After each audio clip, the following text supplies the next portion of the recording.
The story opens with a cascade of system notifications appearing across the world, warning citizens about a series of bizarre and unexplained phenomena. Reports describe a colossal abalone discovered by fishermen along the coast, so massive that even 10 people could not encircle it, believed to be the result of nuclear wastewater mutation. Elsewhere, an ancient tree in a tourist region begins to grow uncontrollably, its roots stretching for kilometers as cracks split the earth, possibly caused by an abnormal pulse beneath the ground. Strange vines fall from the sky, as if scenes from fairy tales are becoming reality, while subway tracks collapse in multiple locations, leaving behind casualties. Despite the alarming nature of these events, most people dismiss them as exaggerated headlines, no more believable than past false alarms about zombie outbreaks. Students gathered outside a school pay little attention, finding local gossip far more entertaining. Their focus quickly shifts when Chu Qingli, the school's most admired beauty, approaches. Whispers spread instantly, with everyone assuming she has come to break up with her boyfriend, Fang Yi. To them, their relationship has always seemed like an act of charity.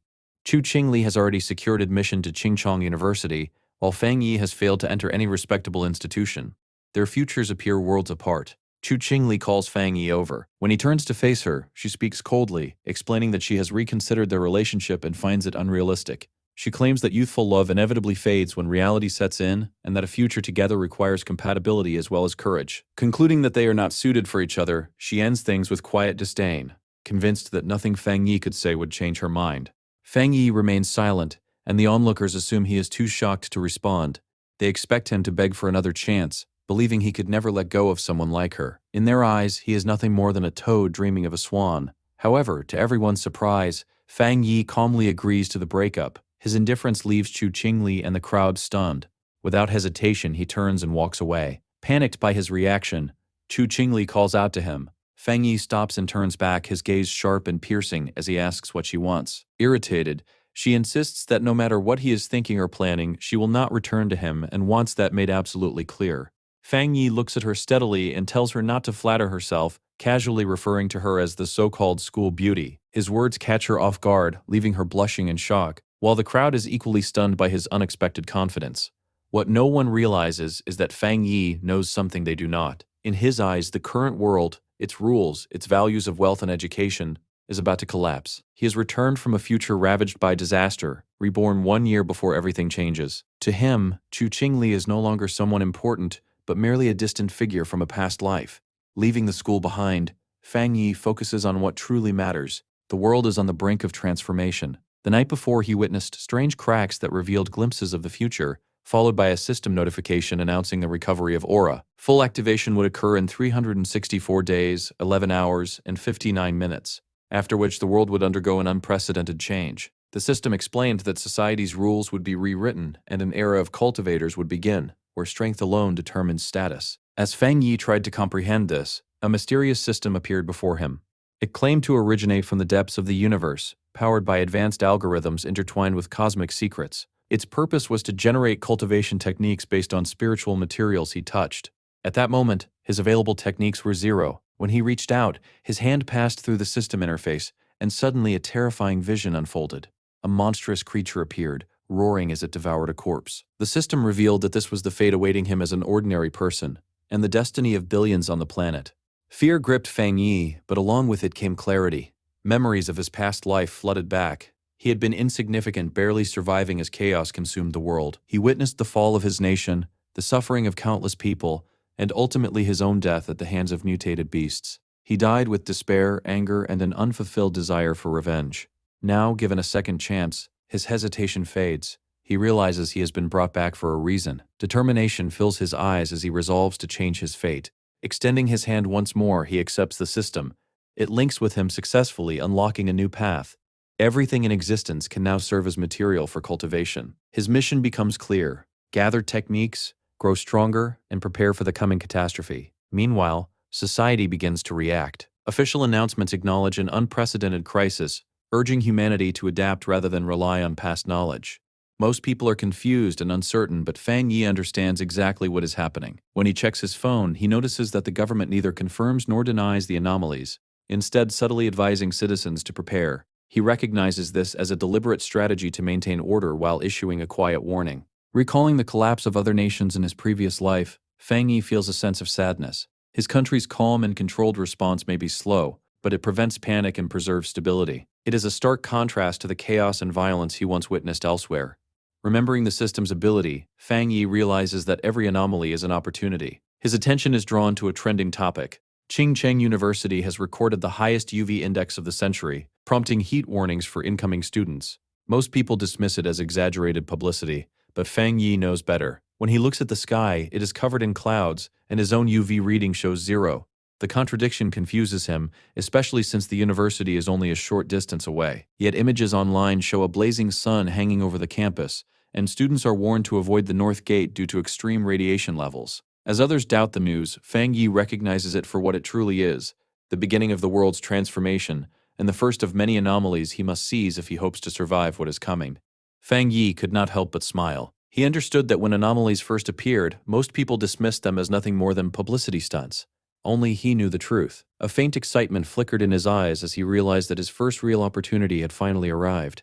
Without wasting time, he changed his clothes and headed straight for Cheng University. Along the way, he noticed that everyone was carrying umbrellas, shielding themselves from an unbearable heat that had already caused the leaves on nearby trees to wither and fall. When he arrived, he made his way directly to the North Gate, the least crowded entrance. He was certain that something was wrong there. As he approached, shimmering ashes began to fall from the sky. Students panicked and fled, afraid of being burned alive. But Fang Yi remained still, his attention fixed on the strange substance. Slowly, he sat down and reached out to touch it. The moment his finger made contact, a blinding glow erupted. The system immediately responded, reporting a powerful fluctuation in the Yang attribute and unlocking its data template. The energy surged into Fang Yi's body. Pain struck him instantly, overwhelming and merciless. A radiant light burst from his body, forcing nearby students to cover their eyes to avoid being blinded. They had no idea what was happening and assumed they were witnessing some kind of hallucination.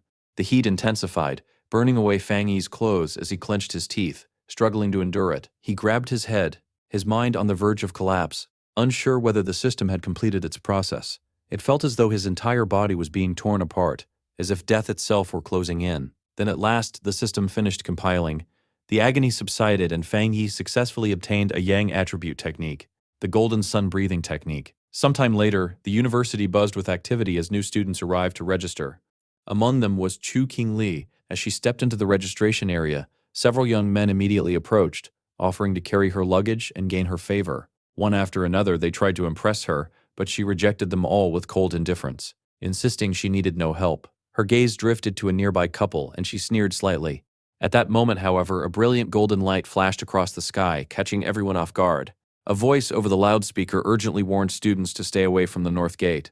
Chu Qingli's expression turned serious. Ignoring the warnings, she decided to go and see what was happening. At the North Gate, an enormous burst of golden energy illuminated the entire area. From within the smoke, a dark figure emerged, radiating an overwhelming presence. He inhaled deeply, and his eyes shone with a piercing golden light. A system screen appeared before him, informing him that he had successfully created a new technique and earned 50 points. Fang Yi glanced at the notification, briefly wondering about the purpose of these points. He decided it was not important for now. There would be time to understand it later. As night fell, a strange moon hung in the sky. Fang Yi began practicing his newly acquired breathing technique, refining his control over the energy within him. By the next day, a brilliant sun rose, and a new wave of energy spread across the university. Students began to notice unusual changes. At times, the sky would suddenly darken and cool before returning to normal. Drawn by curiosity, many gathered near the North Gate. A large crowd formed, despite repeated warnings to stay away. The university's dean arrived, furious that no one had obeyed the instructions. As the crowd parted, a hooded figure stepped forward, their presence commanding attention. In a calm but firm voice, the figure instructed the dean to completely seal off the North Gate. At that moment, Fang Yi received a system notification informing him that he had successfully purified a polluted area. This revelation made him pause. It meant the authorities were already aware of these anomalies. He began to wonder if there were others like him, individuals who had also begun to awaken. Soon, uniformed personnel appeared, forcing the students to evacuate. Whispers spread through the crowd, with many wondering if the army had arrived. From atop a nearby rooftop, Fang Yi observed everything silently. His eyes glowed faintly red as he concluded that the situation had drawn too much attention. Without hesitation, he leaped down and disappeared from sight. Below, the hooded figure carefully examined the damaged ground, which was cracked and scarred by the intense energy. Kneeling down, the figure touched the surface, sensing the lingering aura. After picking up a fragment and studying it closely, the figure came to a startling conclusion. Meanwhile, in the crowd, Chu Qingli overheard the same conclusion. Shock filled her eyes. At that moment, she caught a glimpse of a figure jumping away in the distance. For a brief second, she wondered if it could be Fang Yi, but she quickly dismissed the thought. With his academic results, it would have been impossible for him to even enter this university. Far away, back at his home, Fang Yi lay on his bed as night settled in. Even after taking a cold shower, his body still radiated heat. The lingering energy made it difficult for him to relax, and he doubted he would be able to sleep. At the same time, a sense of unease crept into his mind. What had happened at the university might have drawn unwanted attention to him. He picked up his phone and noticed a trending article about something called a cultivation association. In the past, people had treated it as nothing more than an internet joke, but now, after everything he had seen, Fang Yi was certain it was real. The hooded individuals at the university were likely connected to it. Curious, he opened the article and read through it carefully. It described various cultivation levels ranging from ghost acts to total transcendence. In the comments section, most people mocked it as nonsense, but Fang Yi could not ignore the possibility that it was genuine. He realized that in his previous life, as an ordinary person, he had never known any of this. Sitting quietly on his bed, Fang Yi reflected on everything he had learned. Then, without hesitation, he decided to continue his training. Closing his eyes, he focused his mind and began cultivating once more, preparing himself for the world that was rapidly changing around him. In that moment, Fang Yi begins to sweat as a powerful golden energy circulates through his body. The force grows stronger, surrounding him in a radiant glow until he slowly lifts off the ground, floating within his room.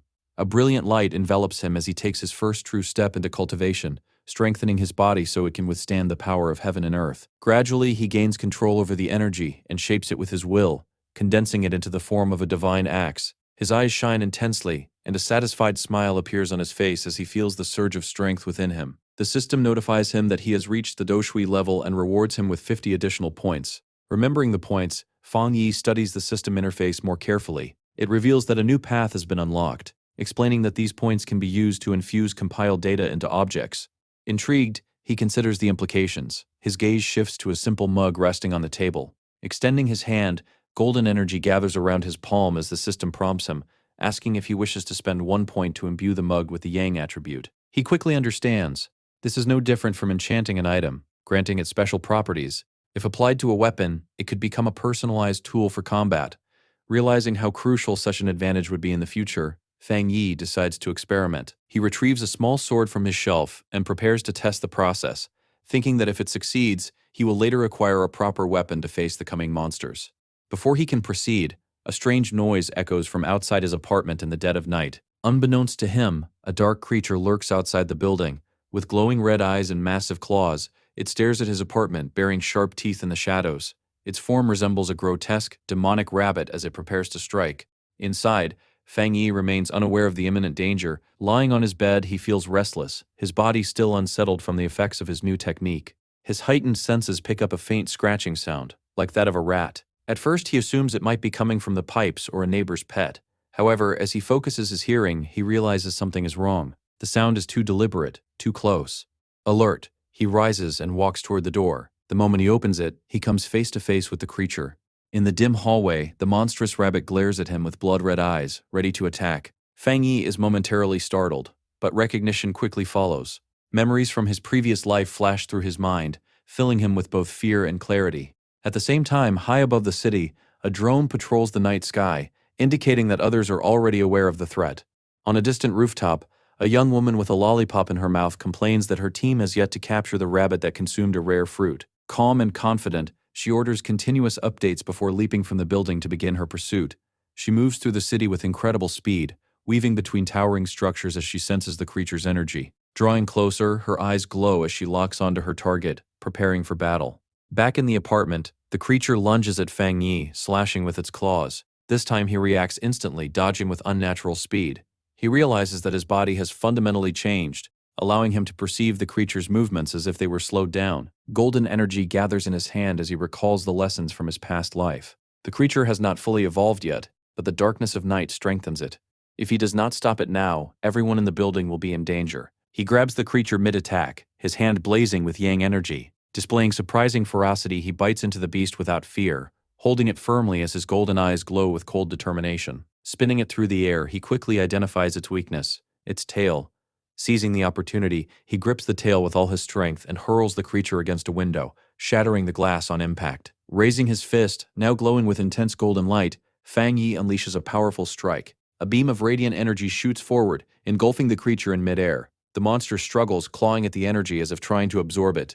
Fang Yi immediately understands what it is attempting. The creature is trying to steal his yang power. However, the energy of the sun is far too overwhelming. Instead of gaining strength, the beast begins to destroy itself. Moments later, a brilliant golden explosion erupts, consuming the creature completely. In a nearby building, a couple awakens from the noise. The man assumes it was thunder and looks outside, only to find nothing unusual. Back in the apartment, Fang Yi lands on the floor, surrounded by fading traces of golden light. He reflects on the battle, realizing the creature had been like a starving ghost, desperately trying to devour his power. As the remains of the monster settle, one of its eyes drops to the ground, releasing a wisp of dark smoke.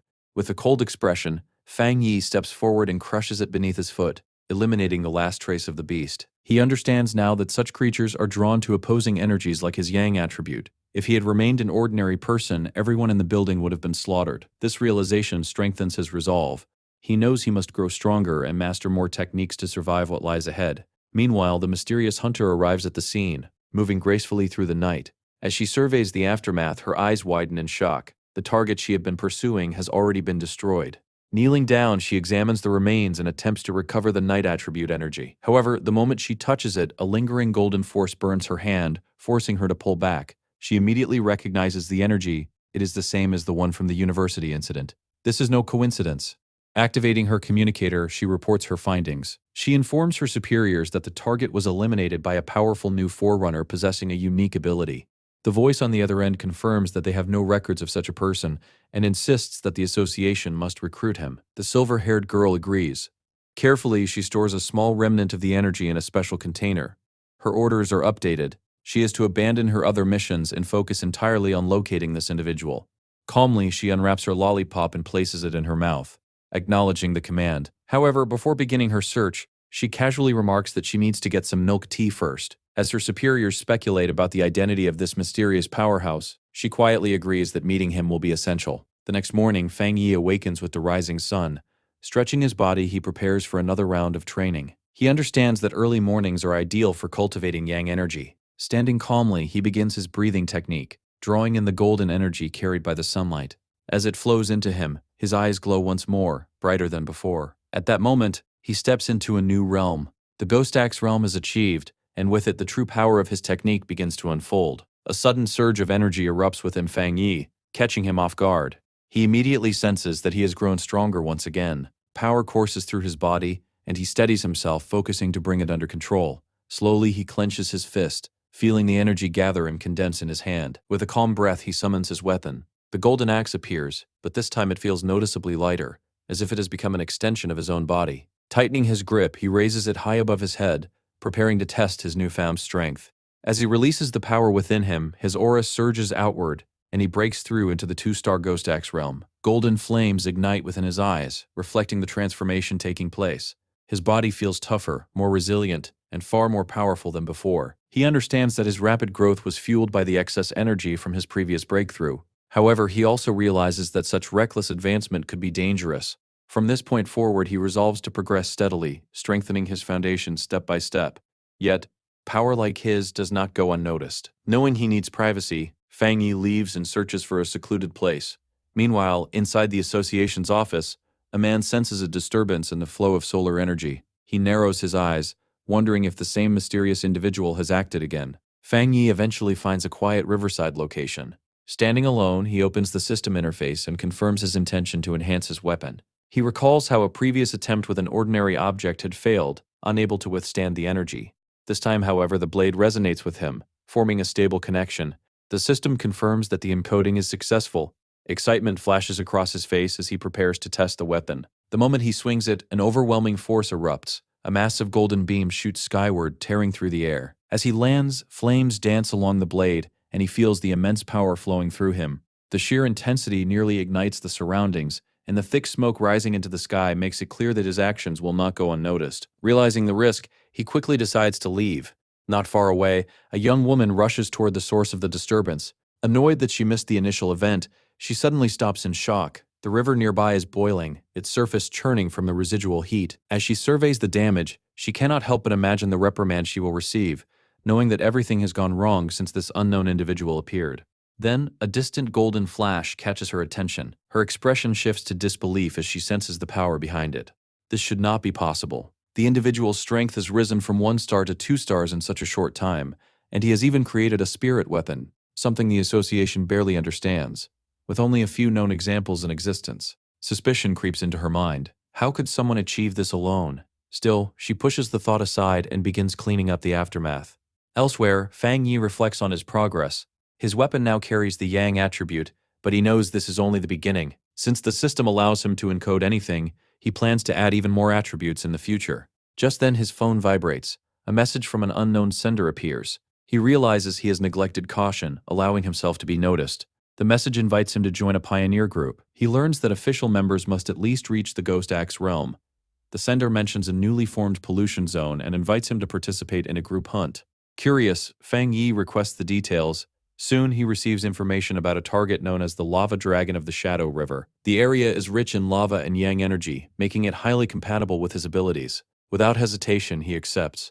In the Binmu district, a group of pioneers gathers, waiting for one final member. Among them is a blonde girl named Xiaoya, a member of the Cultivation Association. She thanks everyone for coming and stresses the importance of teamwork, though she quietly feels disappointed by the group's overall strength. As someone who struggled to earn her position through connections and effort, she cannot afford failure. Soon, Fang Yi arrives. He makes a striking entrance, carrying his enhanced sword. The group greets him, and Xiaoya is momentarily startled by his presence. His aura is powerful, yet unlike others, it feels warm rather than oppressive. With everyone assembled, Xiaoya signals the start of the mission, and the group heads toward the cave. Fang Yi takes the lead, asking Xiaoya to handle the lighting. As they move deeper inside, one member warns him about unstable rocks, while others find it strange that the temperature has not risen yet. Fang Yi reflects on how quickly the group has accepted him. In this dangerous new world, such trust feels rare and genuine. As they proceed, the ground beneath their feet begins to change color, signaling danger ahead. Soon they arrive at a massive cavern where a river of boiling lava flows before them. Without hesitation, Fang Yi steps forward, ignoring Xiaoya's warning to be cautious. To everyone's shock, he thrusts his sword directly into the lava. An explosion erupts, throwing the group backward. At the same time, his system activates, analyzing the anomaly. It identifies a new energy source, the inner flame, an extremely hot and volatile power. Alongside it, a new technique is generated, the Scarlet Flame Sword technique, combining fire and lightning into a devastating force. Fang Yi grips his weapon tightly as it absorbs the energy. Flames spiral around him, forming a vortex of fire. Using his points, he permanently encodes the Scarlet Flame attribute into the blade, transforming it into a weapon of immense power. When the flames finally subside, his teammates who had been thrown back by the explosion watch in awe as he stands unharmed. Believing he simply experienced a minor cultivation fluctuation, they relax as the cave's energy stabilizes. Some begin cultivating immediately, excited by the improved conditions. Xiao remains alert, standing guard while encouraging the others to take advantage of the opportunity. However, the calm does not last long. She suddenly senses movement near the entrance. Warning the group, she prepares as 3 men enter the cave. They are strong, muscular, and led by a man with an eye patch and glowing red eyes. With arrogance, he declares the resource-rich area now belongs to them. Xiaoya's expression darkens. She recognizes that all 3 are at the 1-star Ghost Axe realm, stronger than her team. Despite the disadvantage, she attempts to reason with them, politely stating that her group arrived first and even offering to cooperate. Her words are met with ridicule. The leader mocks her weakness and orders them to leave or face the consequences. Xiaoya clenches her fists, fully aware of the brutal reality of this new world, where only strength determines survival. As a member of the association, she cannot allow such injustice to go unchallenged. Before the situation escalates further, Fang Yi steps forward, positioning himself between Xiaoya and the enemy. He ignites his blade with blazing energy. His voice is calm but cold as he questions whether they have nothing better to do than bully the weak. The leader is momentarily stunned. Without giving them time to react, Fang Yi swings his sword. A single strike unleashes a massive explosion of fire and energy, sending all 3 men flying. The sheer force shocks even his own teammates, pulling them out of their cultivation. Fang Yi recalls the chaos of his past life, where those who abused strength brought countless tragedies. He knows that against such people, only overwhelming power can enforce order. To make his warning clear, he drives his blazing sword into the ground before the fallen leader. Surrounded by a powerful golden aura, he coldly orders them to leave. Terrified, the leader calls him a monster and quickly retreats with his companions. As silence returns, Fang Yi's teammates rush toward him, filled with excitement and admiration. He simply smiles, brushing off their praise and suggesting it is time to leave. As the group departs, Xiaoya watches him carefully. She realizes that even that overwhelming display was not his full strength. Convinced that he is an extraordinary pioneer, she knows she must report this discovery to her organization without delay. The scene shifts to the headquarters of the Spiritual Energy Cultivation Association. Inside the office, a young woman speaks on the phone with Xiaoya, her voice rising in shock as she repeats the report. Another high-attribute pioneer has appeared. Realizing she has spoken too openly, she quickly becomes flustered, especially with an imposing gray-haired man standing silently behind her. She awkwardly ends the call after confirming the details. Turning nervously, she asks if they have truly been fortunate enough to encounter two high-attribute pioneers in such a short time. The man's expression remains grim. He corrects her firmly, explaining that this has nothing to do with luck. Every high-attribute individual is destined to become a center of power in the new era, and that responsibility carries immense weight. His tone reveals not excitement, but pressure.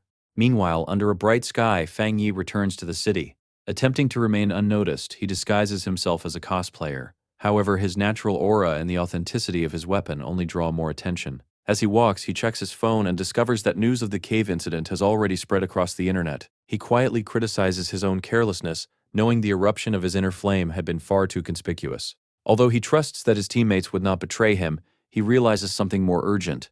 The massive yang energy he absorbed is pushing him toward another breakthrough. Without delay, he heads for a secluded area in the back mountains.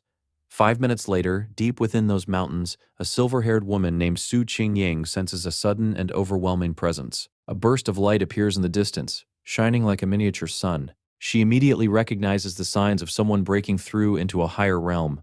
The sheer scale of the energy leaves her stunned. She has never seen such a powerful breakthrough before. Driven by both duty and curiosity, she rushes toward the source, determined not to lose track of this mysterious individual again. High on the mountain, Fang Yi is fully focused. Vast amounts of golden energy gather around him, swirling violently before condensing into a radiant sphere above his head. As he levitates in meditation, the energy behind him forms a complex star-shaped divine pattern. Sparks of power dance across his skin, and his eyes glow intensely as he struggles to control the overwhelming force. At last, the energy stabilizes, taking the shape of a massive divine axe formed from golden and pale blue light, crackling with raw power. Su Qingying arrives just in time to witness the scene. She freezes in place, unable to believe what she is seeing. The level of control displayed before her is beyond comprehension. She wonders how anyone could command such immense spiritual energy with such precision and calm. It feels as though she is watching a master who has trained for centuries. The sight triggers a painful memory. She recalls her own attempt to break through to the two-star Ghost Axe realm. The pressure from her own energy had overwhelmed her, forcing her to cough up blood and leaving her bedridden for an entire week. Despite her natural talent, she had failed miserably. Comparing that experience to what she now sees, she cannot understand how this man is enduring something far more powerful with such ease.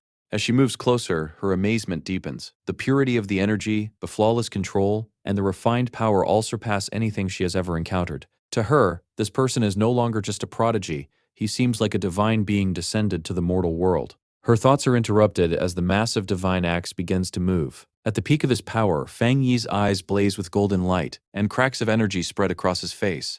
Surrounded by a storm of radiance, he maintains perfect control over the force he has gathered. A system notification appears, confirming his successful breakthrough. With a decisive motion, the divine axe crashes down. A massive shockwave erupts, tearing across the mountain. Su Qingying braces herself against the blast as the energy carves a destructive path through the forest, before gradually fading. When she looks up again, the mysterious man is gone. Breathing heavily, frustration fills her. She cannot believe she missed him again, especially after arriving so quickly. A troubling realization dawns on her. He must have sensed her presence. Just as she is about to give up, her attention shifts to a nearby ancient tree, still glowing faintly with leftover golden energy. A sudden idea forms in her mind. Calling out respectfully into the forest, she addresses the unseen figure as senior and asks if he is still nearby. From the shadows, Fang Yi appears. His hooded figure exudes quiet confidence, and his glowing eyes rest calmly on her. He already knows she has been tracking him for days. Su Qingying steadies herself and introduces who she is. She explains that she is the captain of the Firefly Squad, part of the Spiritual Practitioners Association of Sha Nashnan, and one of the first pioneers. On behalf of the association, she formally invites him to join. She admits that she has been observing him for 2 days and hopes her actions have not offended him. Fang Yi remains silent, his expression unreadable. She continues, explaining that while the public is still unaware, all official structures of the association are already in place. Despite her composed words, she is inwardly tense, carefully choosing each sentence to avoid provoking him. Her speech is cut short when Fang Yi asks a simple question. Why should I join? Caught off guard, she hesitates. She quickly realizes that empty promises will not convince someone like him. Gathering herself, she speaks honestly. She explains that the association seeks to unite pioneers, provide guidance, and offer protection in a chaotic world. She acknowledges that such an organization might feel restrictive, but urges him to consider the greater threat. With the return of spiritual energy, humanity will face unknown enemies, and unity will be essential. Fang Yi listens quietly, then leans casually against a tree. His answer is direct. He refuses. He explains that he cannot yet trust her or the organization she represents. The rejection leaves Su Qingying stunned.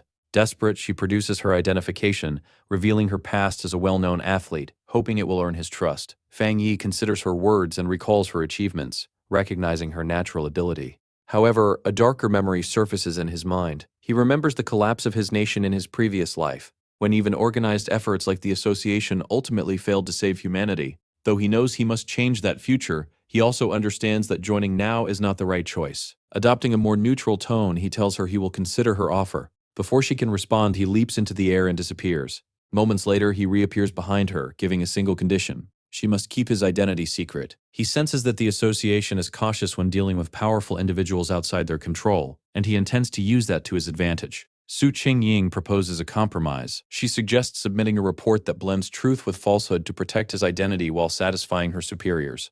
After a brief pause, Fang Yi agrees. In the next instant, he vanishes again. Su Qingying rushes after him, but it is futile. Exhausted, she walks down the mountain alone, muttering in frustration about her repeated failures and the burden of erasing the traces of his overwhelming energy. Her thoughts are interrupted by a voice in her earpiece.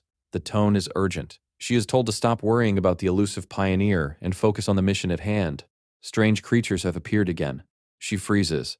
A chilling memory floods her mind, terrifying wolf-like beasts with blood-soaked jaws and glowing red eyes surrounding her. She remembers them clearly.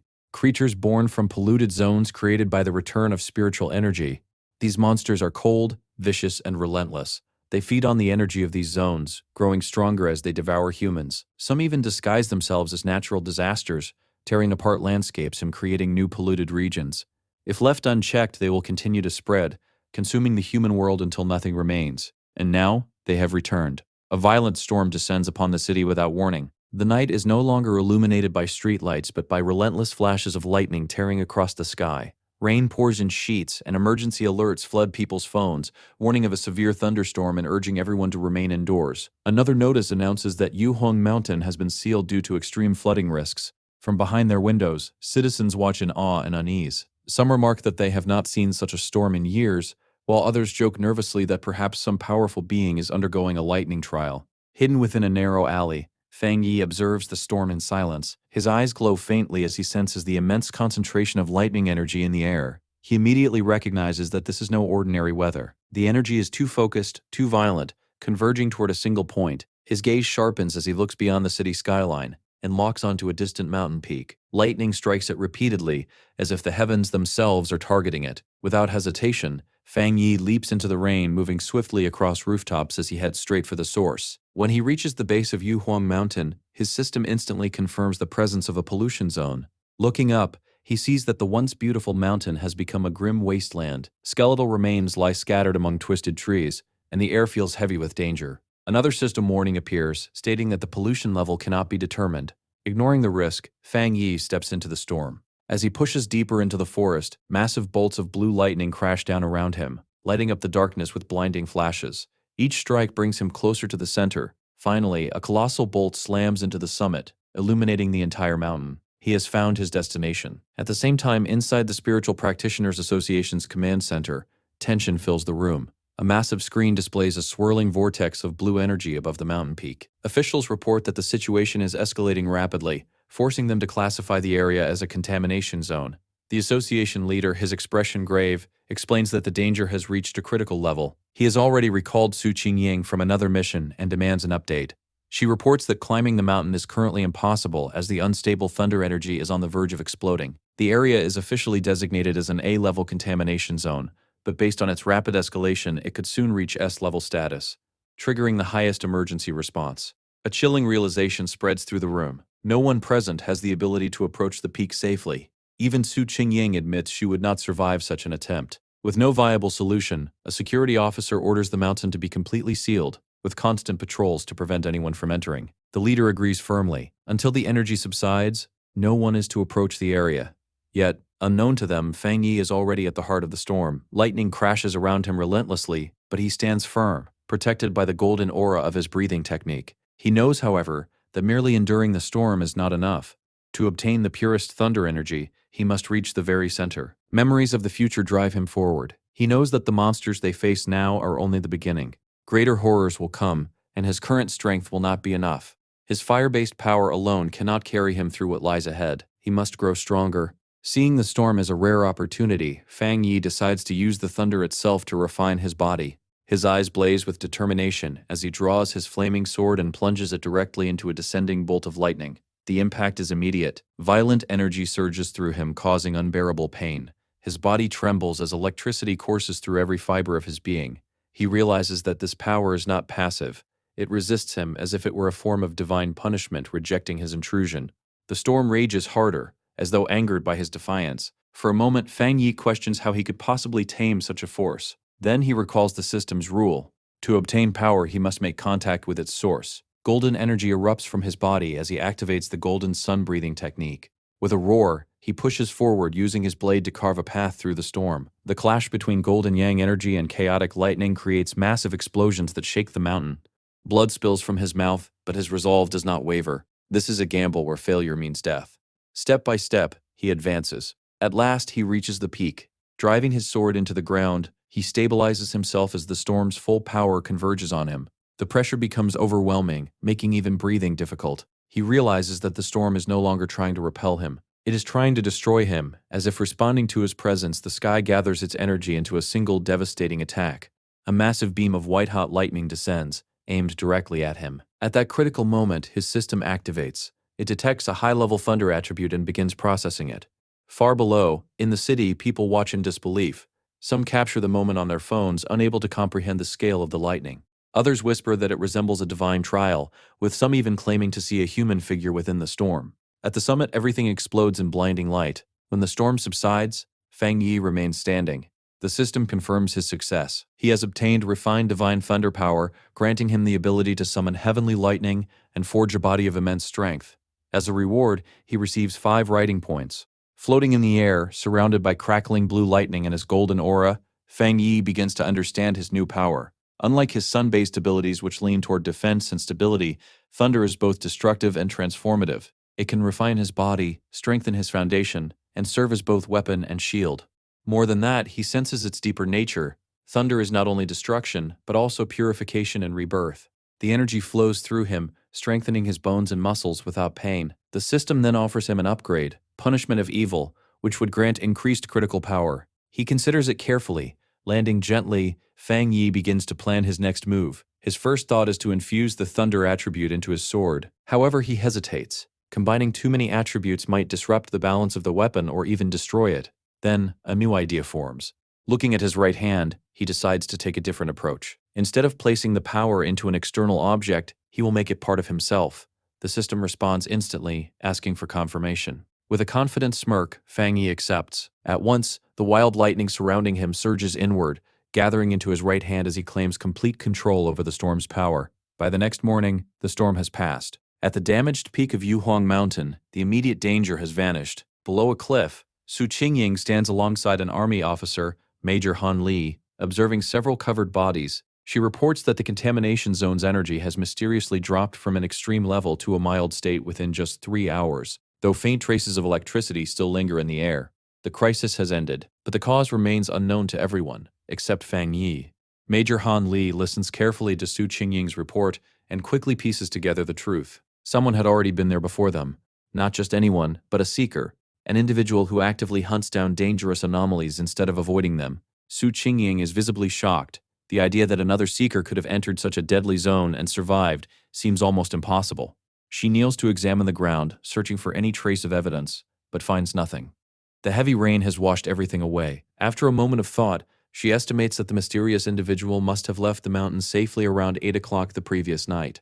Major Han Li nods, agreeing with her conclusion. The anomaly began forming around 6 in the evening, and the army sealed the mountain at 7. That means the seeker entered before the lockdown and completed whatever they intended before 8, when the energy suddenly dropped. Standing at the very spot where the lightning had been most intense, the Major shares his own theory. He believes the seeker not only survived the storm, but possessed a thunder-related ability and used it to turn the disaster into an opportunity for growth. From his perspective, this unknown individual is the direct cause of the sudden change in the mountain's energy. His expression hardens as he voices his greatest concern.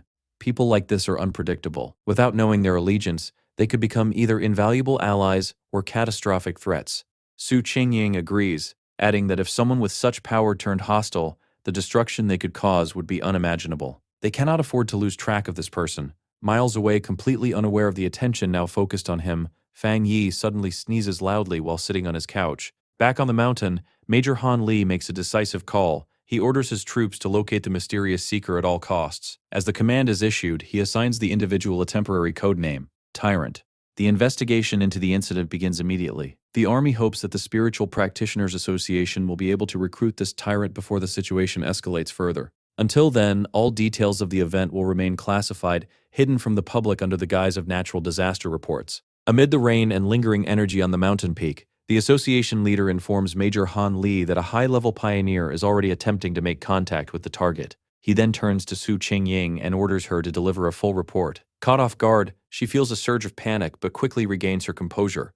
Forced to act, she begins presenting a carefully crafted account, one that blends truth with omission. She links the current incident to the same pioneer responsible for clearing the pollution zone at the university. Internally, she is tense, worried that a single mistake might expose her private agreement with Fang Yi. She explains that she has been attempting to locate the individual but that he remains elusive. She mentions discovering the remains of a mutated rabbit, confirming his Yang Flame attribute through analysis. She concludes by promising to continue her efforts to approach him and uncover how he managed to resolve the university incident.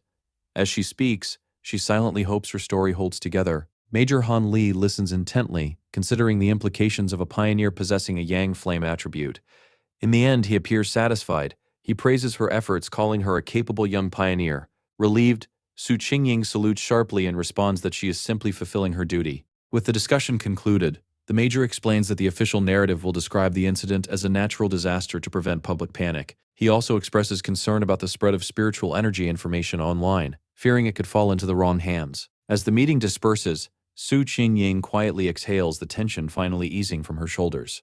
Back at his home, Fang Yi casually uses his golden sun breathing technique to dry his soaked white hoodie. Warm golden light surrounds the fabric, and within moments it is completely dry and spotless. After putting it on, he begins to examine the changes within his body. Despite integrating the powerful thunder attribute, everything feels stable. Looking down at his right hand, he watches as blue lightning crackles across his fingers. That hand has become the strongest part of his body, significantly enhanced by the new power. As he flexes it, small arcs of electricity gather and disperse at his command. What surprises him most is how calm the thunder energy feels now. Once wild and destructive, it has become completely obedient under his control. He compares this to the intense pain he experienced when first absorbing the Yang attribute, and begins to wonder if energies become more refined through integration. Remembering the system's note that this thunder power deals increased damage to dark and corrupted beings, Fang Yi feels eager to test it in battle. His thoughts are interrupted by a sudden alert from his phone. Picking it up, he recalls setting up special notifications after recent events. In times like these, government warnings often signal more than just danger.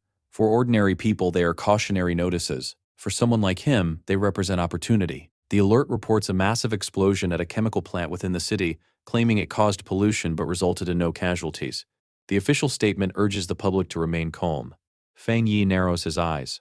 Something about it feels wrong. He turns to online forums, where eyewitness accounts paint a very different picture. People living nearby describe an overwhelming sense of dread, an unexplainable coldness in the air. One comment mentions a chilling evil aura, and others quickly agree. As Fang Yi reads, a familiar feeling settles in his mind. The words cold and evil aura are not unfamiliar to him at all. A chilling memory surges back into Fang Yi's mind without warning. He sees it clearly, a blood-soaked hand reaching out, and behind it, a grotesque monster tearing through everything in its path.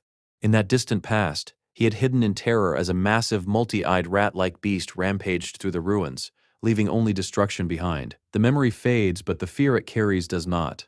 Back in the present, Fang Yi's expression hardens. He understands exactly what kind of creature he is dealing with. These beings were once ordinary plants or animals, but after gaining a twisted form of awareness through corrupted spiritual energy, they evolved into something far more dangerous.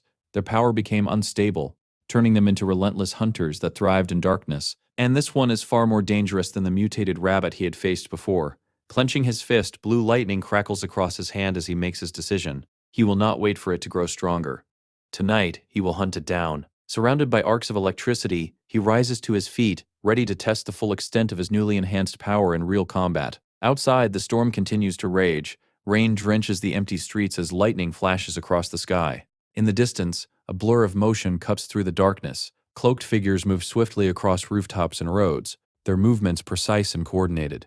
They are the Destroyer Squad, and they are already on the hunt. One of their members reports to headquarters, stating that they are tracking anomaly file number 7, codenamed Candle Knight, but have temporarily lost the target.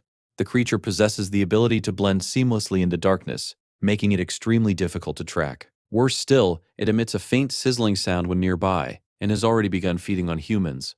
The team regroups on a rooftop, scanning the storm-covered city below. Their leader, a scarred man with a hardened expression, knows the conditions favor the creature: the darkness, the rain, the chaos. It is the perfect hunting ground. Miles away, inside a command center, operators receive the updated report. The situation is escalated immediately. Candle Knight is classified as a high-priority threat, and an extermination request is issued with a strict 12-hour deadline. Orders are sent back to the field. Continue pursuit, but prioritize survival. The squad moves out again, leaping across buildings in relentless pursuit.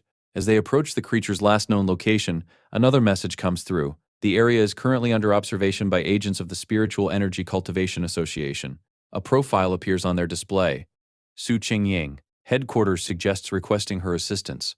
The squad leader agrees without hesitation. Soon, Su Qingying and her team arrive, positioning themselves on a higher rooftop. She looks down at the Destroyer Squad with a casual expression, asking if they are the ones requesting help. Her tone irritates the squad leader, who responds sharply, reminding her that Candle Knight is a man-eating anomaly, not a trivial matter. Tension rises instantly. One of Su Qingying's teammates fires back, questioning his attitude. Unimpressed, Su Qingying turns as if to leave, stating that if they are so capable, they can handle it alone. Her team follows, muttering among themselves about her blunt personality. The situation quickly shifts when the squad leader panics and calls her back. Swallowing his pride, he apologizes and explains the severity of the threat. Without her tracking abilities, their chances of success are slim. If they fail, countless civilians will be at risk. After a brief pause, Su Qingying agrees. The two teams stand together on the rain-soaked rooftop, forming a temporary alliance. Focusing her energy, Su Qingying conjures a glowing blue orb in her hand. The sphere expands, revealing the creature's location. Deep within the ruins of a chemical plant, hidden in darkness and moisture, Candle Knight feeds. The moment its position is revealed, the joint operation begins. The creature senses them immediately. It vanishes just as an attack strikes its previous location. The Destroyer Squad quickly forms a coordinated formation, surrounding it from all directions. With their target trapped, they launch a synchronized assault. One member strikes first, slamming the creature into debris. But instead of weakening, Candle Knight mutates further. Its body erupts with grotesque growths, red sores and black spikes bursting from its back. Letting out a horrifying shriek, it releases a powerful wave of dark energy. Su Qingying shouts a warning, but it comes too late. A sonic blast explodes outward, throwing the squad members across the battlefield. The leader is sent crashing from the rooftop onto the street below. Though injured, he manages to stand, realizing just how close he came to death. The danger escalates. Candle Knight continues evolving. Massive bat-like wings tear from its back and its throat glows with a sickly green light. It unleashes a stream of corrosive substance, filling the air with toxic fumes. The attack melts the ground beneath it as it attempts to burrow underground and escape. One of Su Qingying's teammates reports that the creature's corrosive ability is too strong for them to counter directly. Their current strength is not enough to defeat it. Despite this, Su Qingying remains calm. She orders her team to maintain formation and avoid interfering with the Destroyer Squad's attacks. Their role is clear: support, observe, and adapt. Meanwhile, a Destroyer Squad member prepares to strike the escaping creature. From the darkness, a pair of glowing red eyes emerges. Candle Knight lunges forward, narrowly evading the attack. Enraged, the squad leader shouts for his team not to let it escape. The winged monster takes to the air, darting through the rain-soaked streets. Cloaked figures chase after it, their silhouettes flashing between buildings. From above, Su Qingying watches carefully, her eyes locked onto the battlefield below, waiting for the moment when the tide of the fight will finally turn. Suddenly, Su Qingying senses a sharp surge in spiritual energy coming from the creature's direction. Her expression tightens as she realizes something critical is about to happen. Without hesitation, she orders her team to stay outside while she follows the disturbance alone. The pursuit leads them into a vast, abandoned factory. Swallowed by darkness, Su Qingying activates her device, announcing that she will scan the surrounding spiritual energy. The leader of the destroyer squad notices the advanced watch on her wrist, and she explains that it is a new tool from the association. It measures energy levels with a safe threshold of 50 for most squads. Earlier, Candle Knight had registered at 48. Then, without warning, the device begins to flash violently. The reading spikes past 80. Su Qingying's voice sharpens as she warns that the energy levels are surging out of control. In that instant, a massive shadow shifts above them. A pair of glowing green eyes appears among the rafters. They have walked into a trap. Her heart sinks as she realizes the truth. There is more than one creature in this factory. A second, far more dangerous presence lurks in the darkness. Behind them, a monstrous shape slowly reveals itself, its enormous form barely visible through the shadows. The destroyer squad's leader immediately calls for retreat. Taking control, Su Qingying quickly proposes a plan. They will fall back toward the main entrance and force the hidden enemy to reveal itself. She fires a burst of energy to clear a path, shouting for everyone to move. But before they can escape, she suddenly cries out and collapses. An invisible poison fills the air. Disoriented, she finds herself alone in a suffocating green haze. She calls out to her team, but no one responds. She knows they are nearby, yet she cannot sense them. The poison has severed their connection. In that moment, everything becomes clear. This is the territory of a far more dangerous predator. A massive armored serpent emerges from the darkness, its enormous head looming over her, its green eyes glowing with cold intelligence. Unlike Candle Knight's crude darkness, this creature controls a deadly toxin. The black mist surrounding them is not merely energy, it is a paralyzing poison that drains spiritual power. They have been breathing it in since they arrived. The more they resist, the faster they weaken. Su Qingying feels her strength slipping away. Her energy is nearly gone, and with it, her ability to fight. As she collapses to the cold factory floor, despair fills her heart. The creature is not just powerful, it is intelligent, patiently toying with its prey. She closes her eyes, convinced this is the end. Then, suddenly, a beam of light cuts through the darkness. Her eyes snap open. The ceiling explodes inward. A blinding golden light floods the factory as a figure descends from above. Fang Yi lands amid the debris, his presence cutting through the poison-filled air. His hooded figure stands against the glowing opening, calm and unwavering. In an instant, he identifies the serpent as a dark attribute creature. The serpent attacks immediately. At the same time, Candle Knight bursts from the shadows, striking from behind. Fang Yi moves without hesitation. He dodges the serpent's strike and turns just as the rat-like monster lunges at him. In a shocking move, he allows it to bite into his shoulder. Blood splatters, but his expression remains calm. He has already understood their strategy. One creature lures the prey, the other delivers the killing blow. With a cold smile, he mocks the creature clinging to him, asking if it enjoys biting people. Then, in the next instant, he releases his power. Blue lightning erupts from his body. The energy surges violently through the creature, stunning it. At the same time, Fang Yi raises his free hand and unleashes a massive beam of golden solar energy, striking the charging serpent head-on. Breaking free, he turns fully toward the true threat. Golden flames erupt around him as he challenges the serpent directly. The massive beast lunges again, jaws wide, but Fang Yi moves with incredible speed, flipping through the air and striking with precision. His blade, glowing with both golden fire and crackling thunder, slashes across the serpent's head. The impact is immense, but instead of being destroyed, the creature's head splits open. Another head emerges from within. Fang Yi lands, momentarily surprised as the serpent sheds its outer layer, revealing a regenerated form beneath. Green energy pulses along its neck as it prepares to continue the fight. Yet something has changed. The thunder energy he infused into the strike begins to spread through the serpent's body. The creature roars in pain as the lightning disrupts its dark power, overwhelming it from within. Fang Yi watches calmly, a faint smirk forming on his lips. This had been his plan all along. Instead of relying solely on his fire, he used his sword as a conduit, channeling thunder energy directly into the serpent's body. Compared to Candle Knight, this creature is far more evolved, but that only makes it a better target. Suddenly, pain shoots through his shoulder. He looks down. From the wound where the rat creature bit him, strange purple scales begin to spread. He immediately understands. The bite carried the serpent's poison. It is a coordinated attack. One delivers the venom, the other finishes the prey. Despite the danger, Fang Yi remains composed. His golden sun-breathing technique activates, countering the toxin. The yang flame begins to dissolve the poison, while the thunder energy purifies what remains. Within moments, the threat is contained. He realizes that the combination of his abilities gives him a natural advantage. The pain itself acts as a warning, allowing him to detect and neutralize toxins before they become fatal. For others, this would have been a death sentence. As the serpent convulses under the overwhelming thunder energy, Fang Yi steps forward and finishes it. His flames consume the creature, reducing its massive body to ash. The trap is broken. The monsters that once hunted pioneers are gone. Standing before the fading flames, Fang Yi reflects quietly. His inner flame provided strength, but it was the amplified power of his thunder that ensured victory. His combat ability has reached a new level. Just as he prepares to leave, he pauses. His senses detect something. He is not alone. Turning sharply, he sees a figure emerging from the smoke, coughing weakly. It is Su Qinying. Covered in soot and visibly exhausted, she stands among the fallen members of the squads, who lie unconscious but alive. Fan Yi studies her calmly and recognizes her immediately. With a cool tone, he tells her there is no need to pretend anymore. Her act of playing dead, he adds, still needs work. The words catch her completely off guard. Embarrassed, Su Qinying quickly covers her face, realizing that the man standing before her is the very pioneer she has been tracking all along. Flustered, she tries to come up with an excuse, claiming she only woke up because of the smell in the air. Fang Yi, however, is not convinced. With calm precision, he points out the flaw in her explanation. Her teammates had completely exhausted their energy, yet she still retained a small reserve to protect herself. If she had truly been unconscious, she would not have been able to sense anything at all. His words expose her immediately. Caught off guard, she can only mutter an awkward thank you.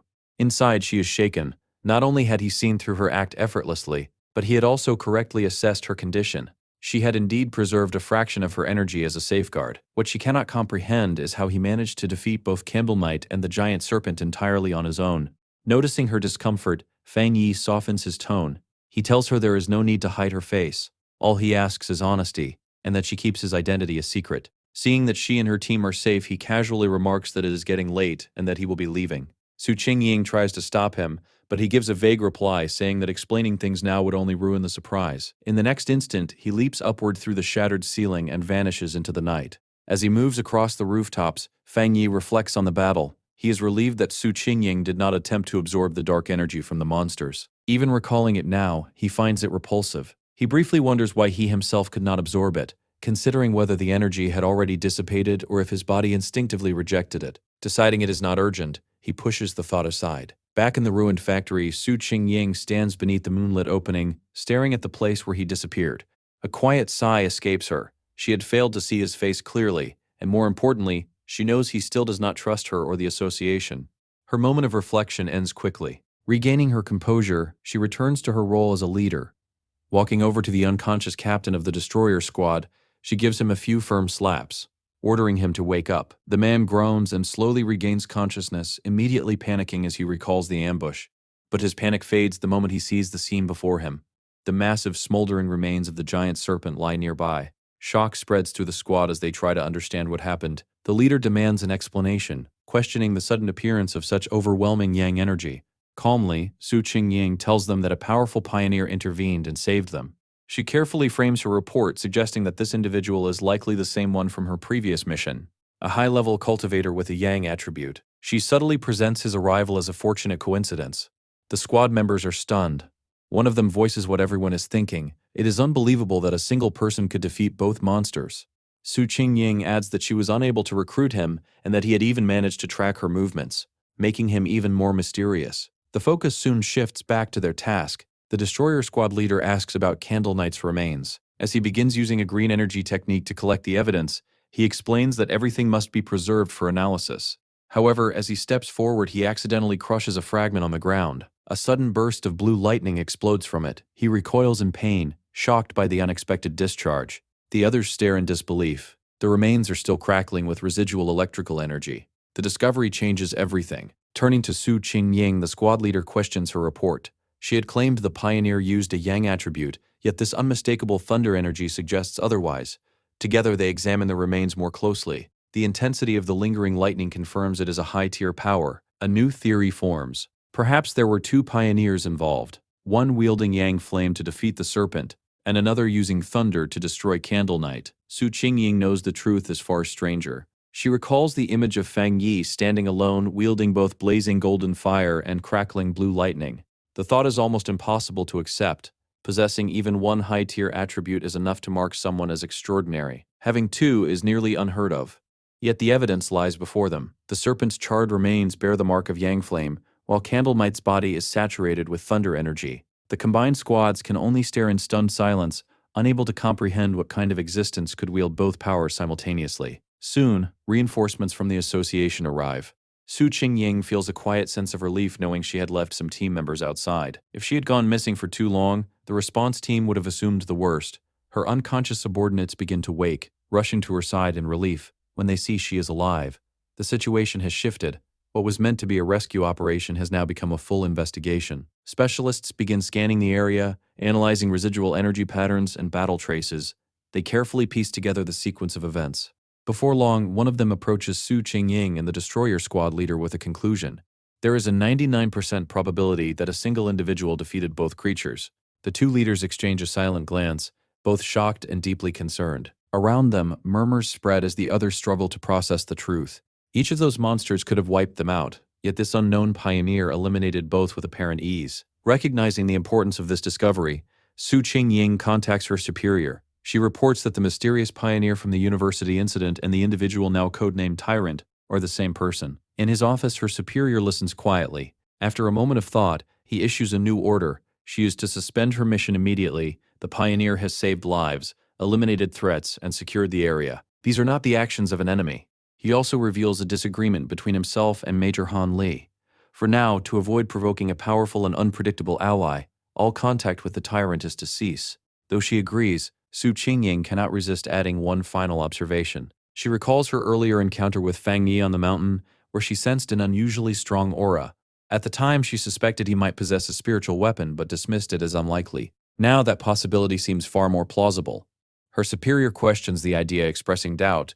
A lone pioneer possessing such a rare item without support seems unrealistic. Moreover, no evidence of a separate spiritual weapon aura had been found. Su Qingying clarifies a crucial detail. The aura she sensed was not separate. It was Yang in nature, directly linked to him. Her words change everything. Her superior's expression shifts as he realizes the implication. If the weapon's energy comes directly from the user, then it is not an external artifact. It is something he creates himself. This leads to a staggering conclusion. If Fang Yi can forge spiritual weapons from his own power, then he has reached a level of cultivation known only in theory, a realm where one can shape and manifest power freely, a level so rare that it borders on myth. Su Qingying was completely stunned by the possibility before her. She knew that cultivators at that level were incredibly rare, with barely more than two existing in the entire world. Yet her superior's thoughts went even further, arriving at an even more terrifying conclusion. If this mysterious pioneer possessed a third separate attribute, it would completely disrupt the balance of power and shake the entire pioneer community to its core. He explained that according to all known research, different attributes naturally clashed within the human body, making it nearly impossible for them to coexist. Up to this point, no pioneer had ever been confirmed to possess three distinct spiritual attributes. Because of this, if the individual truly wielded a spiritual weapon, then the absence of a detectable third energy signature might actually be a relief rather than a concern. As the call ended, the superior was left with a single lingering worry. He could only hope that such a powerful pioneer would never stand against humanity. Back in his apartment, Fang Ye stood quietly beneath a stream of hot water, letting it wash away the dirt and exhaustion from his recent battle. As he dried himself, his thoughts drifted to the current state of the world. Less than a year remained before the official revival of spiritual energy, yet monsters and strange phenomena were already appearing with alarming frequency. With a faint glow of golden light, he used his Yang attribute to dry his clothes. Reflecting on how many pioneers like himself had already begun cultivating in secret, his mind returned to the aggressive man he had encountered near the lava river. Once the connection between the human body and the spiritual world was opened, people naturally became more sensitive to the changes around them. Even without official recognition, many self-trained pioneers had already reached the one-star Ghost Axe realm. The government's recent attempts to contact independent pioneers through agents like Su Qingying suggested that both sides were cautiously observing one another in a fragile state of cooperation. Standing alone in his room, Fang Ye considered figures like Major Han Li and Su Qingying. For now, the monsters were still under control, and no major conflicts had erupted between different pioneer groups. However, he understood that this fragile peace would not last. The government had already established an energy cultivation association, yet it remained hidden from the public. Fang Ye understood their reasoning clearly. While people were becoming increasingly aware of strange local events, The government was carefully balancing between protecting the population and issuing subtle warnings, all while avoiding widespread panic. Despite his recent victories, his outlook remained grim. The real issue, in his eyes, was the government's hesitation to officially usher in the cultivation era. With such a massive population, revealing the truth too soon could plunge society into chaos and mass death. Even trained pioneers would struggle to control the inevitable disorder, especially with both internal instability and external threats from monsters growing simultaneously. He admitted that the government's cautious approach was not wrong. Human fear and panic could be more destructive than any monster. Yet what truly troubled him was the speed at which these creatures were evolving, far beyond what he had expected. He reviewed the monsters he had just faced. They were products of dark attribute contamination, specifically tied to the shadow attribute, a branch of dark energy that his system identified as a natural enemy and something he currently could not absorb. These creatures were far more intelligent than ordinary beasts, capable of working together to trap and hunt pioneers, whom they viewed as a valuable food source. Even so, they were still weaker than the true dark-type monsters he remembered from his previous life, beings powerful enough to destroy entire nations. Still, the recent encounter had been dangerously close. He knew with certainty that if he had not intervened, Su Qingying and her entire squad would have been wiped out. A small spark of hope emerged as he considered the system's wording. The fact that the dark attribute was only temporarily unabsorbable suggested that, under the right conditions, he might one day wield its power himself. That possibility could prove decisive in the battles to come. He evaluated his current strength. He possessed the golden sun-breathing technique of the Yang attribute, the divine thunder-tempering technique of the thunder attribute, and the crimson flameblade technique. Combined with his cultivation at the 3-star Ghost Axe realm, he knew that very few could rival him. And yet, despite all of this, he was certain it was still not enough. His thoughts were abruptly interrupted by the ringing of his phone. To his surprise, the call was from his aunt. After asking about his well-being, she explained the real reason for contacting him. His cousin would soon be arriving in the city to study, and she was worried about her safety. She asked if the cousin could stay at his apartment for a few days instead of a hotel. Fang Ye hesitated, realizing that his memory of this cousin was vague at best. All he could recall was a quiet, academically focused girl who excelled in her studies. He could not even remember her appearance. Nevertheless, he agreed, mentioning that he had a spare room available. When he asked about her arrival time, his aunt simply replied that she would send the address and let the girl come on her own. Elsewhere, in a dimly lit room illuminated only by the glow of a computer screen, a figure with long, slender fingers typed rapidly on a keyboard. Dressed in a hoodie with bear ears, she had just finished speaking with her mother, who had instructed her to arrive at her cousin's place by the following afternoon and to bring some local specialties. Politely ending the call, she turned her attention back to her screen. A chat window labeled Spiritual Energy Revival Martial Arts Vanguard Team was open. Under the username Fang Heizhu, she had just announced her arrival in the city and her intention to stay with her cousin. Moments later, she opened another window displaying a rumor alert. An internet-famous location, now ominously referred to as Death Town, had reportedly seen 3 more disappearances linked to something called the Pork Beast Challenge. A blood-stained image accompanied the report. Adjusting her glowing glasses, Fang Heizhu quickly identified the location as Yonghuo Town. Her interest immediately piqued. Her browsing was interrupted when her mother entered the room, asking if she had finished packing. Fang Heizhu replied that she had, though she expressed a preference for staying in a hotel rather than troubling her cousin. Her mother firmly insisted, emphasizing that it would be far safer and that she trusted the cousin completely. With gentle insistence, her mother ushered her toward the door, offering a final reminder to behave well and help out whenever possible. Fang Heizhu reassured her before stepping out. Once the door closed, she let out a quiet sigh, mentally preparing herself.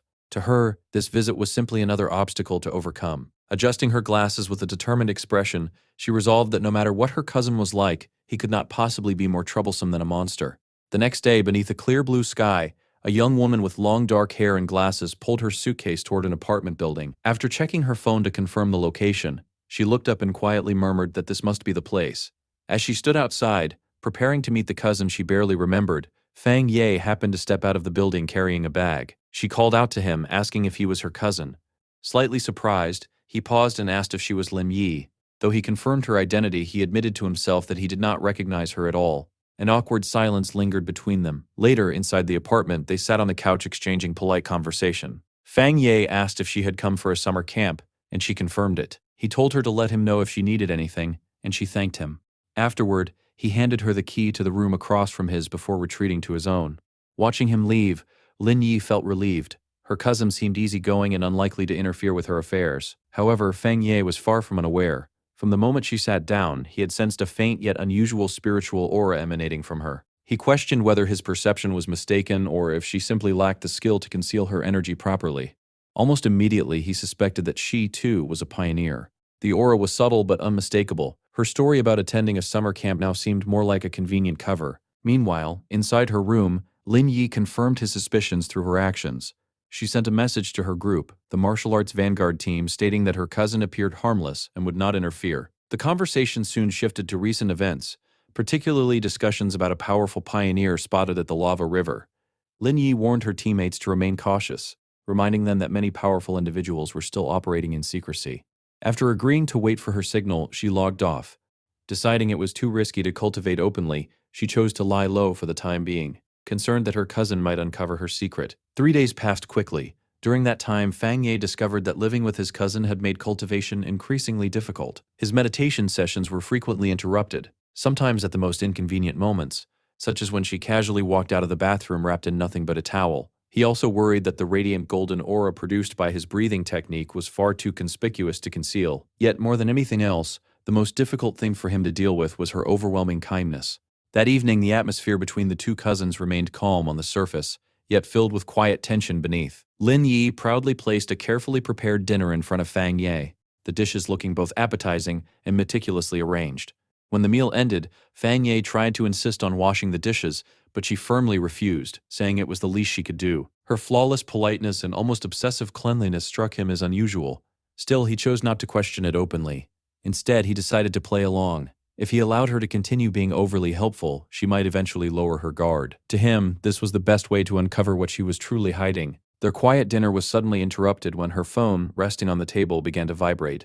Both of them instinctively glanced at the screen, and for a brief moment, surprise flickered across their faces. Seizing the opportunity, Fang Ye calmly excused himself, saying he would return to his room so she could take the call in private.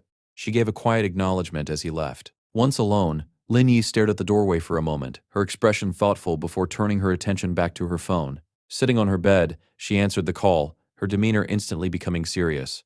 She repeated the information she received, confirming that another great change of heaven and earth would occur the next day at exactly 3 in the afternoon. Without hesitation, she promised that she would be there. Unbeknownst to her, Fang Ye heard everything clearly. Through the thin barrier between rooms, he listened as she agreed to meet at the entrance of Yonghuo Town, a location he recognized as a once popular destination now infamous online. Situated about an hour's drive away, at that moment, his suspicions were fully confirmed. Standing silently in his room, his spiritual energy subtly flaring, he focused his senses and observed her presence through the wall. He was now certain that his cousin was also a pioneer. Confident in his superior strength, he knew she would not be able to detect his observation. He assessed her power with quiet admiration. Despite still being a middle school student, she had already reached the 2-star Ghost Axe realm and was on the verge of another breakthrough. Her natural talent was undeniable, and he began to wonder if it was this very talent that contributed to her somewhat peculiar personality. Everything now made sense. The so-called summer camp was nothing more than a cover. She had come to the city because she knew about the upcoming phenomenon and intended to place herself at its center. Fang Ye understood what that meant. Each great change of heaven and earth brought with it opportunities, rare chances to obtain powerful techniques and advance one's cultivation. Whatever power appeared this time, he would claim it for himself. Meanwhile, in her room, Lin Yi suddenly paused. A faint, unsettling sensation washed over her, as if someone had been watching. She scanned her surroundings cautiously, but saw nothing except the distant mountains bathed in moonlight. After a moment, she dismissed it as imagination and continued her preparations. The next day, Yonghuo Town was unusually lively, the mountains looming quietly in the background. At the entrance, Lin Yi met up with a friend from her pioneer group. The friend teased her playfully, asking if her cousin was handsome. Lin Yi simply replied that he was a good person, but otherwise quite ordinary, prompting a disappointed sigh. Soon after, another member arrived, a red-haired woman dressed in purple, who reminded the teasing friend that Lin Yi herself always claimed to be nothing special. With the group assembled, the red-haired woman took charge, announcing that it was time to begin. One of the male members asked about a certain absent teammate named Shi. The leader confirmed that he would not be joining them this time, adding that he was always mysterious and unpredictable. That left 6 of them for the mission. From a nearby cafe balcony, Fang Ye observed everything quietly, his sword resting beside him. He noted that the group appeared low-key, but their strength was far from insignificant.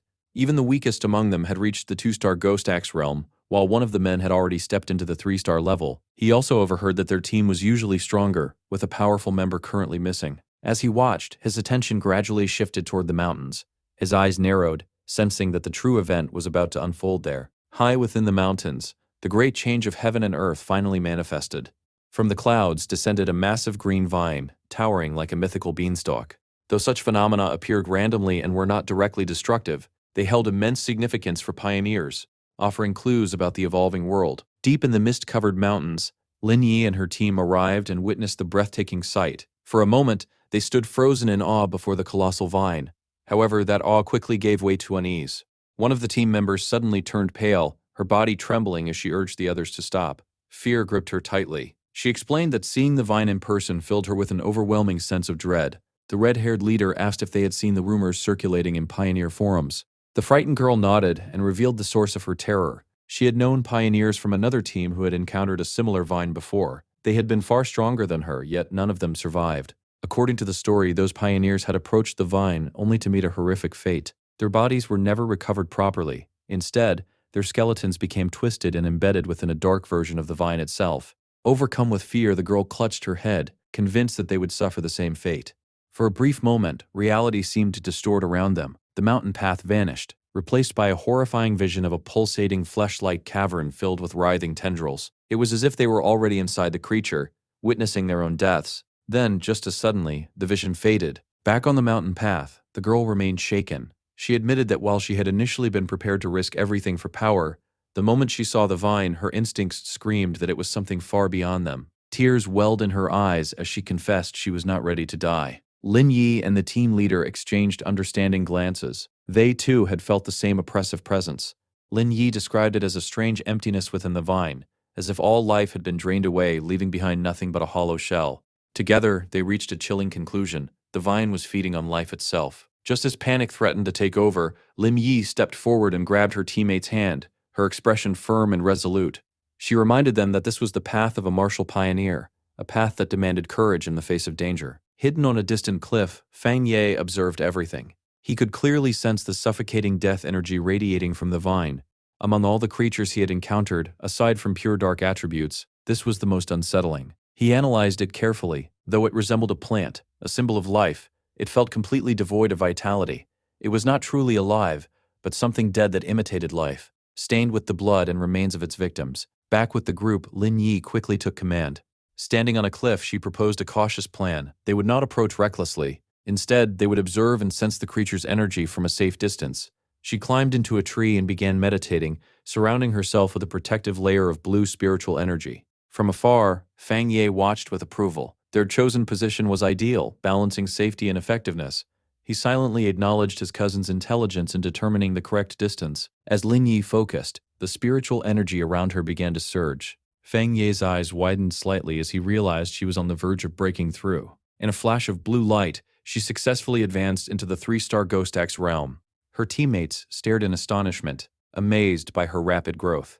However, the powerful surge of energy did not go unnoticed. Deep within the forest, the massive vine responded. Its roots stirred, twisting violently as a sinister green light spread through them. The ground began to tremble. The pioneers felt the shift instantly. Panic spread through the group as the vine awakened and surged toward them, its tendrils erupting from the earth. The leader was shocked. She had not expected the creature to detect them from such a distance. The attack came swiftly and without mercy. Sharp green tendrils burst from the ground, instantly ensnaring 2 of the male pioneers. The rest scattered in terror as desperate cries rang out, urging everyone to flee before it was too late. In that moment of chaos, the leader finally understood what had triggered the disaster. The team leader quickly realized the cause of the disaster. Lim Yi's breakthrough had created a massive surge of energy, drawing the monster's attention straight to them. As she shouted a warning, dark green tendrils surged forward and wrapped themselves around Lin Yi's protective barrier. The shield still surrounded her fragile body as she remained weakened from the breakthrough. The leader understood the danger immediately. If the vine fully ensnared them, its deathly aura would consume their life force in an instant. Under the crushing pressure, cracks began to spread across Lim Yi's energy shield. Panic erupted within the group. The red-haired leader grabbed one of her terrified teammates, trying to pull her away from the danger. The girl screamed that they could not abandon Lin Yi, but the leader, her voice strained with desperation, demanded to know what she was supposed to do. She shouted angrily, asking if she should sacrifice her own spiritual energy just to protect Lin Yi, essentially giving her life so someone else could advance. At the same time, one of the male pioneers argued coldly that they should leave immediately. He insisted that life and death were determined by fate, and if they stayed any longer, they would all die together. To him, they were merely strangers brought together by chance, and the leader was letting her emotions cloud her judgment. His words only fueled her anger. She shoved him aside, declaring that she would never abandon her teammate, even if it meant standing against the rest of them. From his position atop a distant cliff, Fang Ye watched everything unfold. He knew that Lin Yi, still immersed in her unstable state after the breakthrough, likely had no idea how close she was to death. The vine's power was overwhelming, and even he was not entirely certain he could save her. But there was no time left to hesitate. The tendrils were already tightening, crushing her barrier. His fist clenched as golden energy erupted around him. He had given his word to his aunt that he would look after her daughter, and a promise, once made, had to be honored. Below, the red-haired leader made her move. She dashed forward, weaving through the snapping tendrils, and launched a powerful kick that shattered one of the vines. For a brief moment, it seemed she had succeeded. Then dozens more tendrils burst from the ground, wrapping around her body and trapping her completely. At that exact moment, Lin Yi's protective shield shattered. The monster lunged. Before it could claim its prey, a blazing streak of golden light tore through the air. Fang Ye descended from above, his sword releasing two arcs of radiant energy that cut through the vines with explosive force. A massive phoenix-shaped blaze followed, crashing down upon the writhing mass and clearing the area in a fiery burst. He landed gracefully, a pillar of golden flame rising beneath his feet. In a single instant, he had saved both Lin Yi and the red-haired leader. Suspended in a brilliant aura of golden light, his mere presence overwhelmed the monstrous vine. The surviving pioneers watched in stunned silence as the creature, which moments ago had been on the verge of slaughtering them all, suddenly recoiled. The tendrils hissed and shriveled under the intense yang energy, retreating rapidly as if fleeing from a natural enemy. As Fang Ye descended slowly, bathed in radiant light, the others could only shield their eyes, barely able to comprehend what they were witnessing. The male pioneer who had argued to retreat stood frozen in disbelief. He questioned whether this man was even human, or perhaps another pioneer far beyond their understanding. The red-haired leader, equally stunned, recognized the power immediately. This was the purest form of the yang attribute, something only achievable through high-tier cultivation. It was precisely this kind of power that could suppress a life-draining monster of such terrifying strength. The male pioneer felt his confidence crumble. He had once believed himself to be exceptionally talented, reaching the 3-star Ghost Axe realm in record time, a feat few could match. Even Lin Yi's talent had only seemed comparable to his own, but the man before him existed on an entirely different level. Looking at his own hands, then back at the radiant figure, he felt insignificant. If people like this existed, then what were they? Fang Ye had not merely surpassed them. As he stood within the golden light, his system activated. It detected the vine's extreme wood attribute and began processing it. Within moments, a new technique was formed. Endless vitality. The ability allowed him to absorb surrounding life force and rapidly heal his injuries. As the energy flowed into him, a surge of green vitality enveloped his body. He was astonished by the power. As long as life existed around him, he now possessed a near-limitless source of recovery. The system continued its work, extracting the vine's core attribute. Desolation. The description appeared before him, detailing its terrifying nature. It granted the power to release a desolate aura capable of draining and destroying all surrounding life. Standing within the swirling green energy, Fang Ye absorbed everything completely. When he opened his eyes, they shone with a faint green glow, mirroring the essence of the vine itself. The clearing around him had become lifeless. Only then did he fully understand why such a creature could only exist in remote, dangerous regions. If it had grown elsewhere, it would have drained all life for miles around. He reflected briefly on the ruthless nature of the desolation attribute, a force that consumed others to sustain itself. His thoughts were interrupted by a voice. The red-haired leader approached him, her clothes torn and her body bruised, yet her expression filled with gratitude. She thanked him sincerely, admitting that without his intervention, none of them would have survived. She then asked how they could possibly repay him. Fang Ye simply waved his hand dismissively. There was no need, he said calmly. Their paths would cross again someday. Fang Ye said nothing more. He simply turned and walked away. In his heart, he did not see himself as a hero. He understood clearly that this opportunity had only appeared because of the information gathered by that small team. If anything, he felt that he was the one who had benefited the most. As for the conflict he had witnessed among them, it did not concern him. In a dangerous era, disorganized groups like theirs would not survive for long. With a final step, he leaped into the air and disappeared, leaving the stunned squad behind. In the silent clearing, the adventurous girl and the shaggy-haired man watched his figure vanish into the distance. Still shaken, the girl asked what they should do next. The man replied bitterly, blaming her hesitation earlier and asking if she now regretted not acting sooner. With the immediate danger gone and Lin Yi having successfully broken through to the third tier, the red-haired leader made a firm decision. Their best chance of survival was to stay together. Sometime later, Lin Yi's eyes slowly opened, glowing with a brilliant blue light as she emerged from her meditative state.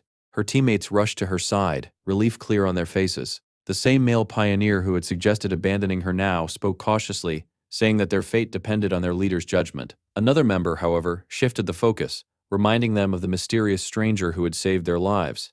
Confused, Lin Yi looked around and asked what had happened. She noticed two of her teammates lying unconscious on the ground. As she stood, she felt a lingering, scorching warmth emanating from a nearby tree. Even from a distance, the residual yang energy burned intensely. The shaggy-haired man stepped forward and began to explain everything that had occurred while she was unconscious. Later that day, standing outside her cousin's apartment, Lin Yi was still trying to process everything she had heard. She could hardly believe that such a powerful individual truly existed. Her teammates' descriptions echoed in her mind. They had called him a monster. They spoke of how the vines, which they could not even scratch, had been effortlessly driven back, and how the towering vine itself had retreated into the sky, not daring to approach again. Even now, long after he had left, the creature remained subdued, as if his presence still lingered. She opened the apartment door and was surprised to find Fang Ye there waiting. He looked at her with concern, noticing her pale complexion. Lin Yi quickly composed herself, forcing a smile and brushing off his concern, claiming she was simply tired from studying. Fang Ye accepted her explanation without question. He told her she had worked hard and should get some rest, offering to order dinner. She agreed and went straight to her room. Once inside, she collapsed onto her bed, completely drained. Breakthroughs demanded immense mental focus, and the exhaustion she felt now was greater than if she had gone without sleep for weeks. As she lay there scrolling through her phone, a quiet sense of relief settled over her. She was no longer ordinary. She would not be defeated by something as trivial as exhaustion. At the same time, she understood the truth. This life, filled with constant danger and life-or-death struggles, was now her reality. She thought briefly of her cousin's seemingly calm and ordinary life. That kind of peaceful existence was no longer something she could return to. Her thoughts were interrupted by a new message in her Pioneer group chat. It came from a user named Jiaolan, the mysterious and powerful member who rarely ever spoke. The message was short and direct. If there are any more traces of that man, inform me. It was the first time Jiaolan had ever spoken in the group, immediately drawing Lin Yi's attention. She replied, agreeing to share any information before asking her own question. Could the man who saved them be the same person involved in the Dark River or Lava Dragon incident? And if so, why would he help them? The group chat erupted with discussion. Someone shared a detailed account of a high-tier Yang attribute master, describing a devastating sun-like slash that had forced witnesses out of a cave with blinding heat. The post concluded with absolute certainty that no pioneer in the country could match his strength, and warned others to avoid him at all costs. Meanwhile, Fang Ye had already left the apartment. Riding his bicycle into the night, he moved freely, confident that his cousin would no longer suspect his movements after the day's events. He had a new objective. It was time to find a suitable carrier for the desolation attribute. As he rode, he carefully considered the nature of his new power. Though incredibly strong, it was fundamentally destructive, rooted in decay and annihilation. If he integrated it directly into his own body, it might cause severe backlash. Worse, it could conflict with his thunder attribute, which embodied purity and balance. The solution was clear. He needed an external vessel, a plant.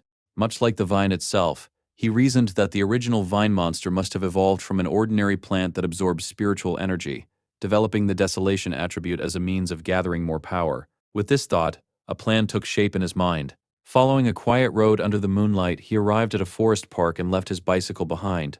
Entering the woods, he walked through a field of softly glowing flowers beneath the full moon. Closing his eyes, he extended his spiritual energy outward. A green aura spread from his body, flowing through the forest and brushing against every plant. In response, countless faint signals returned to him, the plants reacting to his presence. He needed something more. Suddenly, he stopped, his attention fixed on a single point within the tall grass. There, a small white flower with a glowing center swayed gently, as if calling out to him. He approached slowly and reached out his hand. The moment his finger touched it, the flower's petals closed around it, absorbing his spiritual energy. Then, as if satisfied, it bloomed again, radiating a sense of joy. This was the one. Among all the plants in the forest, this flower showed the strongest affinity with his energy. It reacted eagerly, almost like a living creature seeking nourishment. Kneeling beside it, he spoke softly, declaring it the chosen one. Without hesitation, he released a vortex of green energy, focusing it entirely on the flower. A system prompt appeared before him, asking for confirmation to implant the desolation attribute. His eyes glowed green as he accepted. A brilliant light erupted. The small flower began to transform, its simple form expanding into something far more complex.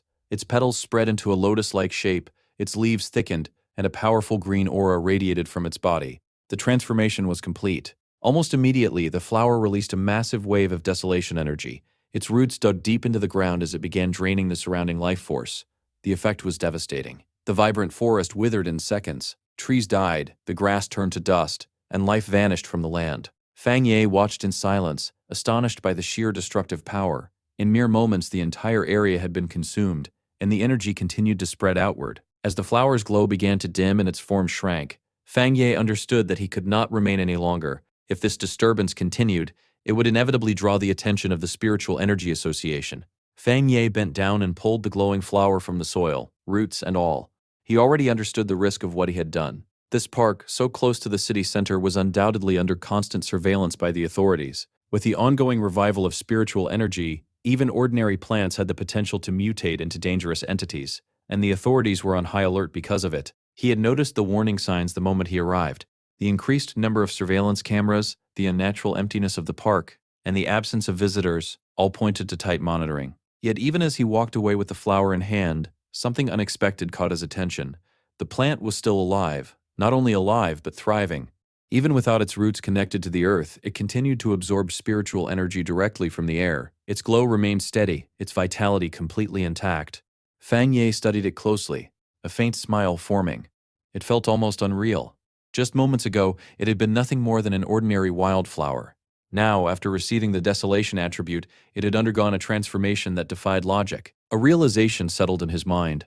By implanting the attribute, he had not merely strengthened the plant, he had unlocked its evolutionary potential, pushing it onto a path far beyond its natural limits. Just as he prepared to leave the park, a sharp alarm shattered the silence. A red warning light flashed through the forest, accompanied by a cold mechanical voice announcing that abnormal values had exceeded safe limits. Fang Ye's expression darkened slightly. Despite his efforts to act quickly, the monitoring system had still detected the disturbance.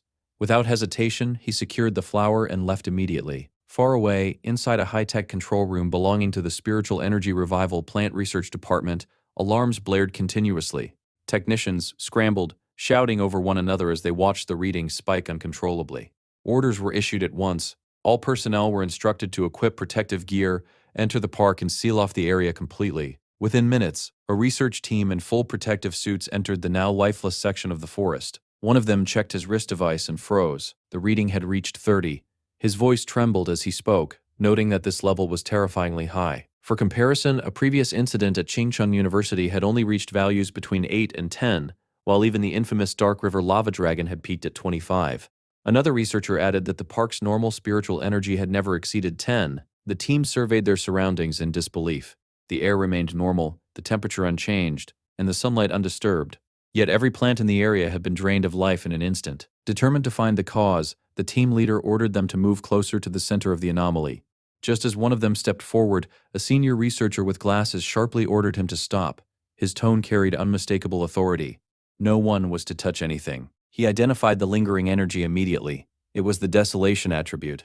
He then asked if they were familiar with the vine that had recently descended from the sky. The younger researchers fell silent, their expressions turning pale. One of them finally realized what he meant.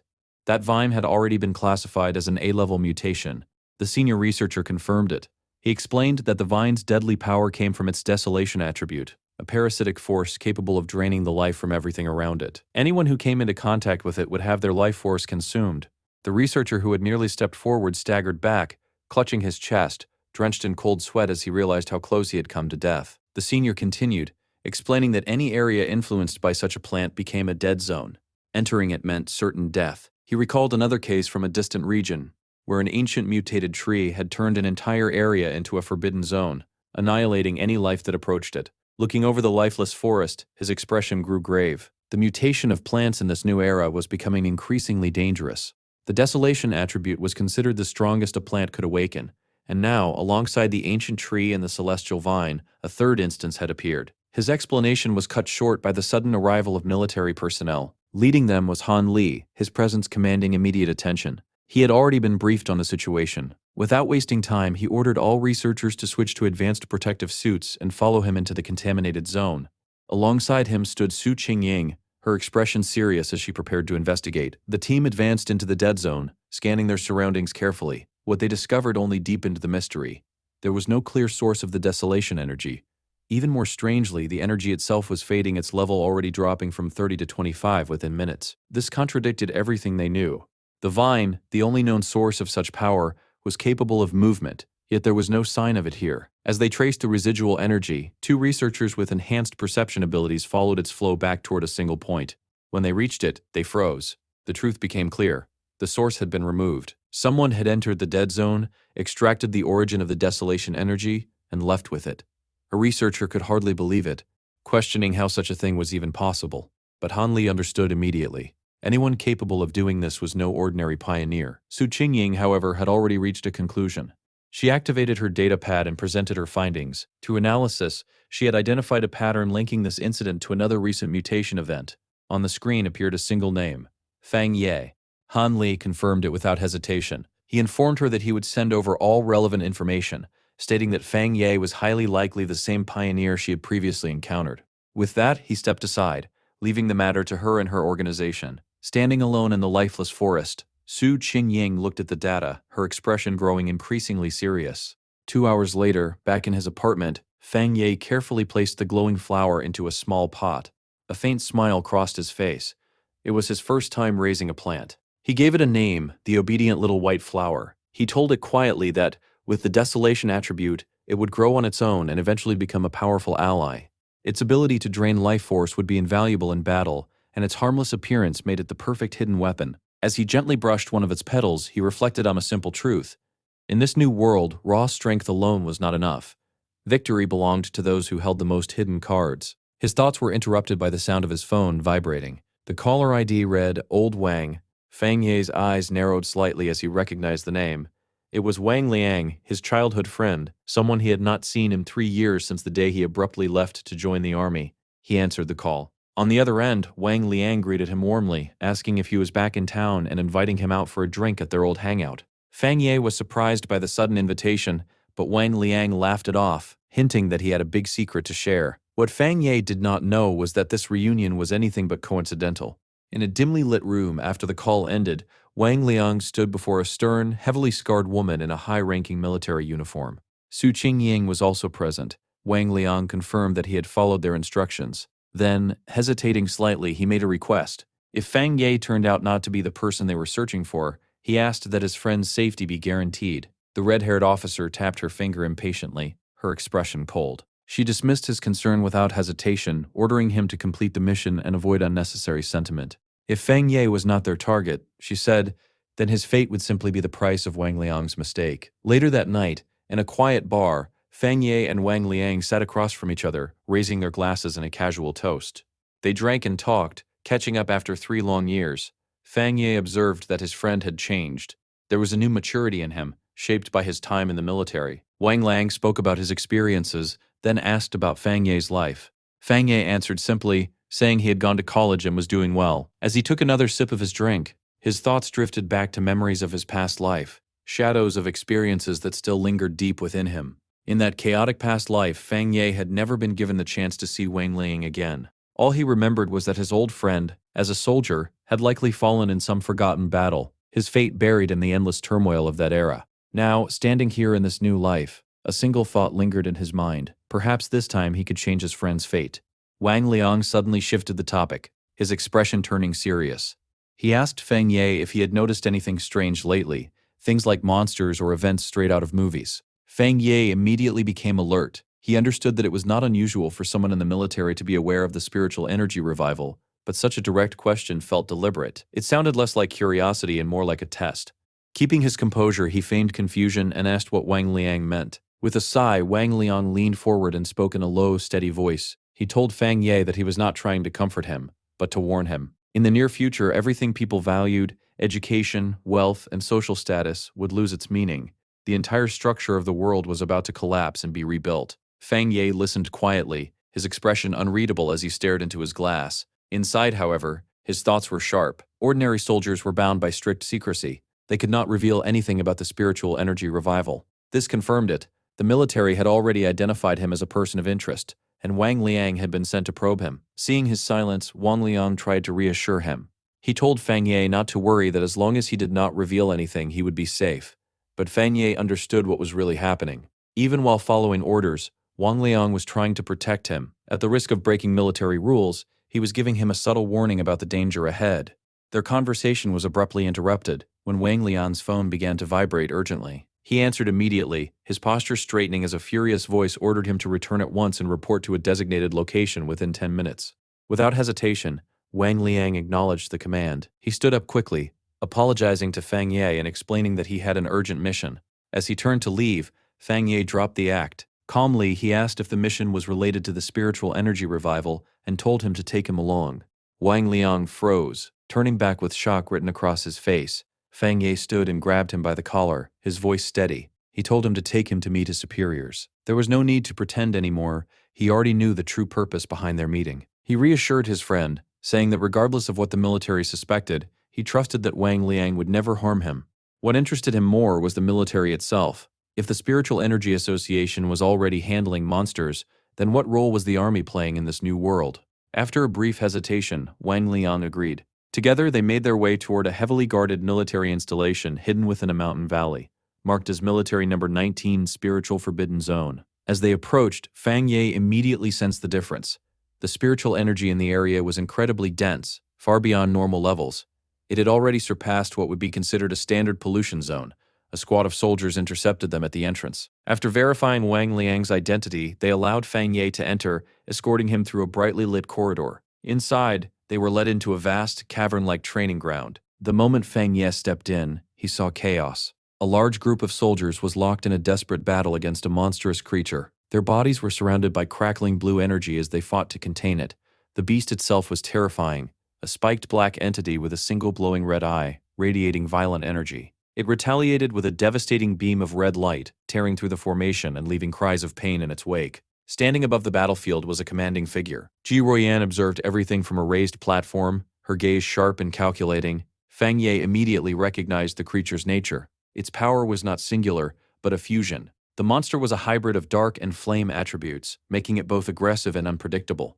She added that it had already seriously injured several soldiers. Spotting Wang Liang, she called his name sharply. He snapped to attention at once. She demanded to know why he had brought an unauthorized civilian into a restricted zone.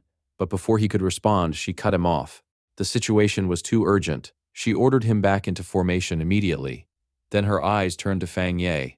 She scanned him briefly, noting that his spiritual energy appeared only slightly active. For a fleeting moment, she considered whether he might be the powerful pioneer they were searching for, but quickly dismissed the idea. There was no time for speculation.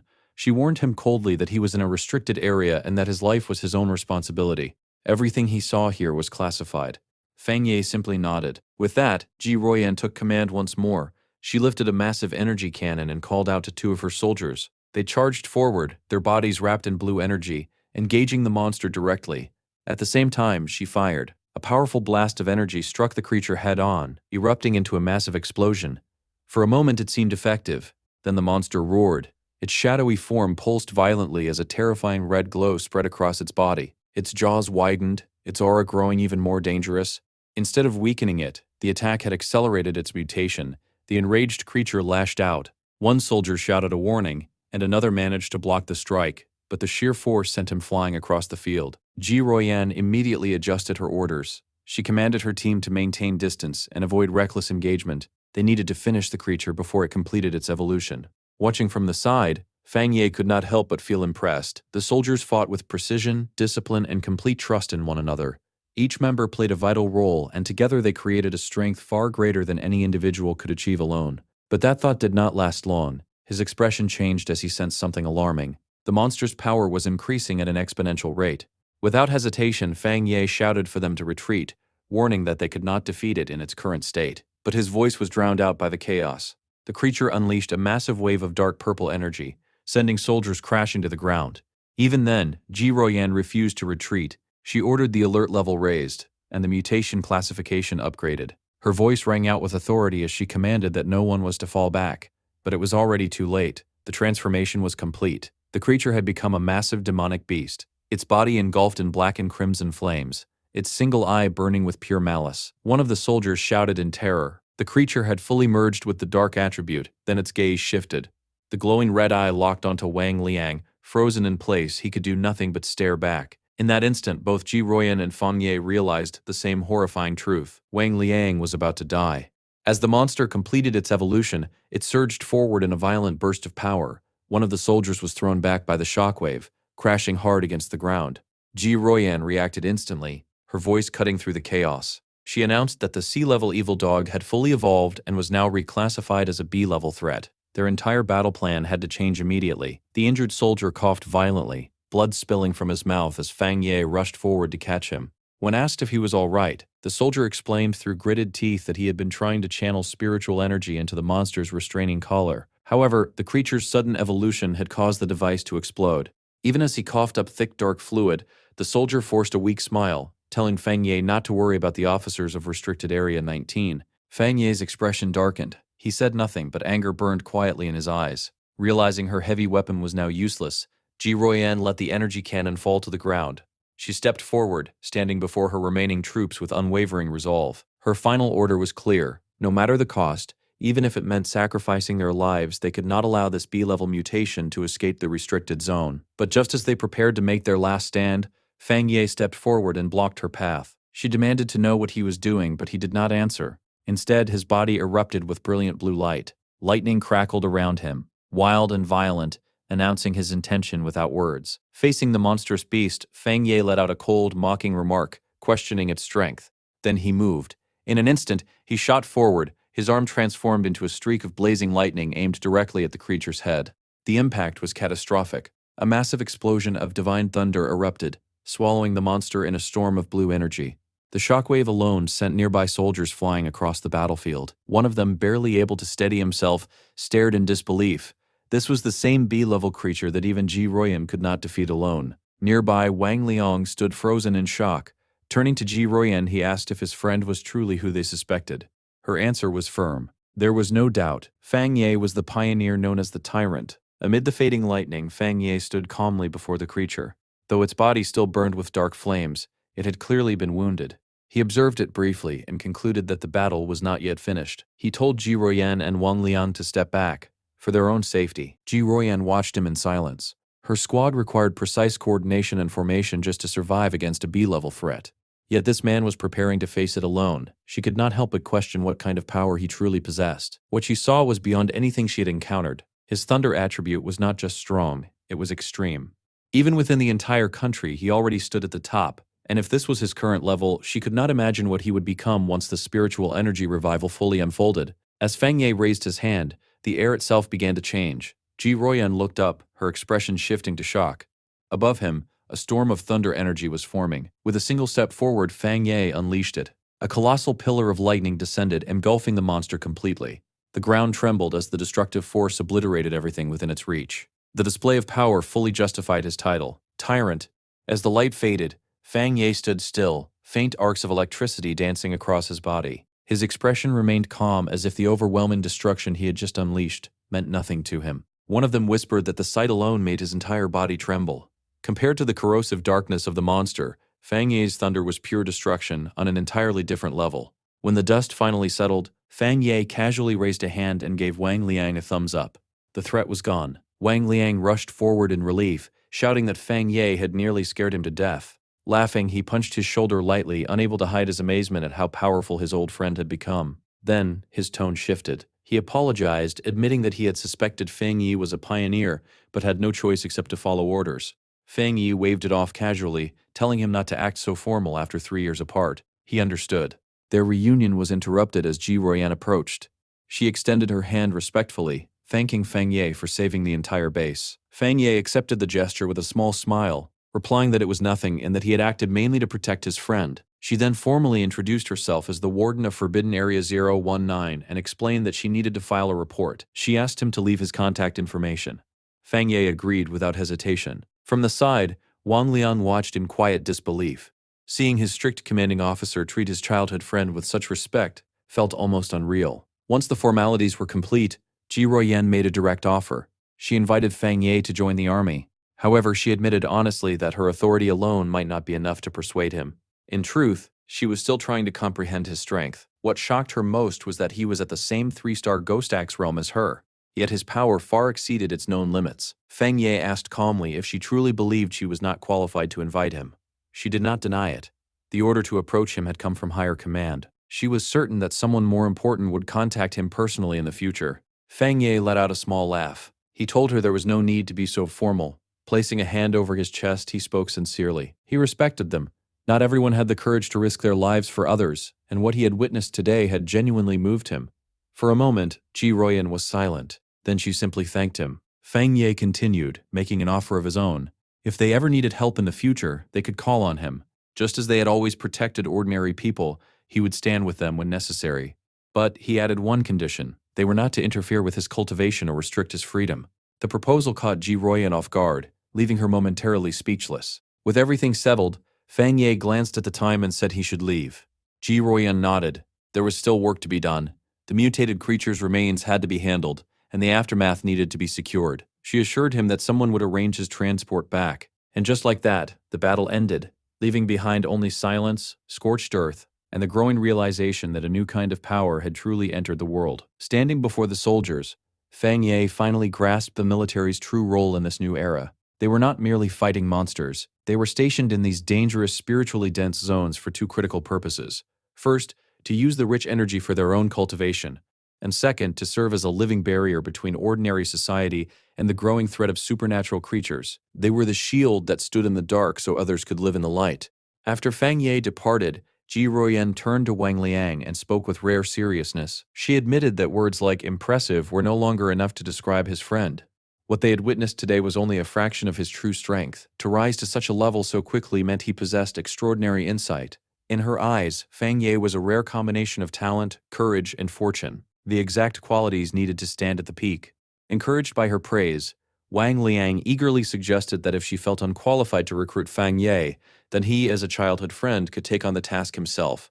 Ji Royan responded by sharply tapping him on the head, ordering him to stop talking nonsense and help clean up the battlefield. Wang Liang could only comply. Later that night, atop his apartment building, Feng Ye sat cross-legged, immersed in meditation. A radiant golden aura surrounded him, illuminating the rooftop. He reflected on his encounter with the military. Although his identity had been partially exposed, he had only revealed his thunder attribute. His other abilities remained hidden. Judging by their respectful attitude, he concluded that this had worked in his favor. His thunder attribute was a natural counter to dark creatures, making him incredibly valuable in their eyes. They would seek to recruit him, not threaten him. This meant access to better resources, faster growth, and privileged information. The day had also clarified the roles of the nation's two major forces. The military, represented by Ji Royan, acted as silent guardians, holding the line in forbidden zones. Meanwhile, the Spiritual Energy Cultivation Association, through agents like Su Qingying, handled threats that slipped into populated areas, protecting civilians directly. It was a dual-layered system. One force contained the dangers, the other managed the consequences. Together they formed a delicate balance, allowing the government to slowly reveal the truth to the public, without causing mass panic. It was a careful strategy, buying time for humanity to adapt. As Feng Ye continued meditating, a glowing orb of golden energy pulsed within him. At first, he did not feel the need to advance further, but suddenly that changed. Power surged through his body. Golden light erupted outward as cracks of energy spread across his skin. The short time spent in the spiritually rich Forbidden Zone had filled him completely. He immediately recognized the signs. Another breakthrough was coming. At that very moment, on the streets below, Lin Yi walked home carrying groceries, casually wondering if her cousin had returned. She even thought about having him try her cooking. Then she looked up. A massive pillar of golden light shot into the sky from the direction of her apartment. Her body froze. Reflected in her eyes was the image of a blazing divine axe, a symbol of immense power. She instantly recognized it as the manifestation of a ghost axe realm breakthrough. But something was wrong. The scale of this phenomenon far exceeded anything she had ever seen. This was not a normal advancement. The power continued to rise. Above the city, golden energy began to distort the sky itself. A colossal divine hand formed within the clouds, radiating overwhelming pressure. Lin Yi's breath caught. She understood. This was not the ghost axe realm. The realization struck her with full force. A being of such terrifying strength was right next to her, hidden in plain sight. Miles away, alarms erupted inside a high-tech command center. Red warnings flashed across every screen as technicians scrambled to respond. The anomaly reading had reached 99. Its location was identified in the southeastern part of the city. Officials immediately issued orders deploying all available units to the site. Su Qingying stared at the data in disbelief, questioning how such an overwhelming presence had gone undetected. A surge of this magnitude had the potential to destroy an entire city. Within moments, a tense emergency meeting was underway. Military leaders debated the possibilities. Either a godlike pioneer had emerged, or a catastrophic event was about to unfold. One officer grimly suggested it could be both. Orders were issued to mobilize advanced equipment, everything short of large-scale weapons. Then, just as panic reached its peak, a subordinate rushed into the room. The alert had been cancelled. The anomaly was not a monster. It was a human, a pioneer undergoing a breakthrough. Back on the rooftop, the blinding golden light gradually faded. Fang Ye exhaled slowly. The breakthrough was complete. Fang Ye calmly assessed his condition after the breakthrough. He had successfully stepped into the one-star spirit creation realm. Aside from his body feeling lighter and far more agile, there was no immediate explosive increase in raw strength. The change was subtle, but he knew that this realm represented a completely different level of existence. His thoughts were interrupted when his phone vibrated with a new message. It was from Wang Liang. The message carried a warning. A new anomaly had appeared at Qingcheng University's playground. Internal military reports had confirmed it as a pollution zone, and more troubling still, it was not the first time. This exact anomaly had appeared before. Fang Ye replied that he was already aware of the previous heat-related incident. Wang Liang confirmed it was the same anomaly returning and jokingly warned him not to reveal the source of the information. Fang Ye responded in kind, teasing that he might report him instead, but the light tone did not last. Wang Ling's next message was serious. He told Fang Ye that he was genuinely concerned for his safety and urged him to be careful. Fang Ye lowered his phone, his expression turning thoughtful. The warning only reinforced what he had already concluded. This was precisely why he had been so cautious in dealing with both the military and the association. The more visible he became, the more trouble he would attract. That was why he had deliberately kept some of his strongest abilities hidden. His Yang Flame attribute, his Crimson Flame Blade technique. These were not powers he intended to reveal easily. They were his true trump cards. He typed a final reply reassuring Wang Ling not to worry. He would stay cautious, and he still had more than enough strength in reserve. Not long after, the apartment door opened. Lin Yi stepped inside, announcing her return. Spotting Fang Ye sitting on the couch, she asked if he had eaten yet and handed him a bag of takeout she had brought. Without looking up from his phone, Fang Ye casually told her to leave it on the table and that he would eat later. A faint trace of worry, mixed with frustration, crossed her face. In her eyes, her cousin was a decent person, but deeply flawed. He seemed lazy, content to spend his time at home doing nothing meaningful, not even bothering to attend college properly. To her, it was almost ironic. While she and other pioneers risked their lives chasing power and hiding their identities, he appeared to drift through life without direction. Saying nothing, she returned to her room and collapsed onto her bed, exhaustion washing over her. Her mind, however, was still restless. She knew that news of the spirit creation realm pioneer who had appeared in their district would spread rapidly. It was only a matter of time before the entire pioneer community began searching for that person. With that thought, she made a quiet decision. When the time came, she would protect her cousin. Even if he did not understand the dangers of this new world, she would stand in front of him. It was, in her mind, the least she could do. Fang Ye was not idly scrolling on his phone. His attention was fixed on the report Wang Liang had sent him, carefully analyzing every detail. The footage showed a massive blaze raging across Qingcheng University's playground. He immediately noticed the pattern. The first anomaly had manifested as extreme heat, and now it had escalated into an uncontrollable fire. This raised a critical question in his mind. Was this another variation of the Yang attribute? The flames in the video spread with unnatural speed, burning with a terrifying intensity that defied normal explanation. Witnesses in the comments expressed shock, some even questioning why military forces were being deployed for what appeared to be a simple fire. The report mentioned that all nearby vegetation, including trees and flower beds, had been completely incinerated, and the entire area had been sealed off.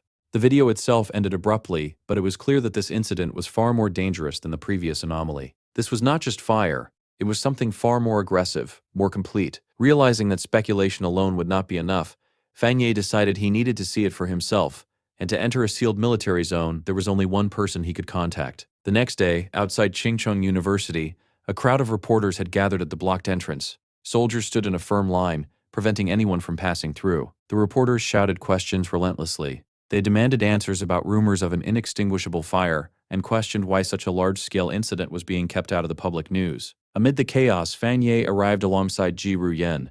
The soldiers immediately stepped aside and opened the gates for them without hesitation. The reporters fell silent for a moment, confused.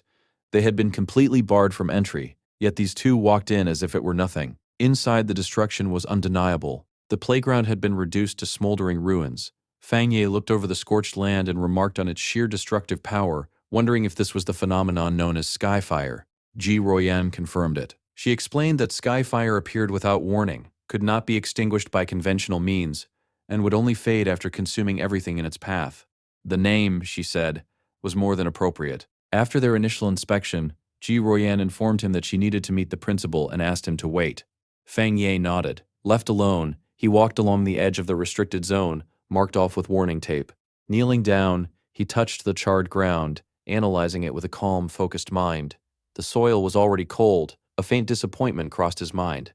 Without residual energy, there was nothing for him to extract. His earlier success with the desolation attribute could not be repeated here. This anomaly was different. His thoughts were interrupted by a familiar voice. He looked up to see Chu Qingli standing nearby with a friend. She asked in surprise what he was doing there. Her friend, wearing glasses, quickly recognized his name and asked if this was the ex-boyfriend she had mentioned, the one who had only made it into a vocational college. Chu Qingli confirmed it without hesitation. The friend smirked and patted her shoulder, then turned to Fang Ye with a condescending tone. She assumed he had come because he still could not let go of Chu Qingli and told him bluntly that the gap between them was now too large. Fang Ye simply looked at her, confused. The idea that he would still be hung up on his ex did not even make sense to him. Around them, other students began whispering. They speculated about his identity, assuming he was just another admirer of the campus beauty. Some even complained about how an outsider had been allowed inside at all. The girl with glasses stepped forward aggressively, warning Fang Ye to know his place. She claimed that countless men far superior to him were pursuing Chu Qingli, and that he did not even qualify to compete. She demanded he leave and threatened to report him if he did not explain how he had entered. Meanwhile, Chu Qingli watched silently, her expression complicated. She remembered him saying he would not regret their breakup, yet seeing him here made her question that. In her mind, she concluded that his earlier indifference must have been an act.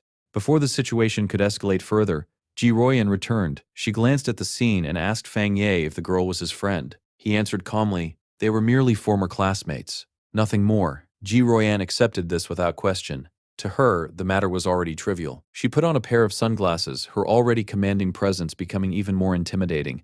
Both Chu Qingli and her friend fell silent, instinctively unsettled by her aura. Turning back to Fang Ye, Ji Royan explained that she had spoken with the principal and that the situation was more complex than expected. The principal would personally lead them to the origin point of the skyfire, and as a special military consultant, Fang Ye's presence was required. He agreed. At that moment, a group of officials arrived, clearing the area and reinforcing the lockdown. Chu Qingli recognized the man at the front and gasped. It was the university principal. The surrounding students were equally stunned. The principal was rarely seen, known for being extremely busy. His personal appearance alone signaled the seriousness of the situation. Chu Qingli's friend, however, completely misunderstood what was happening. She assumed the principal had arrived to deal with Fang Ye and Ji Royan as intruders. Chu Qingli, however, remained silent, unease growing within her. Then reality shattered her assumptions. The principal walked directly toward Fang Ye, not with anger, but with respect. He greeted him warmly, shaking his hand and addressing him as the consultant brought by Ji Royan. He expressed deep concern about the recent anomalies and relief that Fang Ye had come to handle the situation. Then, in a gesture that stunned everyone present, the principal gave a slight bow and formally entrusted him with responsibility for resolving the playground incident. From a distance, Chu Qingli could only stand frozen. Her mind struggled to process what she was seeing. In a single moment, everything she thought she knew about Fang Ye collapsed. The principal's security team quickly moved in, forming a tight human barrier as they ordered all unrelated students to step back. The crowd, including Chu Qingli, was pushed further away, their confusion growing louder with every passing second. No one could understand why their highly respected principal was bowing so deeply to a young man who looked no different from any other student. Amid the murmurs, speculation began to spread. Chu Qingli, standing lost within the crowd, listened as opinions shifted around her. What began as casual gossip turned into astonished realization. The students concluded that Fang Ye must possess an extraordinary identity to deserve such respect. Someone recalled how, just moments earlier, he had been dismissed as nothing more than Chu Qingli's suitor, or perhaps her ex-boyfriend. Another voice pointed out the dramatic reversal of status, suggesting that now, even if Chu Qingli tried to pursue him, she might not even gain his attention. The most cutting truth soon became impossible to ignore. Throughout the entire encounter, Fang Ye had not once glanced at Chu Qingli. He had completely ignored the campus bell, leaving her standing alone, isolated in the middle of a crowd that had already begun to see her differently. Soon after, in Qingcheng University's North District, the principal personally guided Fang Yi and Ji Ruoyan toward the site of the anomaly. As they walked, he explained everything that had happened. It began with the Golden Sun incident, which he had hoped marked the end of their troubles. However, only a few nights later, a fire had erupted on one of the playgrounds. The flames had burned with such terrifying intensity that even the fire department had been unable to extinguish them. Fortunately, the fire had broken out at night, when no students were present, allowing the area to be sealed off quickly. The principal's expression grew heavier as he continued. One fire might have been dismissed as an accident, but then 2 more playgrounds were engulfed in similar flames. He revealed that he had personally witnessed a crimson fire descending from the sky and hovering in midair, a phenomenon that clearly defied all natural explanation. While most of the fires had eventually been put out, one still remained, burning endlessly. As they approached the final location, Fang Yi immediately noticed the sharp, suffocating smell of something burning. When they arrived, they saw a basketball court where a single hoop was engulfed in an unending blaze. The flames roared like a living entity, refusing to die. The principal confirmed that this was the origin point, the one fire that no one had been able to extinguish.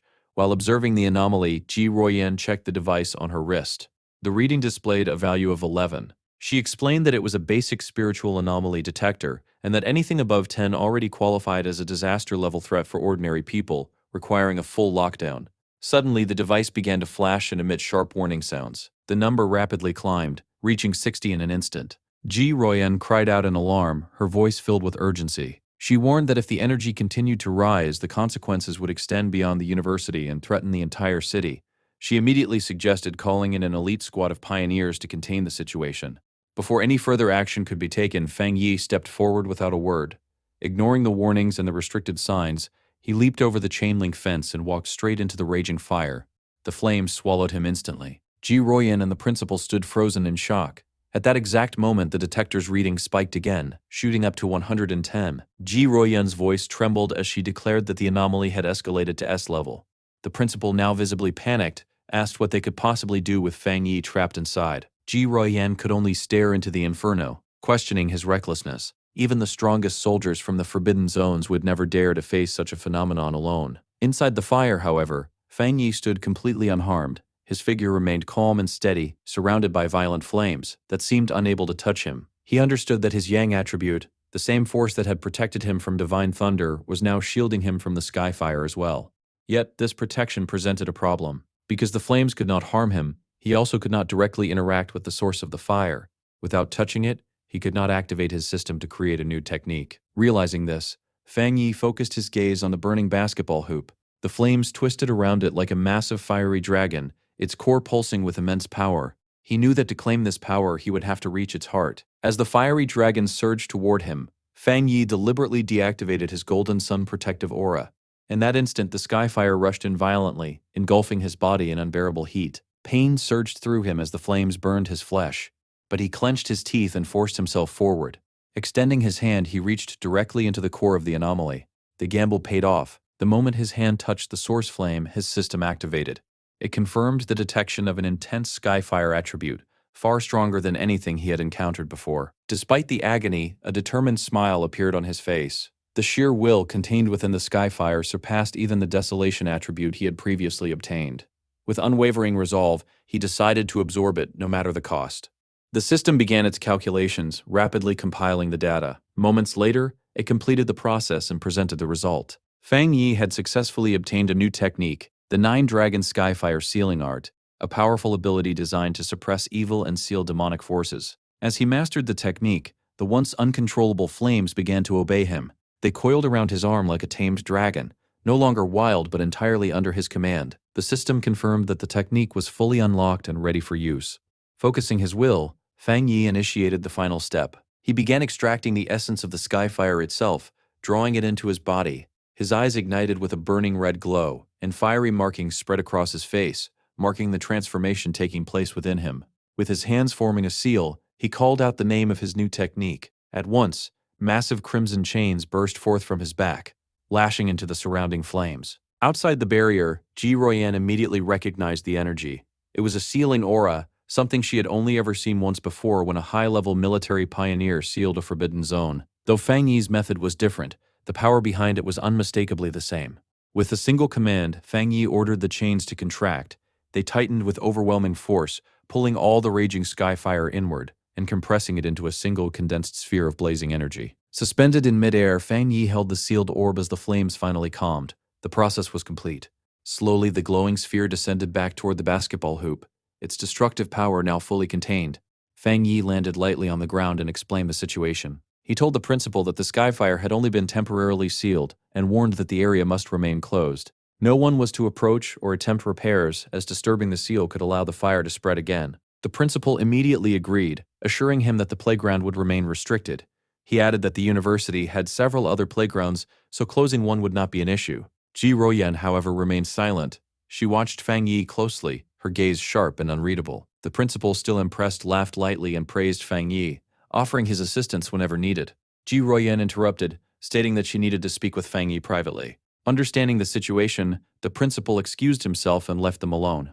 Once they were by themselves, Ji Ruoyan turned toward Fang Yi, her expression serious. She stated bluntly that he had been hiding his true strength. Fang Yi tried to brush it off casually, commenting only on how powerful the skyfire had been, but she immediately saw through his attempt. With a firm tone, she told him to stop pretending. She was not referring to the fire, but to his own overwhelming talent and strength. After a brief pause, she eased her stance slightly, acknowledging that it was natural for pioneers to keep secrets, especially someone as powerful as him. Fang Yi remained calm, offering no reaction. Then her tone changed again, becoming more sincere. She admitted that she had no right to ask anything of him, but still hoped that he would listen carefully to what she was about to say. Ji Ruoyan spoke with quiet intensity, painting a grim vision of the future. She described a world on the brink of chaos, a time of sweeping change where the Zio nation would desperately rely on individuals of exceptional power. She made Fang Yi understand the weight of his own potential, explaining that once spiritual energy fully revived, someone like him would hold the same strategic importance as a modern nuclear weapon. Because of this, she warned, every major force would come searching for him. From the military's forbidden zones to the spiritual energy associations, all would compete to recruit him. High-ranking officials would personally approach him, offering unimaginable benefits just to secure his allegiance. She admitted she had her own motives for telling him this. If Fang Yi chose to join her unit, it would not only strengthen their ranks but also give them a powerful ally. That was why she urged him to start thinking ahead, to prepare himself before these offers inevitably arrived. Fang Yi listened in silence, then asked a question that revealed his sharp awareness. He wondered why both she and Wan Liang seemed reluctant to recruit him into their own forbidden zone, as if they believed they were unworthy. Ji Ruoyan gave a faint, knowing smile and explained that it was because of another legendary military region. This force was so overwhelmingly powerful that she believed Fang Yi would naturally be drawn to them instead. A slight smirk appeared on Fang Yi's face as he confirmed whether she was referring to a top-level unit. She nodded, though she admitted she had rarely seen them herself.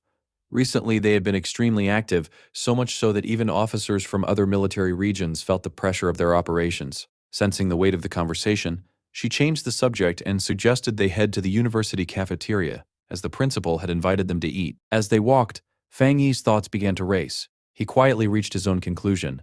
Even the strongest forces in the nation were facing serious trouble. Ji Ruoyan's words implied that terrifying anomalies had already begun to appear, threats far beyond the capabilities of ordinary pioneers. The people confronting these dangers must include experts in the spirit creation realm like himself, and perhaps even stronger individuals. A sense of urgency settled deep within him. The full revival of spiritual energy was approaching faster than he had expected, and he knew his current strength was still not enough. His thoughts soon shifted back to the skyfire he had just acquired. He analyzed its nature carefully. It was wild, unstable, and utterly destructive, a flame that consumed everything without leaving a trace. Such power, he realized, would be especially effective against enemies that could regenerate or multiply endlessly. Then an idea struck him. The violent nature of skyfire perfectly complemented his crimson flameblade technique. If he could fuse the two, his combat ability would increase dramatically. To test this theory, Fang Yi headed toward the back mountain, a secluded place he often used for training. However, upon arrival, he found the path blocked by a large warning sign declaring the area dangerous and strictly off-limits. He paused, slightly puzzled. There had never been monsters here before, and it seemed unlikely that the military had discovered his training ground so quickly. After a moment of thought, he reached a conclusion. The only group who knew his habits well enough to do something like this was the Spiritual Energy Cultivation Association. A faint smile appeared on his face. It seemed they had deliberately sealed off the mountain and gifted it to him as a private training ground, hoping to earn his favor. Without hesitation, he decided to accept their goodwill. Just as he stepped forward, his expression sharpened. His senses picked up an unfamiliar presence. Someone or something had managed to enter the mountain despite the restrictions. Fang Yi immediately recognized the aura. It was similar to what he had encountered at the factory, though weaker. Hidden among the trees, a monkey-like creature with glowing red eyes observed him silently. The beast did not attack right away. Instead, it hesitated, cautiously gauging his strength. Its intelligence was evident. Fang Yi, already holding his sword, saw this as the perfect opportunity to test his new power. At that moment, a system interface appeared before him, asking whether he wished to imbue his Tang sword with the newly acquired Skyfire attribute. The system described Skyfire as a powerful light-based force, ideal for destroying evil. With a determined look, Fang Yi accepted. Instantly, his sword erupted in blazing flames that roared upward like a pillar of fire. He could feel the immense power coursing through it, and a hint of excitement appeared in his eyes. Without hesitation, he launched his attack. A massive firestorm surged forward, engulfing the creature completely. The monster's eyes widened in terror as it was swallowed by the flames, its screams echoing through the forest. Standing calmly within the inferno he had created, Fang Yi evaluated the results. The power of his attack had increased dramatically, at least 2 or 3 times stronger than before. More importantly, the flames posed no threat to him at all. Curious, he reached out and touched the burning blade. Despite being engulfed in fire, it felt completely cool to him. At that moment, his senses alerted him again. The creature had survived. It was attempting to escape. Fang Yi's gaze sharpened. Instead of finishing it immediately, he chose to pursue it. He wanted to see exactly what this strange creature was capable of. Meanwhile, deeper within the forest, a young woman with curly red hair was live-streaming with her phone mounted on a selfie stick. She spoke confidently to her audience, insisting that she was not lying about her adventures. According to her, she had always been incredibly lucky, and extraordinary events simply seemed to find her. Her viewers responded with skepticism, teasing her and daring her to prove her claims by visiting Qingqing University to film the mysterious skyfire that had become a trending topic. Before she could respond, her expression suddenly froze in shock. Out of nowhere, the monkey-like monster burst from the trees and attacked her violently. The impact sent her phone flying from her hand, the screen cracking as it hit the ground. Despite the damage, the live stream continued. Through the fractured display, viewers could see the creature pinning her to the ground. However, they assumed it was nothing more than staged content with special effects. In reality, the danger was very real. The woman struggled in terror as the monster restrained her, its heavy paw covering her mouth. It opened its jaws, revealing rows of sharp fangs as it prepared to deliver a fatal bite. At that critical moment, a blazing burst of energy shaped like a dragon's head crashed into the creature, sending it flying backward. The woman stared in shock, her life saved in an instant. Her viewers, however, were amazed for a completely different reason. They believed they had just witnessed incredibly realistic fire dragon effects. The sudden excitement caused her live stream to surge in popularity, with viewers quickly climbing past 13,000. Still shaken, the woman scrambled to retrieve her phone. Turning toward the source of the attack, she aimed the camera forward and shouted to her audience that she had captured something unbelievable. Through the lens, a figure could be seen standing within raging flames, completely unharmed. It was Fang Yi. To her terrified and astonished mind, there was only one explanation. She believed she had just been saved by an immortal. The footage spread across the internet at an astonishing speed. Within hours, it became the top trending topic, amassing millions of views. Headlines described the mysterious figure as the King of Flames, a man of skyfire, and even an immortal who had descended to save the world. Elsewhere, Chu Qingli's friend excitedly called her over to watch the viral video. She spoke with enthusiasm, claiming that this proved the existence of real cultivators and that the skyfire incident at the university was no illusion. Chu Qingli dismissed her claims at first, insisting it was nothing more than staged effects. However, as she looked closer at the screen, her expression suddenly froze. She recognized the figure. Her friend continued speaking excitedly, praising the man's appearance, completely unaware of Chu Qingli's reaction. Inside, Chu Qingli's thoughts fell into turmoil. She tried to convince herself that it was just a coincidence, that the man only resembled Fang Yi. If it were truly him, she reasoned, he would have been burned to ashes by such flames. But doubt crept in, followed by fear. If it really was Fang Yi, then he now possessed terrifying power. A thought she could not ignore began to form. What if he chose to take revenge on her for their past? Even so, she clenched her resolve. No matter what happened, she refused to bow her head to him. In another place, the red-haired leader of Lin Yi's pioneer squad showed the same video to Yi Yi. She asked if the man seemed familiar, suggesting he might be the one who had previously saved them from the monstrous vine. Yi Yi nodded, agreeing with the resemblance. Then she revealed something even more surprising. She had recently learned that a master who had broken through to the spirit creation realm was living in her neighborhood. As the realization settled in, a startling possibility emerged in her mind. Her quiet cousin, and the powerful man in the video, might actually be the same person. In another place, Zhang Shaya and a male pioneer who had survived the lava cave incident watched the same viral video. The man studied the footage carefully, quickly recognizing Fang Yi's familiar fighting stance. He pointed out how much stronger Fang Yi had become, while Jiang Zhao added that the way he handled his blade was exactly the same as before. The realization struck them both at once. Back then, they had unknowingly fought alongside someone far beyond their level. They had not just been fortunate, they had been incredibly lucky to survive at all. As the video continued to spread, news of Fang Yi's overwhelming power reached the highest levels of the nation's two major organizations. Tension filled the air. The city's situation was deteriorating, and the current generation of pioneers was struggling to keep up with the increasing number of anomalies. Within a high-level meeting room, Su Qingying addressed a group of officials. Her tone was calm but firm as she informed them that the military had already begun deep communication with Fang Yi. She expressed confidence that he would eventually agree to cooperate, believing that his involvement could change the balance of their current crisis. At the same time, in a military command center, Ji Ruoyan and Major Han Li sat among a group of officers, reviewing the same intelligence. The room buzzed with disbelief. They spoke of Fang Yi's growth with a mixture of awe and unease, calling him a monster for reaching the spirit creation realm at such an astonishing speed. Some speculated about how many high-tier attributes he possessed, with one officer concluding that it had to be 3 or more. They all reached the same conclusion. Attempting to intimidate him in the past had been a grave mistake. Their only viable path now was to recruit him. Major Han Li turned to Ji Ruoyan and asked whether the High Command planned to approach Fang Yi personally. She confirmed that they did, but added that the leadership was still hesitant. Until now, every top-tier talent had come from within their own ranks, and lowering themselves to recruit an outsider was not something they were accustomed to. Taking control of the discussion, Major Han Li outlined a new strategy. He ordered his subordinates to investigate Fang Yi's needs, whether in terms of weapons, equipment, or resources, and to provide them proactively as a gesture of goodwill. He also instructed them to share information about suitable training grounds, ensuring that Fang Yi would feel supported rather than pressured. Then he issued one final crucial command. The viral livestream and all the rumors surrounding it had to be strictly controlled. The spread of such information could destabilize the entire spiritual energy circle within the Shan nation. Across both organizations, attention became fully focused on Fang Yi. Su Qingying reflected on the immense pressure now resting on his shoulders, her expression filled with concern. Ji Ruoyan, on the other hand, wore a faint, confident smile, as if she were certain he would rise to whatever challenges lay ahead.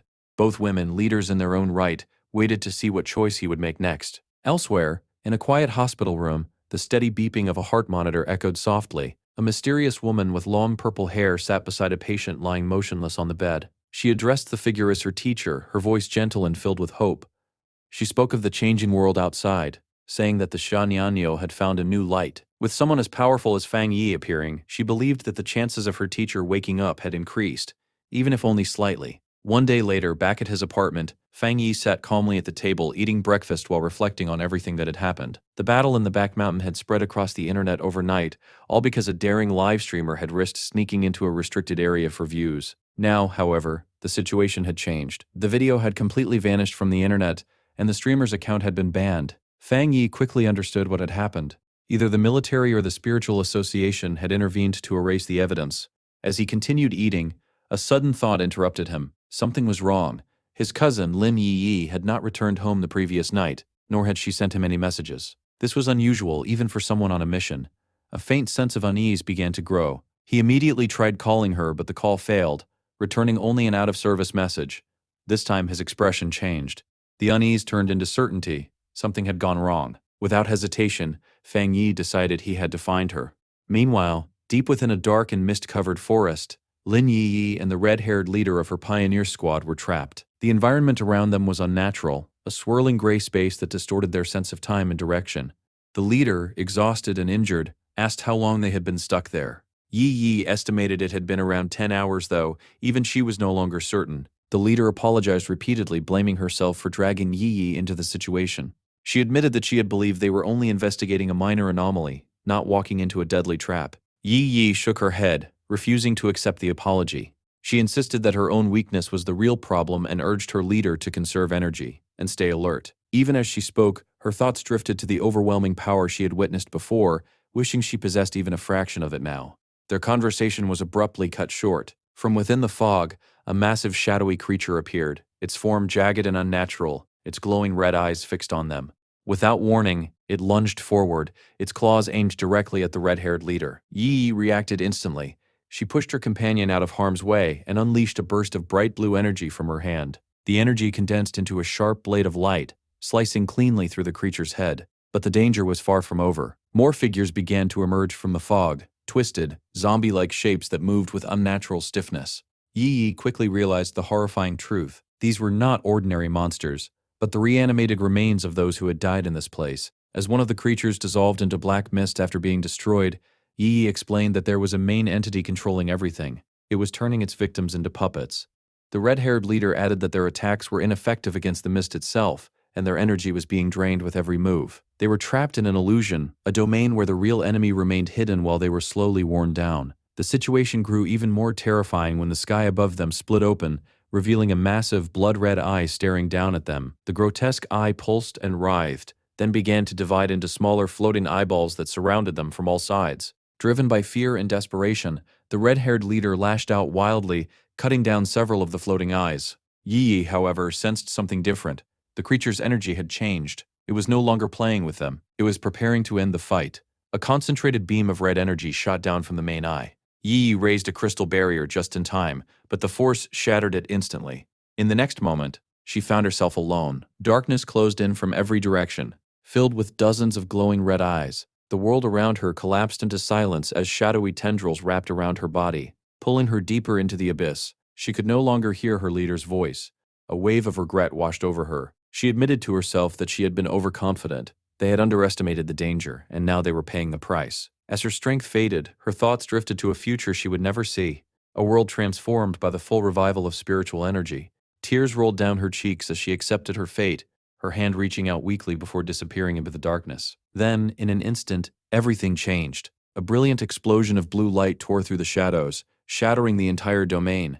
A figure burst forward, surrounded by crackling energy. It was Fang Yi. He arrived just in time. Yi Yi stared in disbelief, her tears still fresh as she recognized him. She whispered his name, realizing that the one who had saved her was none other than her own cousin. With a single surge of divine thunder, Fang Yi destroyed the illusion completely. The dark domain collapsed, revealing the real forest beneath. He landed calmly, electricity still dancing across his hand, having saved both Yi Yi and her unconscious leader. But the battle was not over. From the shadows behind him, the true form of the anomaly emerged. A grotesque mass of flesh covered in countless writhing eyes.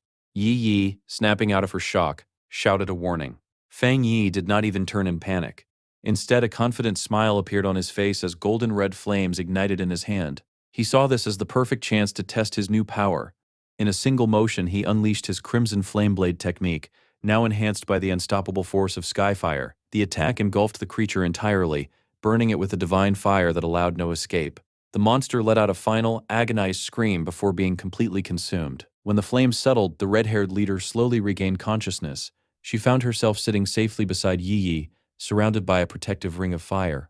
Disoriented, she asked if they had died and been dragged into hell along with the monster. Yi Yi gently reassured her, telling her to look carefully. They were still alive. Moments later, Fang Yi approached them, the flames fading as he walked. With a calm smile, he told them the situation had been handled. Then, glancing at the time, he casually remarked that they must not have eaten breakfast yet. The red-haired leader stared at him, her expression shifting from confusion to sudden realization. She jumped to her feet, pointing at him in shock and excitement. She recognized him immediately as the man who had saved them before in Yanghuo Town from the monstrous death vine. Fang Yi paused slightly, a hint of surprise crossing his face as he realized he had been recognized so easily. Lin Yi Yi stood frozen, completely overwhelmed by what she had just learned.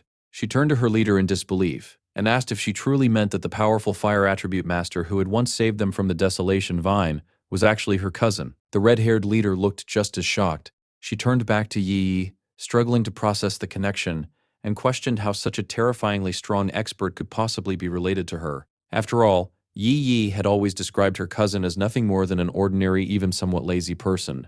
Fang Yi could only scratch the back of his head, offering an awkward smile in response. Still unable to contain her excitement, the leader grabbed Yi Yi by the shoulders. She reminded her almost breathlessly that this was the same person who had defeated the Desolation Vine with a single overwhelming strike. Yi Yi's thoughts spiraled as she tried to piece everything together. She now understood that her cousin was indeed the mysterious fire attribute master. But another question immediately followed. Just moments ago, she had seen him unleash an incredibly pure and powerful thunder attribute, effortlessly destroying the monster's dark domain. The realization hit her like a shockwave. If Fang Yi possessed both such overwhelming fire and thunder abilities, then he was not just talented, he was a once-in-a-generation genius with dual high-grade attributes. Then a third realization surfaced, even more staggering than the last. She remembered the massive spiritual disturbance that had once shaken her neighborhood, the unmistakable sign of someone breaking through into the legendary spirit creation realm. Slowly, her gaze returned to Fang Yi as the possibility formed in her mind. Was that also him? Seeing her confusion, Fang Yi finally stepped in and confirmed everything without hesitation. Yes, it had all been him. He did not dwell on the topic for long. Instead, he shifted the conversation to something more immediate. He asked about the dark attribute anomaly they had just faced, pointing out that such creatures were never to be taken lightly. His tone grew more serious as he questioned why only the two of them had come and where the rest of their team was. The red-haired leader explained that their squad was not always able to operate as a full unit.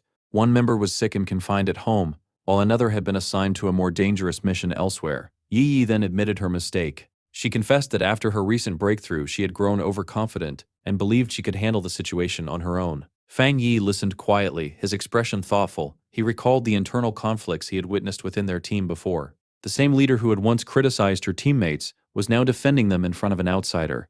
It showed a sense of loyalty he could respect. At the same time, he knew his cousin was perceptive enough to have noticed the instability within the group. Now that his identity had been revealed, and to people he trusted, Fang Yi made a decision. He looked at the two of them and calmly asked if they would like to form a team with him. For a moment, both women were too stunned to respond. Then the red-haired leader burst into excitement, clasping her hands together with visible joy. She eagerly accepted, thrilled at the chance to work alongside someone of Fang Yi's level, and joked that she was incredibly lucky to benefit from Yi Yi's connection. Yi Yi, however, felt something deeper.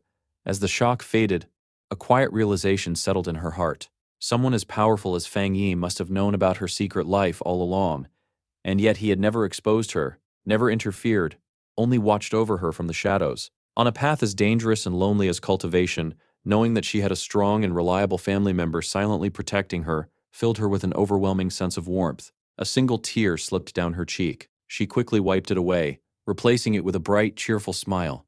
Raising her hand, she flashed a playful peace sign at Fang Yi, thanking him sincerely and even promising to cook him 2 extra eggs for dinner. At that moment, her phone buzzed. She checked the notification and announced that Zhao Lan, the mysterious and powerful member of their pioneer group, had just posted a new mission. The alert described a high-risk collection task in a place known as the Extreme Dark Zone, a forbidden region saturated with dark attribute energy. The message ended with a clear warning, urging anyone interested to think carefully before signing up. Fang Yi asked if they knew anything about this place. Yi Yi explained that the Extreme Dark Zone was a restricted border area under strict control by the nation.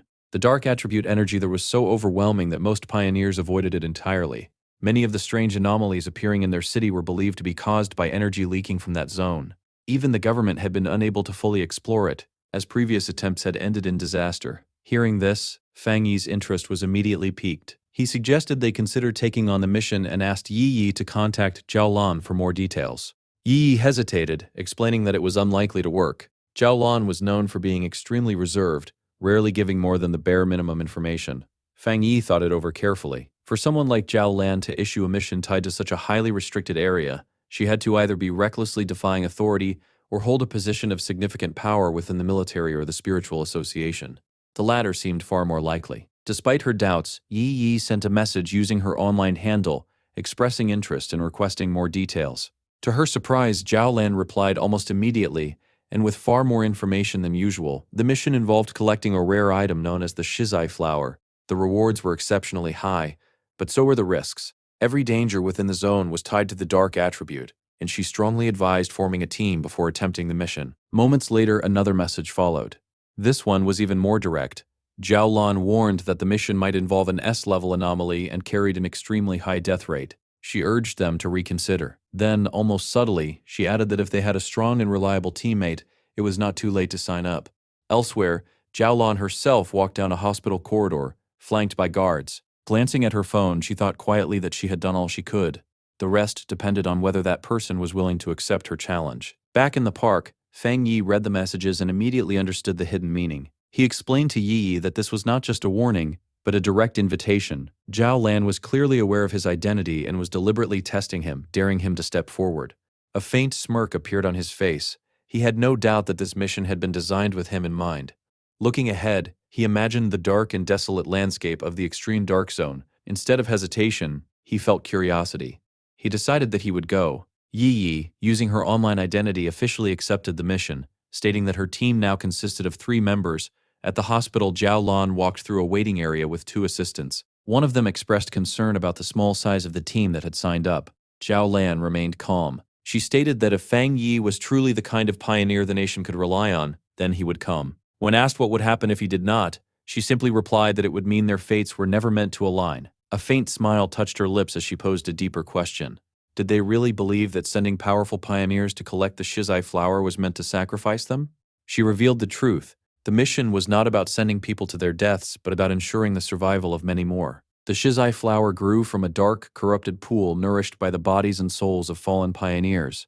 Harvesting it was dangerous, but it was also the only way to strengthen the nation and save future lives. Her explanation revealed the true purpose behind the mission. It was meant to protect the new generation of pioneers, including Fang Yi and his team, while also restoring the strength of those who had already fallen. Inside a quiet hospital room, Zhao Lan stood beside her comatose teacher, an elderly man whose presence carried immense weight.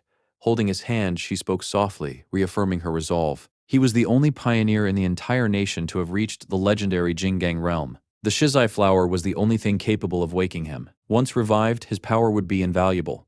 In a world shaped by spiritual revival, a Jinggang realm expert would hold influence comparable to a nuclear weapon, becoming a cornerstone of the nation's strength. To Zhao Lan, the cost was clear. Even if it meant sacrificing entire squads, the outcome would be worth it. One of her assistants hesitated, expressing concern for Zhao Lan herself. She reminded her that while the mission was important, her own health mattered too. Those words triggered a sudden reaction. Zhao Lan's expression darkened as she repeated them, her voice trembling with suppressed emotion. She shouted that her life only mattered because it had been bought with the sacrifices of her fallen comrades. Clutching her head as pain surged through her, she struggled to steady herself. After a moment, she calmed down and apologized, dismissing their concern by saying it was not yet time for her medicine. A fleeting image of her former team appeared in her mind, filled with laughter and life. Her expression softened into quiet exhaustion as she looked away, murmuring that those days were already gone.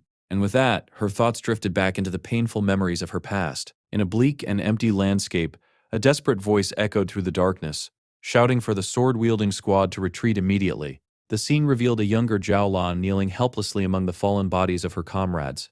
Blood stained the ground beneath them as the last remnants of battle faded into silence. Before her lay her dying captain. With fading strength, he entrusted her with their final mission, placing the responsibility of obtaining the Shizai flower into her hands. Zhao Lan trembled, her mind filled with thoughts of her teacher and her nation. The overwhelming despair made her realize a cruel truth. The extreme dark zone was not a place where mercy existed. It was a domain that devoured even the strongest without hesitation. Refusing to accept reality, she cried out, refusing to leave her captain behind. But in his final moments, he reached out and placed his hand over hers, transferring the last of his spiritual energy into her body. He told her that whatever strength remained in him now belonged to her, and he begged her to survive. The memory shattered as the scene returned to the present. Zhao Lan stood silently in the hospital, her gaze distant as she reflected on that tragic day. She revealed the bitter truth behind their sacrifice. Her team had given her everything, their power, their lives, their hope. But they had not known one critical detail. A Shizai flower becomes useless if it is stained with blood or damaged during harvest. Their mission had failed the moment the battle began. Even as they saved her life, their goal had already become impossible. After a long journey, Fang Yi and his newly formed team finally reached the outskirts of the extreme dark zone. The area was eerily quiet, devoid of life as if even nature feared to approach. The red-haired leader stretched her arms in frustration, complaining about the exhausting journey. She questioned why they had not simply flown there, given their abilities. Yi Yi explained patiently that even for pioneers, sustained flight required an immense reserve of spiritual energy. Without overwhelming power, it simply was not feasible. Fang Yi remained silent, his glowing red eyes fixed on the distance ahead. Soon, they arrived at a massive checkpoint marking the entrance to the Forbidden Zone. Layers of defenses stood before them, rows of tank traps, reinforced fencing, and beyond them, a shimmering blue energy barrier that sealed the area completely. Even from afar, Fang Yi could feel it. A suffocating, deeply unsettling aura seeped through the barriers.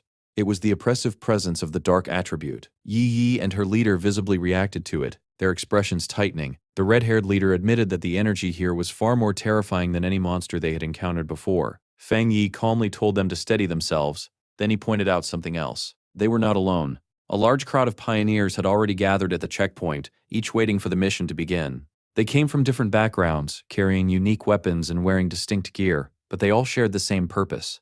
Yi Yi observed that these pioneers were not drawn solely by the promise of rewards. The dark attribute had become an unavoidable threat. Its creatures were ruthless and hostile, and with their increasing appearances in cities, ignoring the source was no longer an option. Many had come here to confront the danger directly. The red-haired leader nodded in agreement, impressed by Yi's reasoning. Fang Yi, watching quietly, showed a faint smile, recognizing the sharpness of his cousin's thinking. As they waited, Fang Yi explained his own reason for joining the mission. He had already faced dark attribute creatures twice before. The first had been a grotesque mutated beast, and the second, a cunning pair of monsters that nearly wiped out an entire squad from the Spiritual Energy Association. What concerned him most was not just their strength, but their intelligence. These creatures were somehow bypassing the military's defenses and infiltrating cities. This pattern had become too frequent to ignore. If nothing was done, the cities would eventually fall. That was why he had come, to face the source directly. At the checkpoint, a military officer observed as Su Qingying briefed the gathered pioneers. Her expression was serious, her voice steady as she prepared them for what lay ahead. Then, she saw him. Her composure broke instantly as she spotted Fang Yi approaching alongside Yi Yi and the red-haired leader. Shock overtook her, and she instinctively covered her mouth. Her subordinate Zhang Xiaoya also noticed and called out, but Su Qingying remained frozen, silently hoping she would go unnoticed. That hope vanished when Fang Yi looked directly at her and calmly called her name, addressing her as Captain Su. With no choice left, she approached with her cloaked squad. The red-haired leader, unable to resist teasing, immediately sized her up and jokingly asked Fang Yi if this was Yi Yi's future sister-in-law. The remark sent both Yi Yi and Su Qingying into panic. Su Qingying blushed deeply, waving her hands in frantic denial. Fang Yi calmly clarified that she was not, explaining that she was simply Captain Su from the Spiritual Energy Association who occasionally assisted him. Strangely, this explanation only made her more flustered. Before the awkward moment could continue, a loud, arrogant voice cut through the air. An older man clad in heavy red armor stepped forward with his team, openly mocking them. He criticized the younger generation for their lack of respect and warned them not to act so casually in a place like this. The red-haired leader immediately bristled with anger, but Yi Yi held her back. Fang Yi stepped forward as well, signaling for calm. Unwilling to back down, the red-haired leader shot back, telling the man to mind his own business and warning that fear would not spare anyone inside the zone. The man's expression darkened, but before the situation escalated further, the sound of an approaching vehicle drew everyone's attention. A large armored transport arrived, its doors opening slowly. From within, Zhao Lan stepped out. Her presence alone silenced the crowd. Whispers spread instantly as pioneers recognized her. She walked forward with quiet authority, her guards flanking her as if escorting someone of immense importance. Fang Yi watched her carefully and immediately understood. She was the one who had opened the gate. Standing before the massive energy barrier, Zhao Lan raised her hand. Energy gathered in her palm, forming a glowing blue symbol that pulsed with power. With a single motion, she thrust it forward. The barrier tore open. A dark path appeared beyond it, leading directly into the Forbidden Zone. The mission had begun. Before allowing them to enter, Zhao Lan issued one final warning. The shizai flowers had to be collected perfectly intact, without any contact with human blood, otherwise they would be worthless. With that, she gave the order to proceed. One by one, the pioneers stepped into the darkness. Some grumbled, questioning why Zhao Lan herself would not enter. Others silenced them, reminding them of the rewards and the compensation promised to their families. As Fang Yi's group prepared to enter, Su Qingying quietly assessed the surrounding teams for him. She identified the arrogant man as a one-star spirit creation realm cultivator, equal in rank to Fang Yi. She also noted that several others were concealing their strength, while the rest ranged between 1-star and 3-star Ghost Axe realm. Overall, the teams were evenly matched. Fang Yi found this surprising. The mission had drawn an unusually high number of elite participants, which only confirmed how dangerous it truly was. Outside, Zhao Lan received a final report. A total of dozens of pioneers had entered, including several at the spirit creation level. The threats inside ranged from B level to S level. She simply nodded, instructing her team to prepare the monitoring systems. Inside the zone, the environment changed instantly. The world became dark, silent, and filled with lifeless trees. Black tendrils of energy twisted through the air, surrounding the pioneers as they stepped forward. Fang Yi immediately warned everyone to stay close. The dense dark attribute would distort their senses, making it easy to become lost or separated. Moments later, the red-haired leader suddenly doubled over, overwhelmed by nausea. She apologized as she struggled to hold herself together. Su Qingying calmly stepped in, explaining that this was normal. The air was filled with the stench of decay, a mixture so foul that even seasoned pioneers struggled to endure it. She pointed to other groups nearby, many of whom were also collapsing from the same effect. She continued her explanation, stating that the dark attribute acted like a corrosive force against pioneers, weakening them over time. At the same time, it strengthened the creatures within the zone. She outlined the classification of threats. B-level monsters matched ordinary pioneers. A-level monsters required spirit creation realm cultivators to handle, and S-level monsters were catastrophic beings capable of challenging even those at the legendary Jinggang realm. However, there was a crucial detail. Within this zone, every creature was enhanced. A monster that would normally be a B-level threat could easily rise to A-level strength here. The red-haired leader expressed her shock at this revelation. Yi, concerned, asked whether Su Qianying and her team were unaffected. Su Qingying gave a small, confident smile. She explained that her team was accustomed to such environments and could endure the conditions. She also revealed that she had recently broken through to the 3-star Ghost Axe realm and was working toward evolving her water attribute into ice. As the heavy, suffocating atmosphere pressed in from all sides, the true danger of the extreme dark zone began to reveal itself. Lin Yi steadied herself and spoke to Su Qingying, her tone cautious but direct.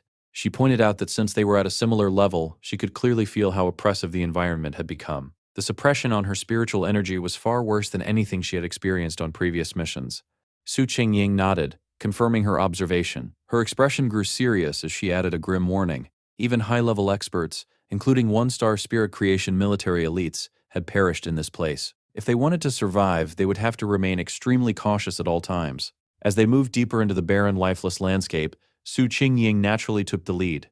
The mist thickened around them, swallowing everything in its path. Soon, even the group ahead of them vanished from sight. Realizing the danger, she urged everyone to pick up their pace slightly. At the same time, she gave a crucial instruction. They needed to conserve their strength.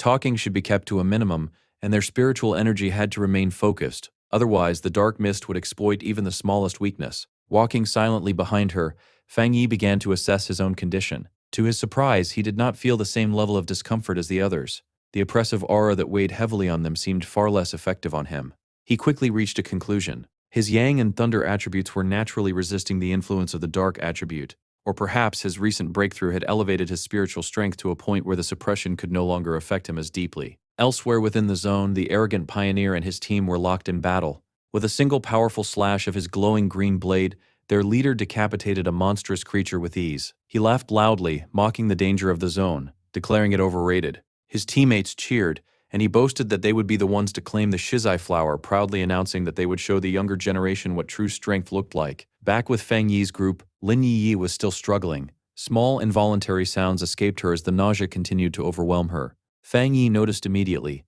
Despite her strength, he saw that she was still just a young girl facing something far beyond ordinary limits. Without saying much, he gently placed his hand on her back and sent a steady flow of spiritual energy into her body. The change was immediate. The nausea faded, the cold receded, and a warm, soothing sensation spread through her, like sunlight in the middle of winter.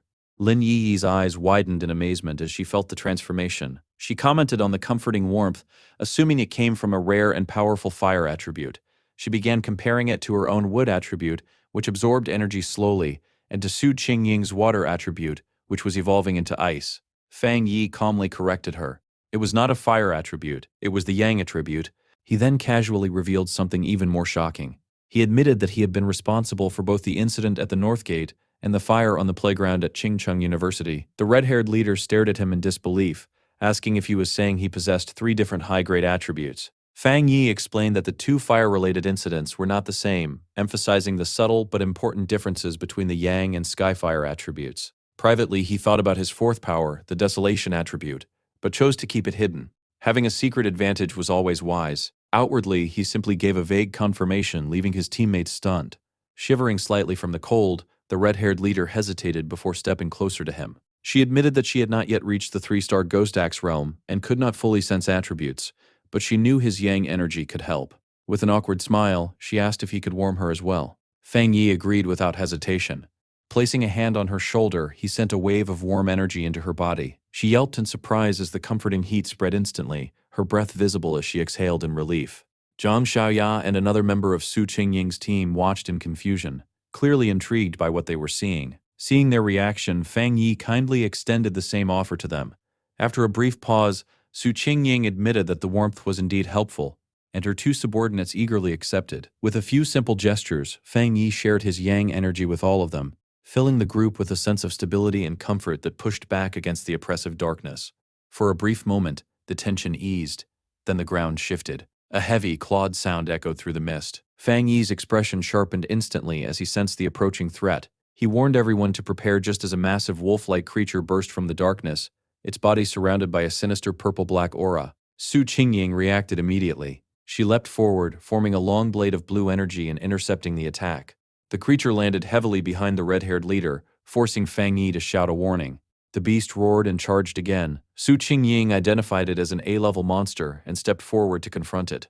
With a swift motion, she unleashed a powerful surge of ice energy that struck the creature directly. To everyone's surprise, the monster vanished upon impact. Su Qingying remained alert, an ice crystal forming in her hand as Lin Yi wondered aloud if the creature had been destroyed. Fang Yi, however, saw through the illusion.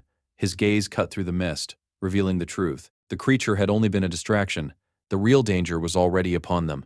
A massive horde of shadowy figures, their red eyes glowing faintly, silently surrounded the group. Before anyone could react, the ground beneath their feet erupted. Dark tendrils and skeletal hands shot upward, grabbing and trapping them in place. The trap had already closed. Even as the horde advanced, Fang Yi remained calm. He told everyone to step back as he drew his sword. His eyes ignited with blazing light as he released a massive wave of fire. The explosion of flames tore through the horde instantly. Shadowy bodies dissolved into ash as piercing shrieks echoed through the mist. Within moments, the entire swarm was gone. Standing amidst the fading embers, Fang Yi casually spun his sword and stated that they were safe. For now, he explained that despite the illusion of numbers, there had only been 2 real monsters controlling the entire attack. Su Qingying was visibly shaken. She realized that the creatures in this zone had evolved far beyond normal limits. They could imitate human behavior and speech. Fang Yi added grimly that this was likely because they had consumed humans and learned from them. The group fell silent, absorbing the terrifying implication. Su Qingying then pointed out another harsh truth.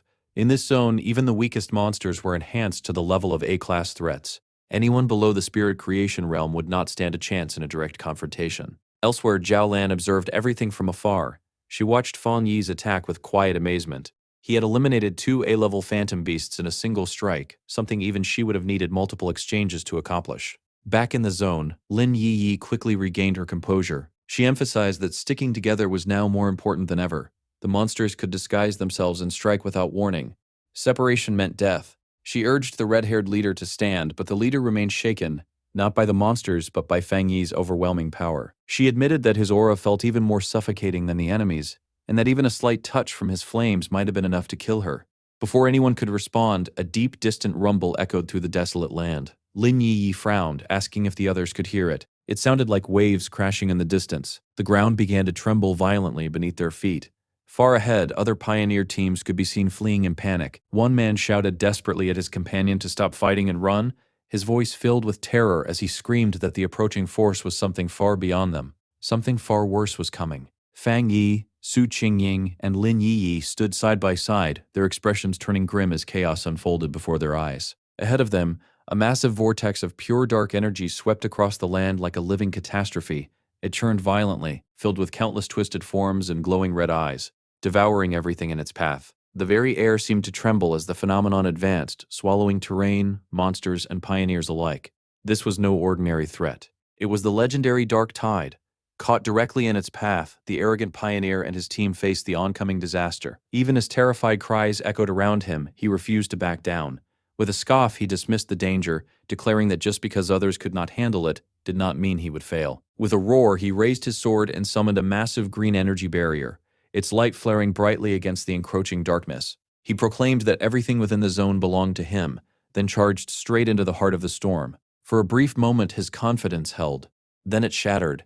The instant he entered the dark tide, countless tendrils of shadow surged toward him, wrapping around his body like living chains. The pressure was overwhelming, suffocating far beyond anything he had ever faced. In that moment, he understood the truth. The creatures within the tide were not merely A-level or even S-level threats. They were something far more terrifying. Panic replaced arrogance. He tried to escape, but it was already too late. The darkness swallowed him whole. His scream, along with the cries of countless other pioneers, echoed briefly before being dragged into the depths of the tide, vanishing completely. From a distance, Fang Yi's group watched in stunned silence. The red-haired leader trembled slightly, her voice unsteady as she wondered aloud if anyone caught inside could have survived, and whether they themselves had any chance of escaping such a force. Lin Yi turned to Su Qingying asking her to explain what exactly they were facing. Su Qingying's face was pale as she answered.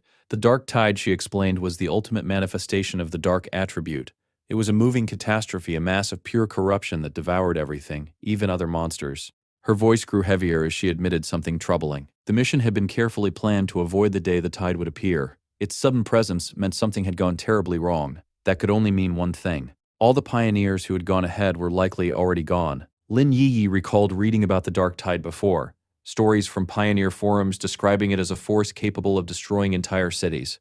Fear gripped her as she urged Fang Yi to retreat while they still had the chance. But Fang Yi remained calm. Without hesitation, he raised his hand and formed a massive barrier around the group. Golden energy surged outward, interwoven with crackling blue lightning, creating a radiant shield that pushed back the encroaching darkness. He explained that this barrier, formed from his combined attributes, naturally countered the dark attribute. If necessary, they could reinforce it together and withstand the tide's impact. Su Qingying stared at him in shock. She immediately questioned his intentions, warning him that the dark tide was not something they could simply resist. Even a spirit creation realm expert had just been swallowed without resistance. Their combined strength would not be enough to stop it. Fang Yi, however, showed no hesitation. His sword ignited with blazing golden flames, while his other hand crackled with intense blue lightning. A confident smile appeared on his face as he spoke. He would not just defend against it, he would destroy it. Before anyone could stop him, Fang Yi leaped forward. His body transformed into a streak of light, fire and lightning intertwining as he shot directly toward the towering wall of darkness. Behind him, his teammates could only watch in disbelief. Su Qingying's voice trembled as she questioned whether he truly intended to destroy the dark tide itself. The answer came in silence. His blazing aura tore through the swirling chaos, carving a path into the heart of the tide. Darkness surged around him, but it could not consume him. At the center of the storm, Fang Yi came to a stop. Surrounded by endless shadows and monstrous forms, he floated calmly within a radiant golden aura. The violent dark energy raged around him, but not a single trace of it could breach his defense. Alone in the eye of the dark tide, he stood completely unharmed. Floating at the very heart of the dark tide, Fang Yi narrowed his eyes as he observed the storm more closely. Within the swirling chaos, he noticed faint flame-like wisps of red energy flickering between the shadows. A knowing smirk formed on his face as his suspicion was confirmed. Surrounded by a grotesque mass of countless monsters, their twisted, multi-eyed bodies writhing in the darkness, he began to understand the true nature of what he was facing. These were not ordinary A-level creatures being controlled by the tide. They were something far worse. Each one was a fused, evolved composite born from countless lesser monsters merging together. The dark tide itself was not just destruction. It was an incubator. It constantly refined and evolved its creations, raising them from B level to A level, and from A level to S level, without end. Realizing this, Fang Yi concluded that the phenomenon before him was no ordinary disaster. It was at least an SSS-level threat, something capable of effortlessly consuming even spirit creation realm pioneers. Before he could think further, one of the monstrous entities lunged toward him. Fang Yi's eyes ignited with golden flames as he swung his sword. With a single clean strike, his crimson flame blade technique erupted, instantly destroying the A-level composite beast. He felt the difference immediately. The power he now wielded, combined with his breakthrough and the enhancement of Skyfire, allowed him to eliminate what once would have been a difficult opponent with ease. His growth had reached a new level. As he scanned the battlefield, something caught his attention. The arrogant pioneer was still alive. The man's body was being consumed by dark energy, his form partially submerged within the tide. Yet he had not completely succumbed. His consciousness remained, and he struggled weakly against the corruption. Fang Yi recognized the situation at once. The man's spiritual energy had not yet been fully drained. As a spirit creation realm cultivator, he still had a slim chance of survival. Without hesitation, Fang Yi acted. Gathering the power of divine thunder, he unleashed a massive bolt of purifying lightning. The strike tore through the dark mass, blasting the man free from the tide. His body was thrown clear, crashing heavily onto the ground outside the storm. Unconscious, but alive. Standing over the aftermath with his sword still burning, Fang Yi concluded that the man could be saved, though only barely. But his moment of control did not last. The dark energy around him began to shift again. The monsters he had just destroyed started to reform, their shapes rebuilding from the surrounding darkness. Within seconds, a massive multi-eyed creature reappeared. Fully restored, Fang Yi's expression hardened. The tide could regenerate endlessly. He understood immediately. This infinite reproduction might be the defining trait of entities beyond S level. No matter how many he destroyed, they would simply return. Faced with an endless horde, Fang Yi decided to take a risk. With a calm, almost daring smile, he dropped his protective aura entirely.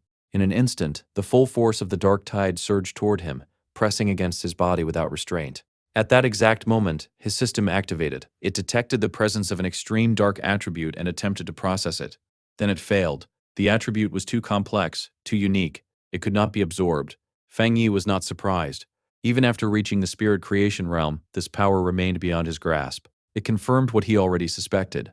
The dark attribute was fundamentally different from any other energy he had encountered. With no way to absorb it and no way to destroy it outright, he was left with only one option. As the regenerated monsters closed in once more, a brief thought crossed his mind. If he had brought the Desolation Flower, its life-draining ability would have been the perfect counter. Then, suddenly, his eyes widened. He had already found the answer. Outside the storm, the rest of the team stood within the golden barrier watching anxiously. The red-haired leader asked if Su Qingying had ever witnessed anything like this before, but Su Qingying could only shake her head. Then something changed. The violent tide grew eerily still, pressing silently against the barrier. The unnatural calm made the situation even more terrifying. Lim Yi's fear reached its peak. She admitted that even when facing the Desolation Vine, she had never felt this level of dread. Her thoughts were consumed with worry for her cousin. Su Qingying stepped forward, trying to steady her. She pointed out that Fang Yi's barrier was still active, though flickering slightly. Taking Yi's hands, she urged her to focus her energy and help reinforce the shield. She spoke with quiet determination. If someone as powerful as Fang Yi were to fall, then none of them would survive anyway. Her words, though blunt, carried a strange sense of reassurance. She reminded them that Fang Yi was not an ordinary pioneer. He wielded multiple powerful attributes, and his true strength was likely even greater than they realized. It was not their place to worry about saving him. Her calm confidence eased Yi's fear. She nodded and thanked her, feeling steadier than before. Su Qingyang gave a small smile, admitting that her teammates often called her too serious, and asked if she felt better now. Before Yi could respond, the darkness split apart. A massive column of blazing fire erupted from within the dark tide, forcing the oppressive energy backward. From the center of the inferno, Fang Yi rose. His body radiated with a mixture of golden and blue light, his presence overwhelming. With a single command, he unleashed his ultimate technique, the 9 Dragons Skyfire sealing art. 9 colossal fire dragons burst into existence, their blazing forms coiling through the sky. Their combined radiance overwhelmed the darkness, pushing back the tide itself. Outside, his teammates stared in absolute awe. The red-haired leader pointed excitedly, while Lim Yi could only watch in stunned silence. Even Su Qingying, usually composed, was left speechless by the sheer scale of his power. Elsewhere, Zhao Lan felt the surge of energy and staggered slightly. She immediately recognized the signature. It was Skyfire, and what Fang Yi was using was a sealing technique of incredible magnitude. Her eyes widened as she watched the impossible unfold. The 9 dragons converged, compressing the entire dark tide, a force capable of destroying cities, into a single unstable sphere of blazing energy. But Fang Yi was not done. Raising his hand, he summoned divine thunder once more. A vortex of crackling blue lightning formed around the fiery sphere, spiraling with immense force. With a powerful declaration, he unleashed his combined technique, the 9 Dragons' Edict. Fire and lightning collided violently, creating an explosion that shook the entire extreme dark zone. The chaotic energy raged for a moment before Fang Yi brought his hands together, commanding it to seal. The storm collapsed inward. The massive forces compressed into a small, radiant orb, perfectly contained and pulsing with immense power. Silence followed. The dark tide was gone. Outside, the unconscious, arrogant pioneer lay on the ground, barely alive. Fang Yi glanced at him briefly, noting that he had unintentionally saved him. For now, the danger had passed. Lin Yi ran forward, relief flooding her face as she saw her cousin safe. Su Qingying stepped closer as well, offering to have her team take care of the injured man. For the moment, the battlefield had grown still, but everyone present understood one thing clearly. They had just witnessed something far beyond ordinary power. Later, Su Qingying approached Fang Yi, studying his expression with quiet curiosity. She asked why he did not seem pleased even after accomplishing something as extraordinary as sealing a high-level dark attribute phenomenon. In her heart, however, she was deeply shaken. He had truly done what he claimed. He had destroyed the dark tide. To her, that alone made him an unimaginable figure. Fang Yi did not dwell on the praise. His tone remained calm as he explained that they could not relax yet. The seal he had created was only temporary. The dark attribute in the area was still extremely dense, and once the seal weakened, the danger would return. They had to move quickly and locate the Shizai flower before that happened. Su Qingying immediately understood. She nodded and confirmed that her team would escort the unconscious pioneer back to the association for treatment. Her subordinates lifted the man onto their shoulders, preparing to withdraw. The group soon reached the edge of a cliff and paused. From there, they looked out over the empty, lifeless landscape. Su Qingying's expression dimmed as she realized a painful truth. None of the pioneers who had gone ahead had survived. There were no traces left behind, no signs of struggle or escape. They had all been consumed. The red-haired leader lowered her gaze, quietly mourning how people who had been alive just moments ago had completely vanished from existence. Fang Yi, however, remained silent. A thought crossed his mind. Perhaps he had become cold. Yet instead of sorrow, what he felt was relief that he had not been forced to witness their deaths directly. As they approached a dark, ominous pool, Fang Yi suddenly stopped. His expression sharpened, and he took command. He told Lin Yi and the others to move forward with Su Qingying's team. This place, he explained, had now become the most dangerous point.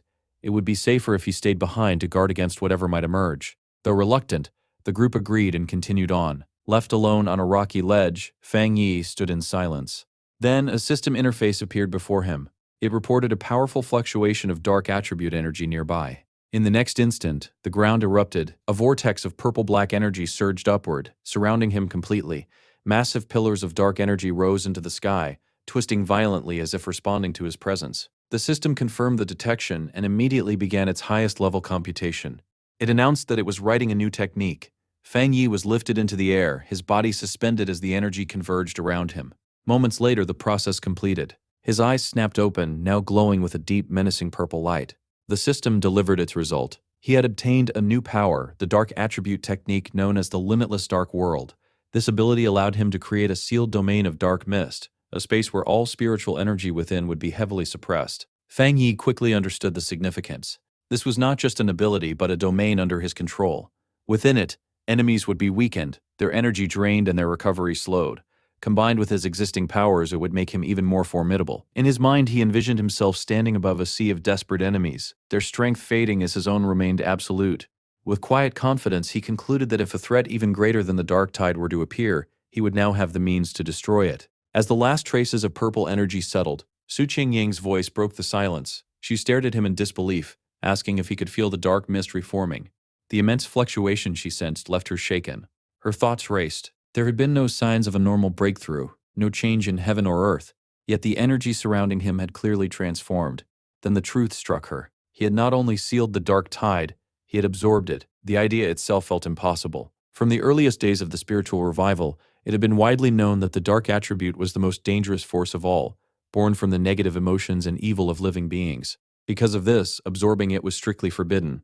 She recalled past attempts. Researchers had once tried to purify the dark attribute, only to suffer catastrophic consequences. The energy had been classified as uniquely dangerous. Even weaker dark creatures could overwhelm early pioneers, while stronger ones posed catastrophic threats. She also remembered a tragic case. A 3-star Ghost Axe pioneer had once attempted to absorb the energy of a relatively minor dark creature. The backlash had destroyed him. His body decayed, his mind collapsed, and he was left broken, confined to a hospital. And yet, Fang Yi stood before her completely unharmed. The surrounding dark energy slowly receded, flowing back into his body as he exhaled softly. Then he spoke. His voice cut through the mist as he calmly addressed the empty space around him, stating that whoever had been watching them could come out now. From the fog, a figure emerged. It was Zhao Lan. She stepped forward and confirmed her observation. If she was not mistaken, he was the one who had sealed the dark tide alone. Su Qingying froze, her eyes widening as she called out Zhao Lan's name in disbelief. Zhao Lan descended slowly and stood before Fang Yi. Her gaze was sharp as she asked him directly what he had just done. More specifically, she questioned whether he had absorbed the dark attribute. Fang Yi answered without hesitation. He had. The admission sent another wave of shock through Su Qingying. In a sudden motion, Zhao Lan drew a pistol and aimed it straight at Fang Yi's head. The red-haired leader shouted in alarm, while Lin Yi stood frozen in fear. Su Qingying reacted instantly, stepping forward and placing herself between them. She raised her arm, blocking the weapon, and confronted Zhao Lan fiercely. She reminded her that Fang Yi was the military's top recruitment priority and questioned the meaning of such hostility. Fang Yi, however, remained calm. He placed a hand on Su Qingying's shoulder, gently stopping her, and addressed Zhao Lan directly. He pointed out the contradiction in her actions. Their mission was to obtain the Shizai flower, yet she seemed more concerned that they had survived than succeeded. Zhao Lan said nothing. Her expression remained unreadable. The red-haired leader could not hold back. She angrily accused Zhao Lan of abandoning them during the dark tide, only to now threaten the person who had saved their lives. Then, without warning, Zhao Lan lowered her weapon. A faint smirk appeared on her lips. She dismissed the entire confrontation as a test. Fang Yi, she declared, had passed. The sudden shift left everyone confused except for Fang Yi. He immediately understood and asked if her true intention had been to evaluate him. Zhao Lan confirmed it. She explained that his strength was too important to judge through reports alone. She needed to see his character with her own eyes.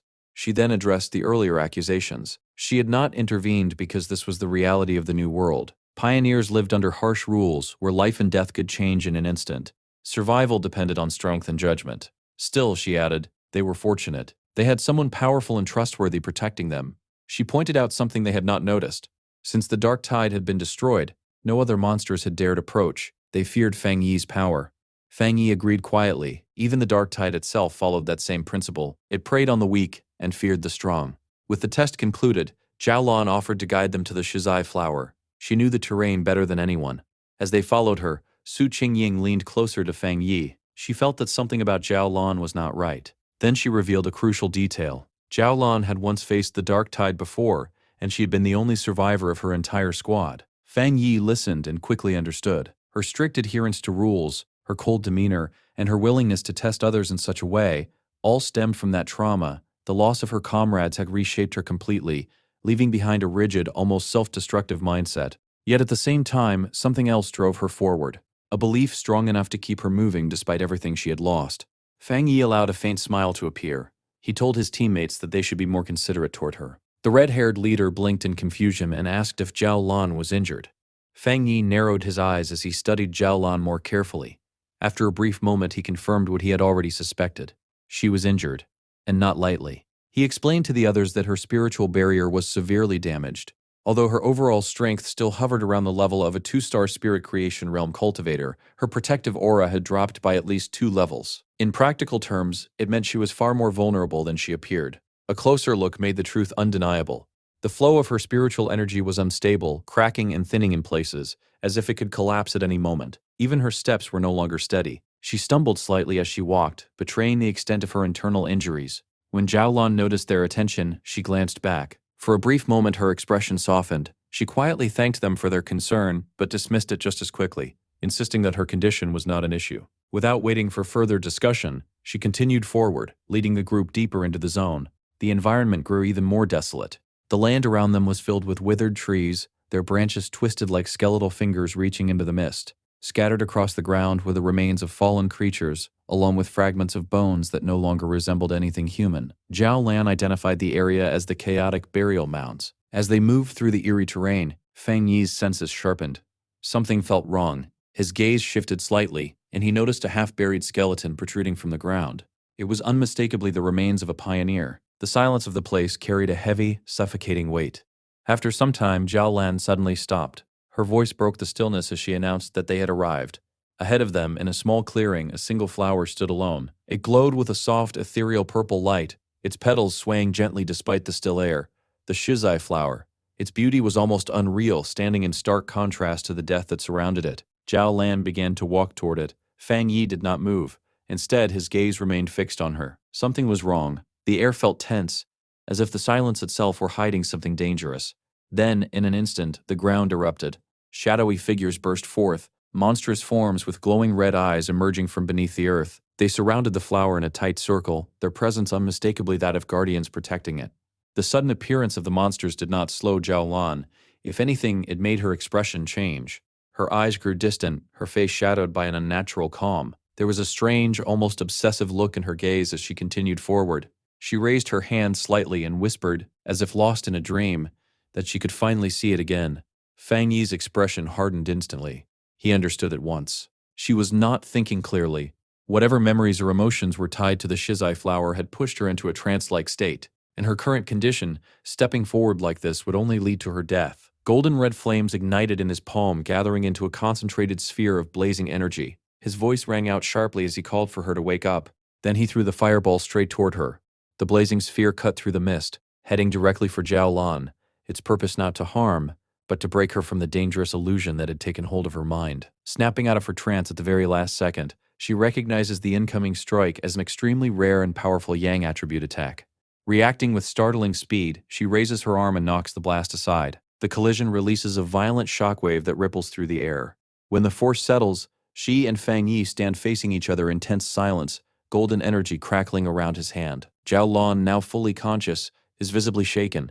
The sight of the strange flower has stirred painful memories within her. Ghostly images of her fallen companions flash through her mind, and a troubling doubt begins to surface as she wonders if all her careful preparations had still not been enough. Noticing that she has regained her awareness, Lin Yi and Su Qingying rush to her side. Lin Yi quickly asks if she is all right, while Su Qingying observes that Zhao Lan is being severely affected by the dark attribute lingering in the area.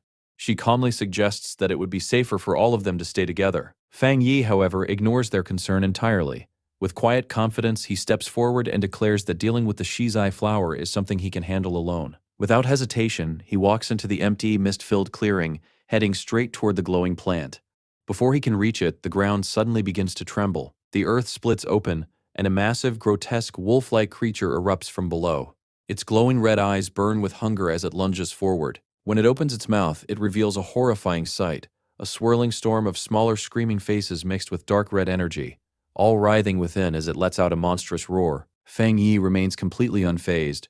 Blue lightning gathers at his fingertips as he calmly utters a single command: Divine Thunder. In an instant, multiple massive bolts of lightning tear through the creature's body. The beast howls in agony, its form convulsing as electricity courses through it. Yet despite the damage, it does not collapse. Observing closely, Fang Yi realizes that this fox demon has devoured countless other creatures, mutating into something far more dangerous. He immediately identifies it as an S-class threat. With time running out due to the unstable seal on the dark tide, Fang Yi understands he cannot afford to prolong the fight. Instead of concern, a confident smirk appears on his face. Seeing the monster's durability, he decides to use it as a test for his newly acquired power. Dark, ominous purple energy begins to gather in his hand. With absolute control, he unleashes his technique, the limitless dark world. A violent storm of swirling purple energy bursts outward, instantly engulfing the creature. The energy condenses into a massive sphere, trapping both Fang Yi and the monster within its boundaries. Inside this domain, reality itself seems to shift. Countless shadowy tendrils lash out from all directions, binding the S-class beast tightly. The creature struggles desperately, but its massive body begins to shrink under the crushing pressure of the domain. A system notification appears, confirming the overwhelming effect of the technique. Under the influence of the limitless dark world, the S-class anomaly is forcibly suppressed, dropping 2 full threat levels down to a B-class. Standing before the now weakened monster, Fang Yi calmly notes that its foundation must have been fragile to be reduced so easily. With the creature no longer a significant threat, his sword ignites with blazing golden red flames. Declaring the battle finished, he delivers a single decisive slash, engulfing the monster in fire and erasing it completely. Outside the domain, Su Qingying and Lin Yi watch the massive sphere of dark energy with confusion. Su Qingying remarks that although it is clearly a dark attribute, it feels different from anything she has experienced before. Lin Yi agrees, noting the absence of the usual cold, oppressive sensation. Zhao Lan provides the answer. She explains that what they are witnessing is Fang Yi's personal domain, a space he created entirely on his own after mastering the dark attribute without guidance. The significance of this realization weighs heavily on her. She knows that forming such a domain is an extraordinarily rare achievement. Before this moment, the only person she had ever seen capable of creating a spatial domain with pure spiritual power was her own teacher. At most, she believes only a handful of people in the entire world possess such ability. A painful memory resurfaces in her mind, showing a catastrophic disaster that once engulfed an entire city. She recalls how her teacher had attempted to stop it using his domain, only to ultimately fail. Her thoughts are cut short as the purple sphere suddenly dissipates. Fang Yi stands alone in the clearing, completely unharmed. Zhao Lan and Su Qingying are stunned by how quickly the battle has ended. With a relaxed wave and a faint smile, Fang Yi assures them that the chaotic burial mounds should now be safe. With the danger gone, he walks toward the glowing Shizai flower. Carefully, he cups it in his hands and gently pulls it from the ground, making sure to preserve its roots. After briefly examining it, he concludes that it is sufficient to complete their mission. Zhao Lan watches him closely, her expression tense as they reach the most critical moment. Fang Yi returns and hands her the flower. She comments on its surprisingly small size, but he confirms that their objective has been fulfilled and urges everyone to leave immediately. He warns that the sealed dark tide remains unstable and could become dangerous again at any moment. He also reminds them that they still need to deal with the unconscious pioneer and his team. Hearing this, Zhao Lan's tension fades, replaced by genuine gratitude.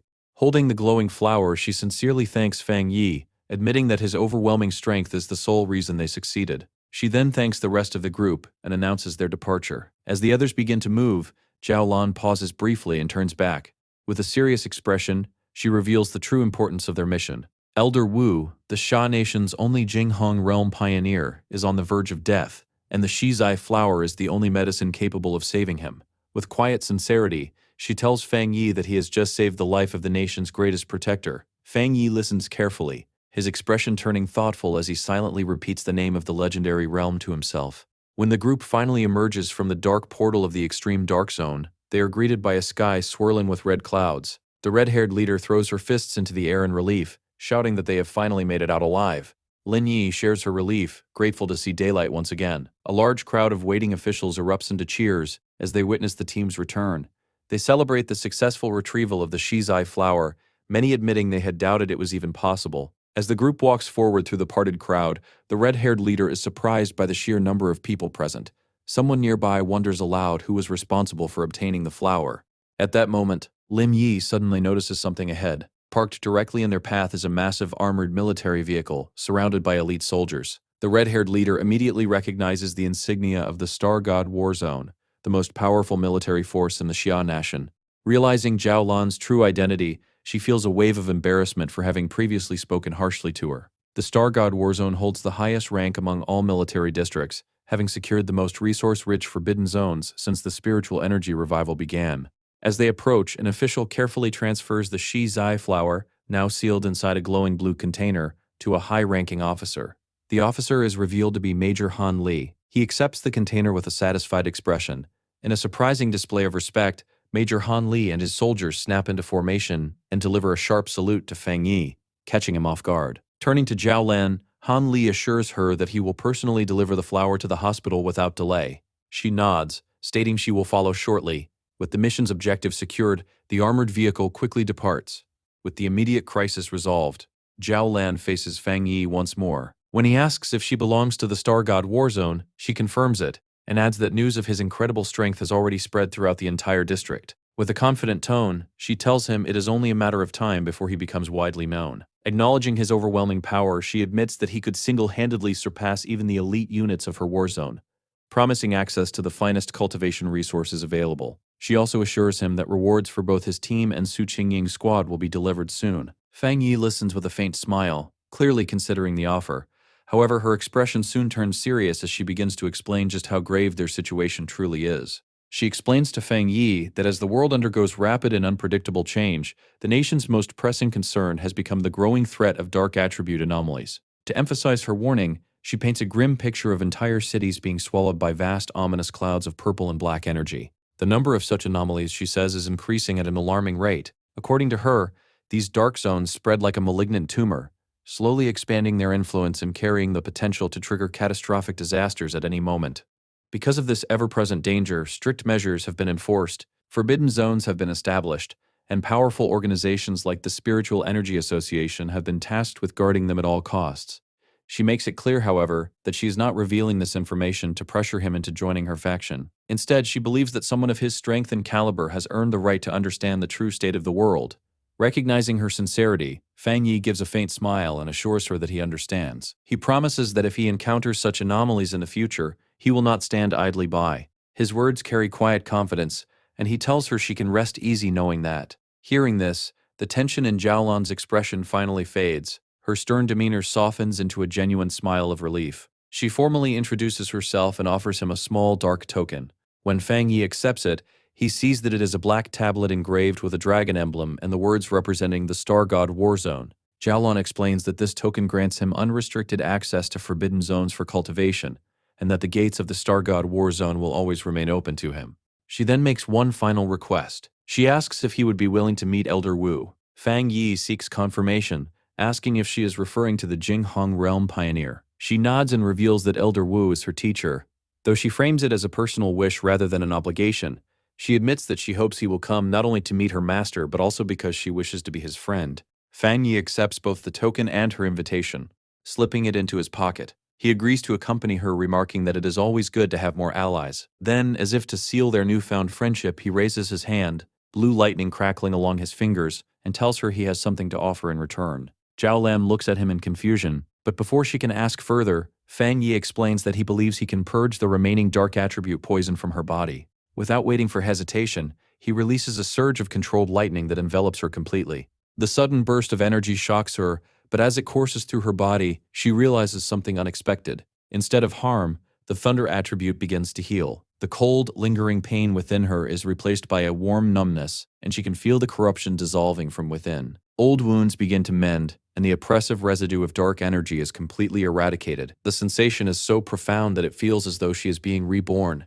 When the lightning fades, Fang Yi asks calmly how she feels. Still surrounded by faint sparks, Zhao Lan confirms that she feels completely restored, with no trace of the dark attribute remaining. Nearby, Su Qingying watches as paramedics tend to the unconscious pioneer, quietly wondering whether someone so severely injured can even be saved. When she turns back, she is surprised to see Fang Yi and Zhao Lan still present. What shocks her more is the transformation in Zhao Lan's aura, which now feels entirely stable as if her injuries had never existed. Zhao Lan explains that Fang Yi used his rare and pure thunder attribute to cleanse the poison from her body. Su Qingying is left in awe, realizing the true versatility of his power.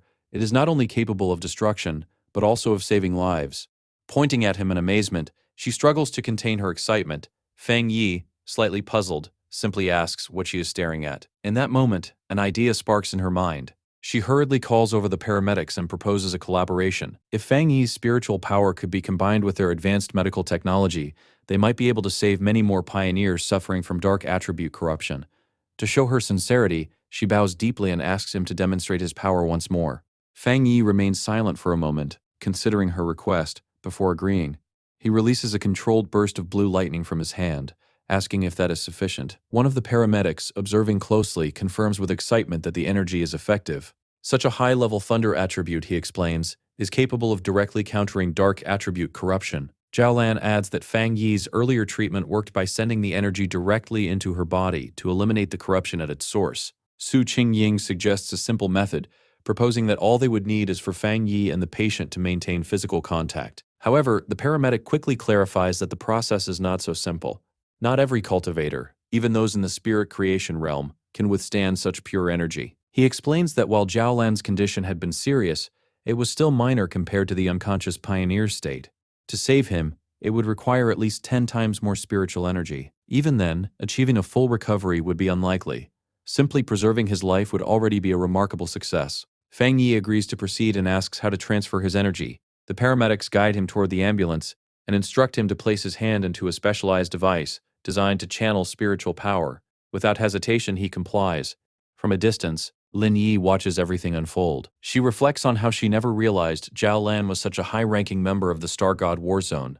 It amazes her that even such a legendary military force is eager to recruit her cousin. She recalls how Zhao Lan, known for her cold demeanor, personally extended friendship and entrusted him with her token. After some time, Fang Yi finishes the transfer and turns to check on Lin Yi and the red-haired leader. Lin Yi reassures him that they are fine, then explains that she and her companion have decided to train independently and take on missions by themselves. They do not want to rely on him forever and wish to grow stronger through their own efforts. Fang Yi nods in approval, simply reminding them to be careful. As he watches them leave, a faint proud smile appears on his face, realizing that his cousin has matured. Su Qingying and her team also prepare to depart. She waves goodbye, telling Fang Yi and Zhao Lan that they will meet again on a future mission. With that, Zhao Lan reminds Fang Yi that it is time to visit Elder Wu. As the ambulance drives away, Su Qingying vents her frustration, loudly complaining that the Star God War Zone has effectively taken such a valuable individual away from them. Her teammates attempt to calm her, but her dissatisfaction reflects a deeper issue. Within the Spiritual Energy Association, internal conflicts and lack of cooperation among elite squads have begun to surface. Soon after, Fang Yi and Zhao Lan arrive at a large modern hospital, the highest security medical facility under the Star God War Zone. Fang Yi asks if this is where Elder Wu is being treated. Inside a quiet hospital room, they stand before a bed surrounded by advanced medical equipment. Lying there is Elder Wu, unconscious and frail. Fang Yi studies him carefully, finding the sight unexpected. The legendary powerhouse of the Jing Hong realm appears as nothing more than a withered old man. His face and neck are covered in swollen red veins, and his breathing is maintained by a respirator, giving him an alarmingly fragile appearance. Zhao Lan explained that Elder Wu's condition had once been far worse. According to her, when they first brought him back, he looked more like a corpse than a living person. Even after using the precious shizai flower to stabilize him, he still had not regained consciousness. Hearing this, Fang Yi became deeply concerned. He could not imagine what kind of force could reduce someone as powerful as Elder Wu to such a terrible state. Zhao Lan then began recounting the battle that led to her teacher's coma. She explained that a massive dark attribute anomaly had appeared above the capital city, The disaster threatened to descend upon the city and consume everything in its path. To stop it, Elder Wu stepped forward alone and chose to seal the anomaly with his own power. In the flashback, members of Zhao Lan's squad continuously transferred their spiritual energy into Elder Wu to support him during the battle. The enemy they faced was far beyond an ordinary S-level threat. Hovering above the ruined city was a monstrous dragon-like entity made entirely of dark energy. The terrifying anomaly radiated enough destructive force to wipe out not only the capital, but every surrounding city as well. If it had fully descended, the entire nation would have fallen into chaos. In a desperate final stand, Elder Wu activated his personal domain and used it to seal the disaster. However, the dark attribute power proved even more overwhelming than expected. The corruption backfired violently onto his body, invading him from the inside. Zhao Lan explained that if Elder Wu had not already reached the Jinggang realm, he would have been reduced to ashes instantly. Back in the present, Fang Yi looked at the unconscious elder with newfound respect. He quietly acknowledged that anyone capable of stopping the destruction of an entire city truly deserved to be called a great pioneer. As he stared at the comatose hero, memories from his previous life resurfaced in his mind. Countless pioneers had sacrificed themselves so humanity could survive a little longer. In his original timeline, Elder Wu had likely already died by this point. A firm determination appeared in Fang Yi's eyes as he suddenly reached his hand toward the elder. Zhao Lan immediately panicked and demanded to know what he was doing. Fang Yi calmly reassured her and explained that although the Shizai flower was already purifying the corruption, some stubborn dark attribute energy still remained inside Elder Wu's body. He wanted to remove it completely. Placing his hand on the elder's chest, Fang Yi released a surge of powerful blue lightning into Elder Wu's body. He explained that the lightning would accelerate the purification process and help the elder wake up faster. Zhao Lan watched in disbelief. The energy Fang Yi was attempting to cleanse had originated from an S-level disaster. After hesitating for a moment, she finally allowed him to continue, hoping he might truly be the miracle they needed. The room soon filled with the sound of crackling spiritual power as Fang Yi continuously poured energy into the elder. Zhao Lan warned him that the dark attribute within Elder Wu was far more terrifying than the dark tide itself. Without the Shizai flower suppressing it, the elder would never have survived this long. Fang Yi nodded seriously. He could already feel the terrifying pressure hidden within the corruption. Even weakened by the flower's purifying effects, the dark energy still emitted an overwhelming and oppressive force. Suddenly, a violent wave of dark energy exploded outward from the bed, throwing both Fang Yi and Zhao Lan backward. Zhao Lan shouted for him to focus his mind because the corruption was beginning to affect his consciousness. At that moment, a brilliant golden aura erupted around Fang Yi as he activated his spiritual protection technique. His eyes glowed with golden light, but before he could react further, his consciousness was dragged into a strange illusion created by the dark attribute.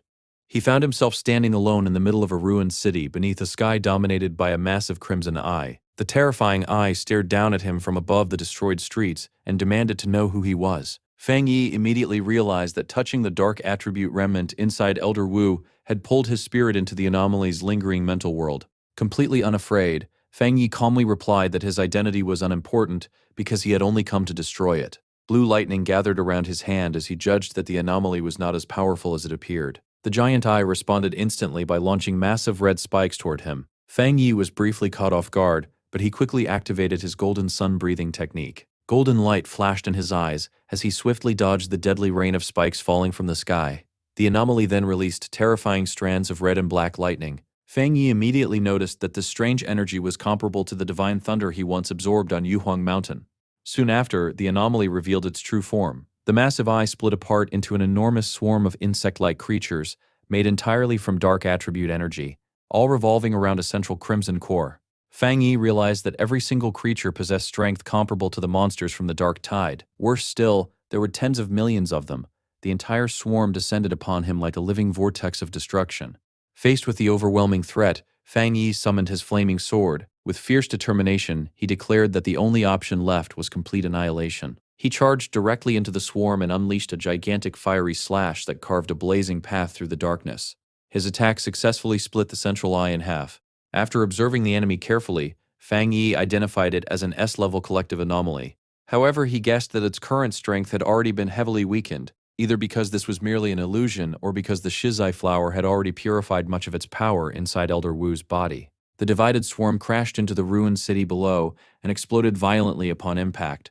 Fang Yi landed atop a rooftop and looked over the destruction in silence. Judging from its current state, he estimated the anomaly's remaining strength to be around A level. Even so, He could not help but admire Elder Wu for facing such a disaster alone. Realizing the threat was still extremely dangerous, Fang Yi gathered dark energy into his palm and activated his own dark attribute technique, the limitless dark world. A gigantic vortex of darkness erupted from his body and began devouring the insect swarm. The anomaly reacted in shock, seemingly realizing that Fang Yi was not an ordinary human. Fang Yi simply smirked and answered, "Guess so." With a commanding shout, he fully unleashed the vortex and absorbed the remaining anomaly completely. As the final traces of dark energy disappeared, a chilling voice echoed through the void. "We will be back soon." Floating within his own dark domain, Fang Yi frowned thoughtfully. He realized the voice was likely a fragment of the anomaly's remaining consciousness. More importantly, the warning had used the word "we." That meant there were probably more disasters like this waiting to appear in the future. As the illusionary world began collapsing around him, Fang Yi decided to leave before the mental space completely shattered. His consciousness returned to reality with a sudden jolt. Without hesitation, Fang Yi reached into Elder Wu's body and forcefully extracted the remaining dark attribute corruption.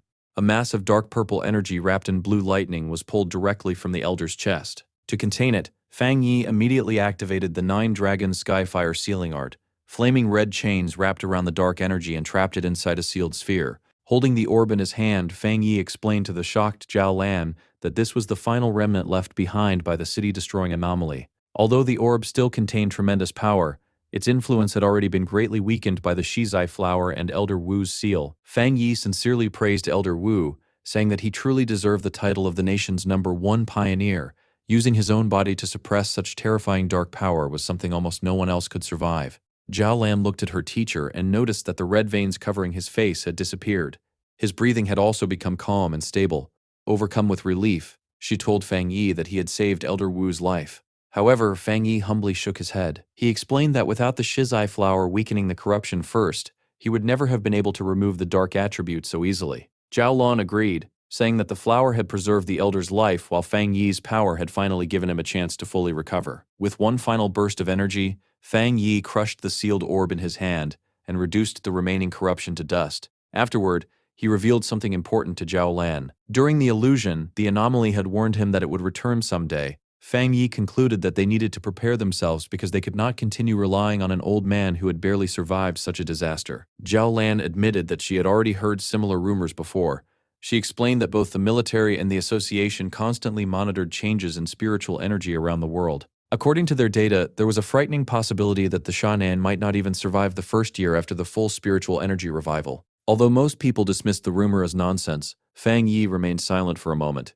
In his previous life, humanity had only managed to survive for 3 years after the revival before the entire world nearly collapsed. A dark shadow crossed his expression as he wondered if his rebirth had somehow altered the future itself. Finally, Fang Yi gently placed a hand on Zhao Lan's shoulder and told her not to overthink things. Elder Wu would likely wake up soon.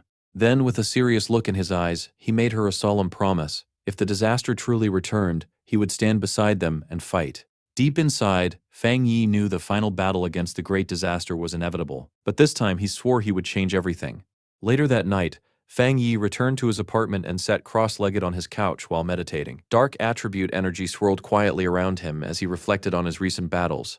After fighting 2 S-level anomalies in succession, he felt himself approaching a breakthrough into the 2-star spirit creation realm. However, he also understood that the full spiritual energy revival was approaching rapidly. Even with his newly obtained dark attribute powers, his current strength was still far from enough. Thinking back to the terrifying anomaly inside the illusion, Fang Yi realized that even in a weakened state, its true power had been monstrous. His thoughts were suddenly interrupted when he noticed the small white flower he had left sitting on the table nearby. The obedient little plant glowed softly as if responding to his attention. Fang Yi smiled faintly and spoke to it, admitting that it had been his mistake not to bring it along during his previous mission. Picking up the flower pot gently, he told it that he regretted not giving it a chance to grow stronger. The little flower immediately seemed to brighten with happiness. Chuckling quietly to himself, Fang Yi decided to take it outside for a walk. Fang Yi headed toward the back mountain, the secluded area he used as his personal training ground. As he walked along the quiet path beneath the moonlight, he observed how quickly the damaged forest had begun recovering. He quietly praised the association's plant research department, realizing their methods must be extremely advanced. In this new era of spiritual energy revival, nature itself seemed to possess an incredible ability to heal. Eventually, Fang Yi found a suitable location deep within the woods. Kneeling down, he carefully removed the obedient little white flower from its pot and prepared to plant it in the rich soil. While doing so, he silently thanked Su Qingying and her team for helping secure such a useful training area for him. Holding the flower gently in his hand, Fang Yi spoke to it like a companion. He warned it not to become too greedy and reminded it to absorb only a small amount of energy at a time. Otherwise, not even every forest on the planet would be enough to satisfy its appetite. The moment the flower touched the ground, its roots instantly spread through the soil. In the next second, a massive vortex of green, life-draining energy erupted outward from the tiny plant. The terrifying power rapidly expanded through the surrounding forest, absorbing the life force of every nearby tree. Lush vegetation withered almost instantly, leaving behind a dead and empty wasteland. A short while later, Fang Yi stood calmly with his arms crossed, observing the devastated section of forest. Deciding the flower had absorbed enough energy for now, he bent down with a satisfied smile and gently pulled it back out of the ground, roots and all. The little flower glowed brightly with renewed vitality. Fang Yi chuckled softly and told his companion it was time to find another place to feed. As he carried the flower through the dark mountain ridge, he wondered where it might rank among evolved plant-type spirits. Judging by its terrifying desolation attribute alone, he concluded that the flower was already at least an A-level threat. As he continued walking, Fang Yi noticed something strange. The forest had become completely silent. Not a single animal sound could be heard anywhere nearby. He quickly realized that every living creature in the area had likely fled in terror from the flower's overwhelming aura. Suddenly, a ferocious howl shattered the silence of the night. Fang Yi's expression immediately hardened as he recognized the sound of a wolf. On a nearby cliff beneath a blood-red moon, a pack of monstrous wolves gathered together. Their glowing crimson eyes shone menacingly as their bodies twisted and expanded with spiritual power. Fang Yi quickly realized the wolf pack was currently undergoing a dangerous evolution. At the center of the pack stood a massive wolf king. Fang Yi observed the beast carefully and noticed its transformation was nearly complete. Moments later, the wolf king released a thunderous howl as its evolution finally finished. Its body erupted with a sinister green aura overflowing with spiritual energy. Holding the flower pot in his hands, Fang Yi was surprised by the creature's immense power. The Wolf King was on the verge of becoming an A-level anomaly. The evolved wolves quickly spread out and surrounded him from every direction, completely blocking off his escape routes. After observing their energy carefully, Fang Yi concluded that the Wolf King had evolved a poisonous secondary attribute from its original wood element. The mutation was likely caused by prolonged exposure to dark attribute contamination within the mountain. Despite the danger, Fang Yi remained perfectly calm. To him, an A-level threat was still manageable. He calmly removed the obedient little white flower from its pot and told it that it was time to solve the problem together. Kneeling down once more, he planted the flower directly into the earth. Although the wolf pack was only A-level, their large numbers made them extremely dangerous. If they descended the mountain, the surrounding area would suffer a massive disaster. As the Wolf King lunged toward him, Fang Yi calmly ordered the flower to begin. At once, brilliant green energy burst forth from the plant. Curious about the flower's true compatibility, Fang Yi decided to test just how destructive it could become on its own. A gigantic pillar of green, life-draining energy suddenly shot into the night sky. The beam was so enormous that it could be seen far below the mountain by another squad of pioneers stationed nearby. The squad immediately noticed the disturbance. One of the men observed that the Wolf King had completed its evolution and become incredibly powerful. When he asked about the contamination level, a cloaked teammate reported that it had already reached 90. The entire group was stunned. Their blonde-haired leader immediately grew tense. He estimated that the Wolf King's wood attribute had likely reached at least the 3-star Ghost Axe realm, possibly even approaching the Spirit Creation realm. Worse still, the rest of the wolf pack was also extremely powerful. He admitted that his squad did not have enough strength to deal with such a threat, especially since he himself had only recently advanced into the 3-star Ghost Axe realm. Then the squad noticed the gigantic green beam erupting from the mountain along with traces of dark attribute energy. The leader's expression changed dramatically as he finally understood why the contamination level was rising so rapidly. He shouted that the Wolf King had evolved dual attributes, an extremely rare phenomenon among anomalies. At that moment, the contamination reading on his watch suddenly jumped from 90 to 100. Grinding his teeth, the leader realized they had to stop the evolution before the mountain region was completely lost. If the wolves became even stronger, the consequences would be catastrophic. He immediately decided to contact the Spiritual Energy Association for reinforcements. However, before anyone could act, the entire ground began shaking violently. One of the pioneers nervously asked if it was an earthquake, but the squad leader instantly denied it. The wolf evolution alone should not have caused tremors of this magnitude. A terrible realization struck him. Another anomaly had appeared. His watch suddenly emitted an alarm as the contamination reading skyrocketed to an impossible 1,000. The entire squad stared in horror as an enormous eruption of green desolation energy exploded from the mountaintop. One of the green-haired pioneers immediately recognized the terrifying power of desolation and wondered in disbelief why such an attribute would appear here. The squad panicked as the overwhelming life-draining energy surged toward them. One of the men shouted fearfully, wondering if this was the same giant vine anomaly that had once appeared in the sky. Another lamented that there had been no warning at all. The squad leader immediately ordered everyone to retreat and evacuate every nearby resident. Yet just as suddenly as the desolation wave appeared, it abruptly stopped. The pioneers stared in confusion as the massive vortex of green energy slowly withdrew back into the mountain. Unsure of what had happened, they questioned whether the danger had already passed. Some debated whether they should still report the incident, while others wondered if they should investigate the mountain directly. Meanwhile, at the mountaintop where Fang Yi had planted the flower, the entire battlefield had transformed. A massive network of thick green roots now covered the ground. From those roots bloomed countless glowing white flowers. Moments later, the flowers erupted with spiritual energy and merged together into a gigantic radiant blossom. Soon afterward, the energy transformed into a vast sea of floating white petals that spread across the entire area. The Wolf King howled furiously as the seemingly beautiful petals suddenly revealed their true nature. Sharp blades formed from the petals and sliced violently through the air. Standing calmly within the swirling storm of flowers, Fang Yi explained the horrifying ability of the spiritual flower. The sea of blossoms would endlessly regenerate and multiply, continuously absorbing and purifying their enemies until nothing remained. The smaller wolves quickly found themselves trapped by vines covered in white flowers. Their life force was drained away almost instantly. One after another, the beasts withered into skeletons before crumbling into dust.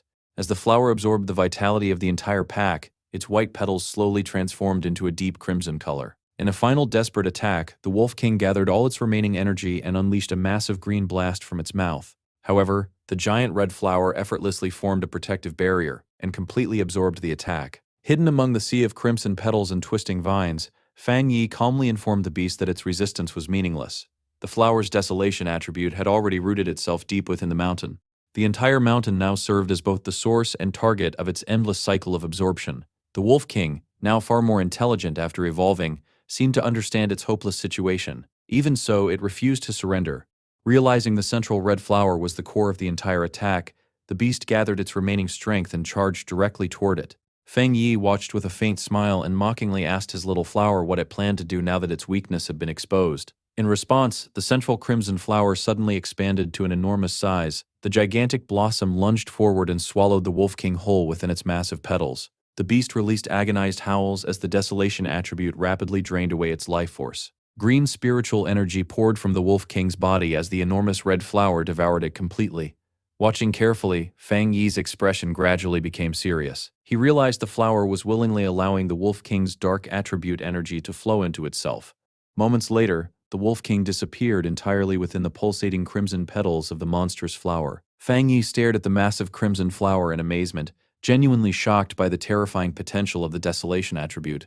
He had never expected the spiritual flower to develop its own combat technique without any direct guidance from him after he implanted the attribute into it. As the enormous flower slowly shrank back down, Fang Yi began to fully understand how horrifying its new ability truly was. Once an enemy became trapped within the sea of flowers, escape was almost impossible. Even if the flowers themselves were destroyed, they would simply regenerate endlessly while continuing to absorb all life around them. Moments later, the giant flower opened slightly and spat out the Wolf King's completely bleached skeleton. Every trace of flesh, blood, and spiritual energy had been devoured. Feng Yi observed the remains quietly before concluding that the flowers could reduce virtually any opponent to bones through endless regeneration and desolation absorption. The massive red flower now stood at the center of a field filled with smaller crimson blossoms. Looking at the terrifying scene before him, Feng Yi decided to give the newly created ability a name: the Endless Spiritual Sea. A glowing system window immediately appeared in front of him, confirming that the spiritual flower had successfully developed a desolation attribute technique known as Endless Spiritual Sea. After the battle ended, the giant flower slowly closed its petals. Bright energy glowed from within its body, while Feng Yi stood nearby, slightly exhausted from the intense confrontation. As he watched quietly, a single crimson petal drifted gently through the air and brushed softly against his cheek. Suddenly, the flower erupted with another massive burst of spiritual power. Feng Yi's eyes widened in surprise as he realized that his little flower was about to evolve once again. Far away inside a high-tech monitoring room, alarms suddenly began blaring loudly. Analysts quickly reported the appearance of an A-level anomaly. According to their readings, two completely different spiritual powers had appeared in the same region. While the Wolf King had evolved and generated dark attribute contamination, A separate and incredibly powerful desolation attribute had appeared at nearly the same time. The Association Superior, who was currently alongside Su Qingying, immediately demanded the exact location of the disturbance. A technician pointed toward the map and explained that the affected mountain area had previously been under Su Qingying's team's supervision. The superior frowned in confusion and asked whether the destroyer squad had not already been dispatched to handle the Wolfpack situation. Before anyone could continue, communication from the pioneers on the mountain suddenly came through. The squad leader urgently reported that an overwhelming wave of desolation energy had appeared and completely annihilated the A-level Wolfpack. However, he also explained that the terrifying energy later retreated deeper into the mountain, where an enormous number of unusual flower anomalies had now appeared. The pioneers themselves stood helplessly outside the mountain area, staring at a glowing sea of red flowers spreading across the landscape. None of them dared approach any closer. The squad leader warned that if this mysterious anomaly were to erupt completely, it could become even more dangerous than the celestial vine incident from before. He requested immediate reinforcements, admitting that even all the pioneers gathered there together likely would not survive an unexpected outbreak. The Association Superior agreed at once and prepared to dispatch 2 elite squads to the location. However, Su Qingying suddenly interrupted the discussion. With a knowing look in her eyes, she calmly stated that she had a feeling the source of the desolation power was Fang Yi himself. She reminded everyone that Fang Yi lived in that very area and confidently declared that he would never allow innocent people to be harmed. As she spoke, an image flashed through her mind of Fang Yi floating above the city surrounded by blazing energy like a guardian deity. Meanwhile, high on the mountain, the entire area had transformed into a sea of crimson flowers. Standing before the gigantic spiritual flower, Fang Yi carefully observed its evolving body. Just as he suspected, after devouring the Wolf King, the flower had begun developing a second attribute. The massive blossom slowly opened again, revealing a brilliant golden light glowing from its center. Fang Yi looked genuinely surprised. The flower's newly evolved power was a fire attribute. He placed his hand against the giant flower and commented that its evolution method was absurdly simple. All it needed to do was devour powerful enemies to continue growing stronger. After completing its evolution, the enormous flower rapidly shrank back to its original portable size. However, its once white petals had now become a deep crimson color. Another system window appeared before Fang Yi. The notification confirmed that the spiritual flower had successfully evolved into an A-level anomaly known as the Desolate Fire Spirit Flower. It now possessed both desolation and fire attributes. The system further explained that the flower had an intense desire to consume spiritual energy and could be nurtured within the limitless dark world. Fang Yi frowned slightly after reading the final part. The mention of the limitless dark world immediately gave him a new idea. He realized he could place the flower directly inside his personal dark domain. Since the domain already contained enormous amounts of dark attribute anomalies and spiritual energy, it would serve as the perfect environment for the flower to continue evolving. In fact, Fang Yi suspected that if the flower absorbed enough dark energy within the domain, it might even evolve a third attribute. As he held the dark domain orb in his hand, the sky above suddenly began to change. Massive storm clouds gathered overhead, while spiritual energy surged wildly throughout the mountain.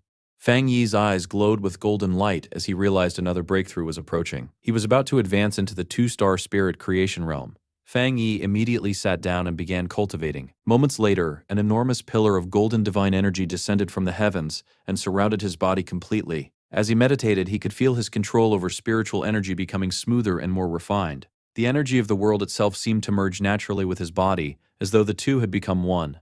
Elsewhere in the mountains, a muscular man with spiky hair suddenly sensed the overwhelming power of Fang Yi's breakthrough. Curious and excited, he rushed toward the source of the energy. When he finally saw the golden light descending from the heavens, his eyes lit up with excitement. He immediately recognized the legendary heavenly fireblade aura.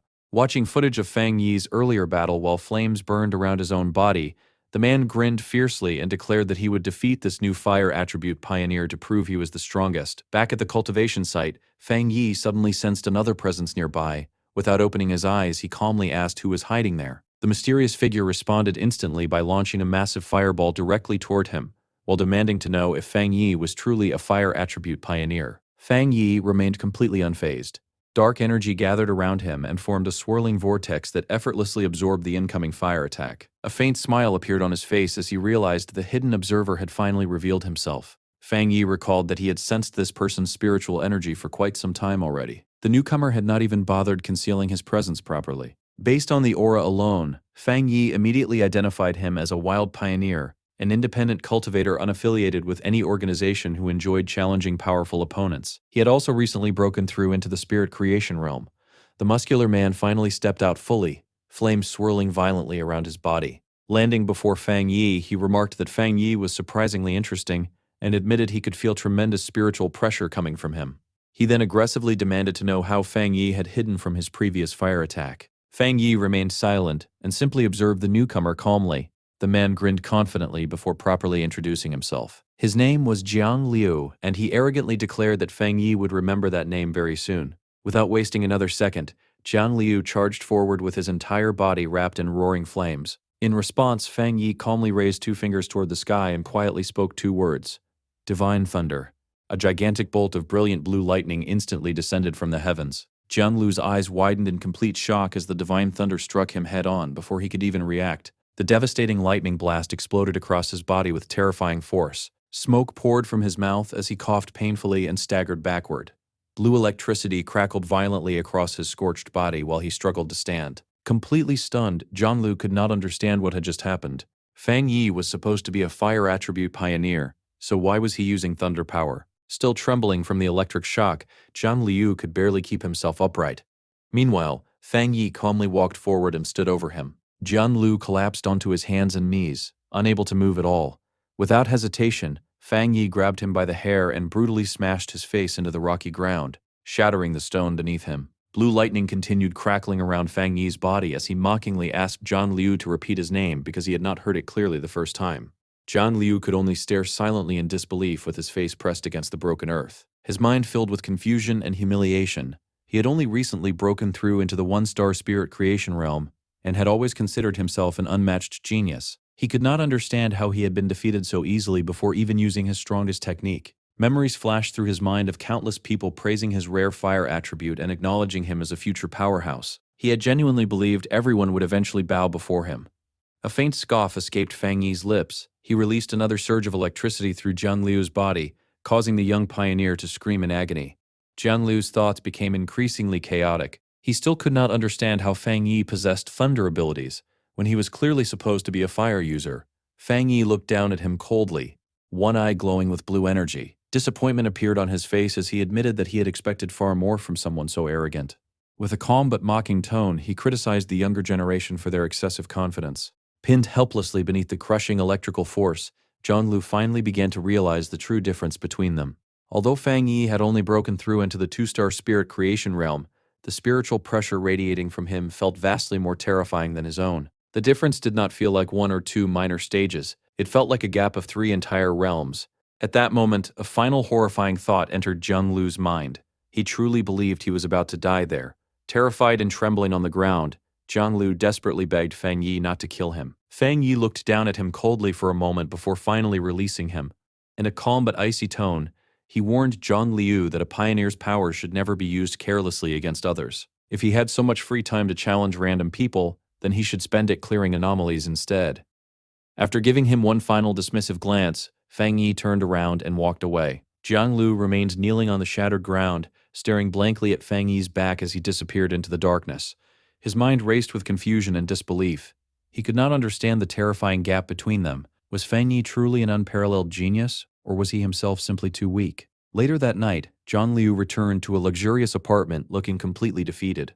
The moment he entered the room, 2 men waiting inside immediately noticed something was wrong. One of them casually welcomed him back and jokingly commented on his messy new hairstyle. However, the red-haired man beside him instantly began scolding him. He reminded Jiang Liu that he had already warned him not to pick fights recklessly.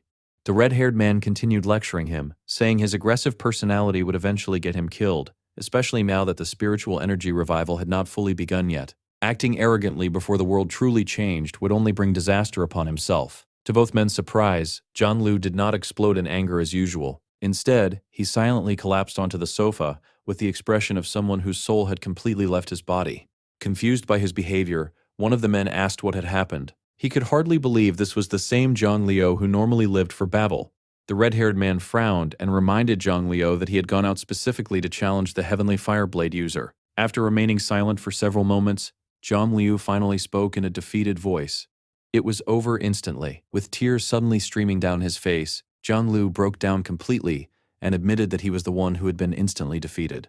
Both of his friends froze in disbelief. Jiang Liu frantically muttered that he should have realized something was wrong earlier and backed down immediately. If he had done that, he could have avoided this humiliation entirely. The seated man could not understand it at all. Jiang Lu was already considered a rare genius who had reached the spirit creation realm within only a few months. Someone with his pure firepower should have been nearly unbeatable among pioneers of the same level. As Jiang Lu remembered the battle, his expression became even more horrified. His ultimate technique, Meteor Flame, had been completely shattered in a single instant by Fang Yi's terrifying thunder attack. His friends desperately tried to rationalize the defeat. One of them suggested that maybe Jiang Liu had simply challenged the wrong person. Someone with his fire attribute and spirit creation realm strength should not have lost so overwhelmingly. The red-haired man proposed another possibility. Perhaps the opponent was not even a pioneer at all, and their earlier assumptions about his abilities had been completely wrong. However, Jiang Liu furiously rejected both explanations. He shouted that there was no way he could have mistaken the location. The mountain territory clearly belonged to that man. Then his expression darkened as he recalled the terrifying pressure Fang Yi had released during the battle. His voice trembled as he described it as monstrous. The spiritual pressure alone had felt powerful enough to make his head explode. Both of his friends immediately fell silent after hearing that. Jiang Lu clenched his fists and declared that his instincts told him he had definitely found the right person. Fang Yi was not only a top-tier fire attribute pioneer, but also possessed an unbelievably powerful thunder attribute. Worse still, Fang Yi's thunder power was many times stronger than Jiang Lu's own flames. He believed Fang Yi had been hiding his true strength the entire time and estimated that he was likely already at least in the 3-star spirit creation realm. The room immediately fell silent again. The red-haired man quietly reflected on how impossible such a person should be. A wild pioneer with that level of strength would become a nightmare for every other cultivator. After a long pause, Jiang Lu suddenly lifted his head with a determined expression and asked whether he should try becoming Fang Yi's apprentice. His two friends stared at him in absolute speechlessness. Meanwhile, back at his apartment, Fang Yi sat quietly in meditation surrounded by a swirling golden aura. However, something suddenly felt wrong. The sensation of nearing a breakthrough into the 2-star spirit creation realm had unexpectedly disappeared. Fang Yi slowly opened his glowing golden eyes and immediately realized the issue was not with his body. Something external was interfering with the spiritual energy around him. The atmosphere itself had become unstable. Because of that instability, he could no longer gather spiritual energy properly to complete his breakthrough. This immediately confirmed his worst fears.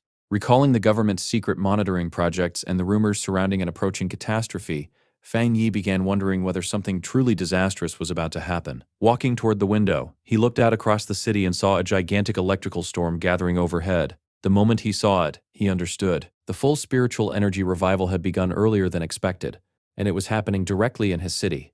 Fang Yi immediately tried contacting Zhaolan to learn what the military knew about the situation, but the call failed repeatedly. His expression darkened. If military communications had already gone silent, then the situation was likely far worse than expected. At that moment, his phone suddenly rang. The caller was Su Qingying. The moment Fang Yi answered, loud static filled the line. Through the interference, Su Qingying urgently told him that the situation had changed and asked for his help immediately. As Fang Yi questioned whether the communication problems were being caused by monsters appearing throughout the city, a dark figure suddenly slammed into his apartment window.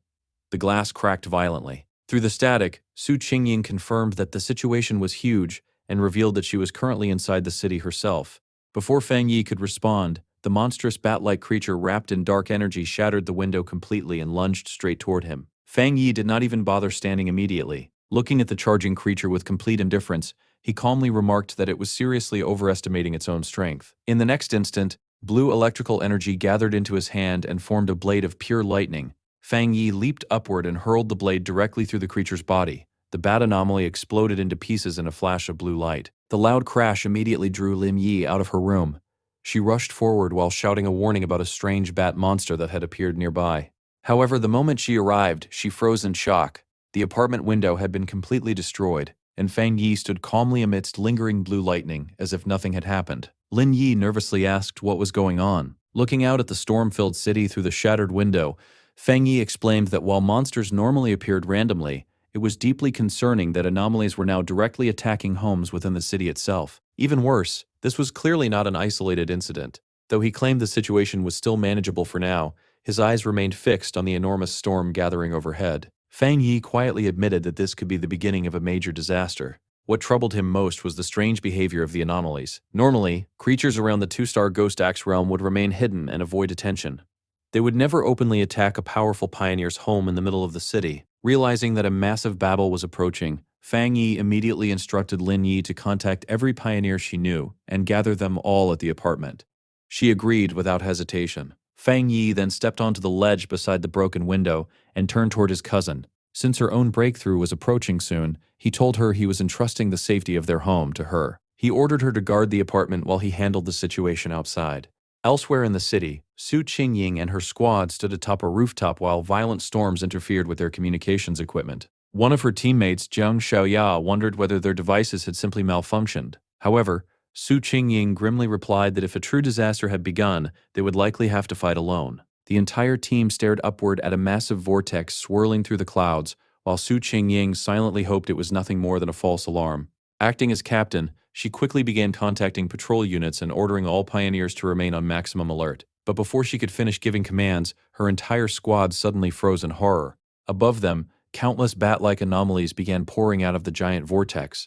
A warning immediately rang out across the city. Anomaly invasion detected. At the same time, emergency broadcasts spread across every district warning civilians about the largest rainstorm in 50 years and ordering everyone to remain indoors. Across the city streets, panic and confusion spread rapidly as ordinary people stared fearfully at the dark crimson sky and wondered whether the end of the world had arrived. Meanwhile, Zhang Liu and his red-haired companion sped through the rain-covered streets on motorcycles. His friend shouted over the storm that the situation felt completely wrong and asked whether they should flee the city immediately.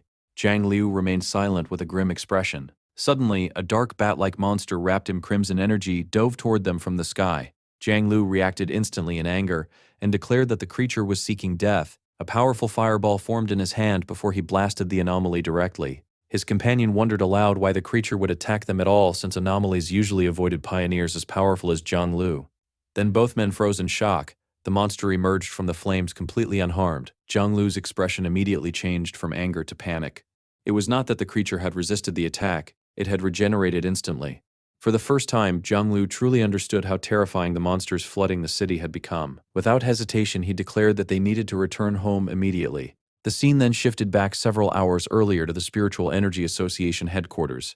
Inside a high-tech conference room, Su Qingying and her superior listened as officials discussed the growing threat level within the city. One official suggested that they urgently needed their strongest personnel to establish direct contact with Fang Yi. However, before the superior could respond, alarms suddenly interrupted the meeting. A giant warning appeared across the main screen.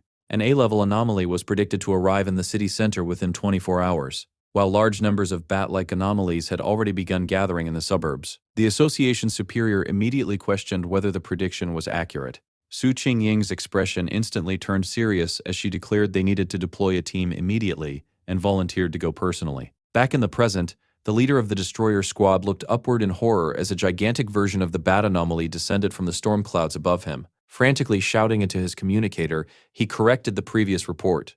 The anomaly was not A-level. It was S-level. The giant creature's shadows spread across the battlefield while its glowing crimson eyes watched the city below like a predator preparing to devour everything. The scene then shifted to a quiet military district filled with empty futuristic hallways. Outside, however, complete chaos had erupted. A massive swarm of glowing red bat anomalies attacked a military warship while the vessel fired enormous energy blasts in retaliation. At the center of the battle, Zhao Lan fought fiercely against the endless monsters. Purple spiritual whips spun around her body like violent storms, slicing countless creatures apart. Even so, the swarm never seemed to end. Zhao Lan paused briefly and stared at the overwhelming flood of dark attribute bats.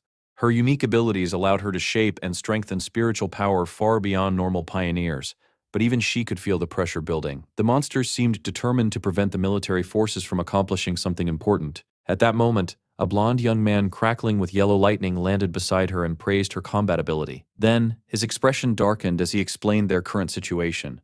Only a handful of high-ranking officers remained behind to defend the entire military district. He asked for her orders. Zhao Lan immediately explained that all communications were being jammed. They had completely lost contact with the outside world, and she suspected every other military district was suffering the same problem. Looking toward the sky, now almost entirely blackened by the swarm, Zhao Lan finally made a difficult decision. She ordered 2 squads to remain behind and defend the restricted zone at all costs. Everyone else would follow her and attempt to break through the enemy blockade in order to reconnect with other military forces. With the orders given, Zhao Lan, the blonde lightning pioneer, and the remaining soldiers launched themselves directly into battle. As they charged toward the city, Zhao Lun suddenly realized the horrifying truth. Looking at the endless blood-red swarm covering the entire skyline, she finally understood the anomaly's real objective. The anomalies had never intended to attack only the military district. Their true target was the entire city. As heavy rain poured across the streets, terrified civilians rushed desperately for shelter. At a lonely bus stop, a live streamer named Malala stood waiting with another man. Unlike everyone else around her, she looked excited rather than afraid. She enthusiastically explained that the strange storm was the perfect opportunity for a viral live stream. With a confident smile, she declared that sometimes people needed to take risks to capture unforgettable footage. Her excitement vanished instantly. A shadowy bat-like monster suddenly lunged out of the darkness and devoured the man beside her before she could even react. Malala screamed in horror. At the same time, countless more creatures descended from the sky. The streets instantly erupted into chaos as swarms of the blood-red anomalies attacked civilians from every direction. People ran desperately while shouting that the monsters were drinking their blood. Malala fled in terror, but one of the creatures quickly caught up to her. The monster lunged forward, and she closed her eyes in despair, believing she was about to die. Then a brilliant blue blade of energy suddenly sliced through the rain and cut the creature apart instantly.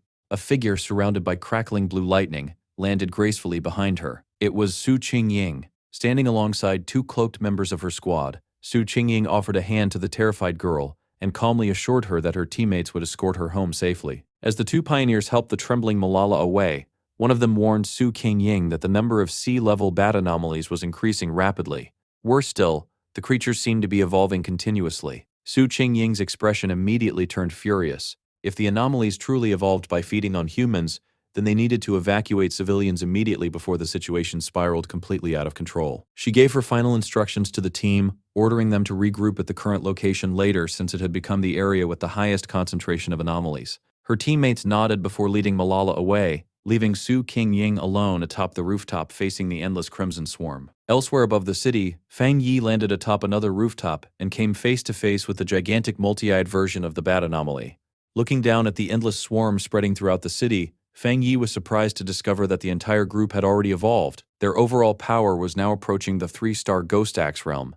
Without hesitation, Fang Yi summoned a blazing sword of golden fire. With a single powerful slash, he released an enormous wave of flames that tore directly through the swarm and incinerated huge numbers of creatures instantly. However, as Fang Yi watched the aftermath, one of his eyes glowed red. He immediately realized something was wrong. This anomaly was fundamentally different from ordinary monsters. The bat swarm continuously regenerated and multiplied no matter how many were destroyed. Simple attacks could not truly eliminate them. Fang Yi quickly noticed that identical swarms had already appeared across every crowded district in the city. It was as though countless disaster zones had erupted simultaneously. Searching for association members one by one in this chaos would waste too much time. Staring at the dark fog engulfing the city, Fang Yi concluded that he had no choice but to suppress the swarms individually before they completely overwhelmed everyone. Raising his hand, Fang Yi activated his ultimate technique, the limitless dark world. A gigantic vortex of dark green energy erupted into the sky as Fang Yi declared that the anomalies would become nourishment for his spiritual flower. As the vortex began absorbing the creatures, Fang Yi briefly thought about the pioneers gathered at his apartment. Lim Yi, Su Qingying, Zhang Xiaoya, and the others all appeared in his mind. He knew he needed to move quickly. For now, he trusted that his cousin and the other pioneers could protect the apartment safely. But if the disaster continued escalating, then the nightmare he remembered from his previous life would finally become reality. And once that happened, survival itself would become nearly impossible. 10 minutes later, Su Qingying was still battling endlessly atop another rooftop. Her frustration grew as she realized the monsters simply would not stop coming.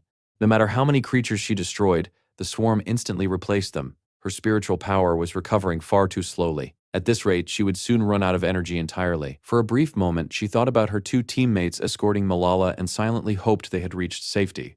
Suddenly, a terrified scream echoed from somewhere above. Su Qingying looked upward and froze. A massive spear made entirely of red anomalies had begun gathering in the sky. The countless creatures fused together into a single gigantic being. Realizing the danger had escalated again, she immediately leaped upward along the side of a building. If the anomalies continued evolving at this rate, they would soon reach the spirit creation realm completely. With pioneer forces spread thin rescuing civilians throughout the city, they lacked the manpower to handle a threat of this magnitude, especially now that the monsters had begun directly attacking buildings. Su Qingying unleashed multiple blasts of blue spiritual energy into the swarm, desperately attempting to break through the massive creatures. But there were simply too many. The monsters overwhelmed her completely and knocked her from the sky.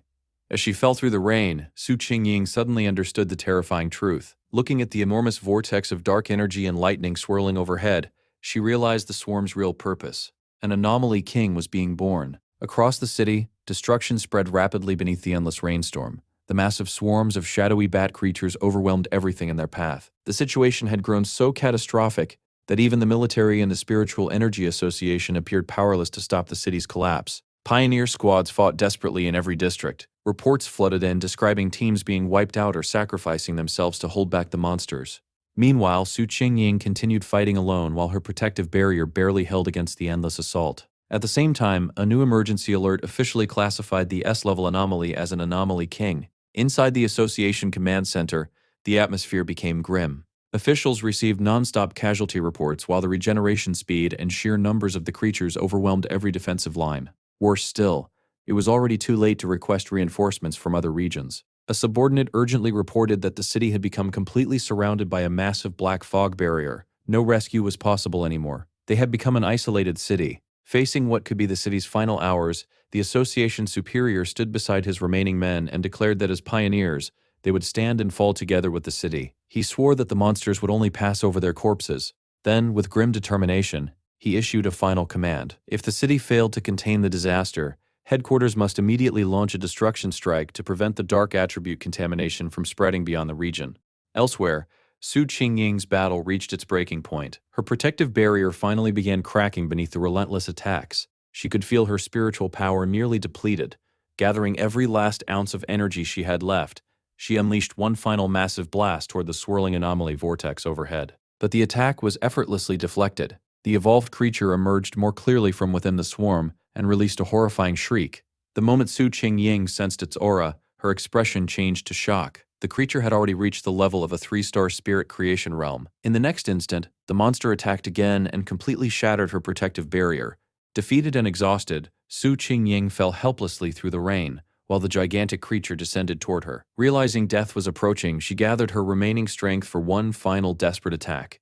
Then suddenly, a streak of blazing fire flashed past her. A massive explosion erupted in the sky and stopped the creature instantly. Through the fading flames, Su Qingying stared in shock. Fang Yi stood before her with his blazing sword still raised. One of his eyes glowed fiery orange while the other shone electric blue. Facing the enormous anomaly, Fang Yi calmly declared the power of divine thunder before charging forward. Fire and lightning merged together around his blade as he met the creature head-on. With one devastating slash, Fang Yi split the gigantic anomaly cleanly in half. The divided body exploded into countless fiery detonations that illuminated the dark storm-covered city. After the battle, Fang Yi and Su Qingying landed together on a rain-soaked road below. Fang Yi calmly apologized for taking so long to locate her, explaining that there had been too many nearly identical swarms throughout the city.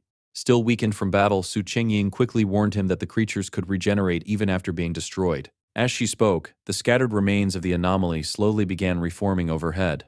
Fang Yi simply glanced upward calmly and replied that he already knew. Facing the regenerating swarm, Fang Yi told her not to worry because he always finished what he started. A massive amount of purple dark attribute energy gathered into his hand as he activated the limitless dark world once more. A gigantic vortex erupted outward and began swallowing the reforming swarm completely.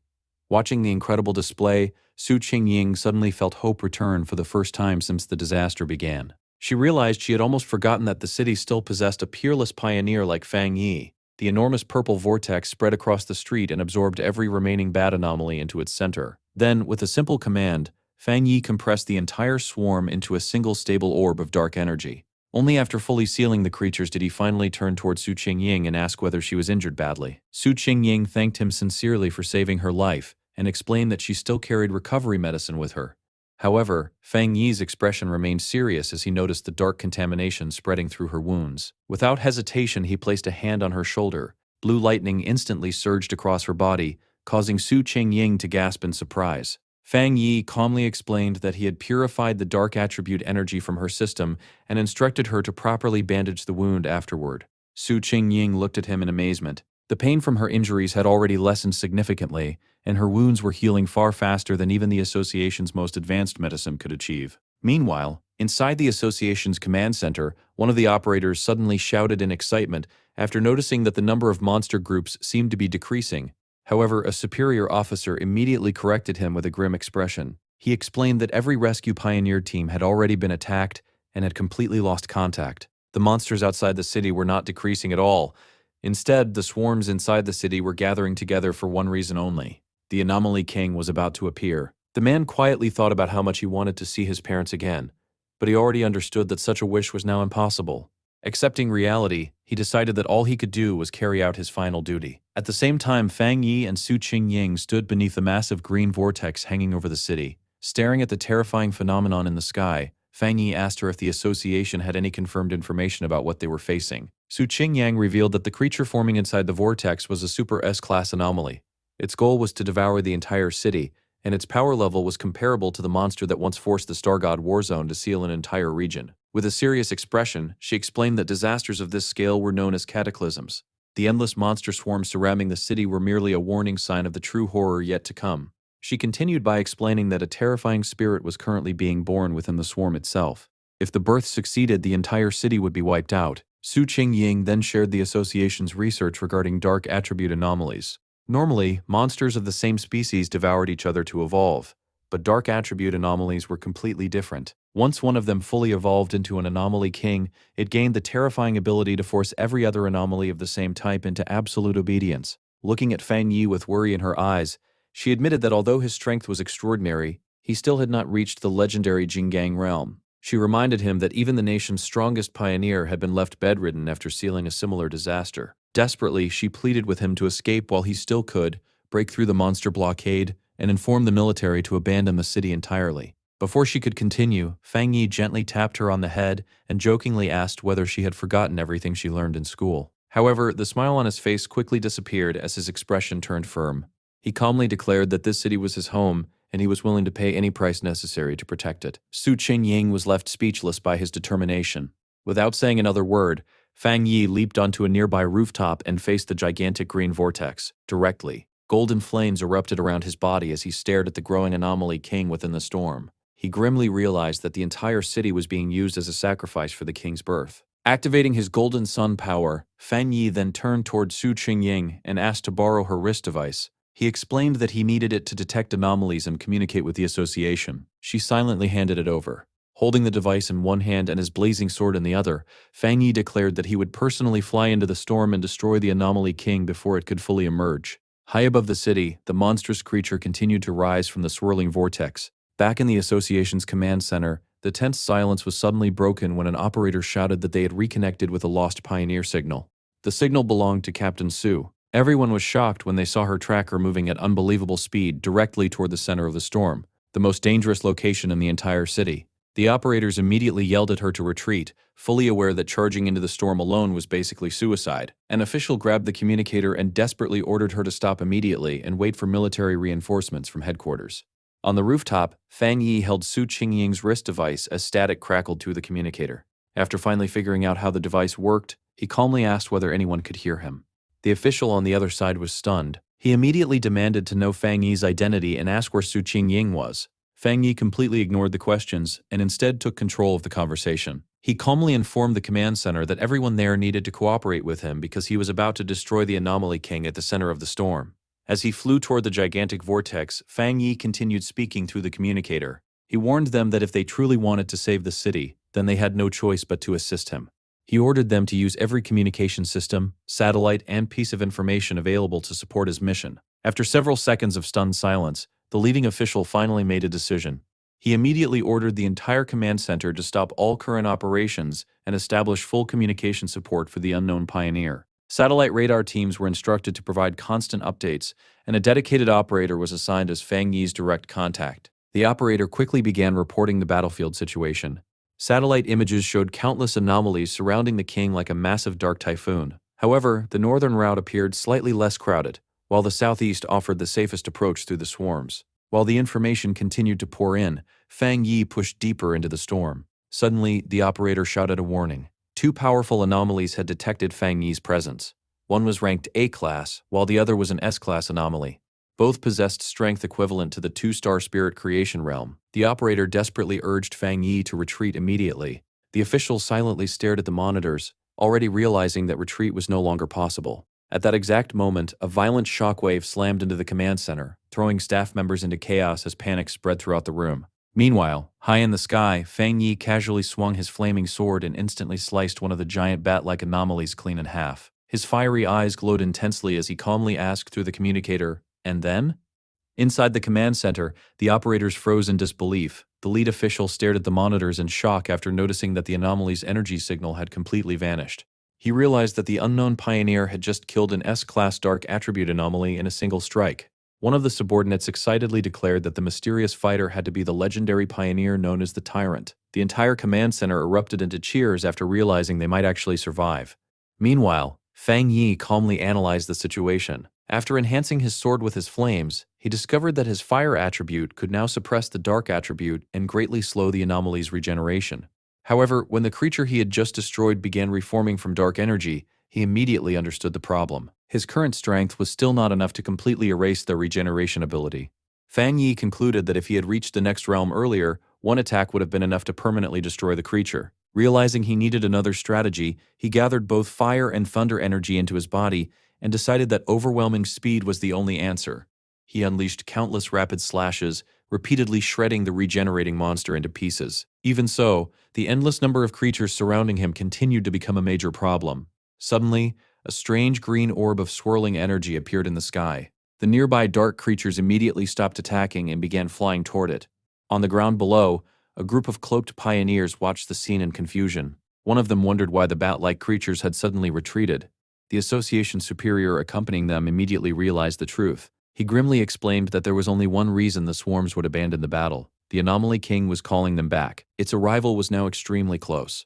Across the city, the remaining military forces and pioneers watched helplessly as the monster swarms merged into a gigantic blood-red cloud hanging over the skyline. Everyone understood that their only chance of survival was to stop the swarms before they completely returned to the Anomaly King. Outside the sealed city, the battle against the monsters continued relentlessly. Standing atop a high structure, Zhao Lan unleashed a powerful blast of energy directly into the dark swarms below. Moments later, her blonde lightning user subordinate approached with a grim report. He asked how much longer it would take before they could finally enter the city. Zhao Lan answered that, according to their instruments, breaking through the blockade would require at least another 30 minutes. The subordinate's face immediately darkened.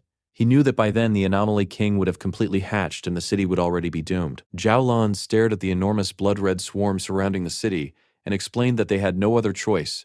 The number of anomalies was more than 10 times greater than their original estimates, equivalent to the threat level of 10 S-class anomalies combined. Even the military's most powerful weapons could not fully eliminate the endlessly regenerating monsters.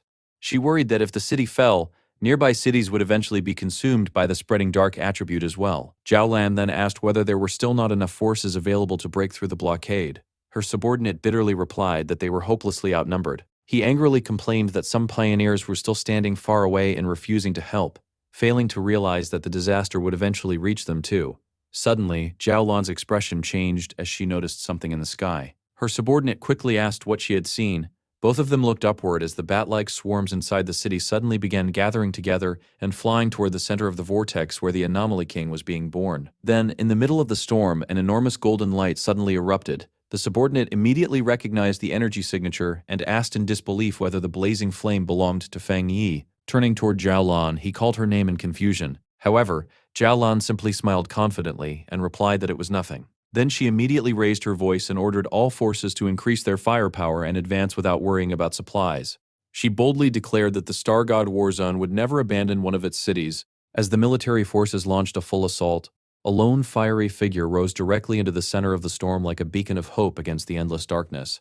Both Zhao Lan and the stunned Su Qingyin could only stare at the massive sea of flames Fang Yi had created. From the broken window of a ruined apartment building, Lin Yi instantly recognized her cousin's sword technique, while the red-haired leader beside her watched in complete amazement.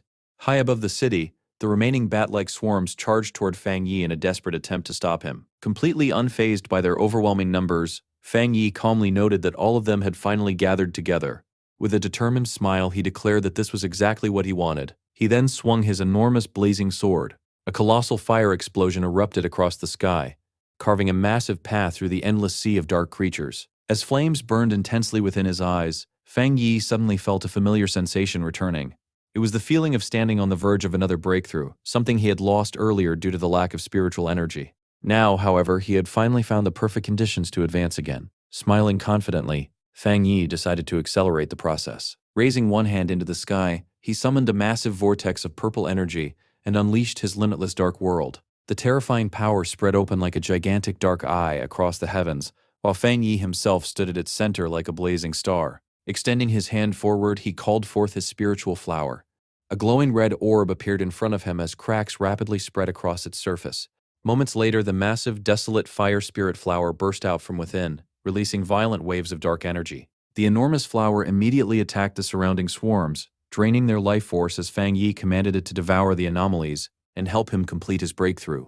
The desolate fire spirit flower exploded with terrifying power. Countless dark tendrils shot outward toward the bat-like creatures, piercing through them effortlessly. As the tendrils consumed the monsters one after another, the flower continuously absorbed their dark energy and used it to fuel Fang Yi's breakthrough. After the bat swarms were completely wiped out, Fang Yi slowly descended into the center of the enormous red flower beneath him. Standing there calmly, he stared toward the gigantic green and red vortex still swirling high above the city, where the Anomaly King continued forming. His glowing red eyes narrowed slightly. Although the creature's massive shape was already visible inside the vortex, it strangely did not feel completely real. To Fang Yi, it looked more like a reflection on water, unstable and hidden behind layers of distortion. Then a confident smirk appeared on his face. He realized that even if the king was hiding itself, he could still sense its core. Deep within the storm, he could hear its heartbeat echoing through the sky like the pounding of giant war drums. Fang Yi immediately understood how dangerous the Anomaly King truly was. Its power was capable of awakening the darkest and most evil desires buried deep inside human hearts. That alone made it a threat capable of destroying civilization itself. As red light intensified in his eyes, Fang Yi realized something else. The king was deliberately holding back and concealing its true body. Most likely its evolution had not yet fully completed. Standing atop the giant flower, Fang Yi calmly asked whether it had located the king's exact position. The flower seemed to respond instantly. A signal was transmitted directly into the device attached to Fang Yi's wrist. Moments later, the device emitted a sharp red glow and projected a beam of light straight into the sky, revealing the exact location of the Anomaly King's core hidden inside the swirling vortex. The moment the target was exposed, golden energy erupted from Fang Yi's eyes. He immediately activated his golden sun-breathing technique at full power. A terrifying explosion of pure golden energy burst outward from his body like a rising sun ascending toward the heavens. The blazing light tore through the darkness as Fang Yi prepared to completely eradicate the Anomaly King once and for all. Far below, inside the ruined city streets, Zhang Liu and his companions stared upward in complete disbelief. They could hardly comprehend what kind of power was capable of creating such overwhelming light. At first, they assumed it was simply a fire attribute ability. However, one of them quickly realized something was wrong. Ordinary fire attributes could never possess this level of power, nor could they suppress dark attributes so completely. After a moment of realization, they reached the only possible conclusion. Fang Yi possessed a high-tier Yang attribute, the natural enemy of all dark power. Meanwhile, inside the association's command center, the suffocating tension was finally broken by sudden cries of excitement. An operator reported that the number of monsters throughout the city was rapidly decreasing. Even the containment field surrounding the area had begun shrinking.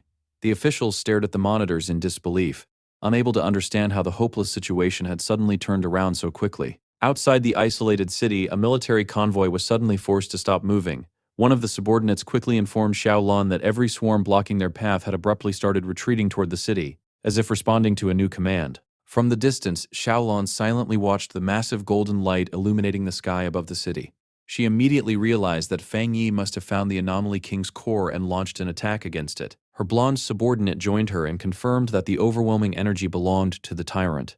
He also recognized it as the purest form of Yang attribute power. Even so, Xiaolan's expression remained uneasy. She admitted that she was still worried about Fang Yi facing such a terrifying enemy completely alone. The subordinate immediately insisted that they had to enter the city at once and support him. However, Xiaolan suddenly stopped him and shouted for him to look toward the sky. Her face instantly filled with shock. Inside the gigantic vortex, a horrifying green-spiked sphere had appeared. It resembled a massive living virus pulsating with dark energy. Xiaolan immediately realized the horrifying truth. The Anomaly King was beginning to hatch ahead of schedule. Throughout the city, countless pioneers also witnessed the terrifying scene unfolding overhead. One man stared furiously at the pulsating green mass and declared it to be the source of all evil.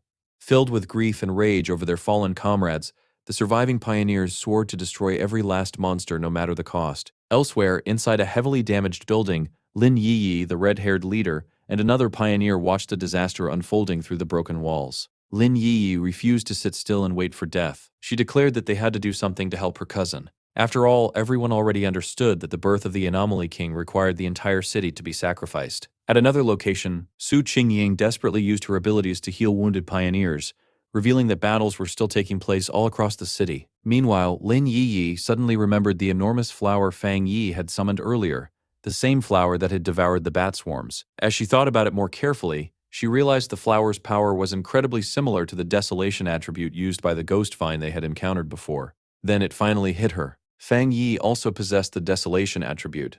After reaching this conclusion, Lin Yi proposed a bold plan to everyone around her. She explained that they should channel all of their remaining spiritual power into the network of vines created by Fang Yi's spiritual flower. By feeding it enough energy, they could strengthen it for the final battle against the Anomaly King. Without hesitation, the pioneers immediately agreed. One after another, they raised their hands and released streams of spiritual energy toward the giant flower in the sky. On the streets below, the Association Superior noticed countless streams of blue light rising upward.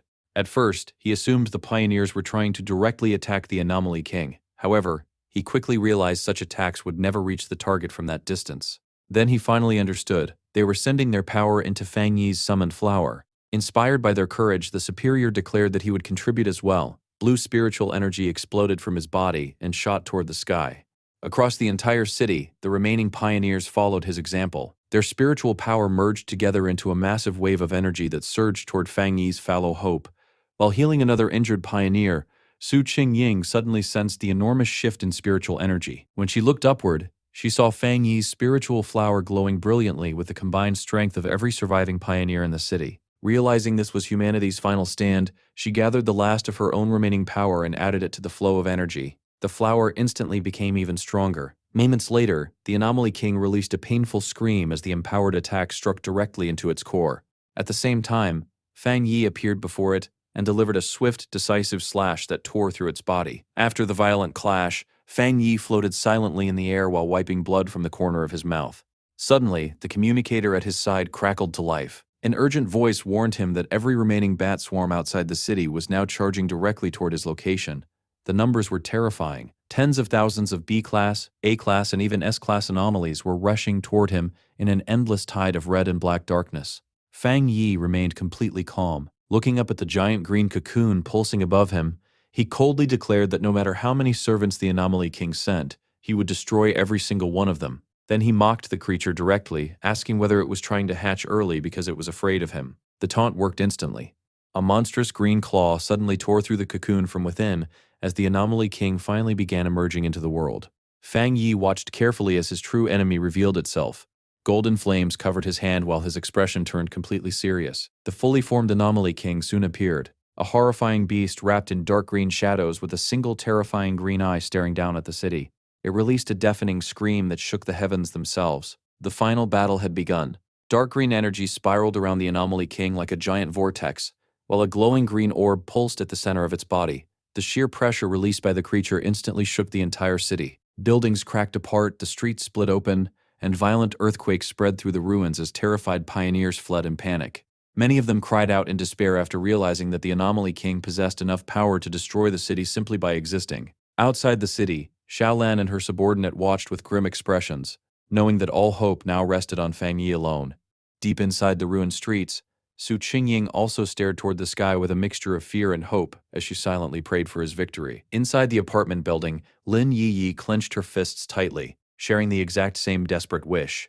High above the city, surrounded by blazing golden light, Fang Yi confronted the monster directly. He calmly addressed the Anomaly King, identifying it as the ruler of the dark anomalies and the true cause behind the city's suffering. As fiery energy burned around his spiritual flower, Fang Yi explained that he had grown up in the city and loved the life he had built there. That was why he would fight. In response, the Anomaly King released an enraged scream that shook the sky. Fang Yi's burning red eyes sharpened with determination. For the sake of his home, he declared that the creature had to die. In the next instant, their immense powers collided. Red, green, and golden energy exploded across the heavens in a massive blast that illuminated the entire city. The fate of everyone below now depended on the outcome of this battle. The collision created an enormous flash of light that completely swallowed the sky. When the brightness finally faded, Fang Yi found himself floating inside a strange, dark void. Before him hovered the gigantic green eye of the Anomaly King. The creature stared directly into his soul while its voice echoed inside his mind. It mocked him for daring to challenge it while only possessing the strength of the one-star spirit creation realm. Before Fang Yi could even react, the Anomaly King slowly opened its massive shadowy mouth. A terrifying vortex instantly formed inside it.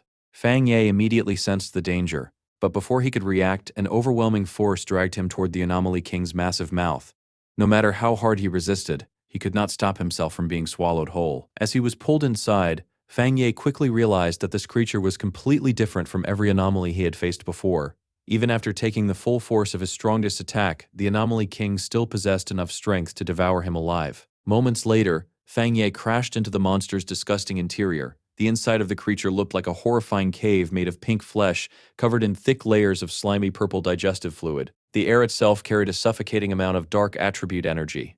Fang Yi immediately understood how dangerous the environment was. The corrosive liquid was powerful enough to melt ordinary pioneers instantly, while the concentrated dark energy continuously ate away at both body and spirit. Even so, Fang Yi found something strange about the situation. The Anomaly King was clearly intelligent and highly evolved, yet it had made the mistake of swallowing him alive instead of killing him outright. A determined smile slowly appeared on his face. To Fang Yi, a creature's interior was always its weakest point. If his attack still worked from the inside, then the Anomaly King had just made a fatal mistake. To test his theory, Fang Yi gathered flames into his fist and slammed it directly into the fleshy ground beneath him. Instantly, the inner walls of the monster began sizzling and burning under the impact. After observing the damage carefully, Fang Yi confirmed that although the corrosive fluids weakened his power somewhat, his attacks were still more than capable of harming the creature. That was all he needed to know. With renewed confidence, Fang Yi decided to destroy the monster from within. He immediately summoned his desolate fire spirit flower to assist him. However, the moment the glowing red flower appeared, Fang Yi suddenly realized something surprising. The Anomaly King had not only swallowed him, it had also dragged his spiritual flower inside its body. In many ways, this was actually beneficial. The flower had already absorbed enormous amounts of dark energy from the bat swarms and had been further empowered by the combined spiritual power of the city's pioneers. It was currently stronger than ever before, but as Fang Yi held the bright red flower in his hand, he noticed something unusual. The flower seemed hesitant. Confused, Fang Yi asked whether it disliked the Anomaly King's dark attribute. To his surprise, the Desolation attribute flower, which normally fed on dark energy without issue, actually seemed repelled by the Anomaly King's unique power. This completely ruined Fang Yi's original strategy. He had planned to use the flower's life-draining ability to consume the Anomaly King from the inside. Now, however, he realized he needed another plan. Without hesitation, Fang Yi gripped the flower tightly in one hand and slammed his flaming fist into the monster's inner flesh once again. Meanwhile, outside the creature, the Anomaly King's enormous body dissolved into swirling dark energy before immediately reforming again in the sky. As it regenerated, it began calling back every remaining bat-like swarm scattered throughout the city. On the ground below, Lin Yi and the red-haired leader watched the terrifying scene with growing fear and confusion. The red-haired leader asked what exactly was happening, but Lin Yi could only shake her head helplessly. Her biggest concern was Fang Yi's safety. Elsewhere, Su Qingying continued leading terrified civilians through the ruined streets. She repeatedly instructed everyone to evacuate calmly and promised that the pioneers would continue protecting them no matter what happened. When someone desperately asked where Fang Yi was, Su Qingying's face immediately filled with panic. She revealed that Fang Yi was still inside the Anomaly King's body, fighting it from within. At the same time, Zhao Lan finally arrived with military reinforcements. One of the officers quickly reported that both the swarms and the Anomaly King had begun attacking the city randomly. He ordered the evacuation process to speed up immediately in order to reduce casualties. Standing atop a military vehicle, Zhao Lan calmly issued commands to her troops, but even she could not hide the fear in her eyes while staring at the horrifying creature dominating the sky. The Anomaly King then began absorbing all the surrounding swarms directly into its body, using them to rapidly recover its strength. Inside the monster's stomach, Fang Yi quickly noticed what was happening and realized the terrifying truth. The Anomaly King was far from defeated. As the creature intensified its digestion process, powerful corrosive energy flooded over Fang Yi from every direction. He could feel his spiritual power slowly dissolving while his body was gradually breaking apart under the pressure. The dark energy surrounding him began fading away. Fang Yi slowly closed his eyes. Then, when he opened them again, everything had changed. He was no longer inside the Anomaly King. Instead, he found himself standing alone in the middle of a completely ruined city. Broken skyscrapers surrounded him beneath a dark and threatening sky. Fang Yi immediately realized that something was wrong. A grim expression crossed his face as he carefully examined his surroundings.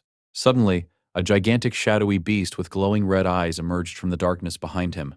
Without hesitation, the monster lunged forward and slammed a massive punch toward him. Fang Ye instinctively focused his senses and immediately discovered something alarming. His spiritual power was gone. The beast attacked again, bringing its giant fist crashing down once more. Fang Ye quickly leaped aside, narrowly avoiding the blow as the impact shattered the ground beneath him. Landing on a pile of rubble, Fang Ye immediately noticed something important. Even without spiritual power, his physical body still felt incredibly strong from years of training. At that moment, he finally understood the situation. The Anomaly King had trapped him inside an illusion, trying to force him back into the powerless life he lived before becoming a pioneer. The giant beast attempted to crush him beneath another massive stomp, but Fang Ye reached another important conclusion. The Anomaly King was not truly powerful enough to erase his abilities completely. Its power was not actually greater than his own. His strength still existed. The illusion was merely blocking his mind from reaching it. Now Fang Ye understood what he needed to do. Every illusion contained a flaw, and that flaw would eventually reveal the weakness of the one who created it. However, before he could act further, the shadowy beast suddenly moved with incredible speed and grabbed him in its enormous hand. The monster lifted Fang Ye close to its snarling face, while its voice echoed through the illusion. It mocked him by declaring that once someone entered this place, escape was impossible. At first glance, Fang Ye's situation looked hopeless, but then a confident smirk slowly appeared on his lips.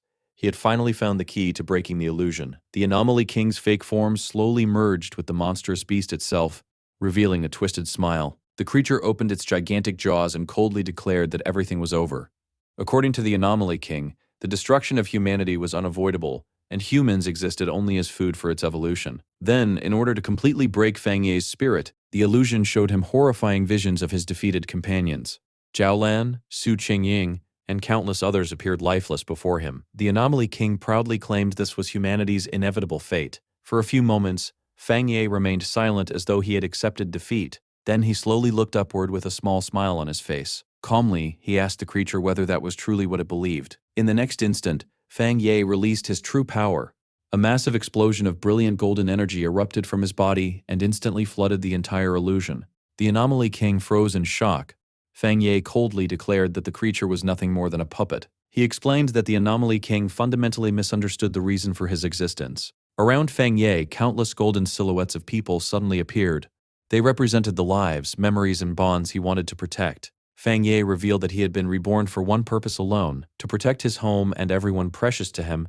The overwhelming golden light completely swallowed the shadowy beast, triggering a massive explosion that shattered the illusion from within. A wave of pure fire swept across the mental world, reflected within a single blazing eye. Moments later, Fang Ye finally returned to reality. Back in the storm-filled sky, his appearance had completely changed.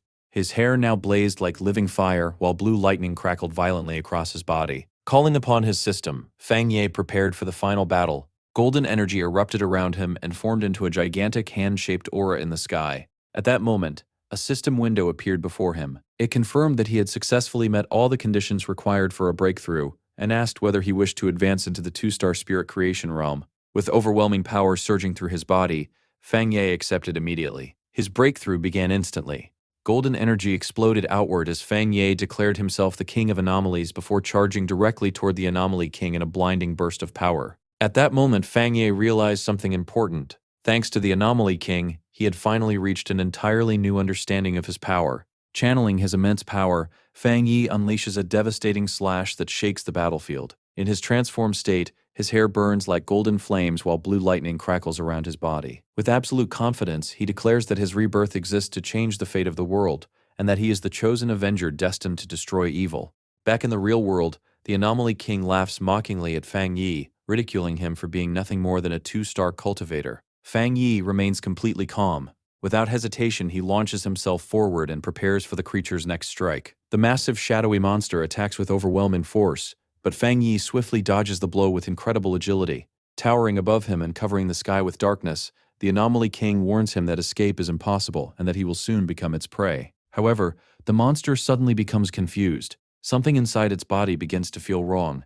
Fang Yi smirks confidently, knowing his plan has succeeded. In the next instant, violent blue thunder energy erupts from within the Anomaly King itself. The monster twists in agony, screaming furiously at the stinking human who caused it pain. It cannot understand what strange energy is destroying it from the inside. With his power reaching its peak, Fang Yi prepares his final attack.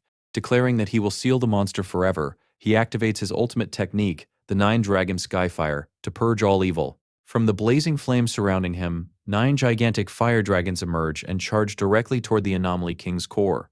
The creature screams in terror as it realizes this power far exceeds what a normal 1-star cultivator should possess. Moments later, the battlefield is consumed by a blinding explosion of light. On the ground, the pioneers watch in complete awe as Fang Yi destroys the Anomaly King. The creature lets out one final scream before its very essence is burned away by Fang Yi's overwhelming power. The dark energy filling the sky finally disappears, revealing a peaceful blue sky once again. High above the battlefield, the last vortex of dark attribute energy is absorbed completely. Fang Yi returns to his normal appearance, though he still grips his blazing sword tightly.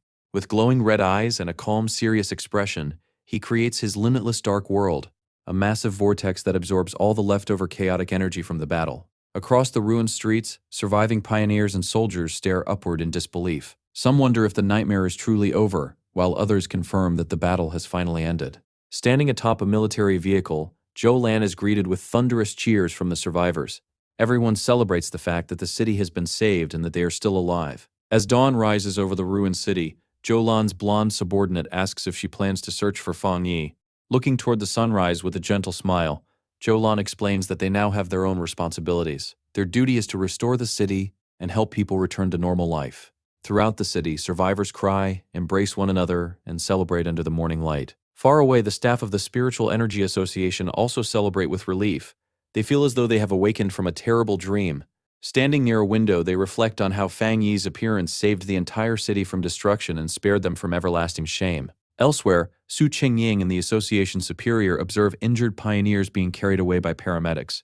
Su Qingying anxiously asks whether the pioneers survived. The Superior reassures her that the medical centers remain intact and that the wounded can still be treated. Su Qingying realizes that without Fang Yi, none of them would have survived long enough to receive help. She wonders about his true identity and the incredible power he possesses, always accomplishing things others consider impossible. The Superior agrees, stating that the battle proved Fang Yi has officially reached the 2-star spirit creation realm. He believes headquarters will soon take action, and that powerful groups will attempt to contact Fang Yi first. Su Qingying reflects on how much Fang Yi has grown. There was once a time when she believed she could compete with him, but now he has completely surpassed her. In her eyes, he has become one of the greatest geniuses in the entire Shananyan. The Superior recalls the golden flames and 9 fire dragons that sealed the Anomaly King, a sight witnessed by the entire city.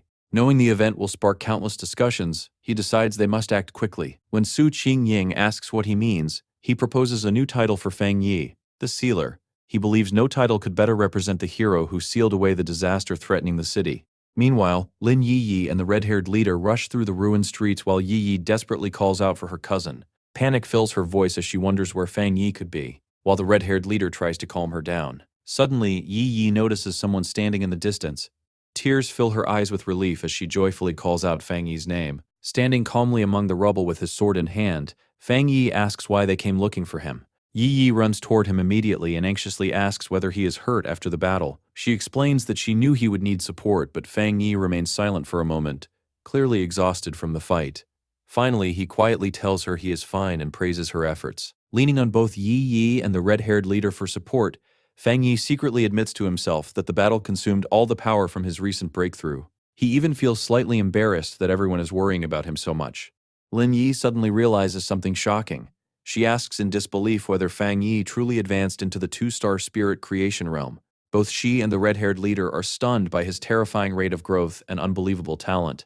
As news of the battle spreads across the nation, online forums explode with discussions about the mysterious savior now known as the Sealer. People question whether he is even human after defeating the Anomaly King with a single overwhelming attack when both the military and the association failed. Some believe he belongs to a hidden organization, while others think he may be a secret weapon created by the Shananyan itself. Elsewhere, Zhang Lu's red-haired friend excitedly points at a computer screen, convinced the man in the footage is the same person who defeated Zhang Lu earlier. Watching the video, Zhang Lu becomes thrilled rather than angry. He proudly declares that losing to someone so powerful is an honor. Jumping from his chair, he announces his plan to find the Sealer and ask to become his disciple. His friend quickly warns him that countless people are probably searching for the Sealer already. Far away in the Great Sha capital, shadowy figures gather inside a dark secret chamber around a glowing table. One man casually smokes while expressing disappointment that the military and the spiritual association did not destroy each other during the disaster. Another suggests sending assassins to eliminate the new powerful figure, but a mysterious woman with long, sharp fingernails dismisses the idea immediately. She says such a simple plan is unworthy of the so-called chosen savior. Holding a photograph of Fang Yi, she mockingly repeats his new title, the Sealer. With a sharp motion, she pierces the image through the neck using one of her nails, tearing the photo apart. Purple flames suddenly ignite around the picture as she calmly declares that there is no need to rush. Anyone who stands against them will eventually be destroyed. As the flames twist into the shape of terrifying purple eyes, the deadly threat becomes unmistakably clear. Later, while Fang Yi and Lin Yi rest inside their apartment after the exhausting battle, they are startled by a knock at the door. Fang Yi opens it and finds Su Qingying alongside the association superior, both carrying large gift boxes. The superior sincerely thanks Fang Yi on behalf of the Spiritual Energy Association. He openly admits that the association made severe mistakes during the S-class anomaly invasion, and that Fang Yi alone prevented catastrophic consequences. Su Qingying excitedly thinks of Fang Yi as a legendary big shot, while Fang Yi calmly invites them inside and serves everyone water. As they sit together at the table, the superior silently realizes the association should provide Fang Yi with a far better home. Eventually, the superior reveals the true reason for the visit. The association plans to publicly establish and promote the title of the Sealer. Curious, Fang Yi asks for an explanation. The superior projects a map displaying famous pioneers from major cities across the nation. He explains that every important city possesses symbolic figures representing its strength, especially after the terrifying S-class anomaly disaster. The association wants to use the legend of the Sealer to transform Tai City into a major strategic center. Su Qingying explains that anomalies will only become more common in the future and that the city cannot survive another disaster without a powerful leader protecting it. When Fang Yi questions the idea of an abandoned city, Su Qingying bluntly tells him that everyone would have died without his intervention. Fang Yi finally realizes how little attention he has paid to the city's development while focusing solely on his own cultivation. Looking out across the recovering city, he understands that although Tai was once important, it still cannot compare to the nation's greatest cities such as Dushan, Tian, and Kang. He realizes that this disaster could also become an opportunity for Tai City to rise in importance. The superior confirms this, explaining that cities are now ranked according to the strength and number of their pioneers, with stronger cities receiving more resources and influence. Finally, the superior proposes that the association protect Fang Yi's real identity while creating a mysterious public image for the Sealer. Rather than revealing everything, they will allow rumors and legends to grow naturally. Fang Yi agrees. Understanding that mystery can sometimes be more powerful than complete exposure, Lin Yi also agrees, pointing out that human imagination can become more terrifying than reality itself. Fang Yi calmly accepts the proposal, recognizing that it protects both himself and the people he cares about. Extending his hand, he officially agrees to cooperate with the association. The superior and Su Qingying are surprised by how straightforward he is. As Fang Yi and the superior shake hands, their partnership is officially formed. From that moment onward, Fang Yi is formally recognized by his new title, the Sealer. Over the following days, Tai City begins recovering rapidly through the combined efforts of the military and the Spiritual Energy Association. Reconstruction progresses smoothly while the wounded receive treatment. Across the world, the Great Disaster accelerates the formation of a completely new order. Meanwhile, at the modern headquarters of the Spiritual Association in Dushan City, news of Fang Yi's achievements quickly reaches the highest officials. Powerful figures discuss whether the Sealer is truly the same pioneer responsible for resolving the S-class anomaly disaster in Tai City. During their discussion, one official points out that Fang Yi has become the most outstanding among the new generation of pioneers. Another adds that his high-grade Yang attribute makes him a chosen enemy of all dark attribute anomalies, marking him as one of humanity's greatest hopes for the future. Inside the headquarters of the Spiritual Association in Dushan City, several officials continue analyzing information about the mysterious Sealer. One official points toward a monitor displaying footage of Fang Yi and reveals a shocking discovery. According to the collected battle data, Fang Yi possesses more than just a single high-grade attribute. He reminds the others about the viral video of the Skyfire Slash, which clearly demonstrated an extremely powerful fire attribute. He also mentions the military's secret codename for Fang Yi, the Tyrant, a title earned because of his terrifying thunder attribute. The room falls silent in shock. The officials are stunned that one person could possess multiple powerful attributes at such a young age. However, the man with glasses calmly insists that Fang Yi may be even more extraordinary than they currently understand. Their discussion is suddenly interrupted by the arrival of a woman with wavy blue hair and glasses. Entering the room confidently, she asks if they are discussing the Sealer. Without hesitation, she demands access to all the information they have gathered about him. The officials immediately recognize her status and quickly display Fang Yi's complete file on the main screen. As she studies the data carefully, she reflects on the future. With more pioneers appearing throughout the nation, and someone like Fang Yi standing at the center of attention, it is inevitable that challengers will emerge to test his authority. A determined gleam flashes across her glasses as she quietly admits that even she wants to witness the sealer's strength personally. In her mind, she is certain that their paths will cross very soon. The story then shifts to a modern library in Kong City, where silence fills the room as students quietly study. Sitting alone at a desk, Fang Yi's ex-girlfriend Chu Qingli works on her laptop with a cold expression. A nervous young man approaches her and awkwardly tries to ask for her contact information. Before he can finish speaking, Chu Qingli sharply cuts him off, reminding him that this is a library and accusing him of disturbing everyone around them. Embarrassed and defeated, the young man walks away while Chu Qingli returns to her work without a second glance. Internally, she dismisses him as boring and insignificant. She believes ordinary people like him are completely unaware of how much the world has changed. Her thoughts drift toward her own recent transformation. After an important exam, she unexpectedly awakened spiritual power and became a one-star Ghost Realm pioneer. She knows how incredibly rare such an awakening is, and proudly considers herself one of the chosen few. Smiling confidently, she believes this new power is the reason she survived the recent disaster in Tai Tai City. Chu Qingli scoffs at the idea of normal people fighting against anomalies. Her thoughts soon turn toward Fang Yi. Remembering how he once told another girl that they were merely classmates, she grimaces with annoyance. In her eyes, the old Fang Yi would have died instantly during the anomaly invasion. She cannot understand why she once compared him to someone as extraordinary as the sealer. Looking at an online article about the sealer on her laptop, Chu Qingli becomes even more convinced that he is infinitely superior to her ex-boyfriend. She confidently decides that only a powerful and handsome pioneer like the sealer deserves to stand beside her. Meanwhile, Fang Yi is focused on something far more peaceful. Dressed in stylish new clothes alongside his cousin Lim Yi, he looks through a real estate brochure while announcing that they will take a break from training to search for a new home. Lin Yi playfully asks whether they are seriously skipping training for the day, but Fang Yi explains that balance is important and that proper rest is necessary. He mentions that the association's suggestion to improve their living conditions was actually reasonable. Yi quickly realizes the idea came from Su Qingying, who had insisted they needed a better place to live and even offered to help them search for houses. She becomes excited after learning Su Qingying casually offered them 2 luxurious high-end homes. As Fang Yi and Lin Yi continue enjoying their day off, while searching for property, a strange foul-smelling green vapor suddenly drifts through the air around them. Lin Yi wrinkles her nose and asks whether Fang Yi can smell the horrible odor. Fang Yi agrees immediately, comparing it to the stench of a sewer. His relaxed expression suddenly hardens. Instantly realizing the smell is intentional, he understands that someone is following them. Both he and Lin Yi quickly turn around. Out of the green haze, 3 dangerous-looking men slowly emerge.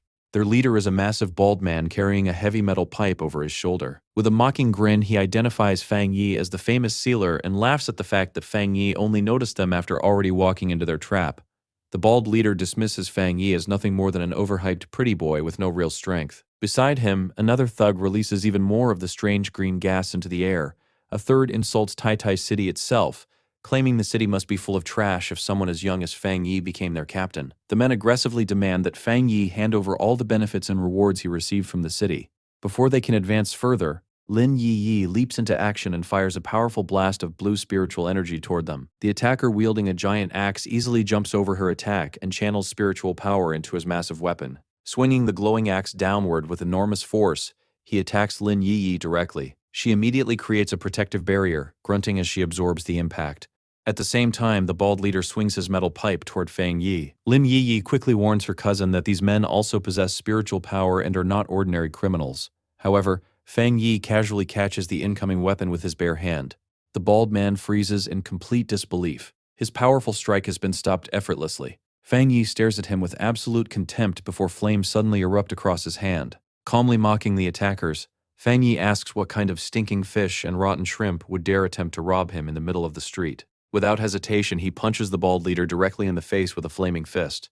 The man is launched backwards instantly, screaming in disbelief after being defeated so easily. Nearby, the thug carrying the gas tank stares in shock. He cannot understand why Fang Yi remains unaffected by the green vapor. According to him, the universal permeating potion should have completely paralyzed Fang Yi by now. Fang Yi simply stares back calmly while flames continue flickering across his hand. The green gas is revealed to be a special potion created from the sweat of a wood attribute pioneer. Its purpose is to weaken an enemy's spiritual barrier. although it produces an unbelievably disgusting smell that lingers for a long time. Enraged by his humiliation, the bald leader stands up again while shouting that he only lost because he was careless, declaring that all of them are within the spirit creation realm. He believes they still have the advantage. Purple spiritual energy erupts around his body as he charges forward once again. Fang Yi smirks as he quickly identifies their abilities as mutated earth and wood attributes. He coldly remarks that their dirty abilities perfectly match their crooked personalities. In his mind, he understands that while ordinary spiritual barriers might struggle against such tricks, they are completely useless against him. Meanwhile, the axe-wielding attacker leaps into the air again to strike Lin Yiyi. This time, however, she reacts instantly and delivers a brutal kick directly to his groin. The attacker screams in agony while collapsing from the devastating counterattack. As Lim Yiyi lands gracefully, Fang Yi quietly reflects on how irritating it is to have his peaceful daily life interrupted. Removing his sunglasses, his expression turns serious while his glowing red eyes radiate overwhelming pressure. Calmly telling his cousin to step aside, Fang Yi finally releases his true power. An enormous explosion of brilliant golden energy erupts from his body, instantly blasting the attackers backward. He stands at the center of a sun-like eruption of holy flames that engulfs the entire area. The attackers stare in complete terror. The golden flames expand rapidly and trap all three men within the burning light. Covered by the terrifying holy fire, the criminals scream in unbearable pain. They desperately wonder what kind of monstrous flame this is. While finally understanding the true strength of the sealer, begging for mercy, they cry out for the pain to stop. Just as Fang Yi prepares to finish them completely, Su Qingying suddenly rushes onto the scene. Shocked by the overwhelming power before her, she quickly shouts at Fang Yi not to kill them. Surprised, Fang Yi pauses. Looking at the defeated men sprawled across the street, Su Qingying explains with relief that the association has been monitoring these criminals for a long time. They are important targets connected to ongoing investigations. Fang Yi asks whether she intends to take them away for processing. Su Qingying confirms this immediately, explaining that the association has started officially registering all pioneers, especially dangerous troublemakers like these men. Standing over the defeated criminals, Fang Yi coldly tells them they are fortunate to still be alive. He warns that he hates being disturbed, and that if they ever bother him again, things will not end so peacefully next time. His cold attitude earns him an annoyed glare from Su Qingying. As paramedics load the badly injured men into ambulances, Su Qingying angrily scolds them. She bluntly states that if this incident happened only a few days earlier, the association would never have intervened, and they would have deserved death for their actions. She reminds them that the sealer spared their lives only because of the association's involvement, and warns them about the severe punishment awaiting them. Watching the ambulance leave with crossed arms, Su Qingying mutters in frustration about the idiots foolish enough to challenge the strongest pioneer in the city. Lin Yiyi timidly asks what punishment the criminals will receive. Su Qingying explains that because all three men already possess criminal records, they will likely spend the rest of their lives imprisoned. Even though they are spirit creation realm pioneers, they will lose their freedom and rights and instead be forced to serve as pioneers within prison facilities. Hearing this, Fang Yi thoughtfully comments that the system is not actually a bad idea. Su Qingying then turns toward Fang Yi with an exhausted expression. Calling him the association's sweet bun and the future of the Xia nation, she complains that despite all their efforts to promote him, clueless people continue challenging him non-stop. She wonders if the association has not publicized his strength loudly enough. She firmly explains that the association's responsibility is to recruit and support powerful pioneers like him while helping them continue growing stronger. In her eyes, they absolutely cannot allow fools like these criminals to ruin the valuable relationship they have built with Fang Yi. Finally changing the mood completely, Su Qingying suddenly smiles brightly and excitedly announces that she will personally take Fang Yi and Lin Yiyi to choose a brand new villa and even a new car. Standing before a massive modern building, Su Qingying declares that the recent attackers must be made into an example so that no one else dares challenge Fang Yi again. With confidence, she presents two luxurious housing choices prepared by the association. The first is a top-floor penthouse located in the center of the city, while the second is a secluded three-story villa deep in the mountains, perfect for private cultivation and training. Holding a golden model of the villa, Su Qingying explains that both properties are already fully furnished and ready for immediate move-in. Lin Yiyi looks at the options with amazement and admits that both places are incredible. Without hesitation, Fang Yi calmly raises two fingers and announces that he will take both. His answer leaves both Lin Yiyi and Su Qingying completely speechless. Fang Yi casually asks whether that is allowed, adding with a playful smile that he trusts Captain Su's sincerity. Flustered, yet secretly delighted, Su Qingying quickly assures him that it is absolutely no problem. After finalizing the homes, the three of them head to a luxury car dealership. Su Qingying explains that the association has a partnership with the showroom, meaning Fang Yi and Lin Yiyi are free to choose any vehicle they want. As they walk through the dealership, several people quietly admire Lin Yi's fair skin and elegant appearance. Outside the showroom, a group of men watches Fang Yi closely. Even though his clothes appear simple, they can immediately tell that he stands out from everyone else. Some wonder if he is the son of an influential family. Inside the dealership, one of Chu Qingli's friends also notices Fang Yi. The others around her jokingly assume that he must be buying a car for his girlfriend. However, the girl suddenly freezes in shock after recognizing him. Memories flash through her mind as she realizes Fang Yi is Chu Qingli's ex-boyfriend, the same young man personally greeted by the university principal. Her thoughts quickly return to their earlier argument, and anger rises inside her as she watches Fang Yi shopping with another beautiful girl. Quietly pulling out her phone, she secretly begins recording Fang Yi, Lin Yi, and Su Qingying while they inspect a luxury sports car. Moments later, her phone buzzes as she excitedly sends the photos to Chu Qingli. She quickly messages her friend, telling her that she just spotted Fang Yi at a VIP dealership buying expensive cars while accompanied by a beautiful girl. Chu Qingli replies with a cold and dismissive, "So what?" pretending that she does not care at all. However, sitting inside a lecture hall, Chu Qingli is clearly disturbed by the news. She begins wondering where Fang Yi got so much money. Looking down on him, she convinces herself that he must have simply survived the recent disaster through luck and is now being financially supported by someone rich. A cold smile appears on her face as she reassures herself that the gap between them is far too large to overcome. As she confidently walks through the lecture hall, she thinks that once she reaches the top of the pioneer world, matters like Fang Yi will become completely insignificant to her. In her eyes, he remains nothing more than a vulgar fool. Meanwhile, after selecting their new homes, Fang Yi and Lin Yi arrive at the mountain villa. The luxurious modern mansion immediately leaves Yi overwhelmed with excitement. She runs up the stairs while shouting in disbelief that they actually own a real villa now. Inside the elegant living room, she stares around in amazement, while Fang Yi follows behind carrying their bags. Smirking slightly, he jokingly tells her to wipe away her drool and reminds her that they also own the penthouse downtown. Unable to contain her excitement, Lin Yi announces that she is going upstairs to explore the villa immediately. She races up the grand staircase while Fang Yi watches her with a warm smile, amused by how childlike she is acting. As he quietly watches her disappear upstairs, his expression slowly becomes more serious. In his mind, he reflects on how she is finally acting like someone her own age again. His thoughts drift toward memories from his previous life, specifically a vision of a fallen pioneer. Before his rebirth, he never saw Lin Yi again after a certain point, leading him to believe she likely died as a trusted pioneer in the line of duty. A quiet determination fills his heart as he silently vows that this time, he will never allow her to die again. Suddenly, his thoughts are interrupted by the ringing of his phone. Looking at the caller ID, he sees the name Zhao Lan. After answering the call, Zhao Lan immediately congratulates him on becoming Captain Fang. Teasing him lightly, she mentions hearing rumors that the association recently gifted him 2 houses. Lounging comfortably on the sofa, Fang Yi smirks and replies that he thinks this is an excellent habit the association should continue in the future. Zhao Lan tells him to stop flattering her, fully aware that a powerful pioneer like him does not truly care about material rewards. Even so, she admits that improving living conditions is currently one of the best ways to reward pioneers. She then reveals that once the first spirit fruits born from the spiritual energy revival are ready, she plans to send some directly to him. At the same time, Zhao Lan reflects internally on how much the world has changed. The gap between ordinary people and pioneers has become enormous, and the difference between regular pioneers and monsters like Fang Yi is even greater. In this new era, strength determines everything. Finally revealing the real reason for her call, Zhao Lan places her hand on a classified document and explains that she has a special internal mission she hopes Fang Yi will accept. Fang Yi instantly understands the seriousness of the matter and calmly asks her to continue.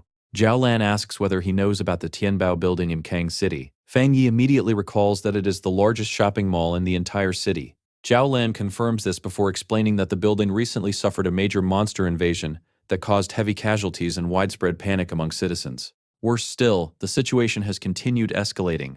According to her, the Tianbao building has now become a literal ghost building. The scene shifts toward Kang City, where the enormous Tianbao building towers over the city skyline. Once considered the busiest and most famous landmark in the city, the building has now transformed into a place of terror. Dark red and purple energy swirl around the skyscraper as strange vibrations and horrifying incidents continue increasing. The danger eventually becomes so severe that the Kang City Spiritual Association completely seals off the entire area. Fang Yi later arrives in Kang City to participate in the mission. At the meeting point, he calmly waves toward the group waiting for him and introduces himself as the pioneer assigned to assist them. The temporary team consists of 4 additional members. Remembering Zhao Lan's warning not to reveal his true identity or actual strength yet, Fang Yi decides to maintain a low profile. Quietly observing his teammates, Fang Yi notices that the group is made up of very different personalities. Based on their uniforms, he guesses that 2 of them are military personnel. The remaining 2, a stern gray-haired man and a woman with short purple hair, introduce themselves as members of the Kang City Spiritual Association. They explain that Officer Zhao Lan already informed them about the mission and that all of them will cooperate together moving forward. Soon, the group boards an armored vehicle and drives through a violent rainstorm toward the sealed Tianbao building. Inside the vehicle, the atmosphere is extremely tense. The brown-haired man drives while a nervous blonde woman sits in the passenger seat. Breaking the uncomfortable silence, she suggests that everyone cooperate once they enter the danger zone since none of them fully understand each other's abilities yet. In the back seat, the situation feels even more awkward. Fang Yi sits casually beside the stern gray-haired man and the purple-haired woman, both remaining silent with crossed arms. Resting his chin against his hand, Fang Yi quietly judges the team in his mind. He feels the group is disorganized and concludes that the overall quality of Kang City's association members seems rather low. The serious gray-haired man secretly glances at Fang Yi before leaning toward the purple-haired woman and whispering his doubts. He questions whether this thin young student could truly be the powerful expert Sister Lan promised to send. The man finds Fang Yi difficult to evaluate because he is not wearing an official detection device and his spiritual aura is completely concealed. However, the purple-haired woman stares at Fang Yi with visible shock. Rumors immediately flash through her mind about a legendary figure surrounded by flames who single-handedly stopped a catastrophe. She begins wondering whether this calm young student could actually be the sealer himself, the godlike pioneer who defeated the King of Anomalies. Even so, Fang Yi's young appearance makes the idea difficult for her to fully believe. As she continues observing him carefully, she gradually connects all the clues together. The rumors spoke of a mysterious pioneer possessing 3 rare high-level powers capable of sealing an anomaly king alone. Everything matches Fang Yi perfectly. At that moment, she becomes almost certain that the quiet young man beside her is the legendary sealer. Meanwhile, far away at the Star God Warzone office, Zhao Lan suddenly receives terrible news through an urgent phone call. The Tianbao building has completely fallen. The voice on the other end reports that contact with everyone inside the building has been lost. The anomaly energy level has surged to 12,000, and at least 53 deaths have already been confirmed. Zhao Lan's expression becomes extremely grim as she realizes the situation is escalating far faster than expected. Even so, she firmly states that the person she sent, Fang Yi, will survive. Ending the call decisively, she warns the other side that since the mission has already been transferred to them, no further interference is necessary. Back in Kang City, the Tianbao building stands surrounded by terrifying waves of swirling red and purple energy. The armored vehicle finally arrives, and the team steps outside into a horrifying rainstorm, where the falling rain resembles blood. Fang Yi immediately studies the surroundings with a serious expression. He quickly realizes that the situation is much worse than expected, and that the creatures inside are likely far stronger than anything the others have previously encountered. The group slowly looks up at the enormous skyscraper looming above them. Dark stains cover the outside walls of the building. Pointing toward them, Fang Yi draws everyone's attention to the horrifying sight. The entire side of the skyscraper is splattered with massive amounts of blood. The purple-haired woman explains that the Tianbao building has 40 floors and is the tallest structure in Kang City. Although many civilians were evacuated during the lockdown, the complicated narrow interior made a full evacuation extremely difficult. Fang Yi immediately realizes the terrible truth. Many civilians refused to cooperate before the building was sealed, meaning a large number of innocent people are still trapped somewhere inside the ghost building. Fang Yi immediately asks whether there is any way to contact the people trapped inside the Tianbao building. The brown-haired driver shakes his head and explains that communication became impossible the moment the anomaly fully formed. According to him, no information has come out of the building since the disaster began. He reveals that he personally assisted during the second day of the lockdown and still remembers the horrifying scene clearly. In his memory, the entire building looked like a dead zone, as though decades of decay had happened within moments. He recalls seeing mutilated body parts falling from the windows, many of them half-chewed by monsters. Even worse, the dark aura surrounding the building has continued growing heavier every single day. Hearing this explanation, Fang Yi turns toward the group with a cold and critical expression. He quickly realizes the truth behind the official reports. Since nobody has maintained contact with the inside of the building, the confirmed death count of 53 is merely an estimate based on the body parts recovered outside. Fang Yi immediately criticizes the Kang City Spiritual Association for being far too careless. The brown-haired driver begins sweating nervously and stammers that they had no other options available. Internally, Fang Yi understands the grim reality. The true number of victims is almost certainly much higher than the association admits. In his eyes, an anomaly is essentially a world-ending catastrophe for ordinary civilians. Trapped inside an enclosed environment without escape, Normal humans become nothing more than helpless sheep waiting to be slaughtered. Deciding there is no time to waste, Fang Yi orders the team to enter the building immediately. He explains that many anomalies evolve and become stronger by consuming humans. The longer they wait, the more dangerous the monsters inside will become. However, his authority is challenged immediately. The stern, gray-haired man suddenly grabs Fang Yi by the shoulder, stopping him before he can advance. Although the man acknowledges that the military ordered them to follow Fang Yi's leadership, he demands that Fang Yi first explain the mission plan before blindly rushing inside. Fang Yi slowly turns his head and stares at him coldly. He asks what kind of strategy can even be discussed when they know absolutely nothing about the conditions inside the building. According to him, the only option is to enter first and gather information directly. The gray-haired man remains unconvinced. He argues that everyone present has prior experience dealing with anomalies, and that Fang Yi, as commander, should at least understand his teammates' abilities first. He begins criticizing Fang Yi further, pointing out that Fang Yi has not officially joined the organization and lacks proper training. Before the argument can escalate further, the purple-haired woman suddenly steps between them with visible anger. She pushes past the men and sharply tells the gray-haired man to stop wasting time. She reminds him that Officer Zhao Lan personally recommended Fang Yi for this mission, meaning doubting Fang Yi is equivalent to doubting Zhao Lan herself. Fang Yi decides not to argue any longer. Turning away coldly, he walks directly toward the dark entrance of the Tianbao building and tells the others that if they are too afraid to enter, they can simply stay behind. The rest of the team quickly follows him. The moment they enter the building, they are greeted by a horrifying scene. The interior is completely destroyed and unnaturally silent.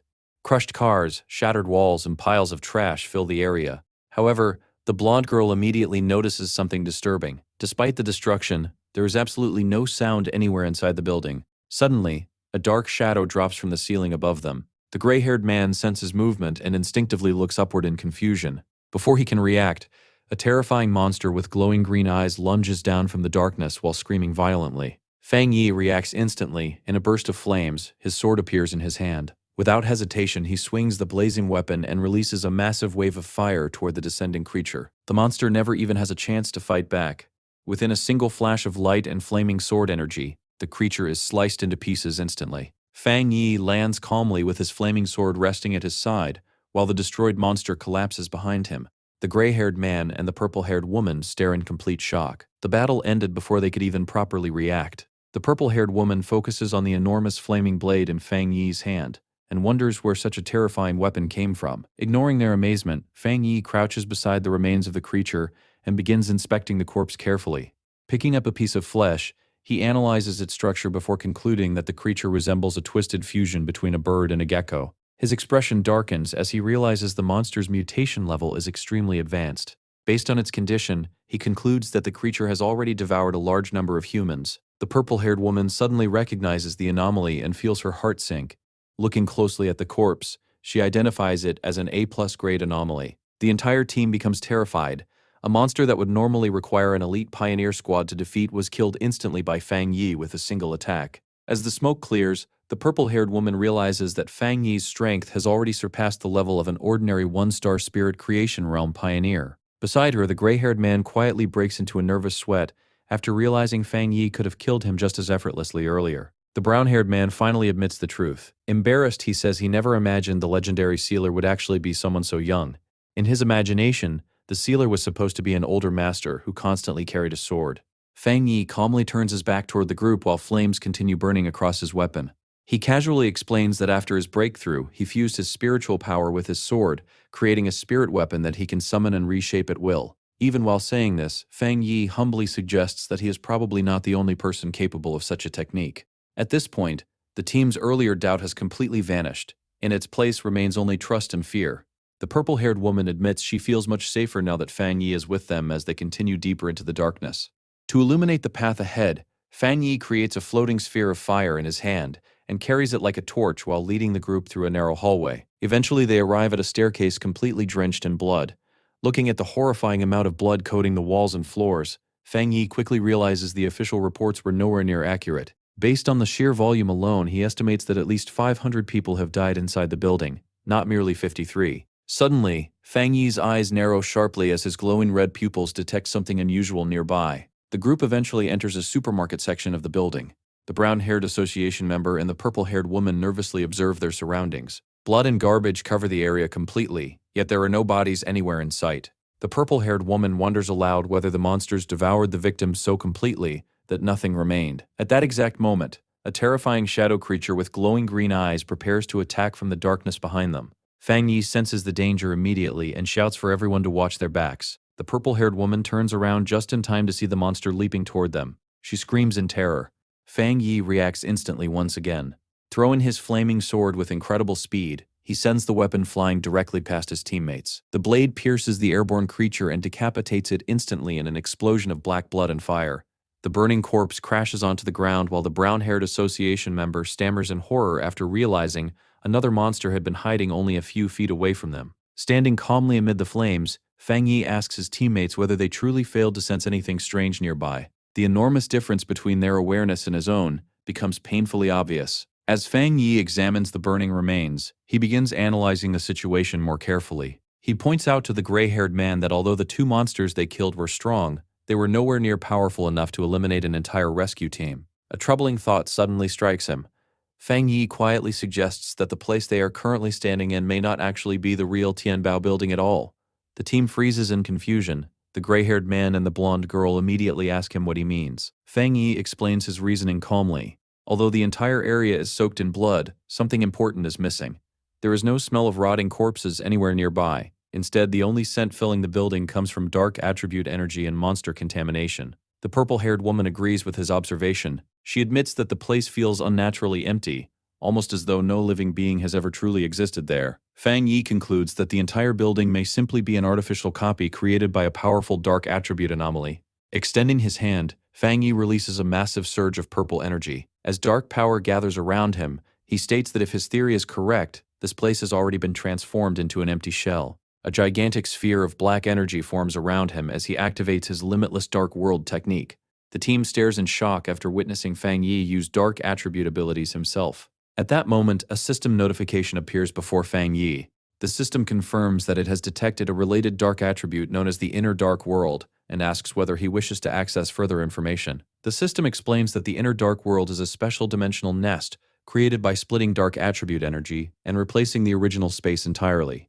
According to the explanation, anyone wishing to enter the true Inner Dark World must first locate the door responsible for maintaining it. Fang Yi instantly understands the situation. Turning toward the group, he explains that in order to enter the real Tianbao building, they must locate this hidden door. The same principle also applied to the civilians who attempted escape earlier.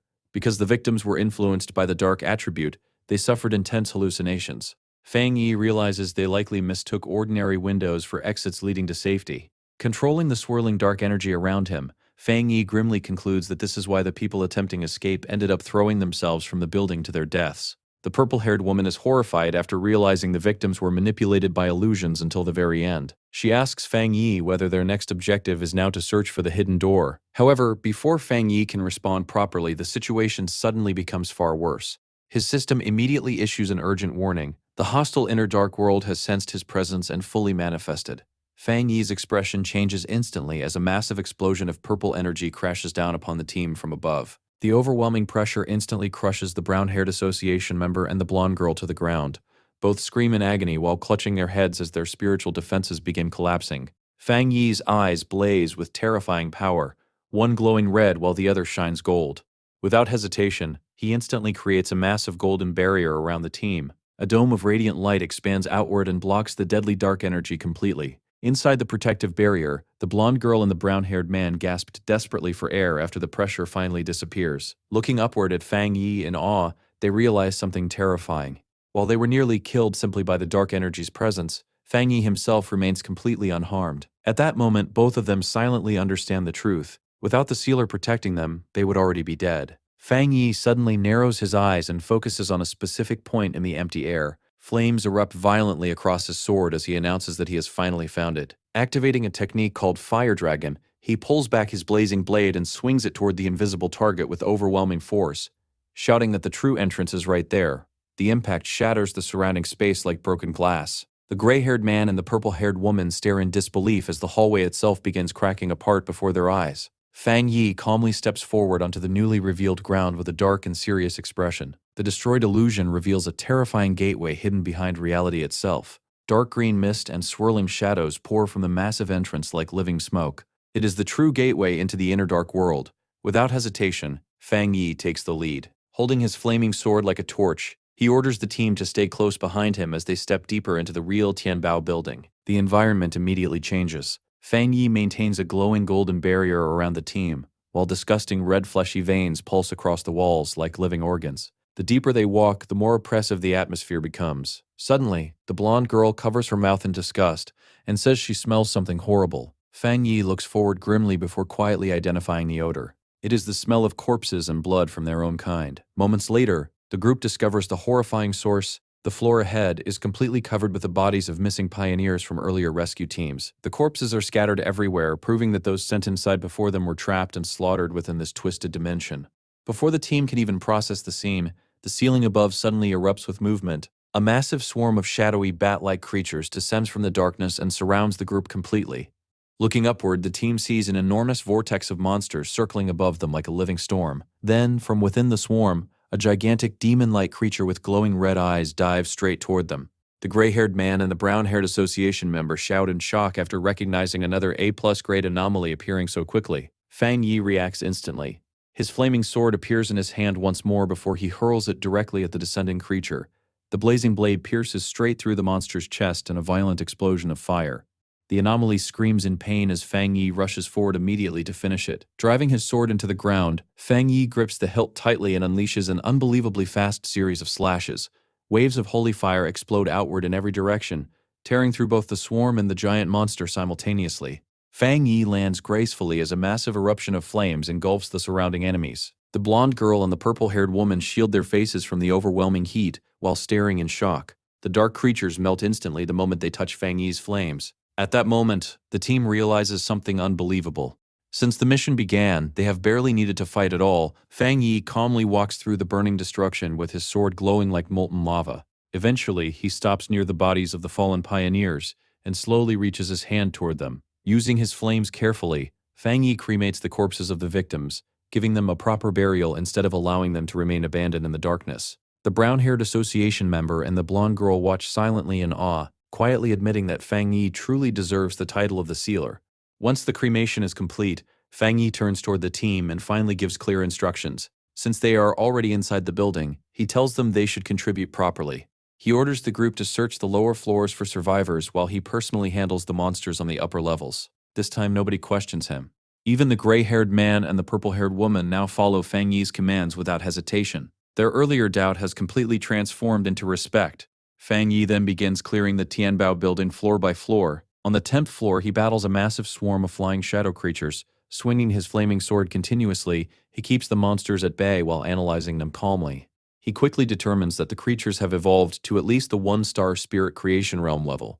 Even so, Fang Yi cuts through them effortlessly, noting that despite their evolution, their abilities remain predictable and weak. Leading the team farther upward, Fang Yi ascends toward the 15th floor while trails of fire follow behind his sword. The atmosphere becomes heavier and colder with every level. The blonde girl eventually complains that the dark energy is beginning to pierce through her protective barrier. Soon afterward, the group enters another hallway overflowing with corpses. However, the gray-haired man immediately notices something strange. Looking carefully at the bodies, he warns everyone that something is moving inside the corpses themselves. He quickly tells the team not to inhale the strange spores leaking from the dead bodies. At that exact moment, a drop of liquid splashes into a nearby puddle. Suddenly, a gigantic spike-covered shadow rises behind Fang Yi and the brown-haired association member. The creature reveals itself as a horrifying multi-eyed monster towering over the group. Roaring violently, it unleashes a barrage of deadly energy spikes toward them.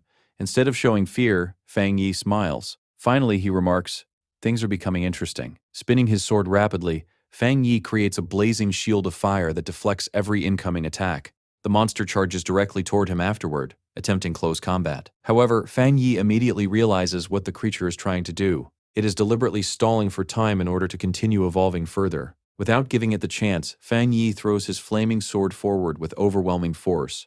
The impact causes a massive explosion that completely destroys the creature. Reaching out his hand afterward, Fang Yi sighs in disappointment.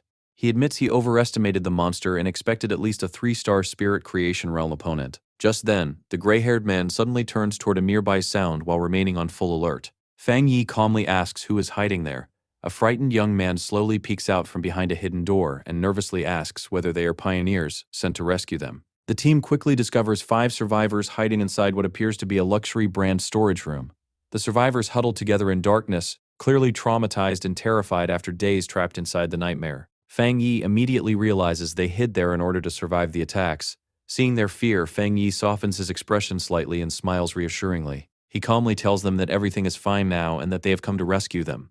The brown-haired association member steps forward as well and introduces the group as members of the Kang City Spirit Association. He explains that the monsters outside have already been eliminated and encourages the survivors to come out safely. One of the young survivors stares at Fang Yi with complete disbelief. Trembling with shock, he asks whether Fang Yi truly killed all those terrifying monsters with a single slash. Meanwhile, outside the Tianbao building, the monitoring teams continue observing the situation closely.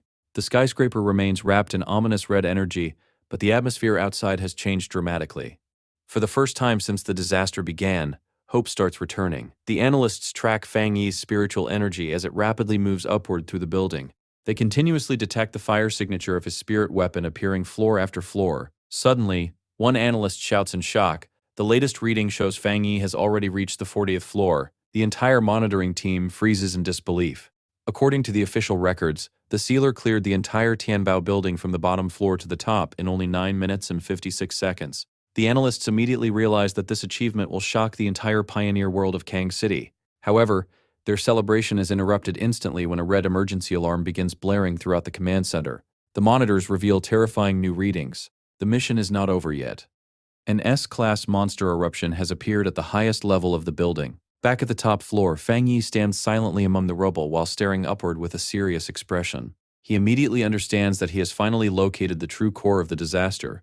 Towering before him is a gigantic skeletal monster covered in black feathers and glowing green energy. Fang Yi instantly identifies the creature. It is the Anomaly King ruling over the Tianbao building, the Bone Bird. Without hesitation, Fang Yi charges directly toward the massive creature and leaps into the air with sword in hand. As he closes the distance, he carefully analyzes the monster and realizes that the strange worms crawling across its body are not parasites at all, but actually part of the creature itself. Fang Yi unleashes a powerful golden slash toward the Bone Bird, but the Anomaly King blocks the attack using its enormous cage-like bone defenses. For the first time during the mission, Fang Yi looks mildly surprised after his attack is stopped. The Bone Bird glares down at him with glowing green eyes while releasing a terrifying roar. Far below, Fang Yi's teammates watch the battle in despair. They fear that even someone as powerful as the Sealer might not be capable of defeating an Anomaly King alone. Worse still, they realize they are far too weak to help him in any meaningful way. Fang Yi suddenly clicks his tongue in annoyance. He realizes he has already spent enough time testing the creature's abilities. Now he decides to stop holding back. Calling upon Divine Thunder, Fang Yi covers his sword in crackling blue lightning. The power of thunder explodes around him as he swings again. This time, the Bone Bird's defensive bones are sliced apart instantly. The Anomaly King roars in agony while Fang Yi, surrounded by blue lightning, calmly tells it to stop making so much noise. With terrifying force, Fang Yi unleashes a gigantic vertical slash of thunder energy that cuts directly through the monster's enormous body. Coldly staring at the wounded creature, Fang Yi remarks that although the Bone Bird transformed the building into a feeding ground, it is still far weaker than the previous Anomaly King he fought before. Moving with blinding speed, Fang Yi delivers a relentless barrage of precise slashes against the Bone Bird before landing gracefully once again. Below him, the gray-haired man and the blonde girl stare in complete disbelief. They realize Fang Yi is not merely fighting the Anomaly King, he is completely overwhelming it by himself. The purple-haired woman watches even more carefully and notices something terrifying. Every single slash Fang Yi delivers is perfectly calculated, dissecting the creature with surgical precision. As the battle continues, Fang Yi realizes he has not even needed to target the monster's skull directly. While effortlessly dodging its desperate attacks, he understands that the Bone Bird cannot properly resist him anymore because the difference in strength between them has become too large. In that moment, Fang Yi realizes he himself has already surpassed the level of this Anomaly King. The monstrous Bone Bird releases a desperate broken scream as it struggles to regenerate its body. Fang Yi stares at it with one glowing red eye and coldly asks whether it truly believes it can still heal itself. He questions whether the creature honestly thinks he has merely been playing around this entire time. Then, Fang Yi begins gathering an enormous amount of spiritual energy. Blue lightning erupts violently around his body, while the entire top floor trembles under the pressure. Once the power fully gathers, Fang Yi leaps high into the sky and releases the attack directly into the Tianbao building itself. A gigantic pillar of lightning crashes downward through the structure and illuminates the dark crimson sky above the city. The thunder energy transforms into a massive vortex that purifies the darkness surrounding the building completely. As the attack finally ends, the dark clouds split apart overhead. Warm golden sunlight from the setting sun shines through the broken sky, signaling that the nightmare has finally ended. Outside the Tianbao building, the association monitoring teams stare at their readings in stunned silence as the Anomaly King's energy signature disappears completely. At that moment, they finally understand the terrifying truth. Fang Yi exists on an entirely different level from ordinary pioneers. Some quietly wonder if this overwhelming difference is what separates normal pioneers from true top-tier geniuses. The incident is officially classified as an S-class disaster known as the King's Sacrifice Hell. However, the exact details of how Fang Yi resolved the catastrophe are sealed within top-secret files, because everyone understands one thing clearly. What Fang Yi accomplished is something nobody else could realistically replicate. As the dust settles, Fang Yi lands calmly on the rubble below. Turning toward the purple-haired woman and the gray-haired man, he informs them that the bone bird has been eliminated and that communication with the outside world can now be restored safely. The purple-haired woman immediately activates her communicator and formally introduces herself as Song Yuei. She reports that the Tianbao building incident has been successfully resolved. With visible admiration in her voice, she confirms that thanks to the sealer's intervention, the mission was completed smoothly. Meanwhile, Fang Yi quietly turns and walks toward the exit, leaving the others staring at him in awe while Song Yuei expresses hope that the Kang City Spirit Association will properly cooperate with and appreciate the man who saved them all. Suddenly, Song Yuei's expression changes as she listens to a message coming through her communicator. Shock quickly turns into anger when she hears that Kang City's newly appointed captain is heading directly toward their location. She immediately demands to know why he is only arriving now after the mission has already been completed. At the same time, a streak of light tears across the sky toward the Tianbao building at incredible speed. The voice on the communicator hurriedly explains that the new captain learned the sealer was present. Although several people attempted to stop him, he arrogantly ignored every warning and insisted on coming personally. Song Yuei becomes furious. She angrily reminds them that the mission was officially assigned to the military zone, and that Tai City's captain is under their protection. In her eyes, the new captain's arrival is obviously meant as a challenge against Fang Yi. As Fang Yi calmly walks down the damaged staircase toward the exit, Song Yuei warns her team that the sealer is the most important captain recommended by their entire zone. Anyone foolish enough to challenge him will suffer the consequences. Meanwhile, Fang Yi leaves the Tianbao building and prepares to depart now that the battle is over. However, he suddenly pauses. A figure descends from the sky like a meteor before crashing onto the street with tremendous force. The newcomer lands aggressively while holding a glowing energy weapon. Straightening up proudly, the man introduces himself as Yue Fengjiang, the newly appointed captain of Kang City. Without wasting time, he aggressively asks whether Fang Yi is truly the sealer from Tai City. Fang Yi remains calm and simply stares back coldly. Yue Fengjiang steps directly into Fang Yi's personal space while carefully analyzing him. Mistakenly believing Fang Yi possesses a wind attribute, he notices that Fang Yi is hiding his true spiritual aura and guesses that he has at least reached the spirit creation realm. Suddenly, Yue Fengjiang transforms his energy weapon into a giant claw and attacks without warning. Fang Yi immediately draws his flaming sword, and the two begin a violent high-speed duel. Yue Fengjiang leaps high into the air and swings downward with crushing force, forcing Fang Yi to dodge as the impact destroys part of the street below. Looking down arrogantly, Yue Fengjiang dismisses Fang Yi as nothing more than an inexperienced brat. In his mind, this battle is the perfect opportunity to establish his own reputation and further strengthen his family's influence within Kang City. Laughing loudly, Yue Fengjiang mockingly thanks Fang Yi for resolving the Tianbao crisis before accusing him of overstepping his authority. He arrogantly lectures Fang Yi about rules, seniority, and the hierarchy between captains. Fang Yi remains completely unimpressed. Calmly, he explains that he only participated because the military requested assistance and because there was no acting captain present when he arrived. Looking at Yue Fengjiang coldly, he asks what exactly the new captain wants from him. Yue Fengjiang smirks confidently and claims he has no bad intentions at all. Then he reveals the truth.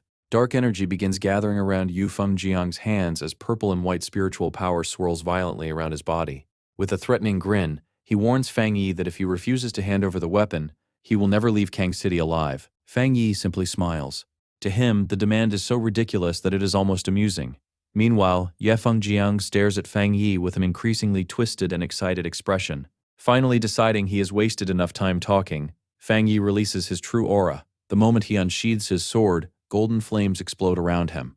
Yue Fengjiang's expression changes instantly as he senses the terrifying surge in Fang Yi's power. The sudden increase in spiritual pressure shocks him deeply. With glowing eyes and raging flames surrounding him, Fang Yi mockingly replies to Ye Fengjiang's request to borrow his weapon. Fang Yi coldly says that instead, perhaps he should borrow Ye Fengjiang's entire family.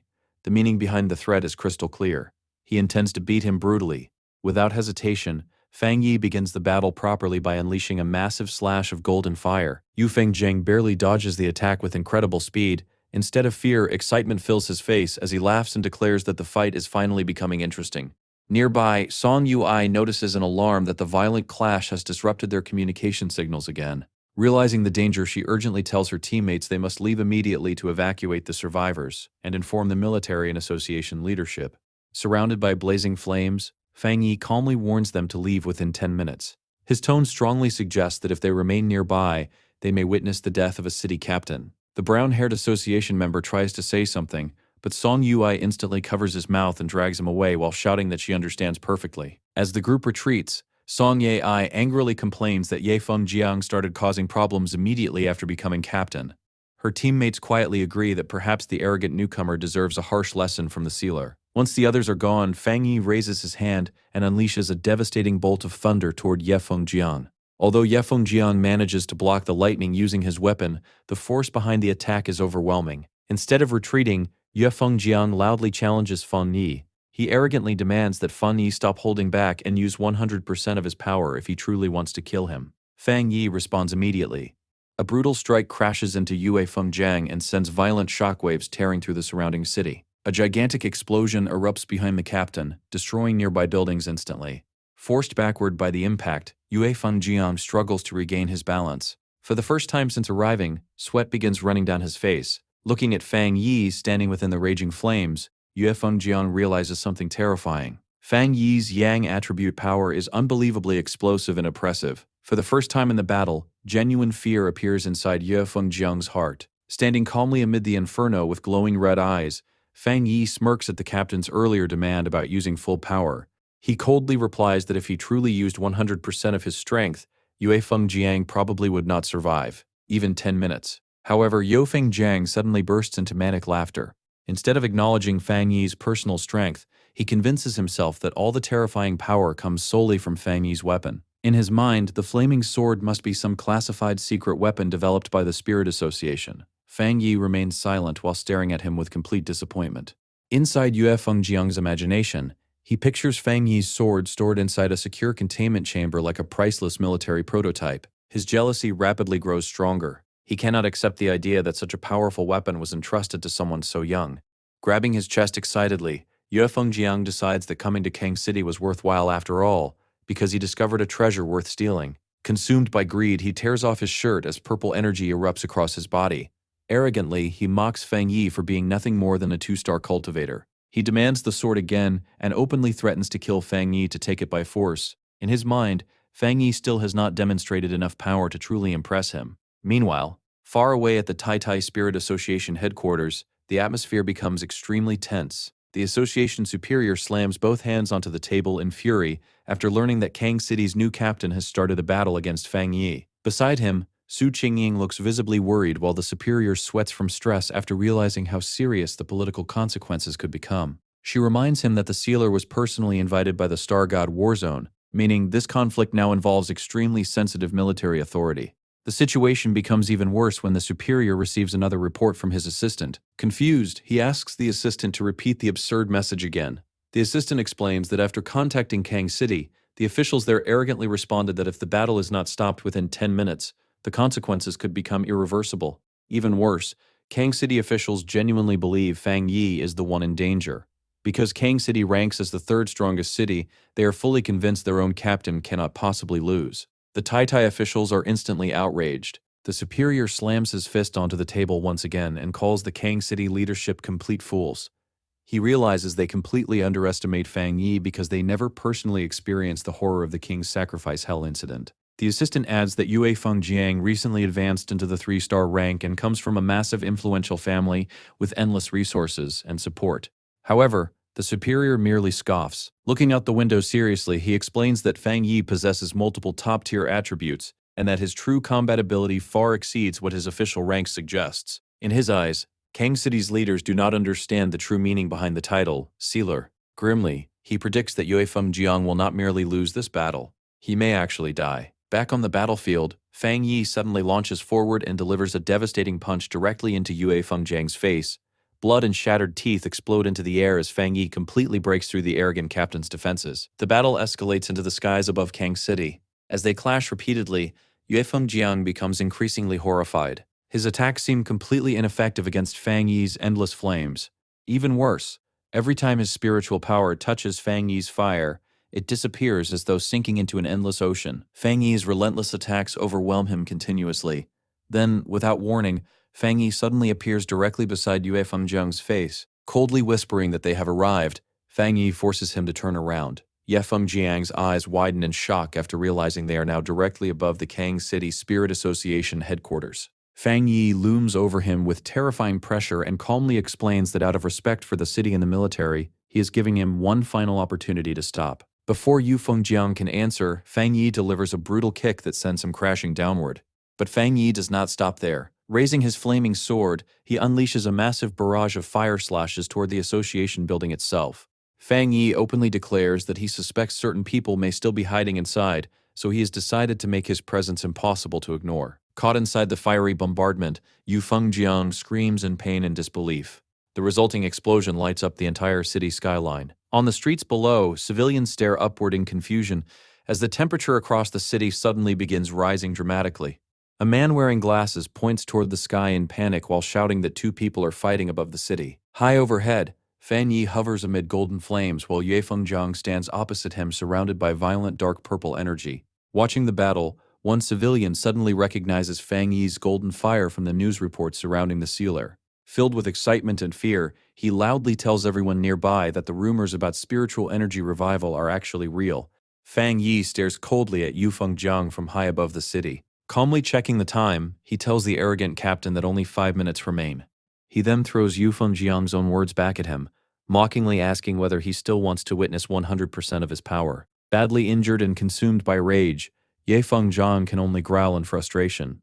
The next moment, Fang Yi descends from the sky like a blazing meteor. Swinging his flaming tang sword downward, he unleashes a gigantic slash of fire while mocking the captain for looking so pathetic even though Fang Yi is supposedly using only 30% of his strength. Yue Fengjiang's face instantly fills with disbelief. He cannot comprehend how this overwhelming force is not Fang Yi's full power.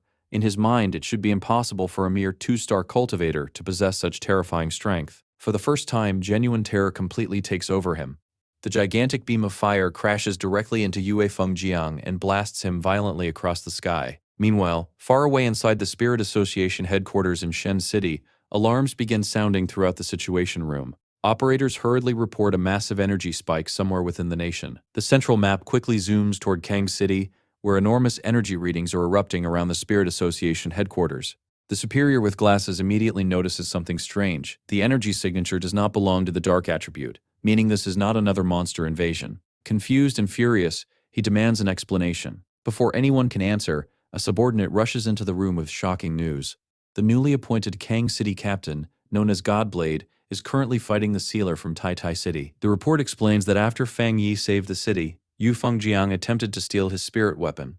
When Feng Yi refused, the captain attacked him with full killing intent. The superior explodes with rage. He immediately orders his staff to contact Kang City and force them to stop the battle at once. If they fail, he threatens to personally remove every high-ranking official in the Kang City Spirit Association. Declaring the incident a national-level crisis, he demands that headquarters send someone powerful to handle the situation immediately. At that exact moment, the conference room doors slowly open. A woman with flowing blue hair enters the room calmly. She volunteers to personally handle the crisis.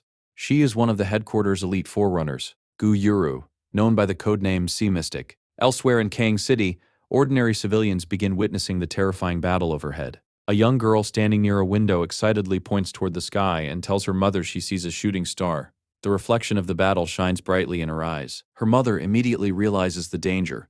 Horrified by the massive explosion lighting up the skyscrapers outside, she grabs her daughter and tells the family to run immediately. Inside their apartment, the frightened family hurriedly packs their belongings. The father decides that Kang City is no longer safe and declares they must escape to Shen City as soon as possible. As they prepare to abandon their home, the mother stares tearfully at the smoke and flames consuming the skyline while the father desperately reassures them that they will survive somehow.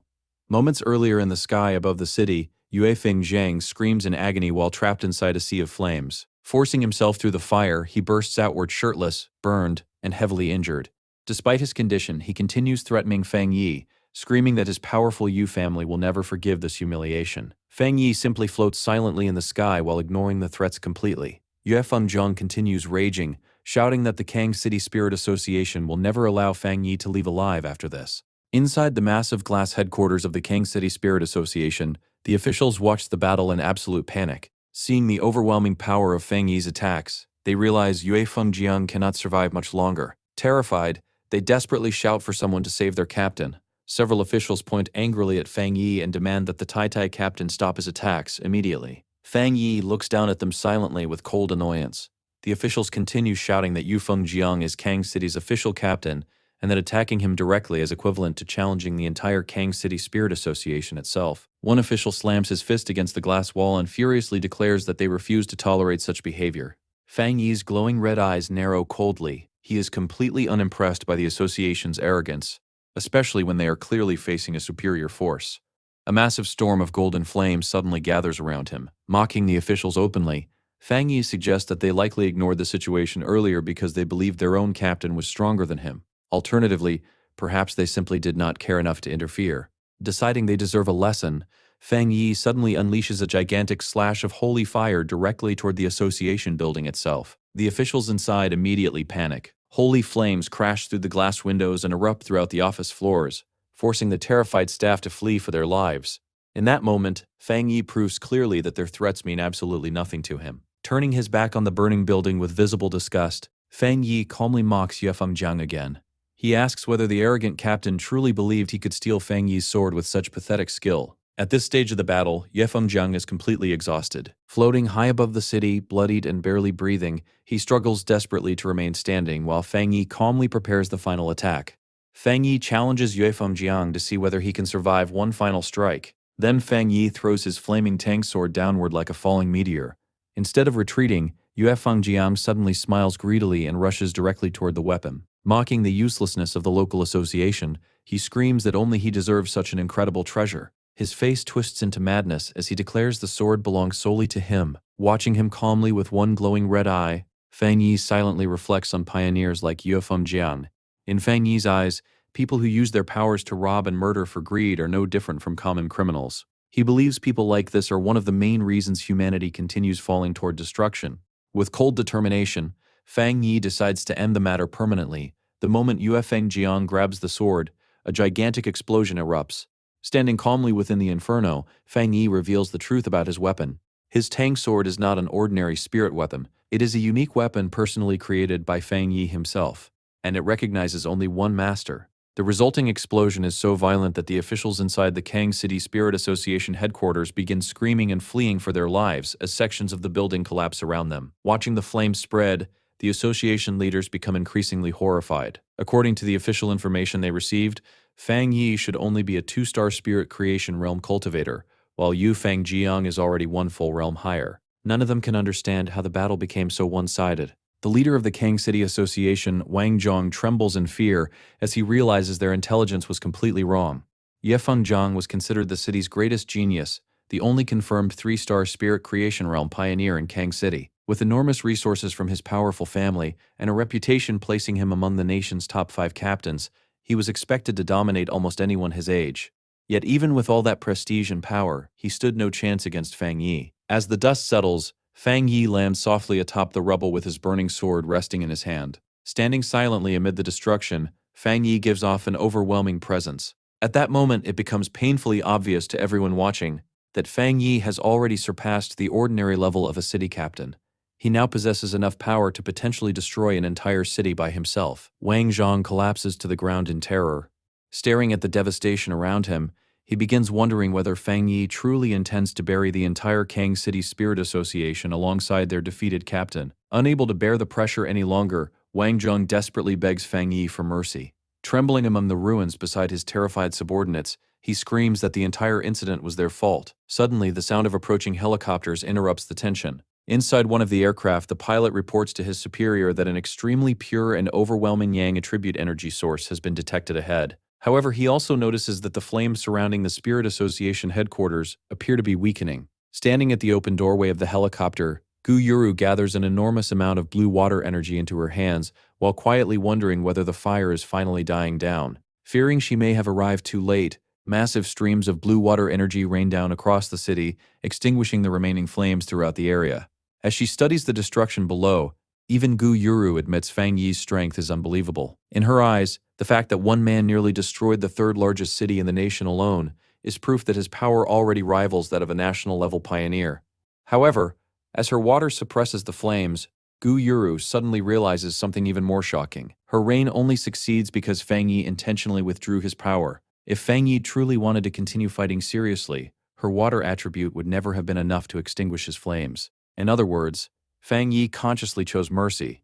Below, Wang Zhong notices the arrival of headquarters and immediately feels relieved. Pointing excitedly toward the helicopter, he shouts that headquarters has arrived to save them. Fang Yi simply remains silent while staring upward calmly. Inside the helicopter doorway, Gu Yuru stares back at him with equal seriousness. As a powerful water attribute pioneer herself, she can instantly sense that Fang Yi's raw spiritual power far surpasses Yue Fengjiang's. Among all the pioneers she has ever encountered, Fang Yi already ranks near the very top. Then her expression suddenly changes. Her attention locks directly onto Fang Yi's flaming Tang sword. Carefully analyzing the weapon's purity, fusion level, and structure, Gu Yuru quickly realizes something impossible. According to headquarters information, the Tai Tai Spirit Association lacks the technology necessary to create a spirit weapon of such an advanced level. As Fang Yi calmly absorbs the flames back into his body and stores the sword away, Gu Yu reaches the only conclusion that makes sense. Fang Yi personally created the weapon himself. Meanwhile, Wang Zhong grows bolder now that headquarters has arrived. Pointing accusingly at Fang Yi, he angrily demands to know whether the sealer truly needed to act so ruthlessly. He asks how Fang Yi plans to explain his actions now that a representative from headquarters is finally present. Fang Yi slowly turns his terrifying gaze toward him. Coldly, Fang Yi reminds Wang Zhong that he gave them 10 full minutes to resolve the situation themselves, yet nobody stepped forward with any explanation or apology. Turning away afterward, Fang Yi calmly concludes that their silence means they already accepted that their own captain deserved death. Suddenly, an enormous wave of fiery spiritual energy explodes outward from Fang Yi's body and surrounds the terrified officials instantly. With killing intent filling his voice, Fang Yi warns them that if they dare speak to him disrespectfully again, he will kill every single one of them alongside their fallen captain. At that exact moment, Gu Yuru descends gracefully from the sky surrounded by swirling blue water energy. Calling out firmly, she orders the Tai Tai captain to stop his aggressive actions immediately. Fang Yi silently turns his head toward the new arrival.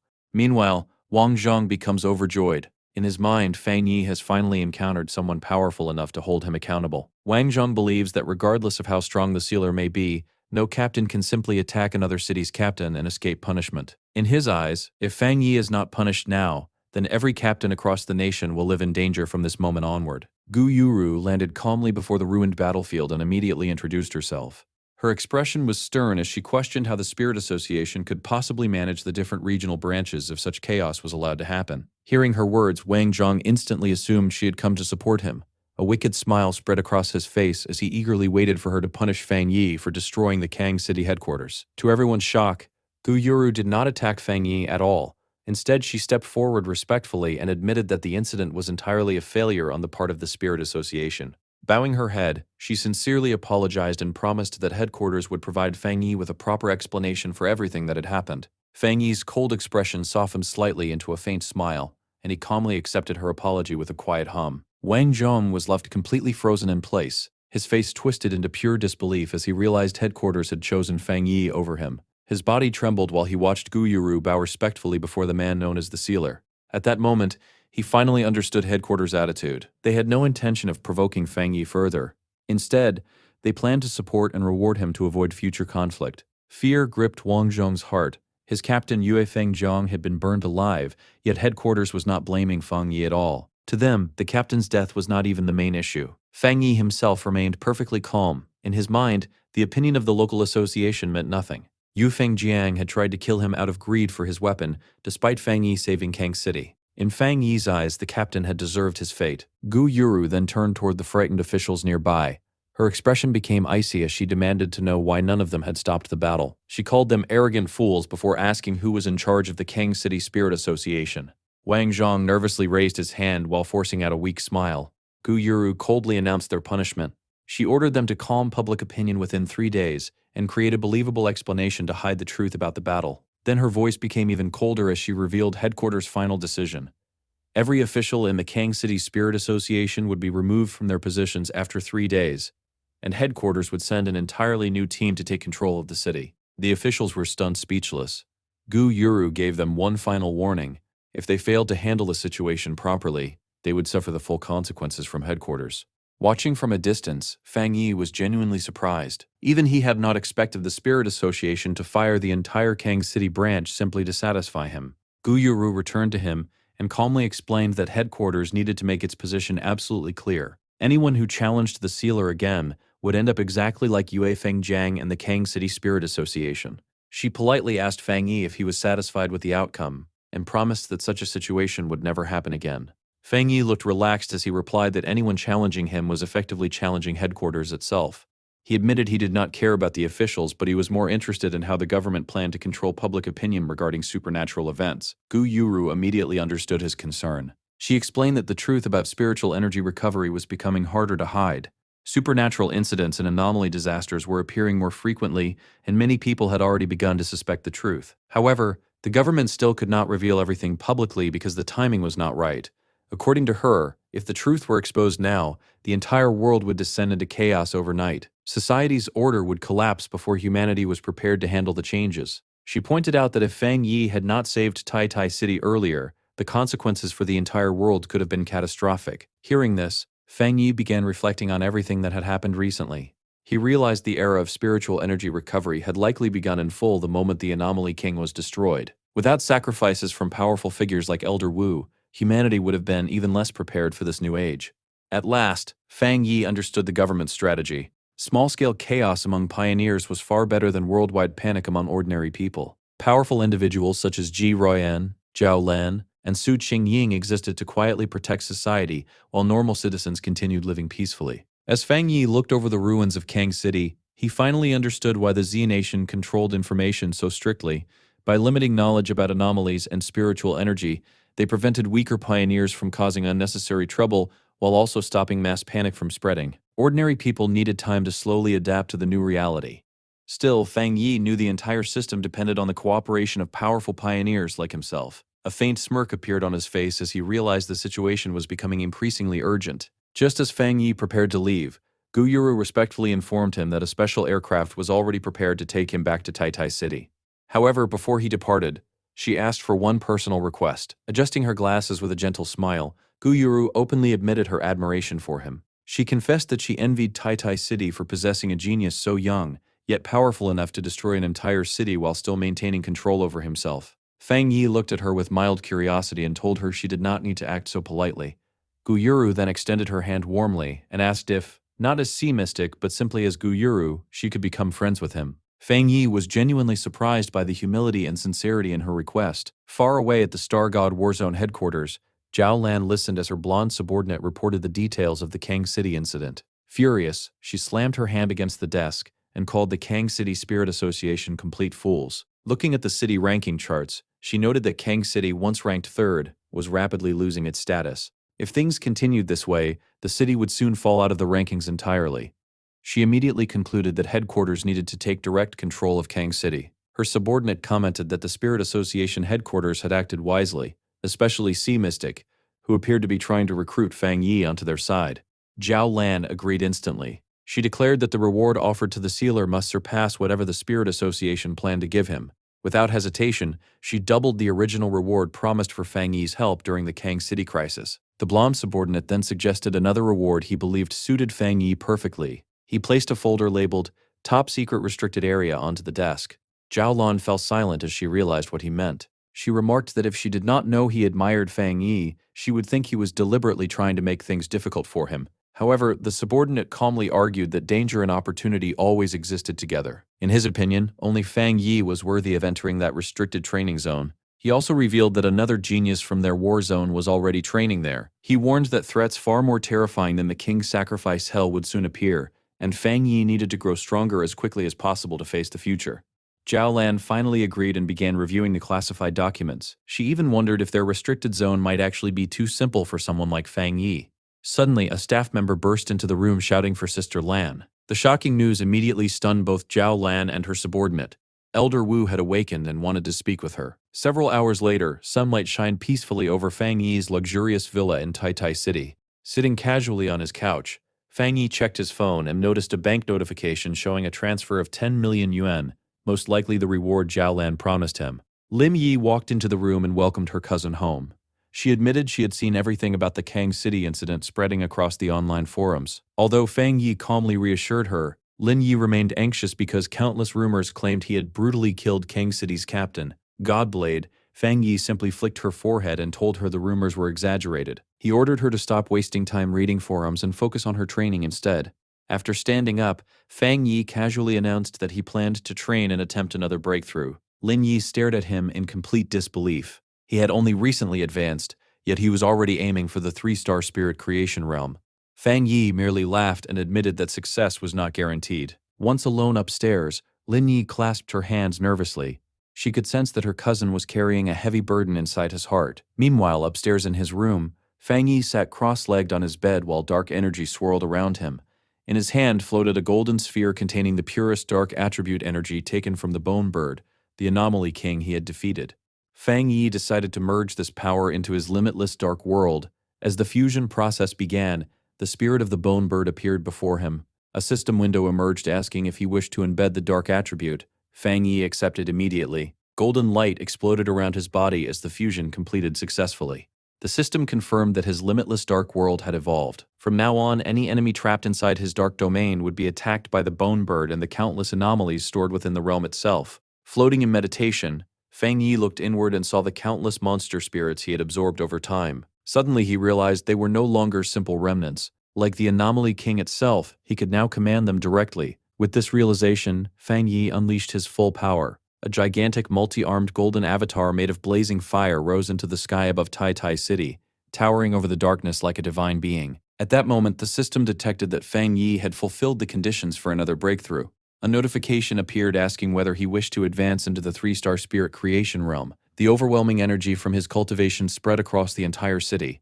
High above the streets, people stared in amazement at the enormous fiery god illuminating the sky. A photographer excitedly pointed toward the figure, recognizing it as the immortal savior who once protected them from the bat monsters. Inside the villa, Fang Yi's power finally exceeded the limits of control. A blinding eruption of golden light exploded from his room and engulfed the entire building. Deep within Fang Yi's spiritual world, the scene transformed into a dark purple void. The spirits of the powerful monsters he had absorbed, including the gigantic Bone Bird and the massive serpent, rose from the darkness and surrounded him like an army. Fang Yi gazed at the terrifying creatures with complete confidence. To him, they had become loyal servants bowing before their king. Sitting atop a throne formed from dark energy, Fang Yi watched as the monster spirits lowered themselves before him in submission. A final system notification appeared. The limitless dark world had successfully evolved once more, granting Fang Yi a brand new ability known as anomaly warfare. The system explained that whenever Fang Yi dragged enemies into his dark world, he could now summon the spirits of the defeated anomalies to attack them directly. The system warned Fang Yi that the stronger the enemy was, the more spiritual power he would need to maintain the summoned anomalies inside his limitless dark world. Fang Yi calmly held the swirling ball of dark energy that contained the essence of the Bone Bird. A faint smirk appeared on his face as he welcomed the new spirit into his growing domain.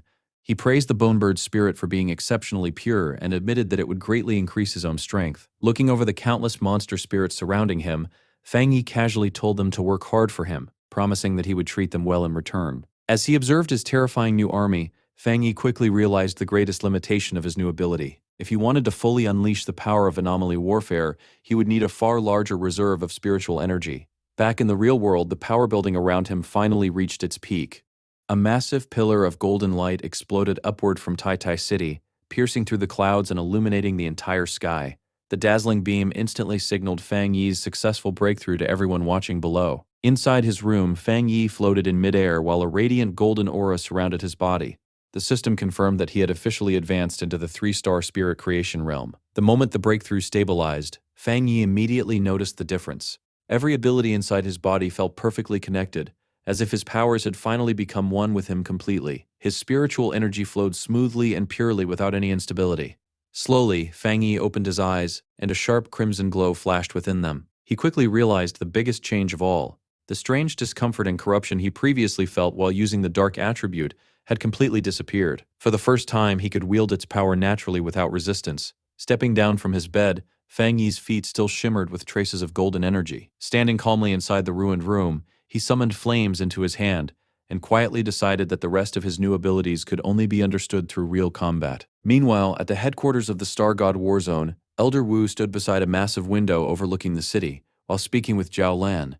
Now fully recovered, the Elder discussed Fang Yi's unbelievable growth with visible amazement. He asked how much time had passed since Fang Yi obtained the Shizai flower to save his life. Zhao Lan calmly answered that it had only been half a month. Even she found it difficult to believe. In barely over 10 days, Fang Yi had accomplished feats that most pioneers could never achieve in an entire lifetime. Elder Wu admitted that Fang Yi had not only saved him personally, but had also protected the future of all pioneers within the Xia Nanyan. With a serious expression, Elder Wu confessed that even someone at the Jinggang realm like himself could not fully control the dark attribute the way Fang Yi could. Looking at his own reflection in the window, he listed Fang Yi's incredible achievements one by one. Fang Yi had eliminated anomaly kings in 2 different cities, solved multiple disasters, and broken through 2 realms in only a few days. The Elder finally admitted that he deeply wished to meet this so-called favored son of heaven. At the same time, the Tai City Spirit Association was thrown into chaos after detecting the enormous energy wave erupting from Fang Yi's new villa. Su Qingying immediately realized with shock that Fang Yi had advanced once again. The pressure released from the sealer's breakthrough was even more terrifying than the appearance of the anomaly king itself. Without hesitation, the association activated emergency protocols to ensure nobody disturbed Fang Yi during his advancement. Later, Su Qingying sat quietly while scrolling through discussions online. She reflected on how dramatically Fang Yi's reputation had grown since the Tai City disaster. Ordinary citizens now felt safer simply knowing someone as powerful as Fang Yi existed to protect them. Smiling to herself, she anonymously joined online discussions and exaggerated the sealer's terrifying strength even further. She mocked the pioneers of Kang City for underestimating him and laughed about how completely humiliated their captain had become. In her mind, strengthening Fang Yi's reputation was the best way to prevent future trouble from foolish people. Far away in Kang City, Chu Qingli sat in front of her computer with a frustrated expression. She complained bitterly that cultivation was far too difficult and that she had been stuck trying to advance into the 2-star Ghost Axe realm for a long time. She repeatedly searched the Pioneer network for information about the mysterious sealer, but her messages were completely ignored by everyone else. Irritated, she called the other pioneers mediocre and useless. Deep down, Chu Qingli believed the problem was simple. She just did not know the sealer personally enough.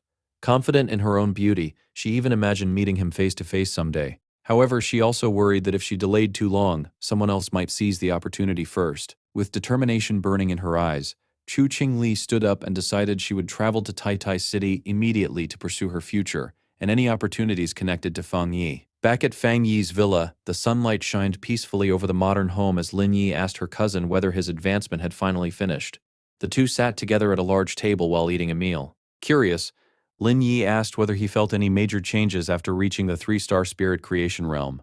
Fang Yi casually replied that the changes were only decent so far. Besides his spiritual energy flowing more smoothly and his cultivation efficiency roughly doubling, there did not seem to be any dramatic transformation yet. However, in his thoughts, Fang Yi suspected the true changes would only reveal themselves once he eventually stepped into the legendary Jinggang realm.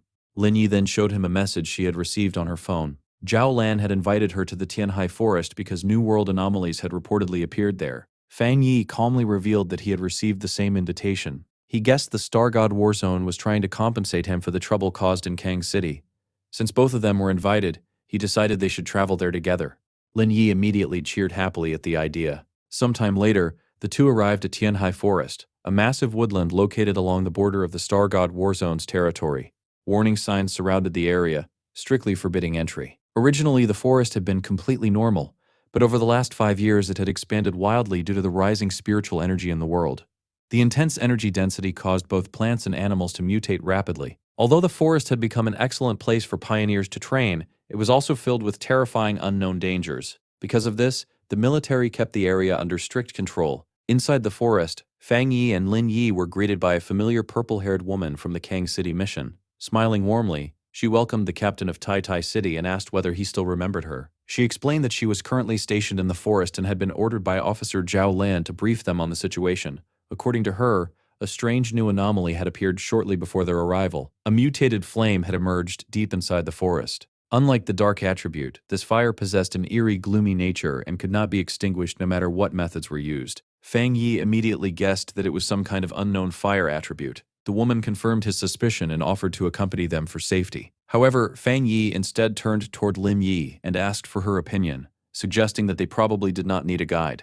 Lim Yi confidently agreed. The purple-haired woman accepted their decision and warned them to be extremely careful before remaining behind. As she watched the pair leave, she suddenly realized something shocking. She had focused so much attention on Fang Yi that she had completely overlooked Lim Yi. Now that she paid closer attention, she could sense that the girl's spiritual energy was astonishingly powerful, perhaps even stronger than her own. Watching the two disappear deeper into the forest, she smiled helplessly and wondered what kind of monsters could produce talents like them. Soon, Fang Yi and Lin Yi stepped onto scorched ground as the air around them became increasingly heavy with death energy. Before them stood a horrifying scene. An enormous section of the forest was engulfed in strange black flames that rose high into the sky. Fang Yi stretched out his hand to sense the surrounding energy and immediately felt a terrifying aura of death. The gloomy fire carried an oppressive darkness equal to the dark tide itself. Remembering that the flames supposedly could not be extinguished and only continued spreading endlessly, Fang Yi instantly activated his golden sun breathing technique. A massive surge of golden energy erupted from his body as he urgently ordered Lin Yi to retreat. The environment reacted immediately. Dark shadowy tendrils suddenly burst out from the burning forest and attacked them violently. While defending himself, Fang Yi quickly realized these flames were far more dangerous than ordinary fire. The black flames possessed a terrifying instinct to devour human spiritual power itself. Even more shocking, his supreme yang attribute was not overwhelming the flames as effectively as expected. Fang Yi immediately formed a golden protective barrier around Lim Yi and warned her that the source of the black fire was located ahead. Since her spiritual energy possessed a wood attribute, she was naturally weak against fire and needed to remain within his protection. Lim Yi nodded seriously. Fang Yi then summoned his spirit sword. With one powerful slash, he split apart the burning trees ahead and created a safe path through the flames. The two advanced carefully while the black fire burned violently around them. As they traveled deeper, the death energy only became heavier. Eventually, they reached the edge of a massive cliff and looked down into a gigantic dark pit filled with glowing crimson veins of heat. Something slowly dripped from the rocks above. Activating the crimson glow within his eyes, Fang Yi focused carefully and identified the substance immediately. It was magma. At that moment, both of them realized they had reached the true center of the anomaly. A system notification suddenly appeared before Fang Yi, announcing that it had detected a great change in heaven and earth. The system identified the mysterious power as the Twilight Fire attribute and immediately began collecting data to create a brand new cultivation technique. Without hesitation, Fang Yi reached directly into the flowing magma. The moment his hand touched the strange energy, another system window appeared.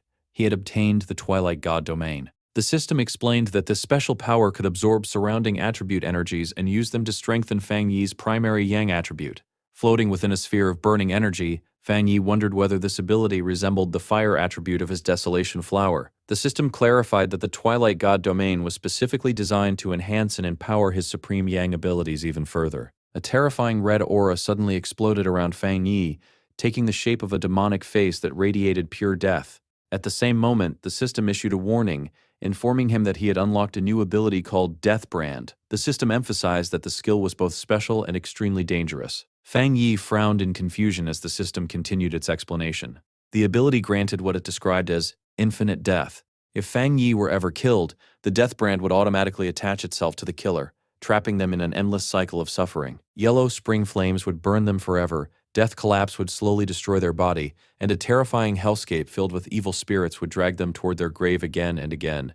Hearing the explanation, Fang Yi's expression turned serious. He understood immediately that the ability was incredibly powerful, but he also sensed that it was too dangerous to use carelessly. After a moment of thought, he ordered the system to store the Death Brand without learning it for now. With the terrifying ability sealed away, Fang Yi shifted his focus back to the Twilight Fire. A swirling orb of red and black energy formed around him as he completely absorbed the flames into his body. From a safe distance, Lin Yi watched in disbelief. The hellish fire that should have consumed anyone else was being controlled effortlessly by her cousin. As Fang Yi stood within the newly awakened Twilight Fire, she realized with awe that he had gained yet another terrifying power. Suddenly, Fang Yi's calm expression shifted into a sharp smile. One of his eyes glowed crimson as he warned Lin Yi not to lose focus because something dangerous was approaching. Behind her, a gigantic shadow emerged from the smoke. Two glowing red eyes appeared in the darkness, terrifying her so badly that she stammered and asked if it was a dragon. Fang Yi instantly moved between Lin Yi and the creature. His hand ignited with energy as he calmly corrected her. It was not a dragon, but a mutated lizard. The monster finally revealed its true form. It was a massive demonic lizard with enormous wings and a body covered in dark scales. Fang Yi looked at it with open disgust and mocked it as nothing more than an oversized four-legged insect. At the same time, he decided the creature would be the perfect target to test the power of his new Twilight Fire domain. The demonic lizard roared and unleashed a stream of molten lava directly at him. Fang Yi reacted instantly. His red eyes flashed as he leaped into the air, narrowly dodging the attack while a flaming blade extended from his hand. With a single powerful swing, he released a golden slash that collided head-on with the monster's dark energy. The impact created a devastating shockwave that cracked the earth beneath them, causing crimson energy to erupt from the shattered ground. Moments later, the unstable energy inside the volcanic pit detonated. A blinding explosion tore through the forest like a volcanic eruption, sending flames and shockwaves in every direction. At the edge of Tianhai Forest, Song Yu and Wang Liang were thrown backward by the force of the blast. Wang Liang panicked immediately and shouted that they needed to request backup at once. Meanwhile, alarms blared inside a monitoring station as warning screens flashed bright red. The system detected a new mutated lifeform inside Tianhai Forest, while the spiritual energy readings surged by over 1,000%. The danger level was instantly classified as S rank. At the Star God Warzone headquarters, Zhao Lan and Elder Wu received the emergency report. Zhao Lan found it strange that the forest's energy had remained stable for so long, only to suddenly spiral out of control during the sealer's training. Elder Wu, already dressed in combat armor, stated that although he trusted Fang Yi's strength, they still needed to investigate personally to ensure everything was under control. Without hesitation, Elder Wu and Zhao Lan shot into the sky at incredible speed. As they neared the danger zone, Wang Liang and Song Yu were still fleeing from the aftermath of the explosion. Looking up, they spotted two streaks of light cutting across the sky and instantly recognized them. Relief flooded their faces as they shouted the names of Officer Zhao Lan and Elder Wu. Elder Wu descended first. He landed like a meteor, smashing into the ground with such force that the earth shattered beneath him. As the dust settled, his tall figure stood proudly within a glowing yellow aura, fully prepared to confront the S-level threat. Song Yu stared at him in amazement. She could hardly believe the overwhelming pressure radiating from Elder Wu. To her, this was the true power of a Jinggong realm pioneer. Unlike Fang Yi, whose battles were explosive and flashy, Elder Wu's strength felt restrained and perfectly controlled. Within seconds, the group reached the sealed pit. Zhao Lan landed gracefully and confirmed that the target was inside. Elder Wu stepped forward with a serious expression and extended his armored hand toward the massive rock wall blocking the entrance. With a casual swing of his arm, an overwhelming force erupted outward and instantly shattered the barrier. With the path opened, Elder Wu ordered everyone to move in. Deep inside the pit, Lin Yi struggled to shield herself from the violent energy still raging through the air. She anxiously shouted toward Fang Yi, asking if he was all right. As the dust slowly cleared, Fang Yi appeared completely unharmed, calmly standing with his flaming sword in hand. Behind him lay the enormous corpse of the mutated lizard. Fang Yi reassured her that he was fine, though he noted that powerful visitors had already arrived. His glowing red eye shifted toward the tunnel entrance as he sensed the approaching experts. In an instant, he concealed part of his aura, causing the dark energy surrounding him to disappear completely. Elder Wu emerged from the tunnel with Zhao Lan and the others following behind him. The yellow aura around Elder Wu slowly faded as he locked eyes with Fang Yi. For a brief moment, silence filled the pit as two generations of powerful warriors faced each other for the first time. Finally, Elder Wu spoke. He immediately recognized Fang Yi as the mysterious sealer who had once saved him. Song Yu and the others rushed in behind him, their faces filled with shock as they saw the corpse of the S-level mutated lizard lying on the ground. Elder Wu ignored everyone else and focused entirely on Fang Yi. Looking at the gigantic carcass, he asked in disbelief whether Fang Yi had truly grown powerful enough to defeat such a creature alone.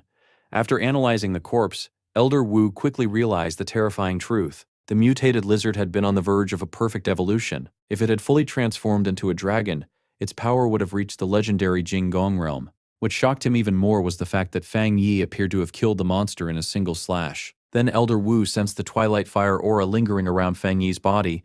The energy felt similar to the half-dragon's power, but far purer and more dangerous. He suddenly wondered if the warning signal they had detected was not actually coming from the monster, but from Fang Yi himself.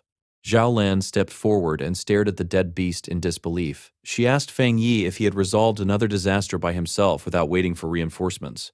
The thought of what might have happened if the creature had fully evolved sent chills down her spine. Fang Yi simply smiled and greeted Elder Wu warmly, saying he was happy to see the senior hero fully recovered. Elder Wu laughed loudly and replied that with such a powerful successor appearing, perhaps it was finally time for him to retire. However, Elder Wu's expression soon turned serious. He asked Fang Yi to keep the true nature of the creature secret from everyone outside Tianhai Forest, including the Spirit Association itself. Fang Yi immediately understood the reason behind the request.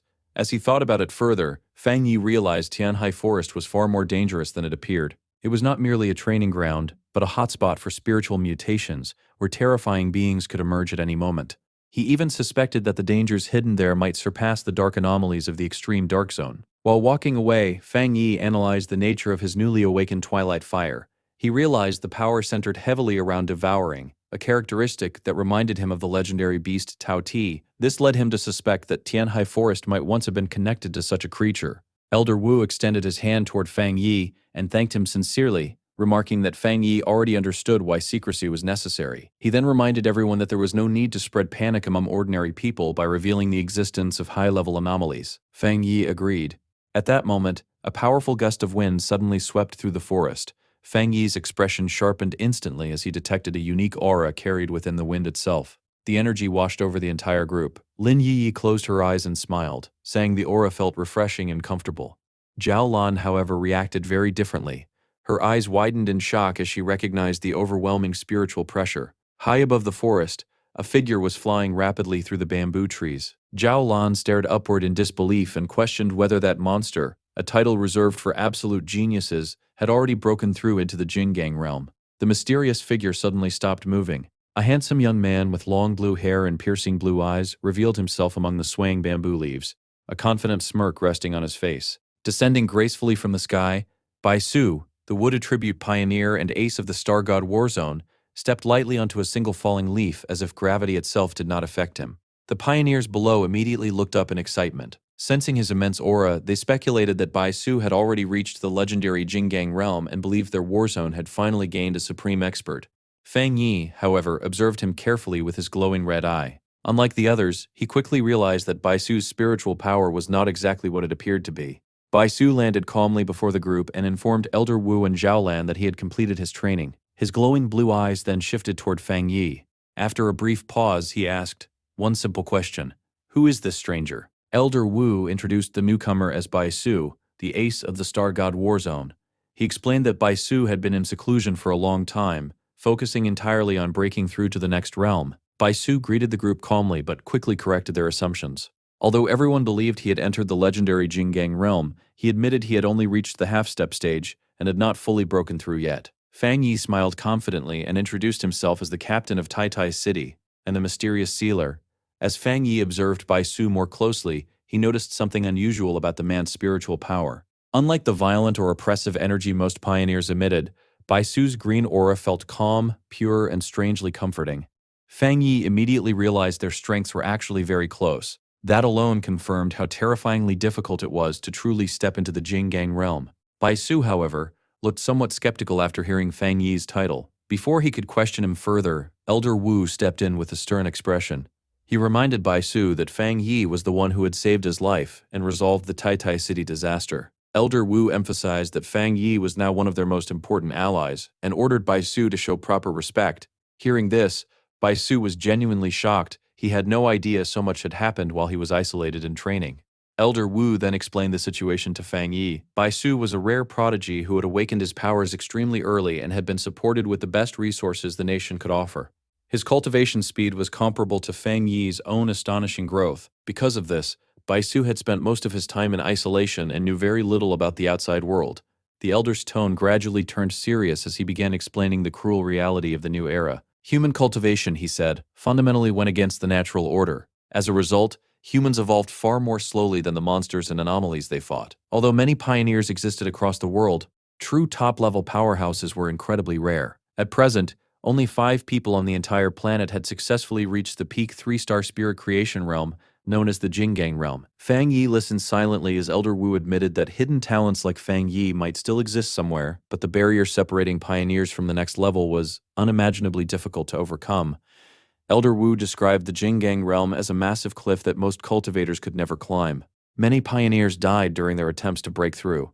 However, anyone who succeeded would undergo a complete transformation. Their body and spiritual power would evolve into something almost beyond human, resembling the immortals described in ancient legends. Elder Wu then turned proudly toward Baisu. He praised him for reaching the half-step Jinggang stage at such a young age, and noted that Baisu's spiritual energy was unusually stable and pure, proving his exceptional talent. Fang Yi remained silent throughout the explanation, carefully observing everything. Suddenly, Baisu stepped closer and stared directly into Fang Yi's eyes. He revealed that while training in seclusion, he had sensed the shockwave caused by Fang Yi's breakthrough. That surge of energy had inspired him and even helped him advance into his current state. Because of this strange connection, Baisu admitted he had become eager to test his strength against Fang Yi personally. The atmosphere instantly became tense. The two powerful pioneers released their auras at the same time. A golden fire dragon coiled around Fang Yi, while a massive green dragon formed from nature energy behind Baisu. Baisu commented that despite their completely different abilities, he felt they were fundamentally the same kind of person. Fang Yi laughed confidently and accepted the challenge without hesitation. Realizing a battle was about to begin, Elder Wu stepped forward to act as referee. He ordered everyone else to retreat to a safe distance and warned both fighters not to go too far or seriously injure each other. The moment Fang Yi and Baisu locked eyes, their spiritual pressure exploded outward. In an instant, their powers collided and created a massive explosion that tore through the forest. Song Yu watched in total shock, unable to believe she was witnessing a clash between two monsters of this level. Nearby, Zhao Lan observed silently while Elder Wu focused intensely on the battlefield, wondering which genius would emerge victorious, the rising star of Tai Tai City or the long-standing ace of the Star God Warzone. Baisu made the first move. Clasping his hands together, he activated his signature wood attribute technique. The ground trembled violently as gigantic green vines erupted upward like a tidal wave, surrounding Fang Yi from every direction. Fang Yi reacted instantly. Blue spiritual energy gathered around his hands as he moved at blinding speed through the chaotic forest of vines. He sliced apart massive roots with bursts of energy while realizing that Baisu could literally use the entire forest as his weapon. More vines erupted from the shadows, attempting to trap him, but Fang Yi only grinned. To him, all that wood simply looked like perfect fuel for his flames. He summoned his sword and fire exploded around his hand. With one massive swing, he unleashed a blazing slash that cut through the giant roots. Fang Yi expected the fire to spread instantly and consume everything. Instead, the severed vines glowed with green light and regenerated immediately before the flames could fully burn them. Fang Yi's expression sharpened at once. Standing before the enormous wall of living vines, he questioned whether Baisu's plants were somehow immune to fire. Normally, wood should have been naturally weak against flames. Baisu calmly placed his hand against the massive trunk beside him and confidently explained that ordinary plants would indeed burn. However, his spiritually enhanced plant army had evolved beyond the normal weakness of the wood attribute. The moment he finished speaking, Fang Yi's glowing red eye narrowed. Without warning, enormous vines erupted beneath him again. This time the attack came too quickly to dodge completely. Massive roots wrapped around Fang Yi's body and sealed him inside a gigantic spherical prison made entirely of wood.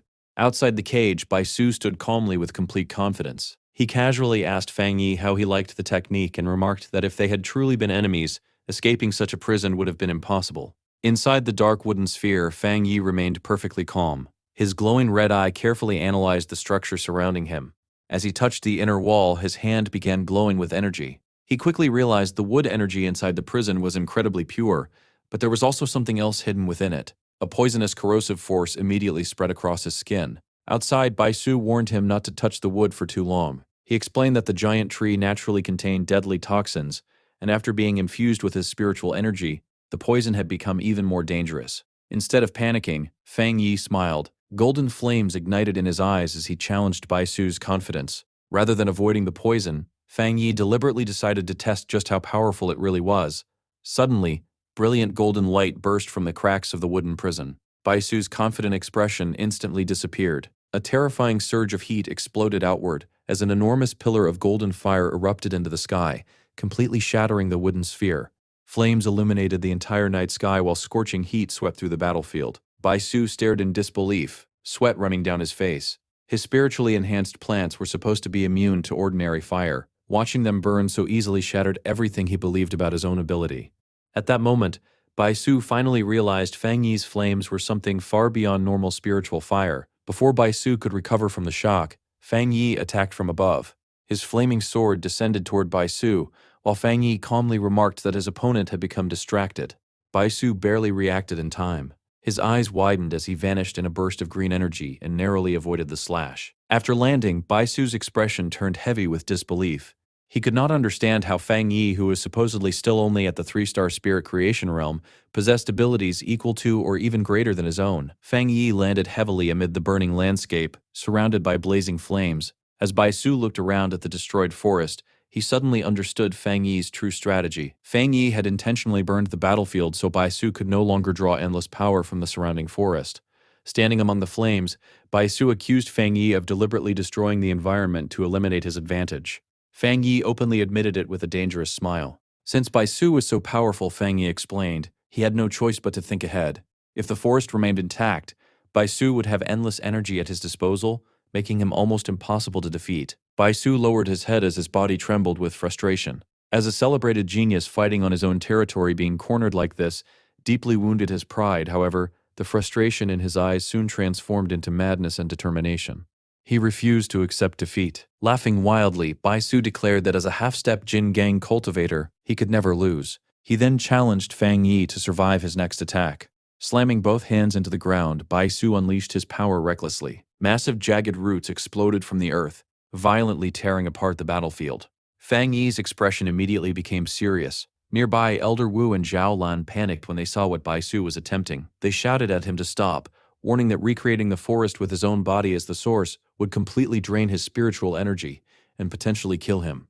But Baisu ignored them. Pushing himself beyond his limits, he unleashed even more power. Massive roots erupted from the cliffs while green light blazed from his eyes. His face twisted in pain and strain as he screamed, forcing every ounce of energy from his body. Elder Wu watched in alarm, shouting Baisu's name in fear of what might happen next. Then Baisu unleashed his ultimate technique. A gigantic avatar made entirely of vines and roots rose into the sky, recreating heaven and earth with overwhelming spiritual force. The resulting shockwave blasted Fang Yi backward through the air. Yet Fang Yi remained calm. Gathering a massive fireball in his hand, he carefully observed the terrifying density of the wood energy surrounding him. Instead of retreating, Fang Yi charged directly into the storm of vines. He shouted toward the worried onlookers that the battle was not over yet, and that he would handle everything himself. Elder Wu could only watch silently, unable to interfere anymore. Suddenly, golden flames ignited inside Fang Yi's eye, signaling another shift in his power. He tore through the endless vines with devastating waves of fire, before leaping high into the sky. Above the battlefield, Fang Yi summoned an enormous sword made entirely of spiritual energy. Baisu looked up in shock as he realized he had left himself completely exposed. Then Fang Yi brought the gigantic blade crashing down. Baisu barely managed to dodge the gigantic energy blade as it crashed down through the battlefield, slicing apart the endless vines behind him. However, the strain of the battle had already pushed his body beyond its limits. He suddenly covered his mouth and coughed up blood, the result of overusing his spiritual power. Even so, Baisu refused to admit defeat. With wild determination burning in his eyes, he clasped his hands together once more and shouted that he could still continue fighting. He declared that he would recreate the entire forest again if necessary. Floating above the battlefield, Fang Yi looked down at him with a faint mocking smile. Calmly, he questioned whether this was truly the full extent of Baisu's strength. Without waiting for a response, Fang Yi disappeared in a flash. In the next instant, he appeared directly in front of Baisu and launched himself into the air before driving a devastating punch downward. Baisu reacted desperately, crossing both arms as he summoned a green spiritual barrier to defend himself. The collision created a massive explosion that shook the entire forest. Song Yu stared at the battlefield in complete shock. She could hardly believe Baisu, the legendary ace of the Star God Warzone, had been forced into such a desperate state. Beside her, however, Lin Yi simply smiled with complete confidence. As Fang Yi slowly descended from the smoke, she thought to herself that her cousin had not even revealed his true strength yet. He had not used his thunder power or any of his other attributes during the fight. In her eyes, the so-called genius had already lost far too easily. Nearby, Elder Wu and Zhao Lan watched with grim expressions. Elder Wu quietly remarked that Baisu's mind had already begun collapsing under the pressure of defeat. The gap between him and the sealer was simply too large. Zhao Lan explained that Baisu was obsessed with battle and had spent his entire life crushing opponents with overwhelming talent. This was likely the first time he had ever experienced such complete domination. On the battlefield, Fang Yi believed the duel was finally over. Baisu knelt in the dust with blood dripping from the corner of his mouth. In a quiet voice, he thanked Fang Yi almost as if he had accepted the lesson and acknowledged defeat. Then suddenly, Baisu screamed. Green spiritual energy exploded around him once more as he roared that he could still fight. Refusing to surrender, he shouted that his spiritual power had not run out yet. Standing calmly before him, Fang Yi sighed softly. In his mind, it was finally time to bring the battle to an end. Bai Su clasped his hands together again with absolute focus and commanded all living things to obey him. Instantly, multiple glowing green avatars of himself appeared throughout the air, preparing to launch one final desperate attack. Fang Yi narrowed his eyes while analyzing the technique. He admitted internally that Bai Su truly deserved his reputation as a top-tier pioneer. The ability to create spiritual clones was proof of his terrifying talent, and among all the enemies Fang Yi had faced so far, Bai Su was unquestionably the strongest.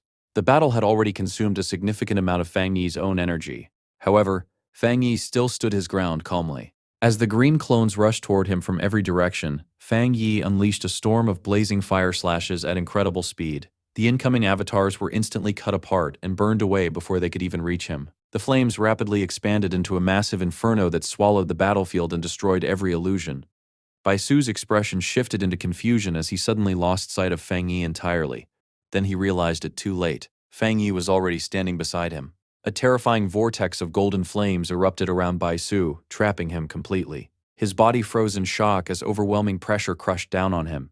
Sweat poured down his face while he stared upward in disbelief. High above him stood Fang Yi atop the head of a gigantic golden fire dragon. Holding his sword calmly toward Bai Su, Fang Yi asked whether they could finally end the match now. Watching the scene unfold, Elder Wu immediately understood that the battle was over. He could only marvel at how the mysterious sealer continued to exceed all expectations.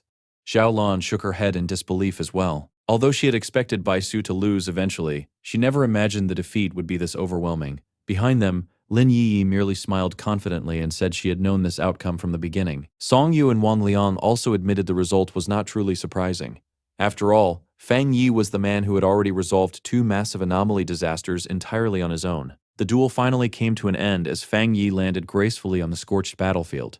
Across from him, Bai Su stood breathing heavily while staring at the man who had defeated him. In disbelief, he muttered to himself, wondering whether Fang Yi was truly only a half-step Jinggang cultivator or simply a monster disguised as one.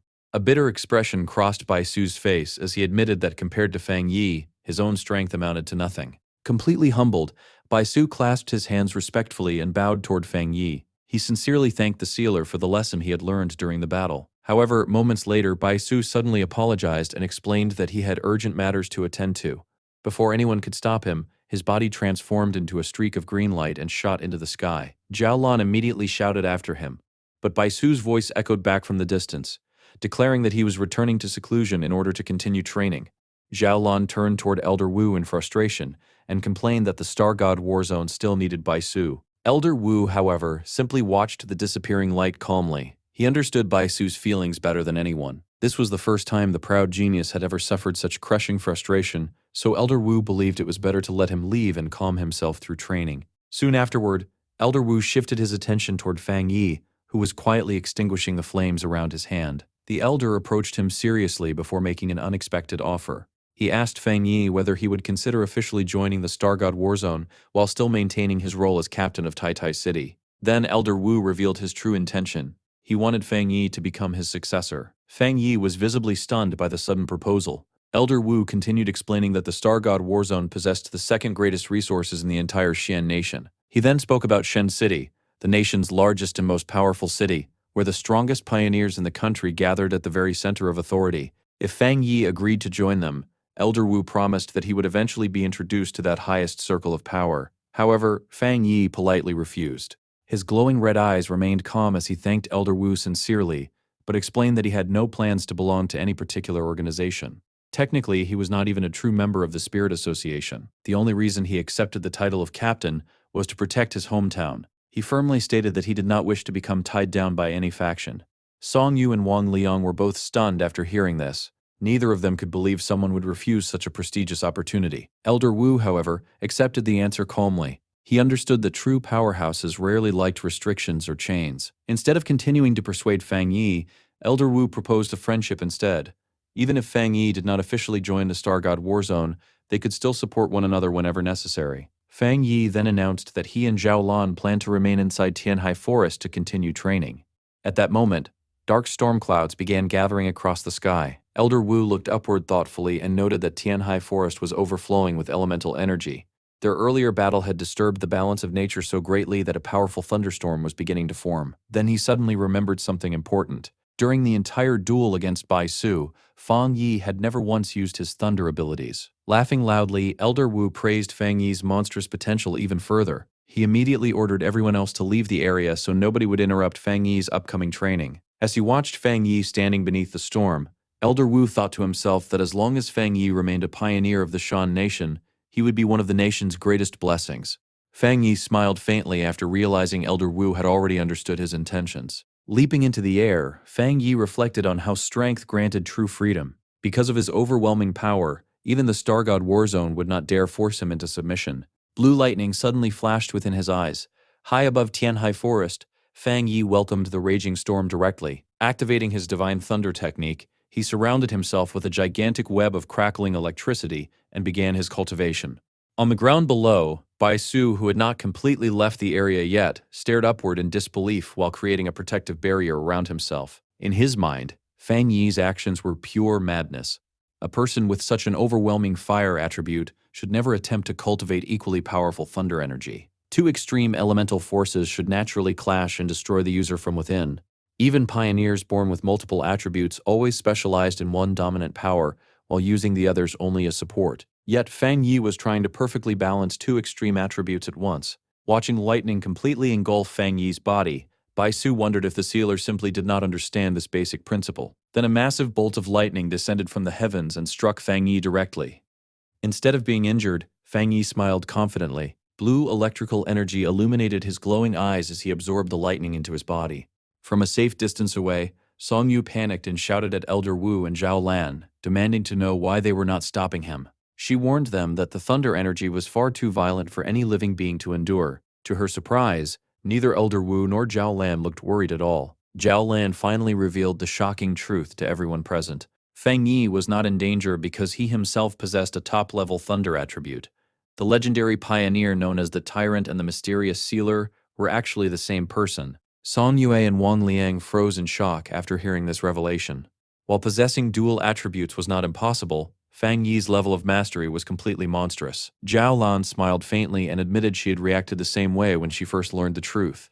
Everyone had become so focused on Fang Yi's identity as the Sealer that they forgot he was also the terrifying genius known as the Tyrant. Meanwhile, within the center of the raging storm, Fang Yi controlled the violent thunder energy surrounding him. He realized that the stronger the lightning became, the more spiritual power he could absorb to strengthen his body. Surrounded by a whirlwind of electricity, Fang Yi raised his head toward the heavens and shouted for more power. He declared that the current lightning was still not enough to satisfy him. Floating within the storm, Fang Yi used the divine thunder to temper every part of his body. Immense power surged through his bones, muscles, blood, and spiritual veins, refining him from the inside out. As the tempering process continued, his various attributes, including fire, yang, dark, and thunder, gradually became more balanced with one another. One system notification after another appeared before him, confirming that each individual attribute had successfully undergone tempering. Finally, the system announced the completion of the divine thunder tempering process. His body and spiritual power had now fused together more perfectly, and all of the energy he had consumed during the battle had been completely restored. With a confident smile, Fang Yi felt as though he had been completely reborn after finishing the divine thunder tempering. To test the results of his training, he casually raised his hand and released a bolt of lightning toward a distant mountain. The thunder strike instantly shattered the mountain peak in a deafening explosion. Watching the destruction unfold, Fang Yi realized the thunder energy within Tianhai Forest was far more special than ordinary lightning. The sheer power flowing through his body now felt overwhelming. On the ground below, Bai Su stared upward in shock. He knew that the spiritual stones hidden throughout the forest were nourished by the same thunder energy Fang Yi had just absorbed.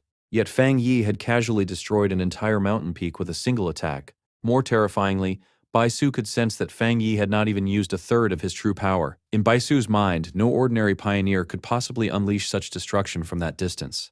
As the storm gradually calmed, Bai Su watched Fang Yi descend from the sky, understanding that the training was finally over. A determined expression appeared on his face as he silently promised himself that he and the Sealer would definitely fight again one day. Nearby, Elder Wu smiled with satisfaction. The more he observed Fang Yi, the more amazed he became. Fang Yi's talent seemed almost limitless, constantly surpassing expectations. Elder Wu's desire to recruit him into the Star God Warzone only grew stronger. In his eyes, if someone like Fang Yi became his successor, he would have absolutely no regrets in life. As the final traces of thunder disappeared from the sky, Elder Wu laughed loudly while Zhao Lan remarked that the truth was simple. It was not the sealer who needed the Star God Warzone. The Star God Warzone was the one that needed the sealer. Hearing this, Elder Wu turned toward Zhao Lan and commented on how much she herself had matured recently, making him more hopeful about the future of the Warzone. A slightly embarrassed Zhao Lan asked whether he truly meant that. At that moment, Elder Wu's attention shifted toward Lin Yiyi, who was peacefully meditating nearby while absorbing the remaining spiritual energy left behind by the storm. A new thought suddenly appeared in his mind. If Fang Yi could not be recruited, perhaps they could invite Lin Yiyi instead. After finishing his training, Fang Yi landed gently beside his cousin. His glowing red eyes examined the spiritual energy flowing around her as he reminded her that opportunities like this were extremely rare and that she should make the most of it. Then he noticed that Elder Wu and Zhao Lan were still standing there. Fang Yi looked at them curiously and asked why they had not left yet. Elder Wu smiled and explained that he had another proposal, one that would not place any obligations on Fang Yi himself. He then formally invited Lin Yiyi to train at the Star God Warzone. As he spoke, green spiritual energy surged around Lin Yiyi's body. Fang Yi considered the offer carefully. In his mind, joining the Star God Warzone would undoubtedly be an incredible opportunity for his cousin. However, he also understood that the final decision belonged entirely to her. Lin Yiyi had already overheard the entire conversation while meditating. Slowly opening her eyes, she stood up calmly. Fang Yi first asked whether she had finished her training. Then he turned toward Elder Wu and thanked him sincerely for the generous offer. However, he explained that even as her guardian, he could not make such a decision on her behalf. At that moment, Lin Yiyi stepped forward and gave her answer directly. She politely thanked Elder Wu for the invitation, but firmly stated that she would not go. Although surprised, Elder Wu remained calm and asked why she had chosen to refuse. Lin Yiyi admitted that her reasoning might sound childish. She explained that refusing purely because she feared her cousin might be used would be disrespectful. However, as a pioneer herself, she possessed her own pride and ambitions. With determination in her eyes, she declared that she wanted to earn everything through her own hard work and abilities, not because she was connected to Fang Yi. For a brief moment, Fang Yi was completely speechless. He suddenly realized that his once dependent cousin had finally begun growing into someone strong and independent. Rather than becoming offended, Elder Wu burst into laughter and gave Lin Yiyi a thumbs up. He admitted that his proposal had indeed been somewhat one-sided and apologized for it. Still, he promised that the Star God Warzone would continue paying attention to her growth and encouraged her to work hard. A delighted Lin Yiyi immediately promised that she would. Later that night, the scene shifted back to Fang Yi's villa. As Fang Yi and Lin Yiyi walked upstairs together, Fang Yi silently reviewed everything that had happened recently. His issue with spiritual energy reserves had now been resolved, but he still needed to fully understand how to utilize his new Twilight Fire attribute. More importantly, the terrifying Death Brand ability remained an unresolved problem that required careful thought. As they reached the upper floor, Lin Yiyi suddenly stopped and pointed toward the front door in confusion. She asked Fang Yi why someone was squatting outside their home. The mysterious figure slowly looked up. It was Su Qingying. Looking exhausted, she stretched lazily before telling them they had finally returned. Surprised, Fang Yi immediately asked why she was waiting outside his house so late at night. Su Qingying quickly explained that a major incident had erupted along the border. The captain of Yue City had personally come to the Spirit Association in Tai City, seeking urgent help. Fang Yi asked where the captain was currently. Su Qingying replied that the captain had been seriously injured and was now receiving treatment at the association's medical center. Despite barely escaping with her life, she had traveled all the way there solely to deliver a message. Most importantly, she specifically requested help from the sealer. Soon afterward, Fang Yi and Su Qingying arrived at the Tai Spirit Association Medical Center. Inside the hospital hallway, a young woman with short, messy dark hair and bandages covering her face and arms turned around after hearing someone call her name. This woman was Chen Ru, the captain of Yue City. Chen Ru greeted Su Qingying happily before noticing Fang Yi standing beside her. Curious, she asked who he was. Su Qingying immediately introduced Fang Yi as the captain of Tai City and the mysterious sealer. She then introduced the injured woman as Chen Ruo. The moment Chen Ruo heard Fang Yi's identity, her expression changed dramatically. In desperation, she rushed forward and grabbed Fang Yi's hands, begging him to help save Yue City. She explained that the anomaly there was far more dangerous than originally reported, and was definitely beyond A+ rank.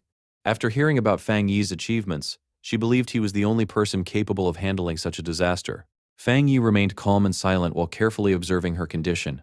Realizing she had become overly emotional, Chen Ruo quickly released his hands and apologized awkwardly. However, she explained that she had no choice because the situation was becoming hopeless. The anomaly had originally been classified as only B rank, yet pioneers kept disappearing one after another. Her entire team had vanished. Reinforcement squads also disappeared without explanation. Even her own older sister, one of the city's strongest pioneers, had gone missing as well. Hearing this, Fang Yi's expression gradually became serious. In his mind, the situation made no sense. A simple B-rank anomaly should never have caused so many disappearances, especially in a border city that possessed capable pioneers. Looking directly at Chen Rou, Fang Yi asked a cold but important question. Were the missing pioneers truly missing, or were they already dead? Chen Ruo could not answer clearly. Su Qingying gently calmed her down and helped her sit properly before asking her to explain everything slowly. Clutching her head painfully, Chen Ru admitted that she genuinely did not know what had happened. She could not establish contact with any of the missing pioneers, but she insisted she could still sense that her sister remained alive through their special bond. Suddenly, Chen Ro remembered something important. She hurriedly apologized and explained that she had almost forgotten the gift she prepared in exchange for Fang Yi's help. From her bag, she carefully removed a small dark brown box and offered it to him while admitting that she truly had no other options left. Fang Yi accepted the box and immediately sensed that something inside it had been heavily sealed. Even through the seal, however, he could feel a familiar Yang attribute aura leaking out from within. Curious, he asked what exactly the item was and why it needed such heavy sealing. Seeing his interest, hope immediately appeared in Chen Ruo's eyes. She explained that the item was a spirit crystal condensed from a sacred mountain within Yue City that had once experienced a massive Yang energy eruption. The crystal contained enormous spiritual power and was considered one of the city's greatest treasures. When she opened the box, a glowing yellow crystal was revealed inside. Chen Rou explained that Ye City originally hoped to use the crystal to nurture a powerful Yang attribute pioneer. Unfortunately, nobody had been capable of absorbing its power. Some people had even suffered severe burns simply from attempting it. Standing beside Fang Yi, Su Qingying looked visibly shocked after seeing a genuine spirit crystal.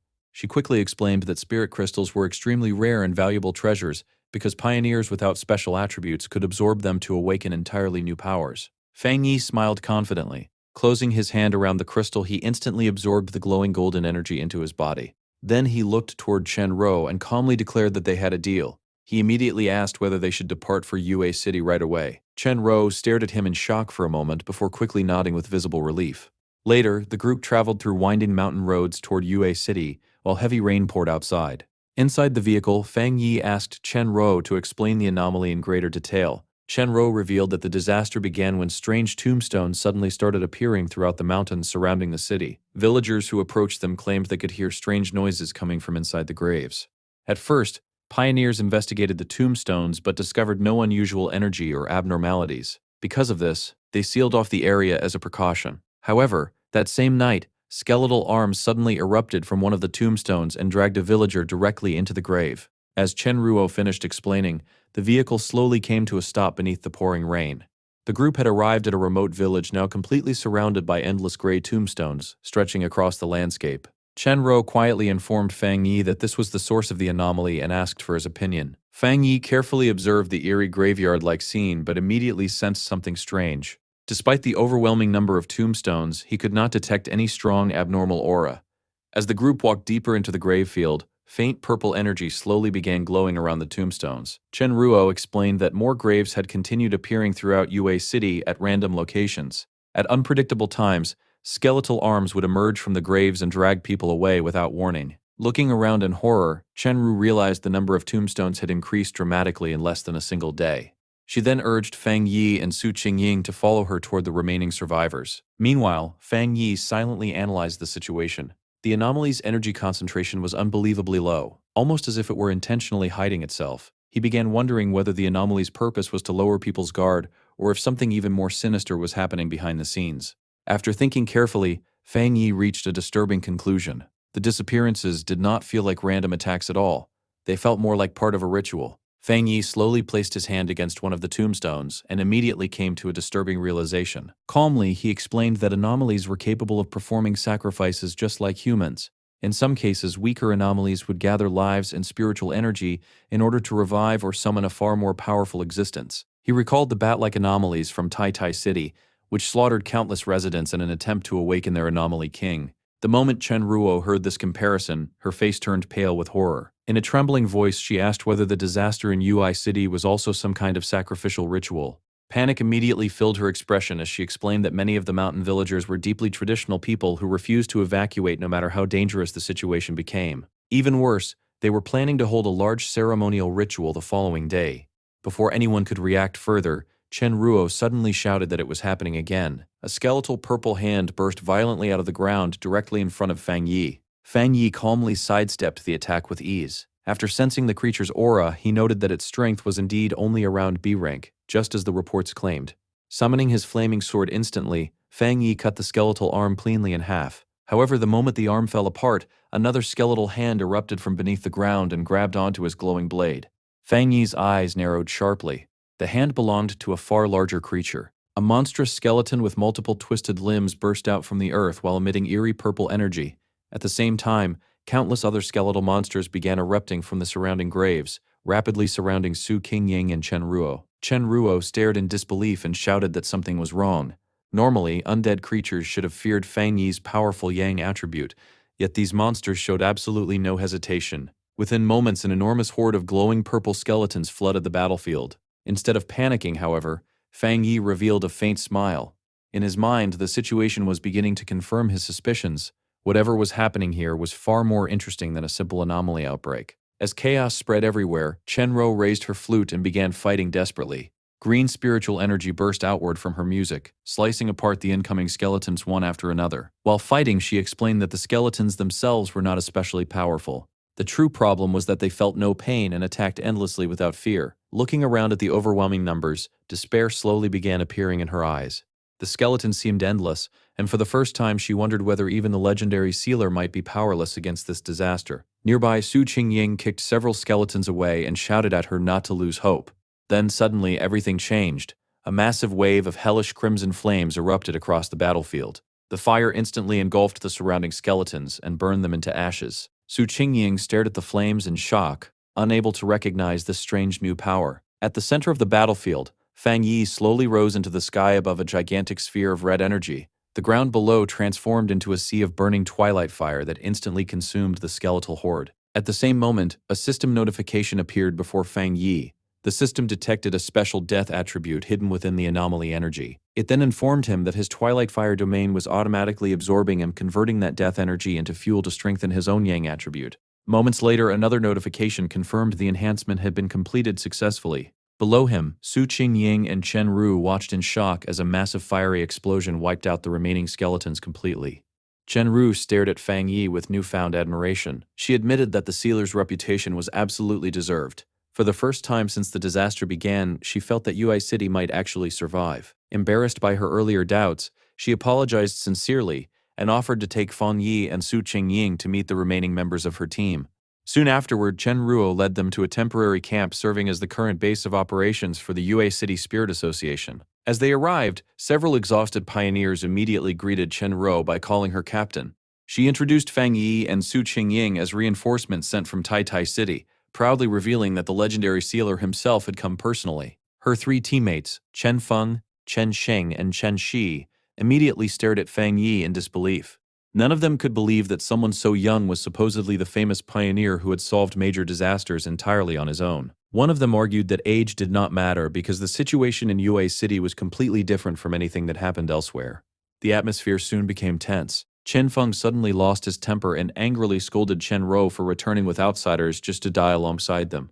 He shouted that almost everyone in the city was already gone and revealed the horrifying truth that they had all been deceived from the beginning. In his eyes, the entire city had been lured into becoming sacrifices. As Chen Ruo attempted to explain that their team had already suffered devastating losses, Fang Yi simply observed everyone silently. Then, with complete calmness, he stated that he had accepted the request for help and would fulfill his part of the agreement. With unwavering confidence, Fang Yi declared that he would solve the disaster in Yue City. Nearby, Chen Shi quietly explained the situation further.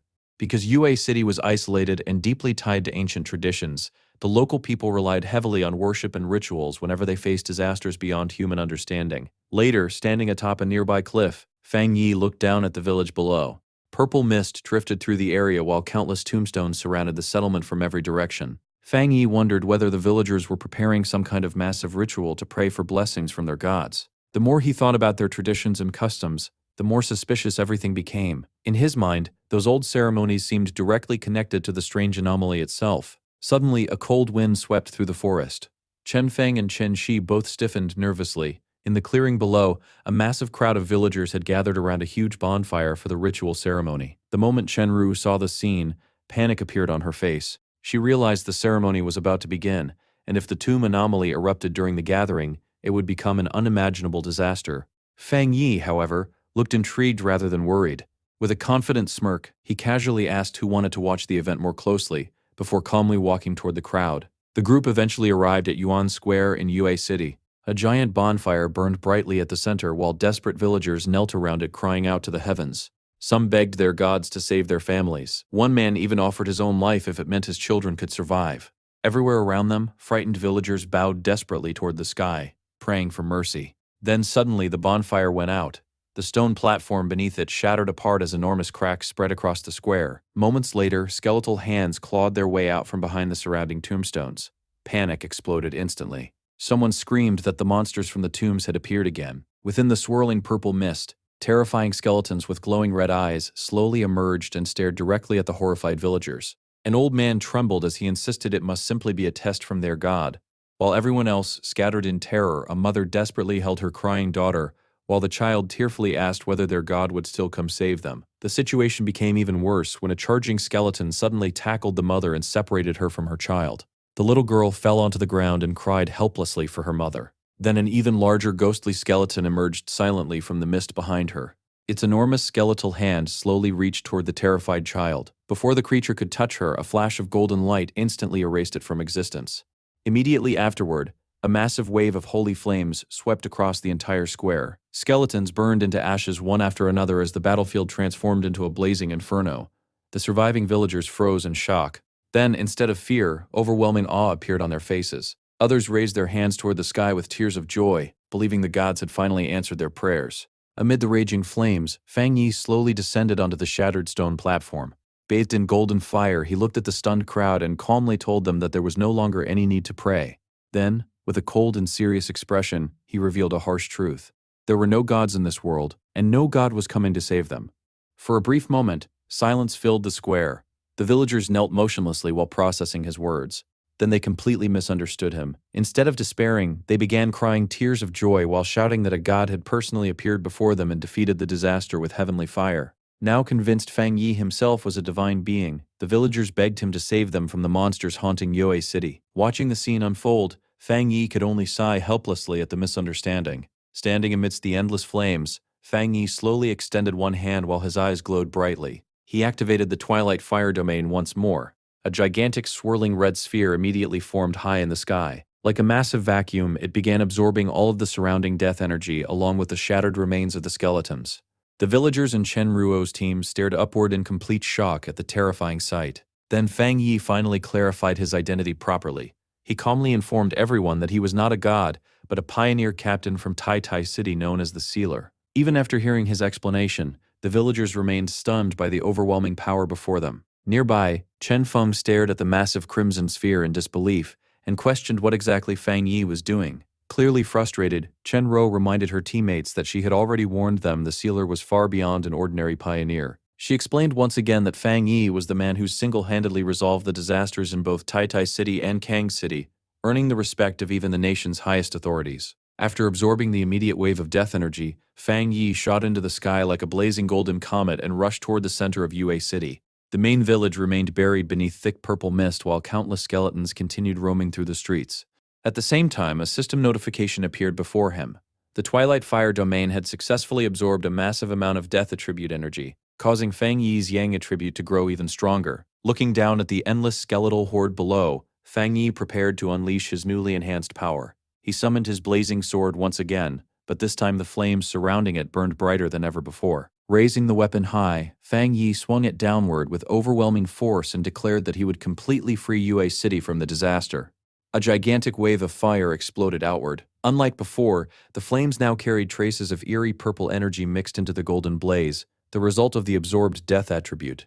The inferno swept through the village like a tidal wave, consuming tombstones, skeletons, and dark mist alike. From a safe distance, surviving villagers stared in disbelief before erupting into cheers. They shouted excitedly that the skeletons and tombstones were disappearing, and cried out that heaven had not abandoned their city after all. After the attack ended, Su Qingying quickly checked the anomaly readings on her device, Shocked, she announced that the Anding district had completely returned to normal. Standing nearby, Chen Ruo confirmed that the Baimu district had also been cleared. Only one location remained, the Jinming district. According to Chen Ru, that district contained the highest concentration of the anomaly's power. However, just as the group prepared to move forward, Su Qingying's expression suddenly changed. Her face turned pale as she urgently asked whether nobody else had noticed something terribly wrong. Pointing toward the city, she revealed that the pillars of purple light had not disappeared at all. They had multiplied. Instead of weakening the anomaly, Fang Yi's attack seemed to have caused the death energy to gather together even faster. At the same moment, Chen Ru cried out in alarm after sensing an enormous energy surge erupting from the Jinming district. The anomaly's power was rapidly condensing into a single location.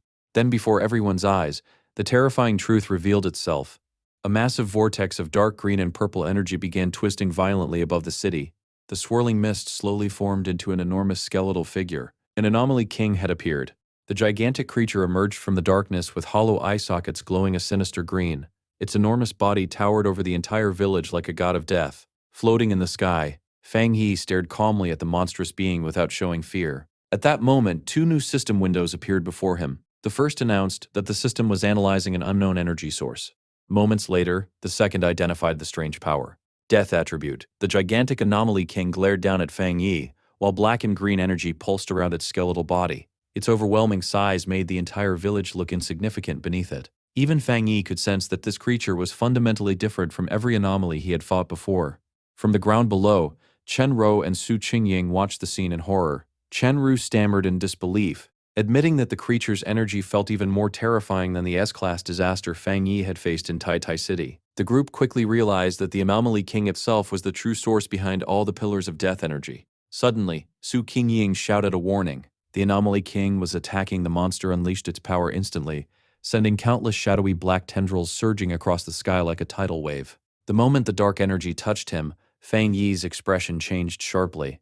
A horrifying force invaded his mind. It felt as though an invisible poison was twisting his thoughts and crushing his consciousness from within. For the first time in a long while, Fang Yi felt genuine danger. He immediately realized the truth. This was a fully evolved Anomaly King possessing a death aura far beyond any monster he had encountered before. The black tendrils descended upon him relentlessly, attempting to completely overwhelm him. Fang Yi's face hardened. His red eye glowed intensely as he swung his flaming sword at incredible speed, cutting apart the shadowy tendrils one after another. While fighting, Fang Yi analyzed the situation carefully. In theory, his Yang attribute should naturally suppress dark and death powers, meaning his flames should have held a strong advantage. The Anomaly King's attacks continued pressing toward him without weakening properly. Something about this creature completely violated normal rules. Then the Anomaly King's power surged again. At the same time, the surviving villagers below unknowingly made the situation even worse. Terrified and desperate, they began kneeling once more while crying out to their god for salvation. The Anomaly King immediately responded. Dark green tendrils erupted violently through the storm of death energy and wrapped themselves around Fang Yi's body, binding him tightly in midair. From below, Su Qingying watched in horror and screamed Fang Yi's name.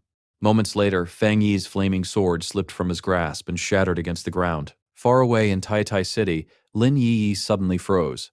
An overwhelming feeling of dread filled her chest as though she could somehow sense Fang Yi's pain across the enormous distance separating them. While pacing nervously through a forest, she desperately tried calming herself down. She reminded herself repeatedly that Fang Yi was unbelievably strong and that missions like this were normal for him. Yet no matter how much she tried reassuring herself, the fear would not disappear. Deep down, she began regretting her decision to stay behind. She wished she had ignored Fang Yi's warnings and followed him to Yue City. Just then, her phone suddenly rang. The caller was Zhao Lan. The moment Lin Yi answered, Zhao Lan spoke in a serious tone and delivered terrible news. Yue City had become completely surrounded by endless tombstones and an official military lockdown had already been issued. Then Zhao Lan said the words Lin Yi feared most. Fang Yi was in danger. Meanwhile, large military convoys rushed through the mountains toward Yue City, preparing for a massive emergency operation. Back in Tai Tai City, the news spread rapidly through the Spirit Association. The same people who had recently begun viewing Fang Yi as humanity's greatest hope were now overwhelmed by despair. Association members gathered anxiously, questioning whether even the legendary sealer had truly fallen. Some began wondering if humanity's struggle against anomalies was completely hopeless, if even Fang Yi could be defeated. At the same time, a high-level meeting was taking place within the Spirit Association headquarters. One senior official solemnly remarked that the appearance of an anomaly king from what was originally only a B-level disaster confirmed one terrifying theory. Anomaly kings had to be destroyed before they fully evolved. Before he could continue, Gyro suddenly interrupted him. Standing abruptly, she demanded to know whether this was really the appropriate time to discuss theories while people were dying. She immediately declared that she was personally going to UA City. Another official quickly attempted to stop her, reminding her of her importance to Shen City and insisting that the military was already handling the situation. Gyro's expression darkened. In her mind, the price of the association's cautious strategy was becoming unbearable. They had nearly lost Elder Wu once already, and now it seemed they were prepared to sacrifice Fang Yi as well. Blue spiritual energy began flaring around her body as her frustration exploded outward. She angrily accused the officials of being willing to abandon entire cities simply because the battle seemed difficult. The senior official shouted back defensively that Fang Yi had chosen to go to UI City himself. In this era, he argued, one mistake was enough to get anyone killed, even heroes like the Sealer. Gyro's anger instantly erupted. Her blue aura surged violently as she demanded to know what the point of fighting was if humanity simply waited to die whenever a powerful enemy appeared. She reminded them of the catastrophe in Shen City and asked why Elder Wu had risked his life if they intended to abandon cities the moment victory became uncertain. Pushing past several officials trying to calm her, Gyro glared at everyone with open disgust. In her heart, she absolutely refused to believe Fang Yi could be defeated so easily. On the outskirts of UA City, the military had already established a massive blockade. Inside a command vehicle, Elder Wu studied the battlefield through live monitoring screens. He explained that the Anomaly King possessed a mutated variation of the Dark attribute, now officially identified as the Death attribute. Standing nearby with Jiaolan and Lin Yi, Elder Wu guessed that Fang Yi had likely encountered some special law or unavoidable condition created by the Anomaly King itself. After stepping out of the vehicle, Elder Wu and Jiaolan immediately met with frontline soldiers. One soldier grimly reported that none of the military vehicles had successfully entered the city. When Jiaolan demanded an explanation, the soldier revealed that Ye City had become completely covered by endless tombstones. Whenever soldiers advanced, an equal number of tombs emerged from the ground to attack them. Worst of all, every frontline unit sent into the city had already been dragged into the graves. The soldier added that the Anomaly King's influence continued spreading outward slowly from the city center. Hearing this report, Lin Yi began trembling uncontrollably. The soldier then stated bluntly that the probability of saving UA City had effectively fallen to zero, and asked whether they should order a retreat. According to the surviving reports, the Anomaly King appeared immune to all known abilities and had already captured every pioneer at the front lines, including the Sealer himself. Lin Yi immediately screamed that she refused to believe it. Turning toward Elder Wu and Jiaolan, she thanked them for everything they had done, but declared that she would return to UI City alone if necessary. She refused to sit back while Fang Yi remained trapped. Deep within the anomaly zone itself, the entire landscape had transformed into a horrifying world of death. An eerie green light illuminated a silent graveyard stretching endlessly in every direction. The earth trembled violently as gigantic tombstones erupted upward from the ground. Among the newly formed graves were two names, Su Qingying, Chen Ruo. Above the graveyard, the Anomaly King manipulated threads of concentrated death energy that slowly gathered together into a gigantic stone coffin, standing upright in the center of the cemetery. Inside the coffin, Fang Yi hung motionless. Ghostly green centipedes crawled across his body and wrapped around him like chains, binding him eternally inside the tomb. His eyes appeared hollow and lifeless. To anyone watching, it looked as though the legendary Sealer had finally died. But within the endless darkness, something suddenly changed. A system notification quietly illuminated the void. The Death Brand ability Fang Yi had previously stored away had finally activated successfully. The system confirmed that Fang Yi had now obtained the power of infinite death. Moments later, another notification appeared. The Death Brand trial had ended. Fang Yi slowly opened his eyes inside the eerie green coffin. He was completely exhausted, but alive. Letting out a long breath, he admitted to himself that the Death Brand trial had been one of the most horrifying experiences imaginable. Looking upward at the gigantic green skull of the Anomaly King hovering above him, he noticed something strange. The terrifying King of Death no longer felt as threatening as before. Even so, Fang Yi's glowing eyes hardened as he silently promised himself that he never wanted to experience that rebirth trial again. Moments earlier, just before the Anomaly King sealed him inside the coffin, Fang Yi had realized the monster possessed a terrifying ability known as inevitable death. Once targeted, there was no way to dodge or escape it. Facing certain death, Fang Yi made a desperate gamble. He forcefully implanted the dangerous Death Brand skill into his own body, the same forbidden ability he had obtained earlier from the magma but hesitated to learn. The system immediately confirmed the implantation process and began integrating the skill into his body. At once, violent crimson energy erupted from Fang Yi's entire body, as unbearable pain tore through him. The death brand merged directly with his soul while the Anomaly King prepared to finish him off. The system coldly informed Fang Yi that the King of Death's inevitable death rule had officially activated. Then Fang Yi truly died. His eyes rolled backward, his body went limp, and all signs of life disappeared instantly. The system calmly announced that Step 1 of the death brand process had been completed. However, because Fang Yi had died while carrying the death brand, the system immediately identified the killer responsible for his death. The next notification declared that the death brand had successfully been implanted into the Anomaly King itself. Step 2 was complete. As Fang Yi's corpse fell lifelessly into the monster's death energy, the final phase of the skill activated automatically. The system initiated the death trial. That was the true reason Fang Yi was now alive again. Standing inside the green aura of the coffin, Fang Yi reflected on the nightmare he had just endured.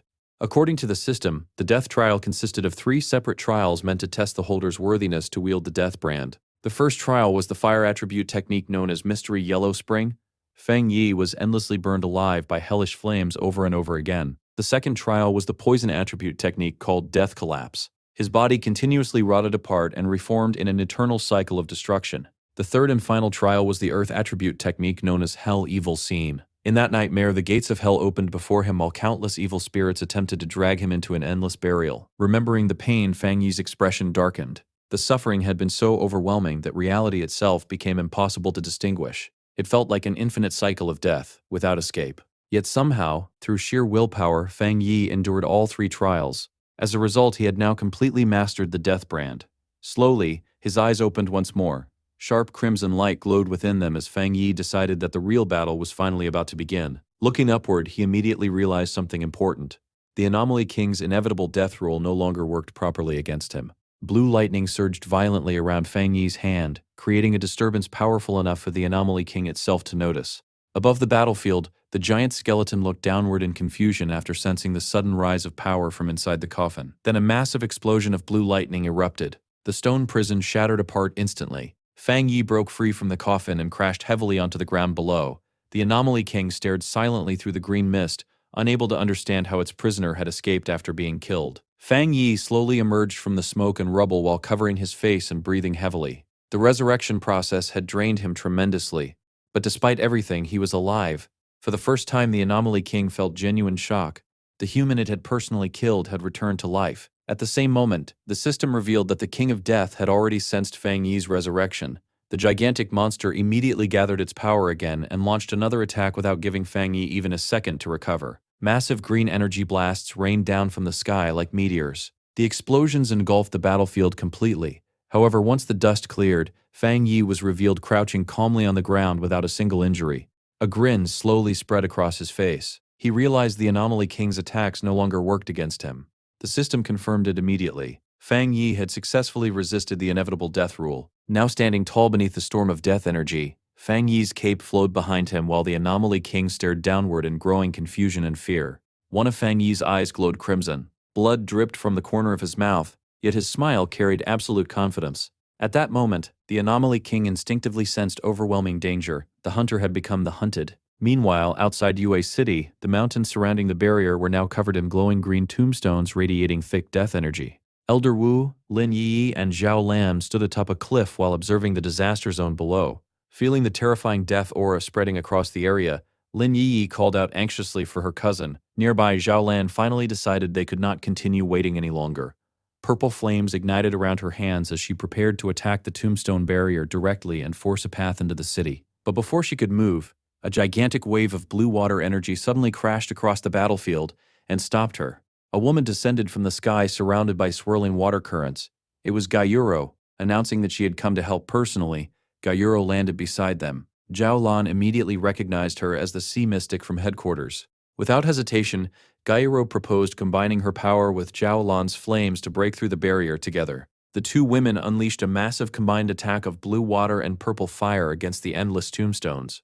The resulting explosions illuminated the entire mountain range. After the attack ended, several soldiers buried beneath the rubble slowly regained consciousness, confused and weak.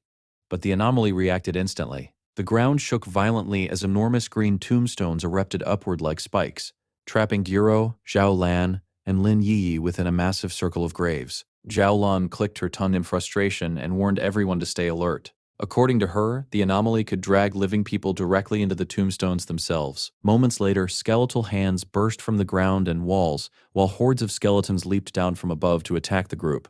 Then suddenly, something strange happened. The skeletons froze. Instead of attacking, they began trembling violently in terror as though sensing something far more dangerous nearby. Without warning, every skeleton immediately fled.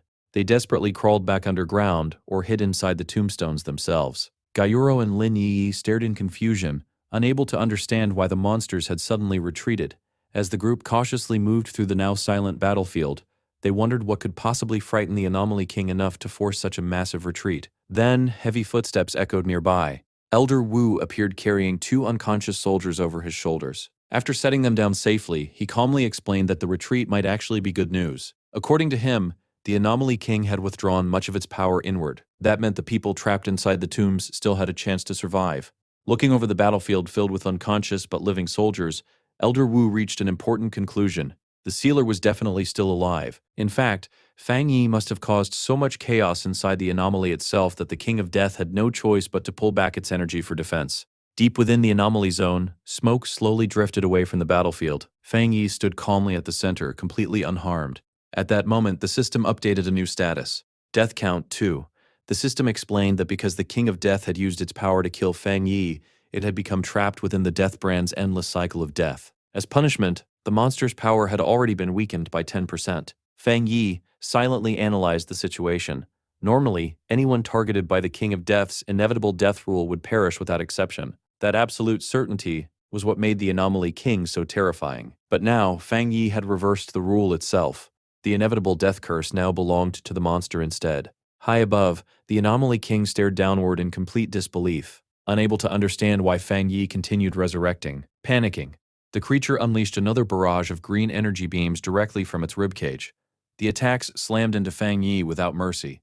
This time, Fang Yi did not even bother dodging. For a brief moment, the Anomaly King believed it had finally won. Then the system appeared again. Death count 3. The system announced that because the Anomaly King had killed Fang Yi once more, its power had now been weakened by an additional 30%. Not only that, its body had begun collapsing. Cracks spread across the giant skeleton's face as pieces of bone shattered and fell away. Then, from the smoke of the explosion, Fang Yi slowly walked forward once again. His body regenerated completely before the monster's eyes. The Anomaly King froze in absolute horror. Its glowing green eyes widened with fear as it finally understood the truth. Every attack it used against Fang Yi was only destroying itself faster. Fang Yi casually wiped the blood from his mouth while smiling mockingly at the terrified creature. He calmly declared that he was willing to continue this cycle forever until the monster completely destroyed itself. Then Fang Yi gathered his energy and fired a massive beam of power directly at the Anomaly King. The monster casually blocked the attack with one hand. Immediately afterward, another system notification appeared. A new Death Brand mark had activated. Suddenly, hellish crimson flames erupted across the Anomaly King's arm, mixing violently with its green death aura. The giant monster stared down at its burning arm in confusion as the terrifying red fire continued spreading across its body. Seizing the perfect opportunity, Fang Yi shot into the air and drew his blazing sword once more. The flames surrounding the weapon burned with terrifying intensity as he rushed directly toward the weakened Anomaly King. At the same moment, the system confirmed that the monster had received the Hellfire Burning debuff. The cursed flames were now continuously damaging the creature from within.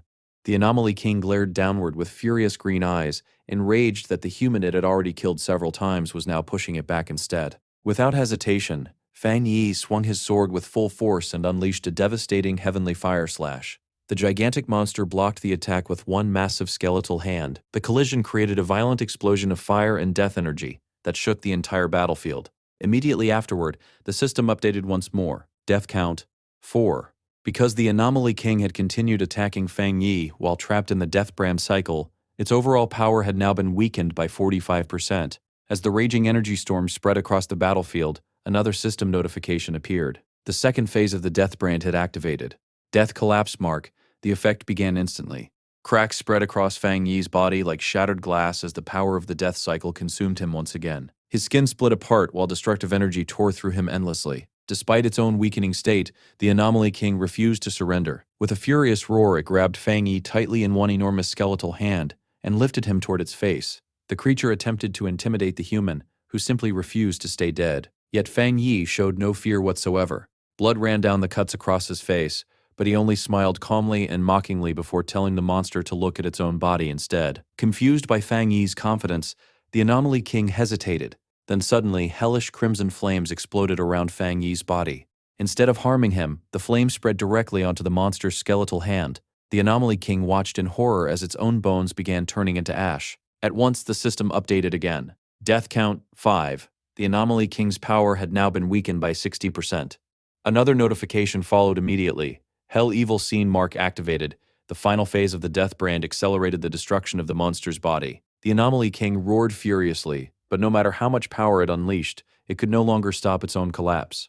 Outside the barrier surrounding Yue City, the gigantic tombstones covering the landscape suddenly began crumbling apart. Zhao Lan watched in disbelief as she realized the entire anomaly domain itself was collapsing. Above the city, the dark storm clouds gradually disappeared while sunlight finally broke through the sky. Seeing the light return, Lin Yi smiled brightly with overwhelming relief. Her cousin was alive. Without wasting time, Elder Wu activated his combat armor and ordered the rescue teams to move into the city immediately.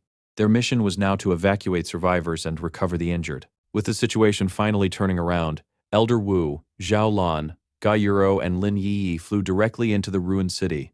Meanwhile, deep inside the collapsing anomaly zone, a trembling hand suddenly burst out from beneath the dirt. Su Qingying clawed her way out of the ground while gasping desperately for air. Her entire body shook with exhaustion and fear. Kneeling weakly on the ruined battlefield, she struggled to understand what had happened. She remembered her life force slowly being drained away while trapped inside the green hellscape created by the Anomaly King. Yet somehow, the nightmare had suddenly ended. Looking around quickly, Su Qingying spotted a nearby tombstone and immediately realized the others might still be alive. In panic, she rushed toward the grave marked with Chenro's name and began digging frantically while shouting for her. Moments later, she uncovered Chenro unconscious beneath the soil, but still breathing. Relief instantly flooded Su Qingying's face. Unlike Chenro's missing sister from before, Chenro herself had truly survived. Then, suddenly, Su Qingying sensed a terrifying change in the sky. Looking upward, she watched in complete awe as the gigantic swirling green vortex above Yue City began cracking apart. The enormous skull of the Anomaly King crashed violently onto the ground. Even in its destroyed state, however, the monster still refused to accept defeat. Its glowing eyes burned with hatred as it roared that it was the noble king of death. It demanded to know what kind of being Fang Yi truly was to dare challenge such an existence. The Anomaly King could not accept the fact that a mere human had looked down upon it. Then suddenly, Fang Yi's undead army appeared. Countless red-eyed shadow spirits emerged silently from the surrounding darkness and surrounded the dying Anomaly King. At once, the system announced another update. The Hell Evil Scene mark had weakened the monster by 80%. The Anomaly King froze in terror. Cracks rapidly spread across its skeletal face as it realized it no longer possessed enough power to resist. The destruction accelerated uncontrollably. The system progress bar surged upward until it finally reached 100%. Then the Anomaly King's green soul shattered completely. The system immediately confirmed the result. The Anomaly King's abilities had been completely weakened and successfully seized by Fang Yi. Slowly, Fang Yi opened his eyes. The crimson glow within them had transformed into a deep, mystical purple. Then the system declared the final outcome. The old king ascends. Standing atop a ruined cliff, Fang Yi was surrounded by swirling purple death energy, the newly claimed power of the death attribute itself. Behind him, the dark clouds split apart while golden sunlight poured down upon the battlefield as though announcing the birth of a new ruler. Slowly descending from the sky, Fang Yi appeared almost divine beneath the glowing light. Below him, the survivors stared upward in complete disbelief. Su Qingying supported the injured Chen Ruo, while nearby Gairo adjusted her glasses with trembling hands. She could not comprehend what she had just witnessed. Fang Yi had not only survived the Anomaly King's inevitable death rule, but had somehow broken it entirely and seized control over the powers of life and death themselves. Even Elder Wu looked shaken. As he stared upward at Fang Yi, he silently realized that the sealer's true potential might be even greater than anyone had imagined. Fang Yi had accomplished the impossible. Unable to escape the death rule, he had instead shattered it and claimed its authority for himself. Gairo quietly asked Elder Wu whether humans were truly capable of wielding such terrifying power. As she looked more closely at Fang Yi, she suddenly saw the ghostly image of the Death King's skeletal face overlapping his own. Fear instantly filled her expression as she wondered if the Anomaly King had somehow awakened inside Fang Yi instead. Before panic could spread, Zhao Lan stepped forward confidently and told Gairo to look more carefully at the battlefield itself. Across the ruined city, something miraculous was happening. The shadow spirits Fang Yi summoned were not attacking anyone. Instead, The people who had previously been thought dead were slowly sitting back up alive and unharmed. The death power itself was being used to restore them. Among the rubble, villagers discovered Chen Xing severely injured but still alive. As she regained consciousness, she looked around weakly and asked in confusion whether she had not already died. Her words confirmed the impossible. The dead were returning. Throughout Yue City, survivors stared upward at Fang Yi's floating figure. Some villagers called him a death god because of the dark aura surrounding him, while others insisted he was simply the sealer who had saved them all. Then suddenly, the little girl Fang Yi had rescued earlier shouted loudly over the crowd. She declared that the title sealer sounded ugly. Remembering the golden flames that protected her, she smiled brightly and announced that Fang Yi was their god who defeated evil. High above the city, Fang Yi ignored the arguments below. He calmly decided it was finally time to end the disaster completely. Raising one hand, he summoned a gigantic jagged scythe formed entirely from dark purple energy. One eye glowing crimson, Fang Yi declared coldly that everything must now come to an end. Then he swung the massive weapon downward. A colossal slash of purple light tore across the sky. Below him, the Ui City pioneers, including Chen Feng, stared upward in complete shock at the overwhelming display of power.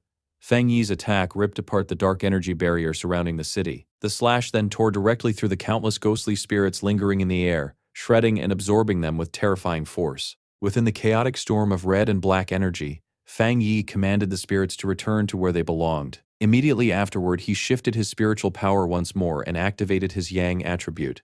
Extending one hand, Fang Yi unleashed a massive wave of golden purification light. The brilliant radiance spread across Ye City like a second sun, washing away the remaining death energy completely. The survivors watched the scene in awe as the darkness finally disappeared. At last, Fang Yi sighed quietly in relief. The battle was finally over. Nearby, Chen Rou collapsed into tears while tightly hugging Chen Feng, overwhelmed that they had actually survived. At the same time, Fang Yi silently realized just how much spiritual power he had consumed during the battle against the King of Death. More importantly, he could not ignore the uncertainty surrounding the death brand he had absorbed.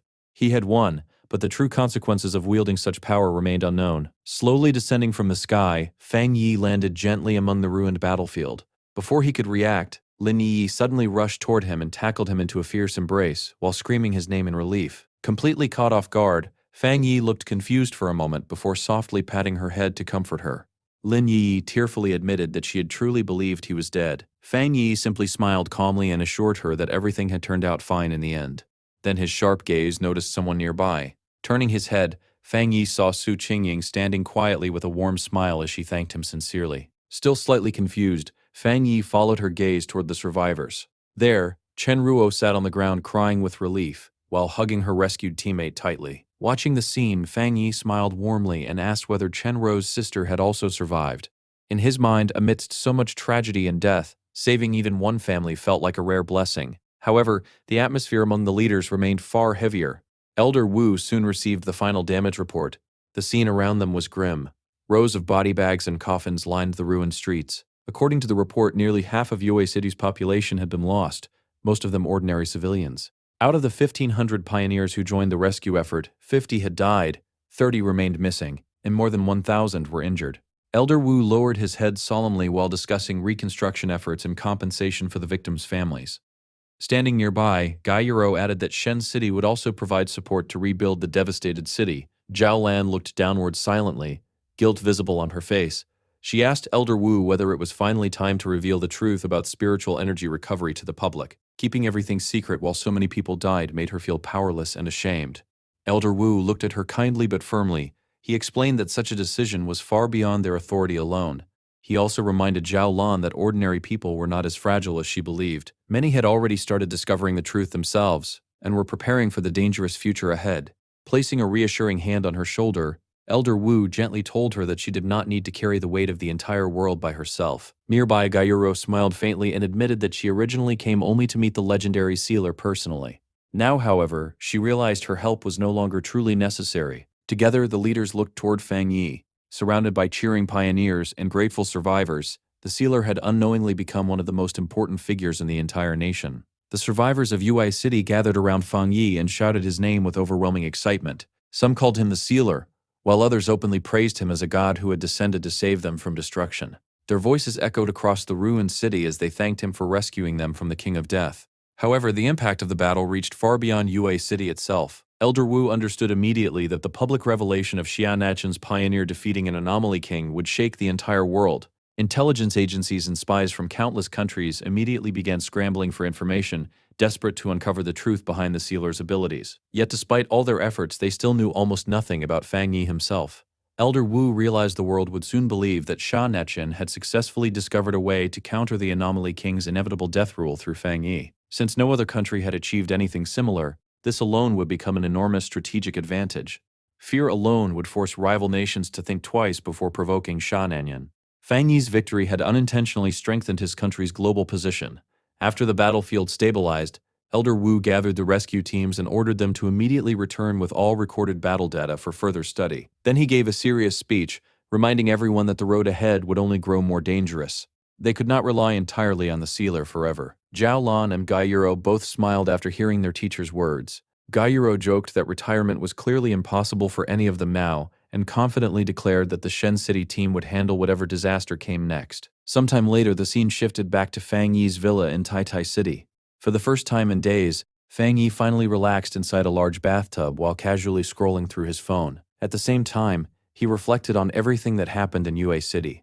After the battle ended, officials discovered a dark attribute spirit crystal left behind by the destroyed King of Death. As thanks for saving the city, they officially gifted the crystal to Fang Yi. Now, while relaxing in the bath, Fang Yi reviewed his rewards. First was the Yang attribute spirit crystal originally given to him by Chen Ruo. Second was the newly obtained dark attribute spirit crystal created from the anomaly king itself. With a thought, both crystals appeared before him. One radiated pure golden yang energy, the other pulsed with eerie purple darkness. Looking at the two treasures floating before him, Fang Yi realized he now possessed two top-tier spirit crystals, an opportunity rare beyond imagination. Slowly standing from the water, Fang Yi decided not to waste any time. Although light and dark attributes normally clashed violently with one another, Fang Yi reasoned that the system had already recognized him as the new King of Death. Because of that, absorbing dark attribute energy should no longer pose a danger. Without hesitation, he pressed the purple crystal directly against his chest. Dark energy immediately spread throughout his body while purple shadows swirled around him. At once, the system activated. It detected the dark attribute spirit crystal and announced that an ultimate calculation process had begun in order to generate a new technique. Moments later, the result appeared. New dark attribute technique created. Deathwalk. The moment Fang Yi activated the technique, purple shadows wrapped around his body completely. According to the system, Deathwalk allowed him to teleport directly through darkness itself. Fang Yi immediately simplified the explanation in his head. It was essentially a teleportation ability. To test it, he vanished instantly from his second-floor balcony and reappeared downstairs in the blink of an eye. Satisfied with the result, Fang Yi noted that a movement technique combining evasion and instant mobility would be incredibly valuable during battle. Afterward, he carefully examined his internal condition.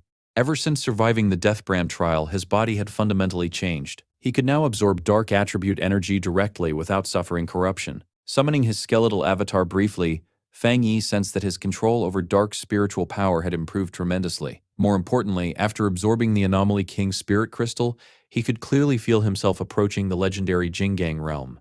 Then Fang Yi turned toward a nearby cabinet glowing with golden light. Inside rested the Yang attribute spirit crystal Chen Ruo promised him earlier.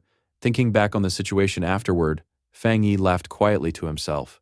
The city officials originally thought it was too improper for such an important treasure to be handed over privately, so they organized an enormous formal ceremony just to present the crystal officially. Apparently, they had even begun constructing a statue honoring the sealer. Pushing aside the awkward memory, Fang Yi picked up the golden crystal. Having two top-tier attribute crystals at once truly felt like unbelievable luck. Holding the crystal before his eye, Fang Yi quietly observed the pure yang energy flowing inside. The moment he channeled spiritual power into it, fiery crimson energy exploded around him. The system activated once again.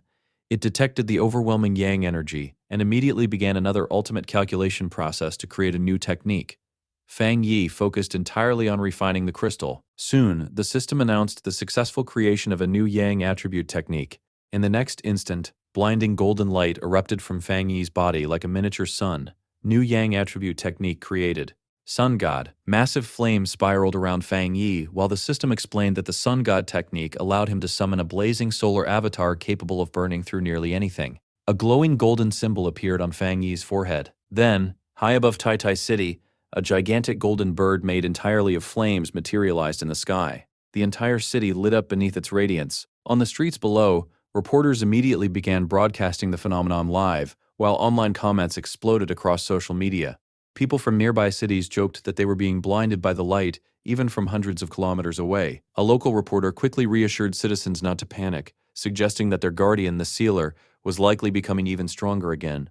Some users claimed the mysterious Taoist god who previously protected the city was clearly undergoing another breakthrough. On Pioneer discussion boards, users quickly confirmed that the phenomenon originated in Tai City and recognized the familiar yang energy surrounding it. Everyone immediately guessed that the sealer had gained another terrifying ability. Far away inside a glowing forest, a separate group of pioneers was resting after a mission. Among them was Fang Yi's ex-girlfriend, Chu Qing Li. One male pioneer in the group praised the sealer enthusiastically, especially for embarrassing Country B repeatedly on the international stage. He angrily mocked the so-called Great Prophet of Country B, who previously predicted that Shananyan would not survive even a single year after the spiritual energy recovery began. Chu Qing Li looked uneasy and quietly asked whether the prophecy might still become reality. The man immediately dismissed the idea with anger. Despite his confidence, Chu Qing Li silently lowered her head. Too many dangerous incidents had happened recently across Shanacharan, making her increasingly uneasy. Unfortunately, the atmosphere within the group soon turned hostile toward her. The male pioneer mocked Chu Qingli for her weak cultivation level. Another man sneered and asked whether she had become a traitor sympathizing with foreign countries. They laughed at the fact that she was still only at the one-star ghost axe realm. In the old world, Chu Qingli had once been a wealthy and respected young woman. But in the new era of spiritual power, status meant nothing without strength. To them, she had become worthless. In response, she coldly pointed out that none of them were worthy of mocking others, unless they could at least reach the level of the sealer. The men burst into laughter. One jokingly asked whether she planned to become the sealer's companion next. They harshly reminded her that the sealer was famous for working alone and had no need for weak teammates. Then they officially expelled her from their team.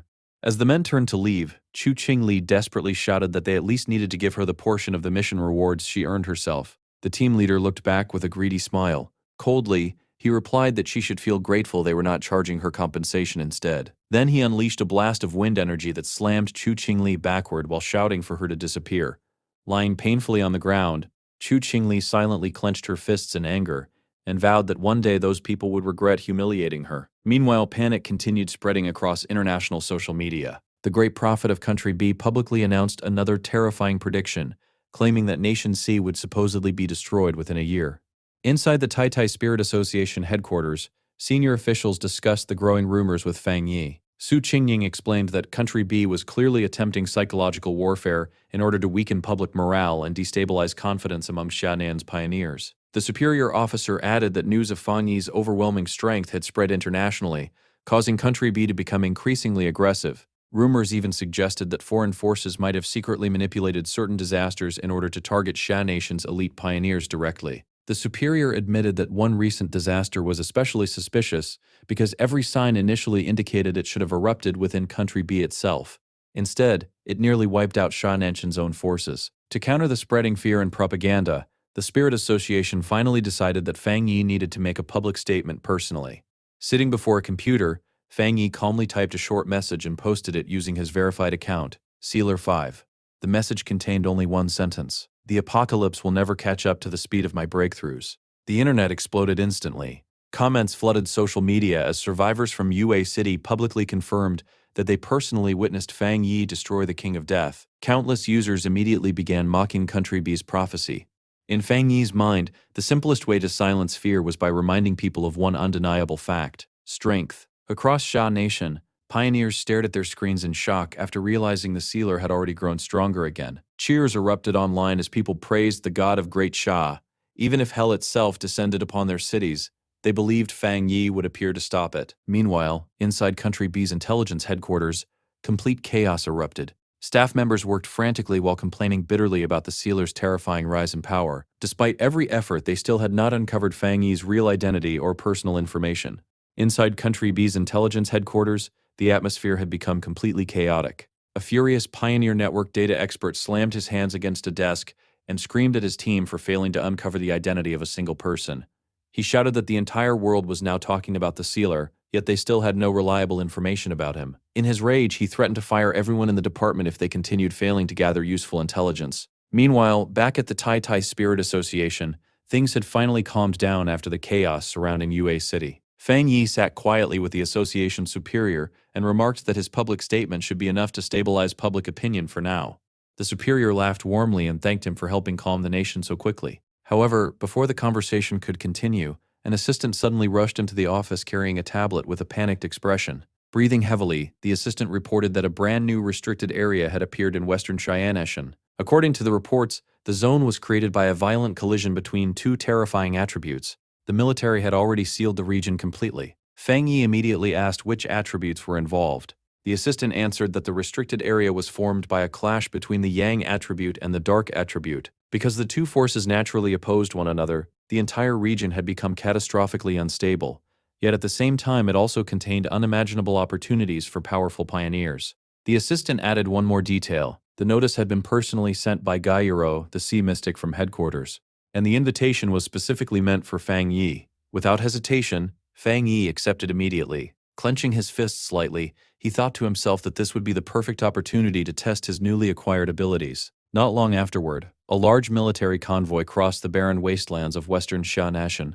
The vehicle slowly approached a gigantic swirling vortex known as the Black Sun Pool. When one armored vehicle stopped, Fang Yi and Zhao Lan stepped out onto the desolate ground.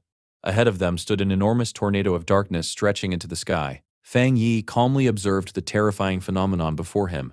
He noted that the military had mobilized such a large monitoring force because of the black wind and rain curtain, the dangerous natural barrier surrounding the restricted area. Standing before the violent storm, Fang Yi quietly watched the chaotic clash between Yang energy and Dark energy swirling together inside the vortex.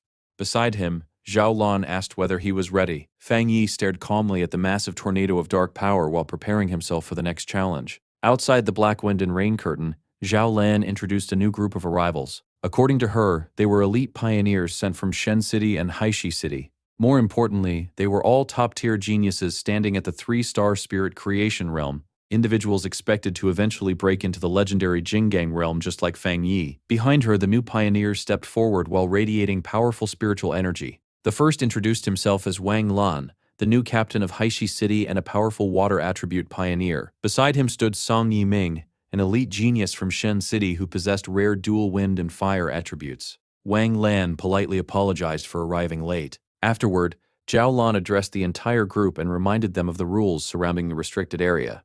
To enter the Black Sun Pool, each pioneer had to use their own abilities to force their way through the black wind and rain curtain. As the others prepared themselves, Fang Yi stood silently with glowing red eyes while noticing that the two new captains were secretly studying him. Song Yiming let out a dismissive snort, clearly unimpressed. Eager to prove himself, he immediately stepped forward and declared that he would go first. Drawing a massive blade from behind his back, Song Yiming prepared to demonstrate his power. Inwardly, he admitted that half the reason he accepted this mission was because he wanted to challenge the legendary sealer himself. He had heard countless rumors about Fang Yi's pure Yang attribute and wanted to compare it against his own flames. Blue wind energy erupted around Song Yiming while blazing fire engulfed his sword. He proudly announced that his fire attribute was among the purest in Shen City, and that his wind attribute allowed him to amplify its destructive power to the limit. With a powerful roar, Song Yiming swung his sword and unleashed a gigantic wave of combined fire and wind energy directly into the dark barrier. The attack exploded against the black wind and rain curtain, tearing open a temporary path. Zhao Lan nodded slightly and admitted that Song Yiming truly was a genius. His mastery over dual attributes had reached an extremely advanced level. Landing confidently, Song Yiming scoffed arrogantly and claimed that the so-called dark barrier was nothing more than dangerous weather. Next, Wang Lan stepped forward calmly. Activating his spiritual power, he summoned sharp blue water constructs around himself before charging directly into the storm. A protective umbrella of water energy formed around his body while he pushed through the darkness using defensive techniques instead of brute force. Inside the swirling black storm, Wang Lan immediately felt terrifying pressure crushing down on him from every direction. Sweat formed on his face as he realized that if he had entered this place immediately after reaching the 3-star spirit creation realm, he likely would have died. Looking upward, Wang Lan felt genuine amazement at the impossible coexistence of Yang and Dark attributes inside the same environment. Nearby, Song Yiming grabbed a small trace of dark energy and frowned. The energy felt freezing cold and naturally repelled the human body itself. He silently admitted that merely enduring the environment already proved how dangerous this restricted area truly was. Wang Lan then glanced toward Fang Yi and guessed that perhaps the sealer could tolerate the pressure so easily because his fire attribute naturally resembled Yang power. Suddenly, A burst of golden flame exploded through the darkness. A blazing slash tore apart the storm itself. Both Wang Lan and Song Yiming were forced to leap aside as a golden figure streaked directly past them. Wang Lan trembled slightly after recognizing the pure Yang aura. Fang Yi effortlessly tore through the final layer of the black wind and rain curtain and opened a gigantic pathway of light through the darkness. Standing casually beside Zhao Lan afterward, Fang Yi greeted the others and remarked that they had taken quite a while. The sight completely stunned both Song Yiming and Wang Lan. Neither of them could believe the sealer moved through the deadly barrier so casually. Wang Lan stared at the still open path of light and asked Fang Yi how he was maintaining it. Holding a sphere of golden yang energy in one hand, Fang Yi calmly explained that the principle was simple. As long as one's yang attribute exceeded the surrounding dark attribute in strength, the darkness could be forcefully suppressed. The only issue was the massive spiritual energy consumption required to maintain it. Song Yiming's face twitched with irritation after hearing Fang Yi casually describe such an impossible feat as simple. Zhao Lan simply smiled knowingly and told him that every genius pioneer reacted the same way after witnessing Fang Yi's abilities for the first time. Fang Yi himself remained completely calm and unbothered by their shock. Then suddenly the system issued a warning. Source of pollution detected. A-level dark attribute anomaly detected. The ground beneath everyone began shaking violently. Song Yiming immediately became excited. Grinning eagerly, he declared that if the enemy was merely an A-level dark anomaly, he wanted to test his strength personally. With Fang Yi leading the way, the group rushed toward the disturbance. However, when they arrived near the source, they discovered something unexpected. 3 mysterious figures slowly emerged from a cave. The moment Fang Yi saw them, his eyes narrowed sharply. He instantly recognized them as pioneers from Country B. Zhao Lan and Song Yiming both looked shocked after realizing outsiders had somehow entered the restricted zone. Zhao Lan quickly concluded that the strangers must have destroyed the anomaly themselves and illegally infiltrated the area.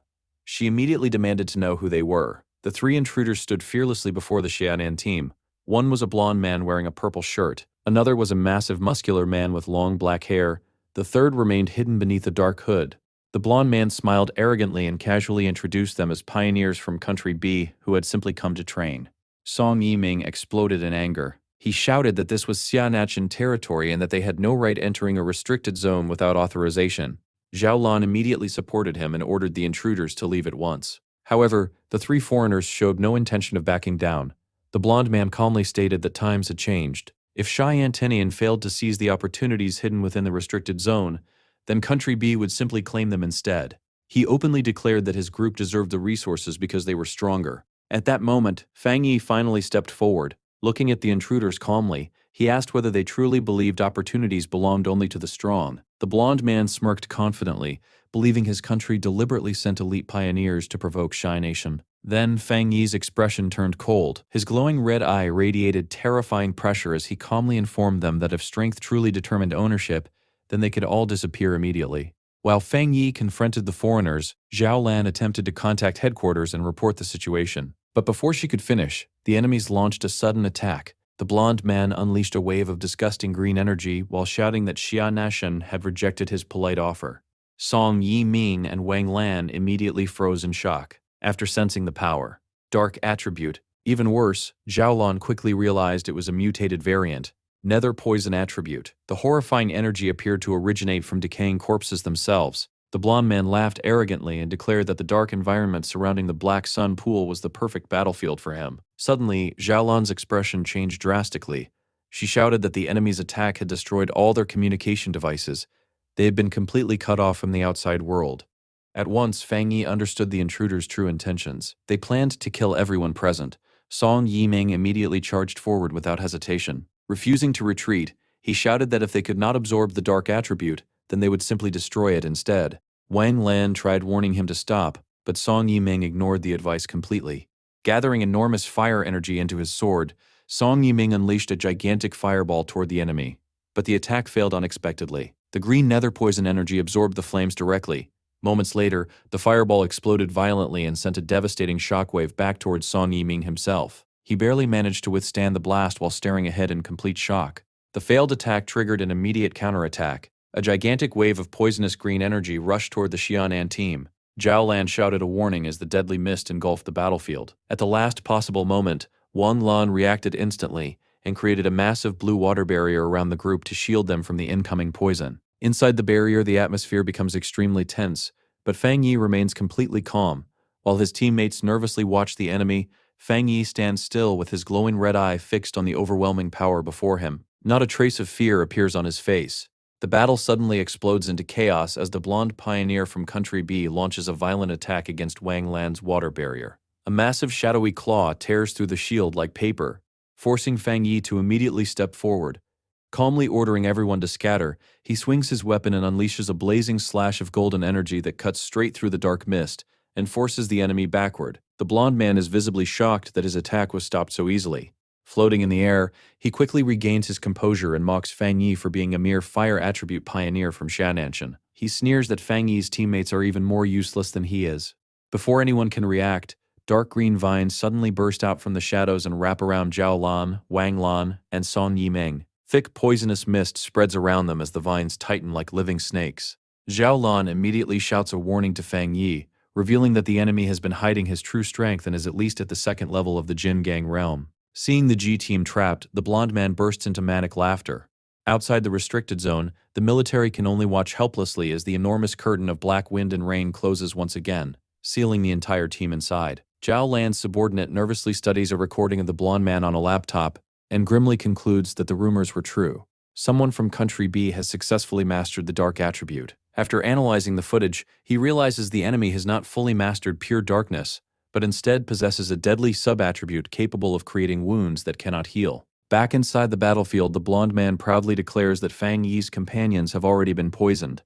According to him, their bodies will soon rot away while their spiritual power becomes nourishment for his own strength. He then demands that Fang Yi return with him to the great Country B and become part of him. Trapped by the poisonous vines, Zhao Lan desperately screams at Fang Yi to fight back. At that moment, blazing golden flames erupt from Fang Yi's body and instantly force the darkness backward. With a calm smile, Fang Yi asks the enemy whether he has realized the biggest flaw in their power matchup. Activating his bonfire domain, Fang Yi creates an enormous sphere of golden light that pushes away the spreading nether poison. He casually asks the blonde man if he is surprised that the poison has absolutely no effect on him. The blonde pioneer is completely stunned. Without hesitation, Fang Yi unleashes a massive stream of flames, but instead of targeting the leader, he attacks the two subordinates standing below. Furious, the blonde man realizes Fang Yi has broken through his defense and targeted his allies directly.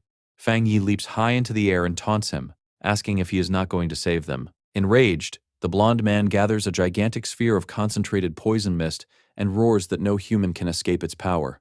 However, Fang Yi completely ignores the threat and charges directly into the attack. His flaming sword tears through the sky as he closes the distance. The closer Fang Yi gets, the more horrified the blonde man becomes. Finally, he realizes the truth. Fang Yi's power is not ordinary fire. It is the Yang attribute, the natural enemy of darkness itself. Raising his blazing sword high above his head, Fang Yi announces his attack, Skyfire Slash. With one overwhelming swing, he cuts through the enemy's defense and slices the blonde man cleanly in half. The blonde pioneer stares in disbelief, unable to understand how a human could wield a power so close to that of an anomaly king. His divided body crashes toward the ground, leaving him utterly confused and defeated. Song Yiming and Wang Lan can only watch in complete shock, but the blonde man refuses to die. Coughing blood, he uses the dense dark energy filling the area to regenerate. Green vines pull his severed halves back together as he screams that Fang Yi can never kill him while surrounded by such rich dark power. Floating calmly in the air, Fang Yi looks almost bored. In his mind, he concludes that the enemy's nether poison attribute is actually quite weak, and that its regenerative abilities are pathetic. He even decides that this opponent is not worthy of forcing him to use his ultimate move. Suddenly, the blonde man freezes in terror. His regeneration has stopped. Looking at his own hands in panic, he screams and demands to know why he is no longer healing. Fang Yi simply snaps his fingers. The hidden energy Fang Yi planted behind him instantly detonates in a violent explosion of golden light, completely annihilating the blonde pioneer once and for all. Fang Yi lands softly on the ground and casually walks away from the charred remains. Stretching out his hand toward Wang Lan and Song Yiming, he releases crackling blue lightning that surrounds their bodies and precisely targets the poisonous green marks left by the dark attribute. Fang Yi calmly explains that he is purifying the darkness from their bodies, leaving both pioneers completely amazed. He then taps Zhao Lan on the shoulder and purifies her as well. Still shocked, Zhao Lan admits she cannot believe Fang Yi killed a Jin Gang realm pioneer so easily. Fang Yi calmly analyzes the battle and concludes that the blonde man most likely reached the Jin Gang realm through unnatural methods because his spiritual power felt extremely impure. He also finds it suspicious that the enemy seemed completely unaware of his existence. Zhao Lan admits she is confused as well, but remembers an internal rumor. Years ago, Elder Wu supposedly blocked a strange disaster that was meant to strike Country B by sacrificing his own body. The group begins to suspect that the long-standing conflict between Sha Nashan and Country B may be connected to Elder Wu's heroic actions. The heavy atmosphere suddenly lightens when Song Yiming excitedly declares that he will now hang a portrait of the sealer beside his bed for motivation. Wang Lan immediately asks him, with a perfectly serious expression, whether the Yang attribute has damaged his brain. Ignoring their argument, Fang Yi turns away from the group and warns them that although he removed the dark attribute from their bodies, they are still not strong enough to enter the core area of the restricted zone. He orders Zhao Lan to either take everyone back or continue training only within the outer area. As he speaks, Fang Yi walks alone into the swirling storm of wind and dust. Golden light shines in his eyes as he reveals his true goal. He wants to witness the true face of the restricted zone's core with his own eyes. Ahead of him lies a terrifying storm filled with blue lightning and dark energy. The sky cracks apart with violent power as Fang Yi calmly steps toward a place no one else can reach. Behind him, Zhao Lan, Song Yiming, and Wang Lan stare in stunned silence at his fearless figure. Song Yiming can barely believe what he is seeing. Wang Lan quietly asks Zhao Lan what their chances of success would have been if they had entered the restricted zone alone. Zhao Lan bitterly smiles and admits that she once considered herself the top candidate to succeed Elder Wu. However, after meeting the sealer, she has fully accepted second place. Song Yiming and Wang Lan are left speechless by how much their proud leader has changed. Suddenly, the dark energy filling the sky violently erupts. Song Yiming panics and shouts in fear as Zhao Lan instantly senses danger. She screams for everyone to dodge while raising a defensive barrier. A massive wave of dark energy explodes outward like the end of the world. Even with their defenses, Zhao Lan, Song Yiming, and Wang Lan are blown away across the scorched battlefield, leaving enormous scars across the ground. Bruised and battered, the three pioneers slowly rise and finally witness the true appearance of the restricted zone's core. The terrifying landscape resembles a gigantic burning eye, exactly like the satellite images they previously saw. At the center of the storm, Fang Yi floats motionlessly, golden fire wings spread behind him while jagged dark purple energy wraps around his body. Looking down at a sphere of dark power in his hand, Fang Yi senses something impossible happening inside his body. The Yang attribute and Dark attribute are beginning to merge. The two completely opposite powers swirl together violently, forming an unstable vortex of purple and gold energy. At that moment, the system alerts Fang Yi that a great change between heaven and earth has been detected due to the collision between the Yang and Dark attributes. The transformation intensifies. Half of Fang Yi's body becomes a burning golden figure, while the other half turns into a skeletal shadow wrapped in darkness. The system then announces the birth of an entirely new attribute, Turbid Yang. Holding the stabilized fusion energy in his palm, Fang Yi watches as the system immediately begins creating a brand new technique based on this unknown power. Focusing intensely, Fang Yi absorbs the swirling vortex into his body. His eyes suddenly shine with blinding white light. The system confirms the creation of a new technique called the Spirit Turbid Eye Technique, an ability capable of controlling endless transformations between illusion and reality. At the same time, all the dark energy inside the crater is completely drained away by the vortex. Watching from afar, Song Yiming is utterly dumbfounded. He wonders aloud whether the Yang attribute and Dark attribute have merged together to create an actual monster. She asks if the others can feel it as well. Although the new spiritual power looks terrifying, the instinctive fear and rejection normally caused by dark attributes have completely disappeared. Wang Lan immediately suggests cultivating with this purified energy. Agreeing with him, Zhao Lan and the others sit down within protective barriers and begin meditating, eager to absorb even a tiny portion of this incredibly advanced power. Meanwhile, outside the restricted zone, the military observers are left confused. The massive energy fluctuations have suddenly stabilized, and all signals belonging to Country B's intruders have disappeared entirely. The soldiers quickly realize what happened. The sealer eliminated them all. Remembering the rumors surrounding Fang Yi's ruthless methods, the soldiers conclude that the invaders deserve their fate. They immediately contact headquarters and celebrate the fact that they successfully recorded evidence of Country B's illegal actions. They plan to use the footage as leverage in the coming diplomatic conflict. Far away, inside the highest military intelligence office of Country B, several men in black suits stand nervously before their furious leader. A blond man with a thick mustache slams his fist onto the table and demands to know what happened to their strongest pioneer. He screams at his subordinates, asking how their elite agent could simply disappear without a trace. A calm man with long gray hair quietly states that the missing team is most likely dead.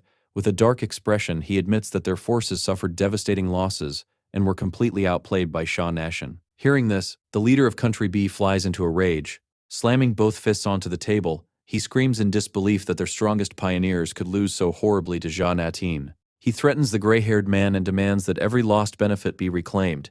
If they fail, he warns that all funding for their organization will be cut off completely. The gray-haired man slowly raises his eyes, revealing a terrifyingly sharp gaze. In a cold voice, he promises that they will avenge this humiliation and make Cheyenne Town repay the debt with interest. Suddenly, green spiritual energy explodes from the gray-haired man's body, instantly terrifying the guards around him. The violent aura fills the room with pressure as he slowly stands and coldly warns the leader that although he is a proud citizen of Country B, he is not some obedient dog like the bodyguards standing nearby. With a sharp glare, he states that he despises threats and hopes the leader remembers that fact well. The leader and his guards freeze in place, torn between fear and anger, as the powerful pioneer calmly walks away. As the gray-haired man disappears toward the exit, the furious leader shouts after him, screaming that he will immediately contact Shananshan's higher authorities and demand that their pioneers be taught a lesson. Walking through a dark hallway, the gray-haired pioneer calmly asks his subordinates about the results of their investigation. 3 figures wearing dark cloaks silently follow behind him. One subordinate reports that they were unable to enter Shananshan's restricted zone and failed to locate the second young master. The subordinate explains that the tracking instrument implanted inside the target's body was most likely destroyed. However, he cannot completely rule out the possibility that the violent energy fluctuations inside the restricted zone interfered with the signal.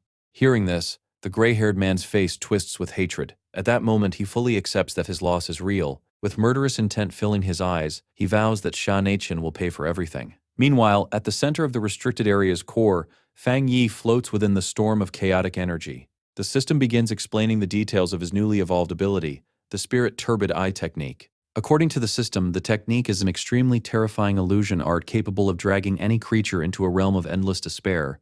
Its most frightening aspect is that Fang Yi does not even need to move. Once trapped inside the illusion, enemies can remain lost in hallucinations until they die. Fang Yi lands on the ground while casually remarking that such a convenient ability almost feels unfair. But the moment his feet touch the earth, intense pain suddenly surges through his body.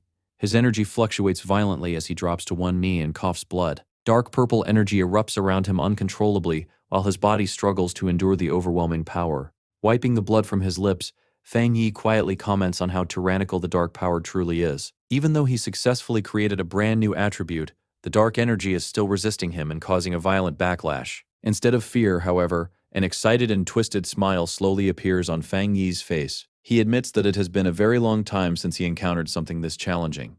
Elsewhere, inside a meeting room belonging to Country B's Pioneer League, the organization's members discuss their disastrous defeat. One member struggles to believe that their ultimate weapon was crushed so thoroughly by Xianashan, while another wonders if the failure was caused by unstable side effects. Suddenly, the doors burst open. The gray-haired pioneer leader walks into the room with terrifying pressure radiating from his body. Without hesitation, he unleashes his power. Dark ghostly shadows erupt through the room and attack the members as the leader sarcastically remarks that they all seem to possess such impressive insights. He then casually orders one terrified subordinate to become bait for their next experiment. The subordinate desperately begs for mercy, but the leader completely ignores him.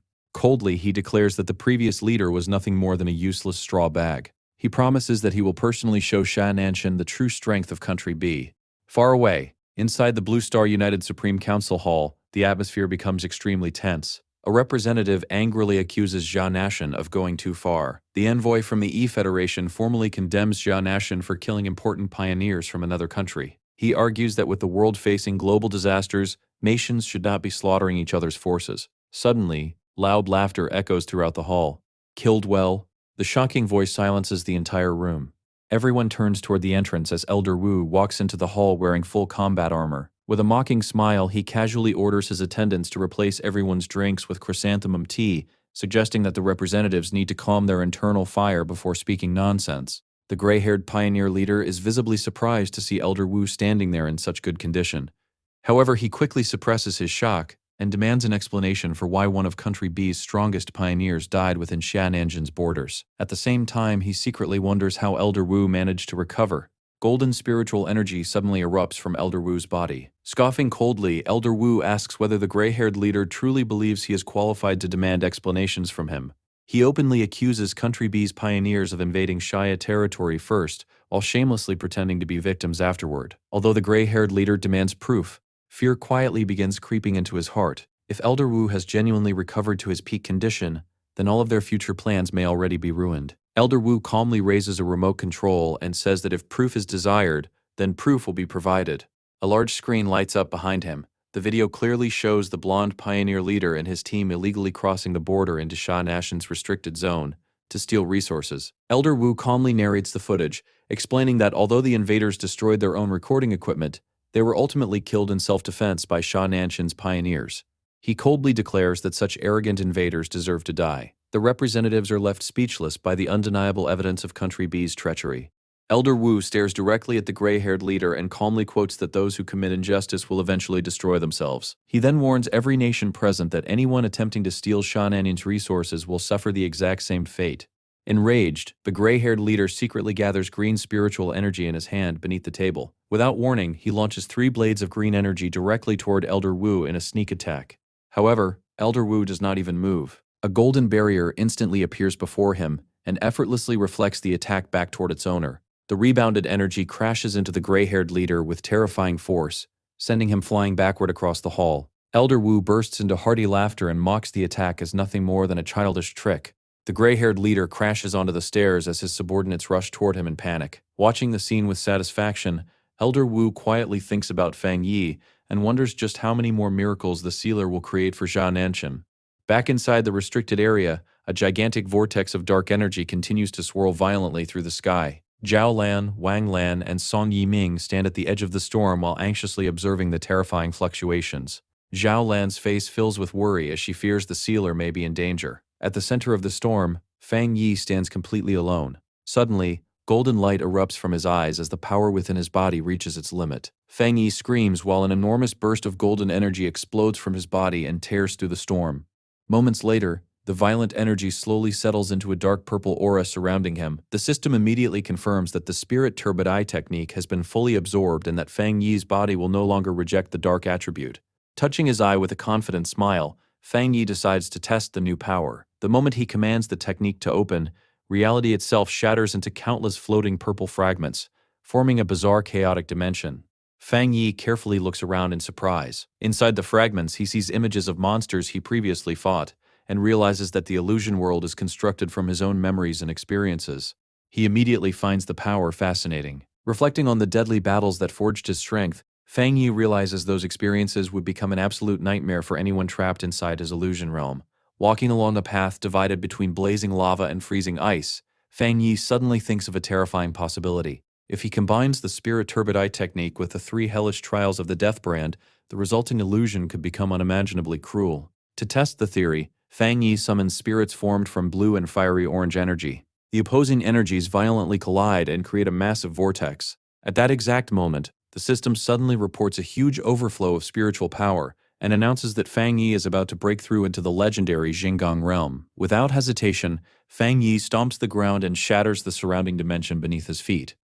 A confident grin spreads across his face as he welcomes the breakthrough. Suddenly, an enormous bolt of blue lightning crashes down from above. From the blinding light, a gigantic golden armored avatar slowly manifests. Fang Yi immediately leaps into the air and charges directly toward the towering figure. The instant their attacks collide, a blinding explosion erupts and shakes the entire dimension apart. Outside the storm, Zhao Lan and Song Yiming immediately sense the terrifying energy fluctuation. Zhao Lan's eyes widen in shock as she realizes Fang Yi is attempting to break through into the Jingyang realm. Inside the chaotic dimension, golden light and blue lightning explode violently in every direction. After the blast fades, Fang Yi floats calmly in the air while crackling energy dances around his body. However, he looks slightly disappointed. Quietly, he wonders whether that was truly all the heavenly trial could offer him. A dangerous smile slowly spreads across his face as his glowing red eye shines brightly. It's my turn now. The gigantic golden avatar swings down with overwhelming force, but Fang Yi refuses to retreat. Raising a barrier, he unleashes his limitless dark world while activating the divine thunder tempering technique. Blue lightning erupts around him as he channels the immense power into a devastating counterattack. With a furious roar, Fang Yi launches a gigantic blast of blue lightning directly at the golden avatar. The attack collides with the towering figure and detonates into a massive explosion that tears through the entire dimension.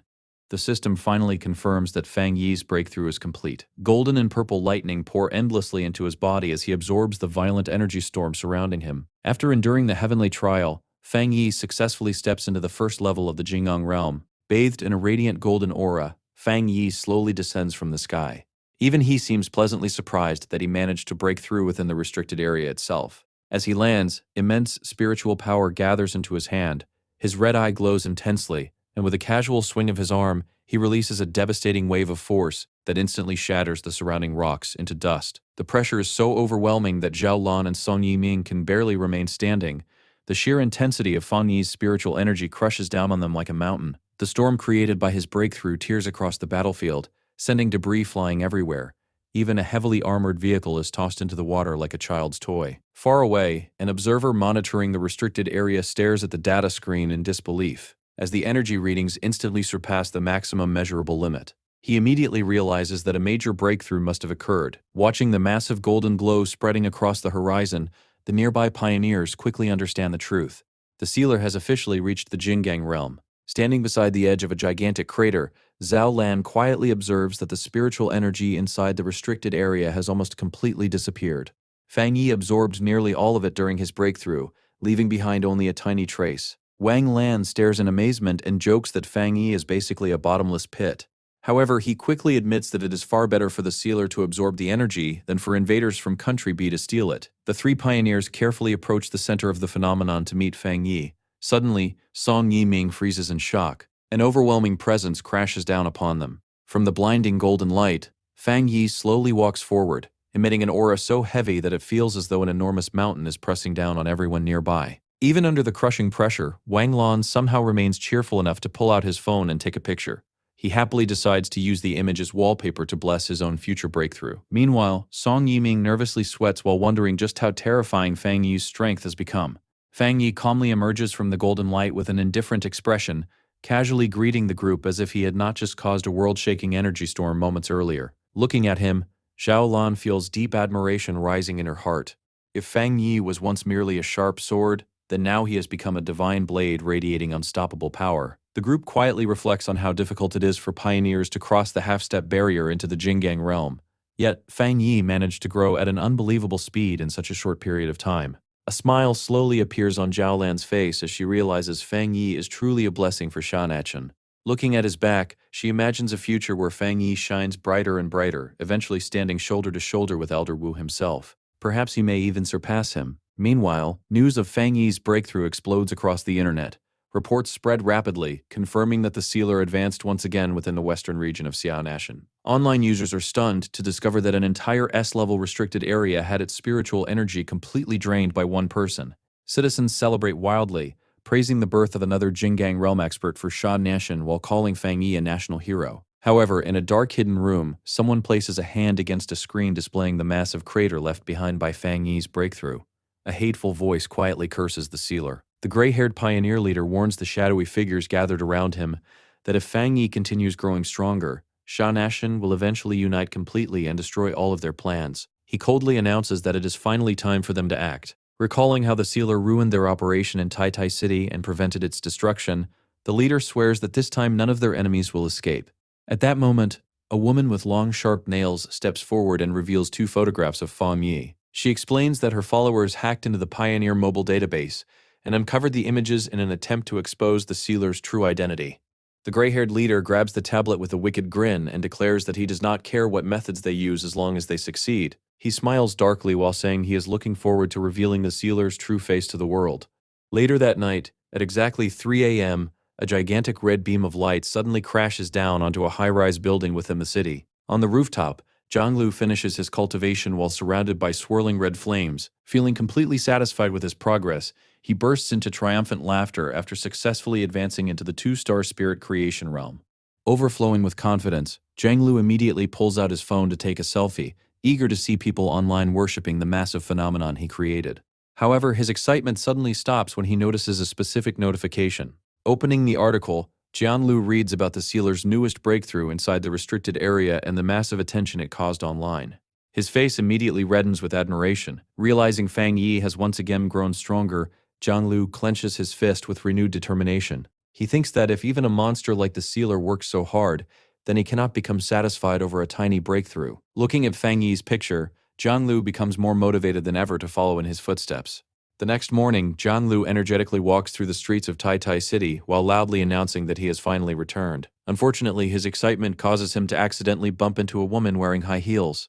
Instead of apologizing, Jianglu turns around irritably and demands to know whether her mother never taught her basic manners. The woman calmly adjusts her sunglasses and politely apologizes, but hidden beneath the dark lenses, a glowing purple pattern suddenly activates within her eye.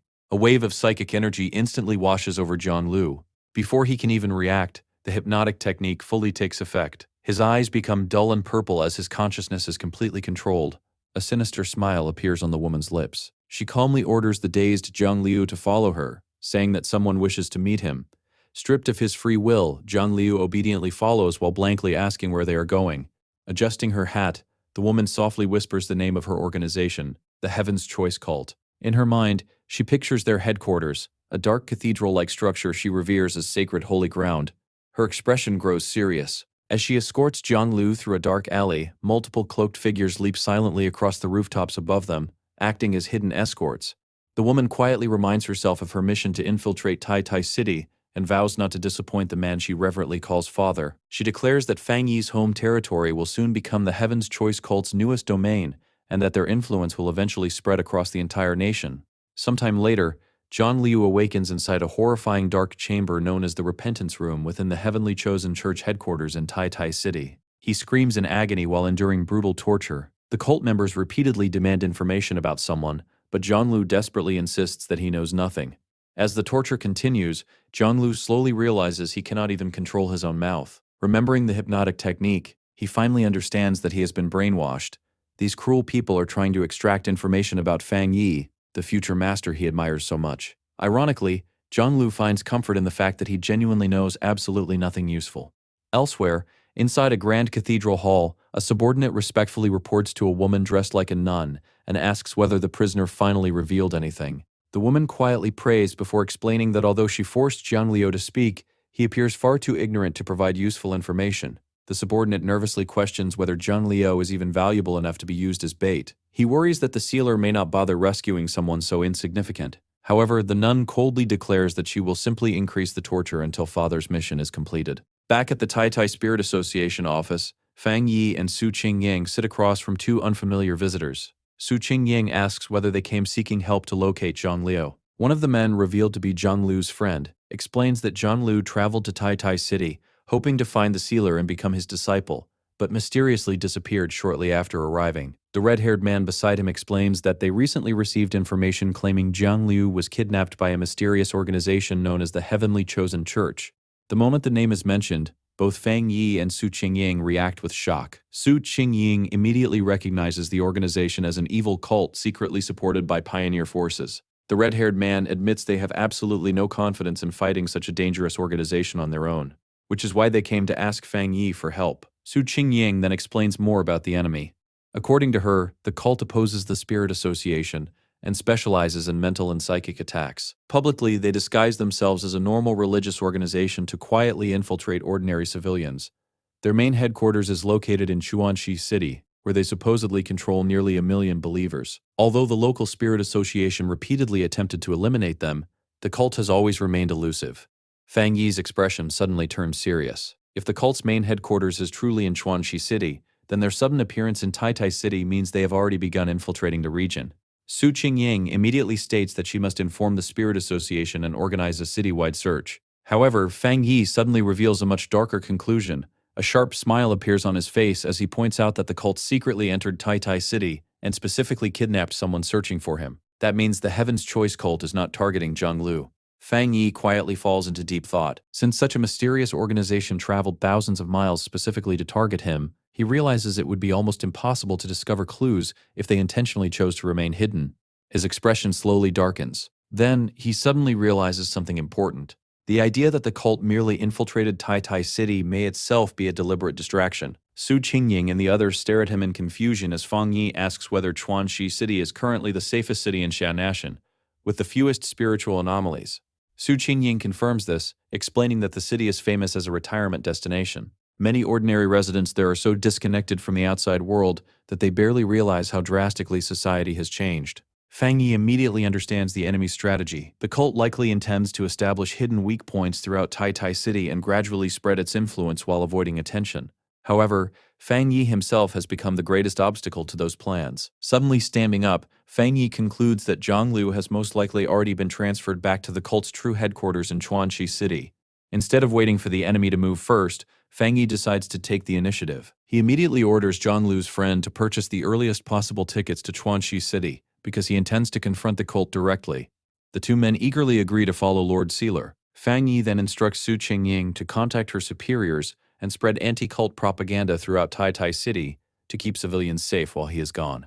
She cheerfully accepts the mission. As Fang Yi prepares to leave, he quietly thinks to himself that this dangerous cult must be destroyed as quickly as possible. At the same time, he suddenly remembers something troubling. His aunt is currently retired in Chuanxi City. Meanwhile, deep inside the Heaven's Choice cult headquarters within Chuanxi City, a subordinate approaches the leader and respectfully reports that the sealer and his companions are already on their way to the city. Inside the Heaven's Choice cult headquarters, the leader dressed in white religious robes reveals a sinister smile after hearing the report. She is genuinely surprised that such useless bait actually succeeded in luring Fang Yi directly into her territory. Clenching her fist tightly, she crushes the spiritual energy gathered within her palm and decides they must prepare a proper welcome for their honored guest. A glowing white cloth materializes in her hand. Staring at it with a wicked grin, she wonders whether even someone as powerful as the sealer can eventually be turned into a puppet for her church. She quietly remarks that heretics are always stubborn creatures. One of her subordinates confidently assures her that there is no reason to worry. Hearing this, the woman smiles darkly before turning away.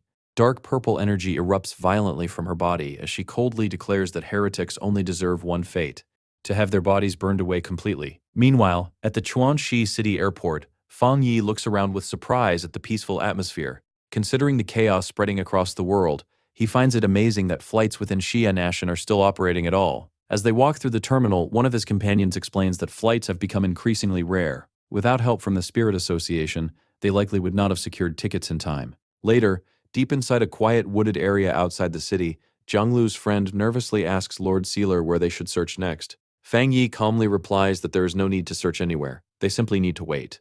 The two companions exchange confused glances, unable to understand the strange command. Fang Yi suddenly raises a finger and signals for silence. His expression sharpens. Quietly, he tells everyone to listen carefully because he has already detected the enemy's presence. Our hosts have arrived. The moment those words leave his mouth, cloaked figures begin emerging from thin air all around them. The enemies float silently in the air, wearing dark hoods and bandages wrapped around their faces. Most disturbing of all are their eyes, glowing with hypnotic purple spiral patterns. Fang Yi immediately warns his companions to stay alert. He reminds them that the Heaven's Choice cult specializes in mental attacks and strictly orders them not to look directly into the enemy's eyes. The red-haired man and Zhang Liu's friend quickly acknowledge the warning and prepare for battle. However, while Fang Yi focuses on the cultists ahead of him, a new figure suddenly appears from the purple mist behind him. It is the mysterious woman from before. Floating gracefully behind Fang Yi, she drapes herself over his shoulders and whispers seductively into his ear.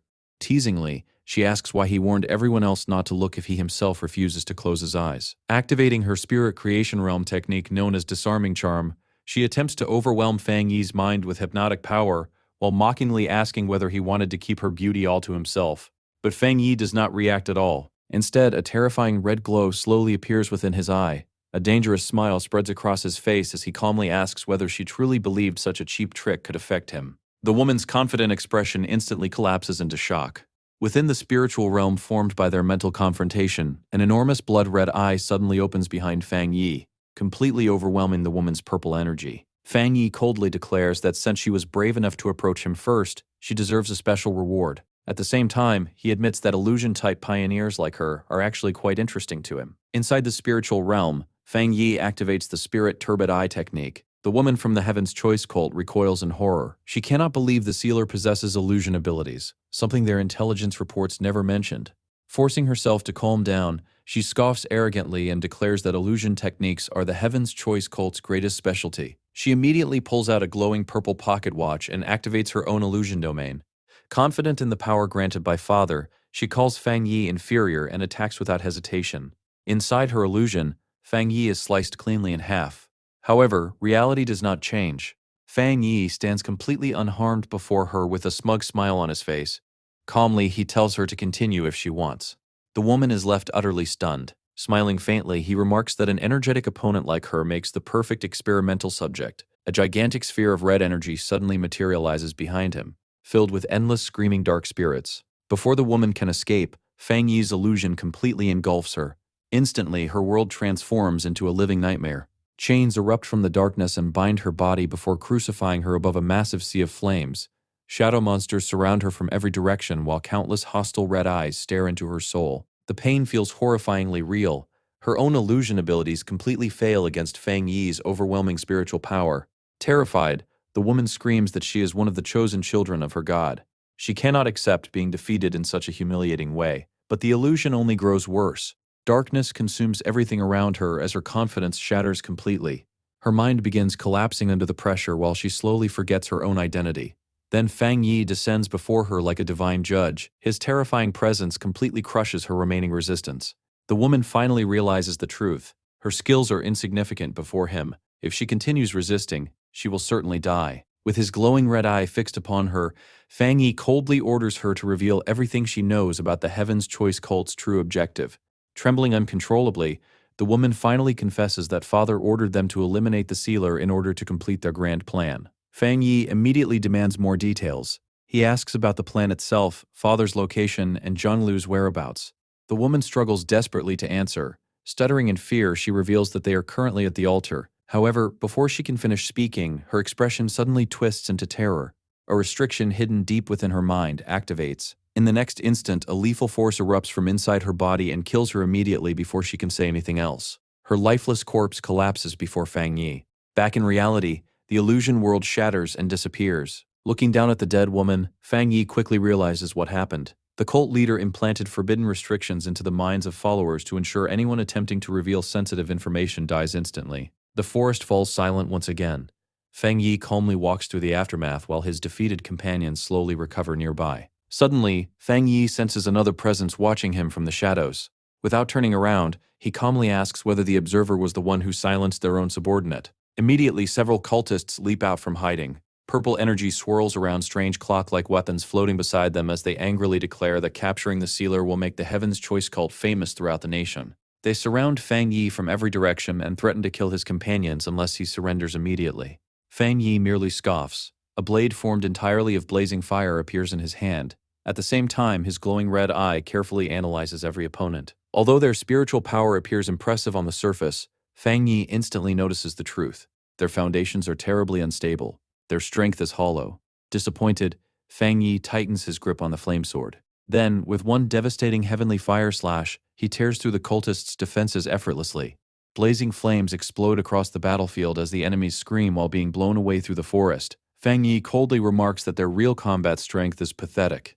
Within seconds, the cultists are completely defeated. Standing over one surviving enemy, Fang Yi fixes his terrifying glowing eye upon him. The cultist trembles uncontrollably as he finally understands the overwhelming difference in power between them. At that moment, another terrified subordinate cautiously approaches while holding a strange oval mirror glowing with purple energy. Fang Yi immediately senses an unusual presence from the artifact. Inside the mirror, a dark silhouette slowly appears. A calm voice addresses the sealer directly, claiming there has been a misunderstanding. The mysterious leader insists that the Heaven's Choice cult exists only to save humanity. She proudly boasts that the organization successfully resolved 3 spiritual anomalies inside Xuanxi City, while the Spirit Association remained useless. Fang Yi immediately laughs at the absurd propaganda. He coldly tells the woman not to become so immersed in her own lies. Then, with complete calmness, he dismantles her entire argument. Fang Yi points out that Xuanxi City is one of the safest regions in Xia Nation and has absolutely no history of major beast disasters or spiritual anomaly outbreaks. That means the so-called disasters the cult resolved most likely never existed at all. In a single moment, Fang Yi exposes the truth behind their operation. The Heaven's Choice cult creates fake crises in order to manipulate civilians, attract desperate believers, and gather wealth and spiritual resources for their own cultivation. Fang Yi dismisses their methods as utterly despicable. The woman inside the mirror suddenly bursts into condescending laughter. With a twisted smile, she reveals her true power. The ordinary pocket watch in her hand transforms into a vessel overflowing with dark spiritual energy. Furious, she accuses Fang Yi of completely misunderstanding the Heaven's Chosen cult's noble mission. In her eyes, pioneers like him, who willingly risk their lives for the Spirit Association, are nothing more than brainwashed fools. Her expression gradually becomes fanatical as she questions why powerful pioneers should protect weak, ordinary people at all. She coldly declares that the weak, are merely burdens who deserve to die so the strong can inherit the future. Almost screaming now, she proclaims that the cult walks the true path of evolution. Fang Yi remains completely unmoved. Blue lightning crackles violently around his flaming sword as he suddenly disappears forward with terrifying speed. The cultist holding the mirror instantly screams. Fang Yi notices that the crack on her forehead is not bleeding normally. Instead, it appears contaminated by dark attribute energy. Immediately, he realizes that his illusion technique still lacks the power to completely trap her remotely, while her true body remains elsewhere. Still, Fang Yi decides to issue a direct warning. Coldly, he orders the Heaven's Chosen cult to completely withdraw from Xuanxi City within 3 days. He makes it clear that this is their only warning. If they refuse, then after 3 days he will personally make his move. Blue lightning crackles violently around Fang Yi's hand as he demands they immediately release the hostage they captured. Although Fang Yi knows the cult will not retreat so easily, he decides to temporarily play along and observe their next step. The cult leader suddenly smiles and calmly agrees to the conditions. She announces that the Heaven's Chosen cult will withdraw from Xuanxi City and promises to return Fang Yi's companion after 3 days, provided she and her followers are allowed to leave safely. Inside the mirror, 2 cultists drag an unconscious Zhonglu into view before throwing him onto the floor of their hidden base. Fang Yi calmly accepts the arrangement. With the agreement made, the purple portal connecting the mirror violently closes. The cult leader bids Fang Yi farewell as dark spiritual energy erupts from the shattered artifact. The sudden backlash engulfs the remaining cultists nearby. They scream desperately for Father to save them, but the unstable energy devours them completely, while Fang Yi calmly protects himself behind a barrier of golden light. Once the battle finally ends, the surrounding forest falls silent again. One of Zhang Lu's companions suddenly breaks down from the mental strain and begins screaming in terror. Fang Yi casually walks over and slaps the man across the face to force him back to reality. The shocked man immediately regains his senses. Fang Yi calmly explains the situation, assuring everyone that Zhang Liu was never the cult's true target and will most likely be returned safely within 3 days. He then orders the group to follow him to the Xuanxi City Spirit Association headquarters and wait there temporarily. With both hands casually in his pockets, Fang Yi turns and walks away. As the exhausted trio follows behind him, Fang Yi quietly checks his phone and decides it is safer not to contact his aunt yet. Since she lives in Xuanxi City, he worries that involving her before the situation ends could place her in danger. Eventually, the group arrives at the towering Xuanxi City Spirit Association building. Inside a conference room, Fang Yi meets with the local branch officials. The branch leader, already contacted by Su Qingying beforehand, immediately offers full cooperation and military assistance. However, Fang Yi calmly declines direct combat support. Confidently, he states that he alone is enough to deal with Father. Still, he gestures toward Zhang Lu's companions and requests that the Spirit Association temporarily protect them since they are independent pioneers. The branch leader happily agrees. Suddenly, the conference room doors burst open. A panicked staff member rushes inside, shouting for his superior to immediately check the Pioneer Forum online. The employee nervously approaches Fang Yi and repeatedly apologizes, begging the sealer not to take the online comments seriously because people are deliberately stirring up hatred against him. Fang Yi calmly asks to see the phone. Looking at the screen, he sees countless hateful posts flooding the forums. Many accuse the sealer of being unworthy of leadership, while others claim he murders innocent people and behaves arrogantly. One detail immediately stands out. Every hateful post originates from IP addresses inside Xuanxi City. Inside the Spirit Association headquarters, the atmosphere instantly becomes chaotic. The local branch superior frantically shouts into a phone, ordering staff members to immediately block local network accounts from spreading more propaganda.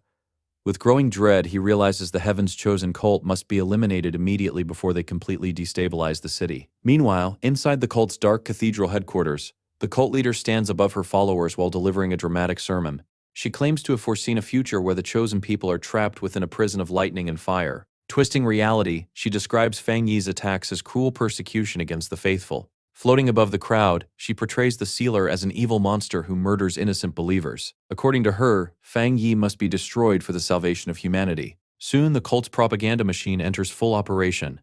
A gigantic holographic projection suddenly appears across a skyscraper within the city, displaying manipulated footage of Fang Yi attacking cult members while carefully hiding the truth.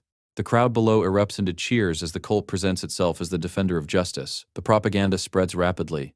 Huge protests soon flood the streets as brainwashed citizens wave banners praising the Heaven's Chosen cult as humanity's savior while accusing the Spirit Association of abandoning ordinary people to monsters. Before long, an enormous angry mob surrounds the Spirit Association building itself. The civilians scream that harming the cult is equivalent to harming the city. High above the chaos, Fang Yi silently stands beside a window, while coldly observing the manipulated citizens below. Inside the office, the atmosphere grows heavier. The branch leader sits with his head buried in his hands, bitterly admitting that the Spirit Association has completely lost public support. Helplessly, he explains to Fang Yi that pioneers cannot use force against ordinary civilians. Before he can continue, Fang Yi bluntly interrupts him. He calmly tells the official not to worry because he never expected much from the association anyway. Fang Yi immediately realizes the Heaven's Chosen cult is using the people of Xuanxi City as both shields and weapons. But to him, these are merely petty tricks. Elsewhere, hidden beneath her hood, the cult leader grins wickedly and taunts Fang Yi through another projection. She asks whether he enjoys the gift she prepared for him. Confidently, she declares that every citizen in the city now belongs to her. If Fang Yi truly wants to destroy the cult, he would first have to destroy the entire city. Believing she has already won, the woman orders her followers to retreat, while sarcastically declaring that the Heaven's Chosen cult is merciful enough to return the useless hostage they captured. One of her subordinates suddenly throws a body toward the protesting crowd below. In the next instant, a massive explosion erupts beside the Spirit Association building. Windows shatter everywhere as blinding golden light explodes across the sky. The terrified crowd screams while shielding their eyes. Even the cult leader looks back in confusion, realizing something unexpected has happened. Then, Fang Yi appears. Floating high above the skyscraper, he radiates an overwhelming aura of golden flames so intense that the surrounding air distorts violently around him. Coldly, Fang Yi reminds the cult that he already warned them about the consequences of remaining beyond 3 days. The cultists stare upward in complete disbelief. They cannot understand how Fang Yi dares act while surrounded by countless civilians. Realizing her mistake, the cult leader screams in frustration and admits she should have killed the hostage much earlier. Desperately, she demands to know whether Fang Yi truly does not care about the innocent lives surrounding them. Fang Yi merely laughs at her ignorance. He calmly explains that there is one important thing she still does not understand. With one downward swing of his sword, Fang Yi unleashes a massive wave of flames. The woman's eyes widen in horror as she realizes his technique specifically targets dark attribute anomalies. The enormous fire slash crashes directly into her subordinate. At the same moment, Fang Yi suddenly vanishes. Before the cult leader can react, he instantly reappears behind her. His blazing sword descends toward her neck with terrifying force. Caught completely off guard, the woman hurriedly summons a magical barrier to block the strike. The collision explodes with violent spiritual energy as the two become locked in a fierce stalemate. Locked in the fierce stalemate, Fang Yi suddenly stares directly into the cult leader's eyes. His glowing red gaze becomes cold and terrifying as a menacing smile slowly spreads across his face. Then he asks a chilling question. He calmly deduces that she is not actually human. For the first time, the woman's confident expression changes. A crack suddenly opens across her forehead, glowing with sinister purple light. She admits she is impressed that Fang Yi managed to figure out the truth so quickly. The crack widens further. A gigantic, monstrous purple eye slowly opens beneath her skin. Staring back at Fang Yi, she admits that nothing can escape his sharp vision anymore, fully revealing her inhuman nature. The creature hiding inside the cult leader's body laughs darkly and admits it has been a very long time since it faced an opponent like him. Suddenly, the thing claws violently at its own face. Skin tears apart as a horrifying multi-eyed monster emerges from beneath the human disguise. Opposite the terrifying sight, Fang Yi remains completely motionless. His expression does not change at all. The creature then explodes outward into a gigantic, jagged mass of purple shadows that towers over the city. At the same time, a system notification appears before Fang Yi. Dark intelligence detected. The system explains that the entity is a self-aware dark sub-attribute known as grafting. Unlike ordinary anomalies, it possesses intelligence but lacks a permanent physical form. Instead, it survives by stealing and grafting itself onto powerful pioneers, using their bodies to evolve and strengthen itself further. A brief flashback reveals the horrifying truth behind the Heaven's Chosen Church. The organization's headquarters burns in flames as countless victims scream, while the creature secretly spreads itself through the cult from within. Back in the present, the enormous shadow monster looms over Fang Yi and greedily declares that his body is perfect. With spiritual energy as powerful as Fang Yi's, the creature believes it can evolve even further. It demands that Fang Yi surrender his body willingly. Then the monster suddenly turns toward its followers and coldly announces that it is finally time for them to fulfill their purpose. In the next instant, the cultists begin screaming. Their life force is violently ripped from their bodies as streams of purple energy erupt from their eyes and mouths. The stolen vitality spirals upward into the sky, gathering into a gigantic sphere of dark power above the monster. Without hesitation, the creature fires the devastating energy directly at Fang Yi. But Fang Yi does not retreat even a single step. His flaming sword ignites with overwhelming heat as he swings forward. The blade slices cleanly through the darkness itself. The gigantic sphere splits apart instantly, while the monster's enormous arm is severed at the same time. The creature stares at its missing limb in shock, almost unable to believe the pain it feels. Fang Yi slowly walks toward the injured monster while dragging his blazing sword behind him. Coldly, he remarks that the damage is still far from enough. This creature must be completely erased. At the same time, Fang Yi realizes the true danger of the dark intelligence. By disguising itself as a human and secretly building an entire cult around itself, the monster nearly succeeded in spreading unnoticed throughout society. Even Fang Yi admits that killing this thing may prove more troublesome than fighting the previous anomaly king. Suddenly, the sky erupts with blue lightning. A gigantic claw formed entirely from electrical energy crashes downward from above and seizes the shadow monster in its grasp. Watching from a nearby rooftop, the branch leader and the other pioneers stare in horror after realizing the truth. A dark attribute anomaly has developed genuine intelligence and can now parasitize pioneers themselves. They immediately decide that headquarters must be warned no matter what. Meanwhile, the gigantic lightning hand tightens around the monster as Fang Yi clenches his fist to control the construct. However, instead of panicking, the creature suddenly grins maliciously from within the lightning prison. It mockingly tells Fang Yi that even someone as special as him will eventually become just another vessel. A gigantic sphere of darkness suddenly engulfs Fang Yi completely, while the creature laughs maniacally and promises to take good care of his new body.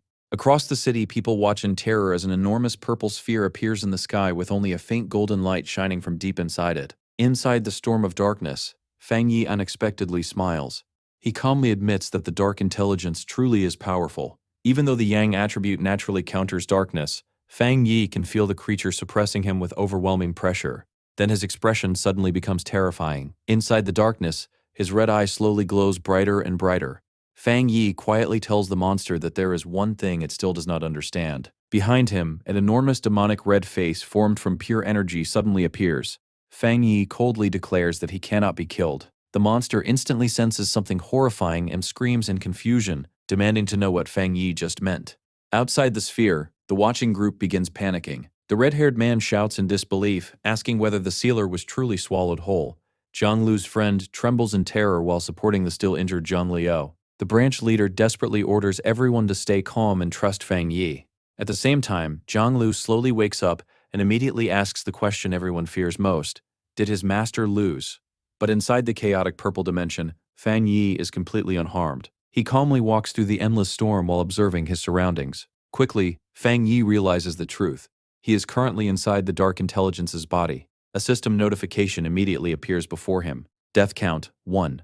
The death brand activates successfully. Because Fang Yi intentionally allowed himself to be devoured, the system automatically applies a massive debuff to the enemy. The Dark Intelligence's abilities instantly weaken by 20%. Looking at his own hand, Fang Yi becomes slightly puzzled. Although this is clearly a spiritual dimension, his current form is not purely spiritual. Then his glowing red eye notices something strange below.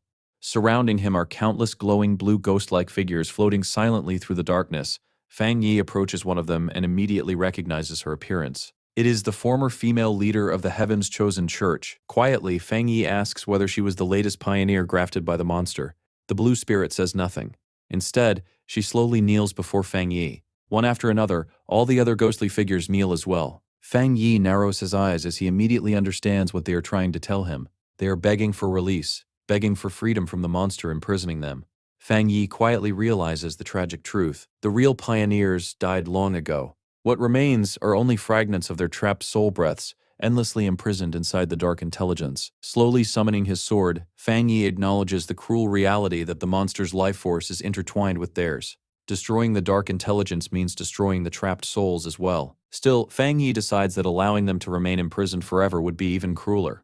Gathering immense spiritual power into his blade, he resolves to grant them mercy through purification. With one massive swing, Fang Yi unleashes a blazing slash of pure divine fire. The flames cut directly through the darkness and split the gigantic shadow entity in half. As the purifying fire spreads through the spiritual dimension, the spirit of the female pioneer slowly fades away with a peaceful smile on her face. At last, she is free. The Dark Intelligence screams in agony, but still refuses to surrender. Its body rapidly transforms into a gigantic spiked shadow, while it roars that Fang Yi's resistance is meaningless. The monster threatens to tear Fang Yi apart limb by limb. However, another system notification suddenly appears. Contact with massive dark attribute detected. Hell Evil Scene mark activated. Instantly, the monster's power begins collapsing. Its strength drops by 50% almost immediately. Then the weakening accelerates even further. 80%, 99%. Countless hellish evil scenes swarm across the monster's body as its form collapses into a chaotic sphere covered in red eyes. The once terrifying entity becomes almost completely powerless before Fang Yi's glowing gaze. Fang Yi slowly reaches forward and coldly commands the creature to surrender its power. For the first time, the dark intelligence experiences genuine fear. It realizes it has already lost. Fang Yi calmly gives one final command: break. A blinding explosion instantly tears through the darkness. The entire dimension shatters apart while the monster screams in absolute despair. Outside, the sky erupts into a gigantic fiery explosion visible across the entire city. The branch leader and Zhang Liu desperately brace themselves against the shockwave while wondering whether Fang Yi actually succeeded in destroying the dark intelligence. Jiang Lu stares at the sky in complete awe. Only now does he truly understand the terrifying level of power Fang Yi possesses. High above the city, Fang Yi slowly rises into the air and summons a radiant golden sun that burns away all remaining dark energy from the sky. With the evil completely purified, Fang Yi calmly descends toward the ground while his cape flutters behind him. He looks satisfied as he summons a small wisp of dark purple energy into his palm to inspect his newly acquired power. The system confirms that the dark intelligence has been completely destroyed. More importantly, Fang Yi's body shows no rejection toward the dark attribute at all, while both his illusion abilities and domain techniques have grown significantly stronger. Suddenly, something unexpected happens. A large red spirit flower suddenly emerges from inside Fang Yi's clothes and eagerly reaches toward the dark energy. Fang Yi looks genuinely surprised. The plant has evolved enough to communicate. Without hesitation, the red flower aggressively absorbs the dark purple energy from his hand. Resting peacefully in Fang Yi's palm, the flower softly thanks him. Fang Yi blinks in surprise after realizing the spirit flower's voice sounds female. Bathed in warm golden light, Fang Yi quietly observes the flower and realizes it has continued evolving ever since he reached the Jinggang realm, especially after absorbing such massive amounts of dark spiritual energy. However, after feeding, the flower suddenly becomes sleepy. It shrinks down and hides itself back inside Fang Yi's clothes to rest. Fang Yi smirks slightly and decides he will study the strange spirit flower more carefully later. Soon afterward, the city returns to peace beneath the bright light of morning. The branch leader, Zhang Liu, the red-haired pioneer, and Zhang Liu's friend all gather together with relieved smiles on their faces. Everyone celebrates the fact that the city survived and that the terrifying sentient dark attribute was completely annihilated. Zhang Liu beams excitedly and admits he has no regrets in life after witnessing Fang Yi personally save the city. But at that exact moment, a sinister purple aura suddenly appears behind him. A deadly beam of dark energy suddenly shoots down from the sky toward Zhang Liu. Before it can hit him, a blast of golden flames intercepts the attack instantly. A violent explosion erupts across the street. Zhang Liu stumbles backward in shock while asking what just happened. Moments later, Fang Yi calmly lands nearby with golden flames still wrapped around his hand, revealing that he personally blocked the ambush. The branch leader immediately approaches Fang Yi with a huge smile and repeatedly thanks him for saving the city and protecting everyone once again. Behind him, Zhang Liu stares at Fang Yi with eyes full of worship. At this point, Fang Yi has completely become his greatest idol. The branch leader warmly shakes Fang Yi's hand, while Zhang Liu and the others express their gratitude that the evil cult is finally gone. However, Fang Yi's expression remains serious. He quietly warns everyone that destroying the Heaven's chosen church alone is not enough. Although the city appears peaceful right now, its rich natural resources make it the perfect location for future large-scale spiritual mutations. And when that day comes, far greater disasters may arrive. Hearing Fang Yi's warning, the branch leader freezes in shock.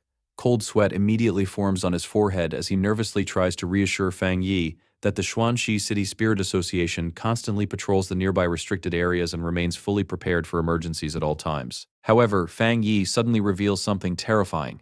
A faint trace of the dark attribute still lingers near Zhang Lu's body. The branch leader, Zhang Lu, and the others stare at him in complete disbelief. They never noticed it at all. Without giving them time to fully process the situation, Fang Yi calmly turns around and begins walking away.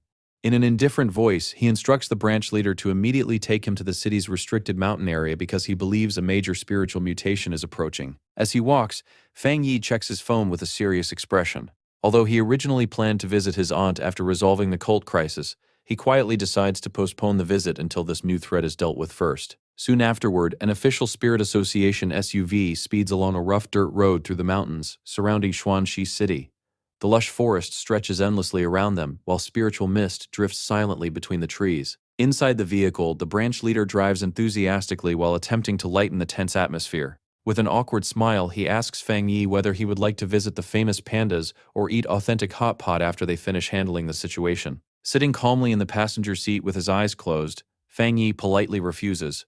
He reminds the branch leader that they are currently dealing with official business and should remain focused on the mission. Still, Fang Yi silently reflects on how unusually relaxed the people of Xuanxi City seem, despite the dangerous state of the world. At the same time, a strange thought suddenly crosses his mind. If the spiritual energy in these mountains continues growing denser, even the pandas here might eventually mutate into terrifying spiritual beasts. Suddenly, a sharp wave of energy flashes across Fang Yi's forehead as his senses activate. His eye glows a deep crimson as he stares out the SUV window toward a distant dark mountain peak. A confident smile spreads across his face the moment he confirms the anomaly's location. Without warning, Fang Yi throws open the door of the speeding SUV and jumps out. The branch leader is left completely stunned as Fang Yi orders him to immediately lock down the mountain highway. Fang Yi dives down the steep cliffside with his glowing red eyes fixed ahead, firmly warning the branch leader not to follow him. Left behind alone, the branch leader parks the vehicle and stands near the edge of the cliff, scratching his head in confusion. He cannot understand what Fang Yi sensed because he himself detected absolutely nothing. Meanwhile, Fang Yi plunges rapidly through the shadowy forest below. As he descends, red light burns within his eye while blue electricity crackles around his hand. He can already sense an overwhelming power nearby. The resonance of the lightning aura grows stronger and stronger the closer he gets to the mountain peak. Using the trees as footholds, Fang Yi lands gracefully on a massive branch. The moment he steadies himself, intense blue lightning surges up his arm and wraps around his entire body. Violent arcs of electricity explode down the enormous tree trunk, illuminating the dark forest in a brilliant blue glow. Raising his head, Fang Yi stares toward a terrifying vortex of swirling purple and pink lightning hanging in the sky. At the same moment, the system confirms the presence of a massive thunder-attributed boundary.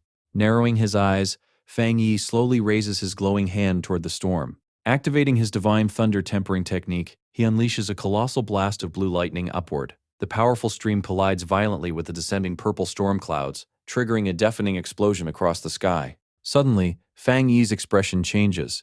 The purple clouds begin rotating violently as the atmosphere becomes dangerously unstable.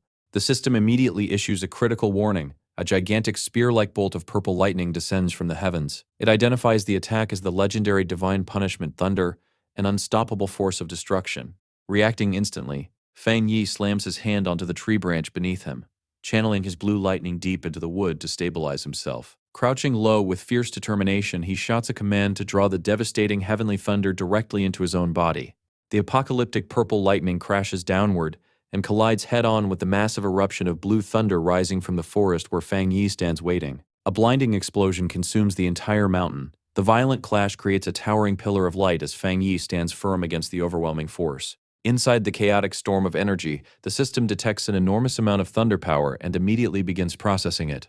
To Fang Yi's surprise, the absorption succeeds. The system announces that he has gained a powerful new ability capable of summoning heavenly thunder to strike enemies, while also absorbing the lightning to shatter his own limits. Fang Yi quietly reflects on the idea of breaking limits. He knows that every skill normally has a strict ceiling. Breaking through requires rare conditions and tremendous spiritual power, and even then failure is common. However, a confident smile slowly appears on his face as he grabs a cluster of purple lightning with his bare hand. He realizes his new ability completely ignores those natural restrictions. Standing unharmed within the violent storm, Fang Yi understands that he can now continuously use heavenly thunder to strengthen himself. Since thunder is already one of nature's most destructive forces, the ability also gives him a terrifying weapon against his enemies. He cannot help feeling delighted at obtaining such an incredible trump card in an ordinary mountain range. Suddenly, a sharp system alert interrupts his thoughts. A powerful energy pulse erupts from the mountain peak. Since the thunder energy no longer rejects him, Fang Yi wraps himself in purple lightning and shoots through the sky toward the source. He lands inside a clearing where pink and purple lightning continuously strikes the ground. The system detects a descending entity known as a throne. As Fang Yi approaches the glowing center, the system explains that it is a thunder throne. A majestic throne formed entirely from purple energy slowly materializes before him. The system reveals that these ancient thrones contain immense spiritual power and descend into the world to search for suitable masters. Immediately intrigued, Fang Yi reaches out toward the glowing throne. The instant his fingers touch the structure, a violent spark explodes outward and forcefully pushes his hand away.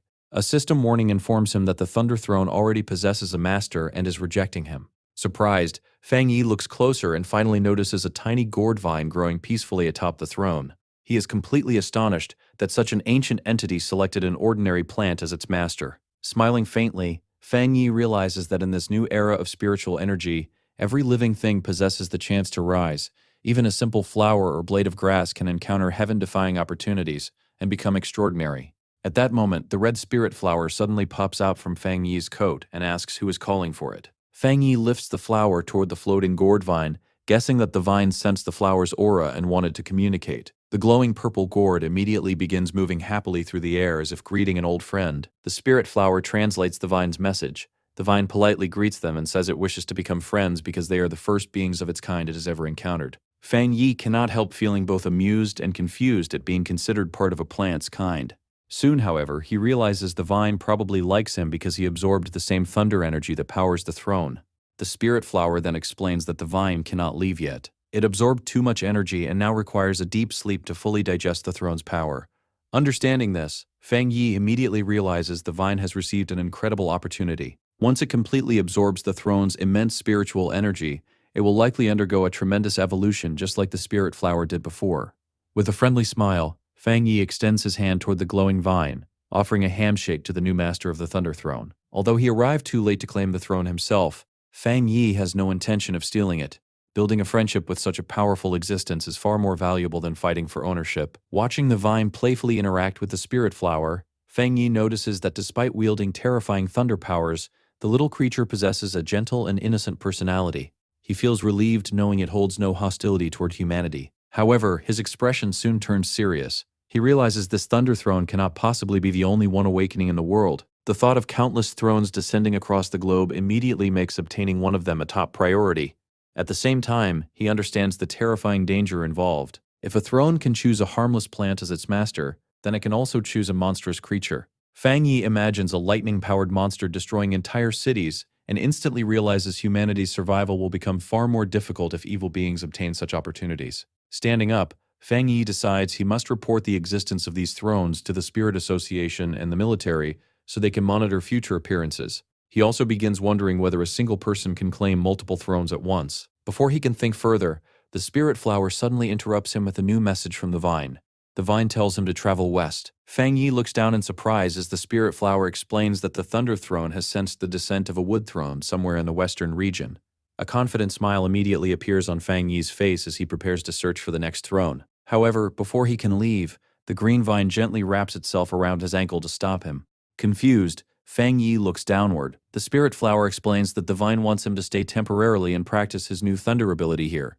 Since the mountain is overflowing with pure thunder energy, cultivating now would bring him enormous benefits. Touched by the offer, Fang Yi smiles warmly and agrees. Refusing such sincere kindness from a new friend would feel rude. He soon sits down to meditate while floating slightly above the ground wrapped in purple lightning.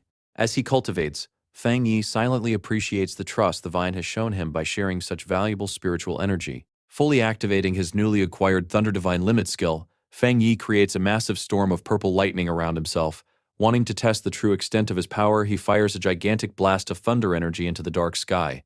The lightning expands wildly across the heavens. Within the chaotic storm, Fang Yi's eyes begin glowing brilliantly as he simultaneously activates his golden sun-breathing technique. Triggered by the overwhelming energy, a gigantic pillar of golden thunder suddenly crashes down from the clouds and engulfs the entire forest in an explosion of light. Sweat pours down Fang Yi's face beneath the crushing pressure as he experiences the terrifying force of the thunder firsthand. He feels the lightning flooding into his bones before rapidly being refined by his golden aura. To his shock, the two powerful energies do not reject each other. Instead, the golden yang energy and void thunder merge together perfectly. His body burns with heat as his soul feels as though it is ascending to an entirely higher level of existence. Then, another sudden change occurs. Fang Yi looks upward in complete astonishment. High in the dawn sky, a gigantic blue image of a meditating god slowly appears above him. The system immediately announces that his golden sun breathing technique has successfully broken through its previous limits and undergone a complete evolution. Fang Yi stares at the glowing golden energy surrounding his hand as the system reveals the evolved skill's new name. Divine Sun Swallowing Heaven Technique. According to the system, Fang Yi now resembles a living sun capable of absorbing and refining the spiritual energy of the entire world at an astonishing rate. As he activates the technique, the dense spiritual energy surrounding the mountain rapidly condenses into golden droplets that begin falling across the forest like rain. Floating high in the air with his arms spread wide, Fang Yi enjoys the incredible sensation. Endless spiritual energy from the mountains and forests pours into his body like an unstoppable tide. Then, Fang Yi suddenly senses an intense internal transformation. Bathed beneath a gigantic, fiery golden image of himself, he realizes the overwhelming spiritual energy has pushed him directly into the beginning stage of the two-star Jinggong realm. The system immediately confirms the breakthrough. It explains that the fusion between his extreme Yang attribute and the newly obtained Void Thunder is cleansing and refining his spiritual veins, initiating his advancement into the two-star Jinggong realm. A confident smile spreads across Fang Yi's face as golden flames burn within his eyes. Even he cannot help being amazed by the terrifying speed of his own growth. Engulfed within a raging vortex of golden lightning, Fang Yi absorbs the overwhelming energy pouring into his body. Brilliant yellow light begins shining from his eyes as raw spiritual power surges through every part of him. Behind him, a towering golden silhouette of himself slowly manifests in the sky, confirming his successful breakthrough into the two-star Jinggang realm. Moments later, Fang Yi lands gracefully within a forest bathed in golden sunlight. The surrounding trees glow softly beneath the lingering lightning aura as he quietly marvels at the strength of his new realm. Taking a deep breath, Fang Yi reflects on the true nature of pioneer cultivation. Although pioneers constantly absorb spiritual energy from the natural world, not all of that power can be used immediately. He visualizes the complicated circulation process required to refine spiritual energy into usable strength, and understands that higher quality cultivation techniques are essential for improving conversion efficiency. Because of this difficult refinement process, humanity's strongest known pioneers have only managed to reach the three-star Jinggang realm, despite the world's rapidly increasing spiritual energy. Thinking about it carefully, Fang Yi realizes just how extraordinary his own advancement truly is. Breaking into the two-star realm at such speed would normally be considered impossible. His thoughts soon drift toward the mysterious dark throne he encountered earlier. With a serious expression, Fang Yi concludes that the era of accelerated spiritual recovery has arrived far earlier than humanity ever predicted. His contemplation is suddenly interrupted when he notices his sentient red spirit flower desperately trying to get his attention. The flower quickly translates a message from the gourd vine, which congratulates Fang Yi on his breakthrough. The vine explains that because of Fang Yi's advancement, the throne itself must now begin its own cultivation process as well. It politely asks him to leave soon because it fears other humans discovering its location. Fang Yi nods in understanding. He knows his breakthrough created a massive disturbance that likely attracted attention from powerful organizations across the nation. Although he plans to report the throne to the Spirit Association and the military, Fang Yi cannot help worrying about the harmless gourd vine becoming a target for greedy pioneers seeking power. After all, a throne possesses enough value to ignite fierce battles between nations and factions. However, Fang Yi's expression suddenly hardens. He questions the arrogant assumption that every powerful spiritual treasure must automatically belong to humanity. Glancing toward the glowing vine and then toward his spirit flower, Fang Yi quietly promises that he will never allow humans to plunder the Thunder Throne by force. Since the vine still cannot leave its location, the two prepare to part ways for now. Raising two fingers casually in farewell, Fang Yi bids goodbye to his new ally while respectfully calling it the Lord of Thunder. Far away, within the Star God combat zone, a heavily fortified military outpost stands built directly into a massive cliffside.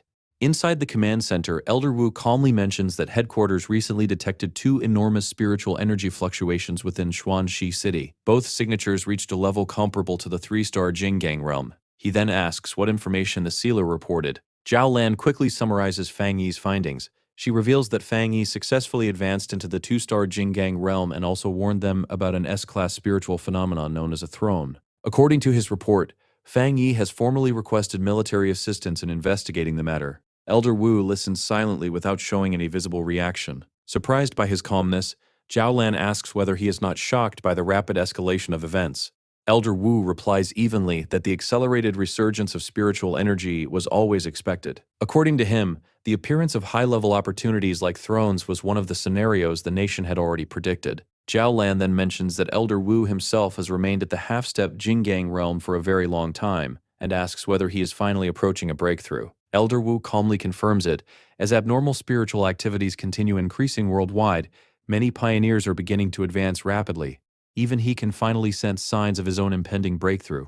Zhao Lan looks visibly surprised by the revelation. Staring across the military base, Elder Wu solemnly reflects that this chaotic era will bring both enormous opportunities and unimaginable dangers. He reminds Zhao Lan that beyond being pioneers, they are soldiers first. Their duty is to confront these dangers directly and protect the nation, even at the cost of their own lives. Imagining the country's greatest pioneers standing together, including Fang Yi and Su Qingying. Elder Wu declares that their nation must seize this historic opportunity no matter what. Even an old veteran like him intends to ride this new wave of power. Clenching his fist tightly, Elder Wu announces their primary objective: the sealer must secure a throne. Furthermore, every loyal pioneer under their nation's banner must claim as many thrones as possible before hostile factions can obtain them. Radiating overwhelming authority, Elder Wu orders full cooperation with Fang Yi and the Spirit Association. He demands absolute unity moving forward. Any rogue pioneers or selfish factions refusing cooperation will be suppressed beneath the combined power of the military and the association. Meanwhile, at Spirit Association headquarters, Gu Yuru stands before a giant monitor displaying an image of the Purple Thunder Throne. Addressing the command center, she announces that based on Fang Yi's intelligence, headquarters has already begun a nationwide investigation into similar spiritual anomalies and unusual energy fluctuations. Her expression grows increasingly serious as she orders the mobilization of all city team captains. Deep inside, however, Gu Yuru cannot suppress her growing fear. The crisis is escalating far too quickly, and she silently wonders whether humanity can truly survive this turning point. At the Taishi Spirit Association branch, the local superior receives a shocking phone call. His face immediately changes in disbelief upon hearing that Fang Yi has already advanced into the 2-star Jinggang realm. Sweating nervously, he quickly assures the caller that the Taishi branch will fully stabilize its territory so Fang Yi can continue operating within Xuanxi without distractions.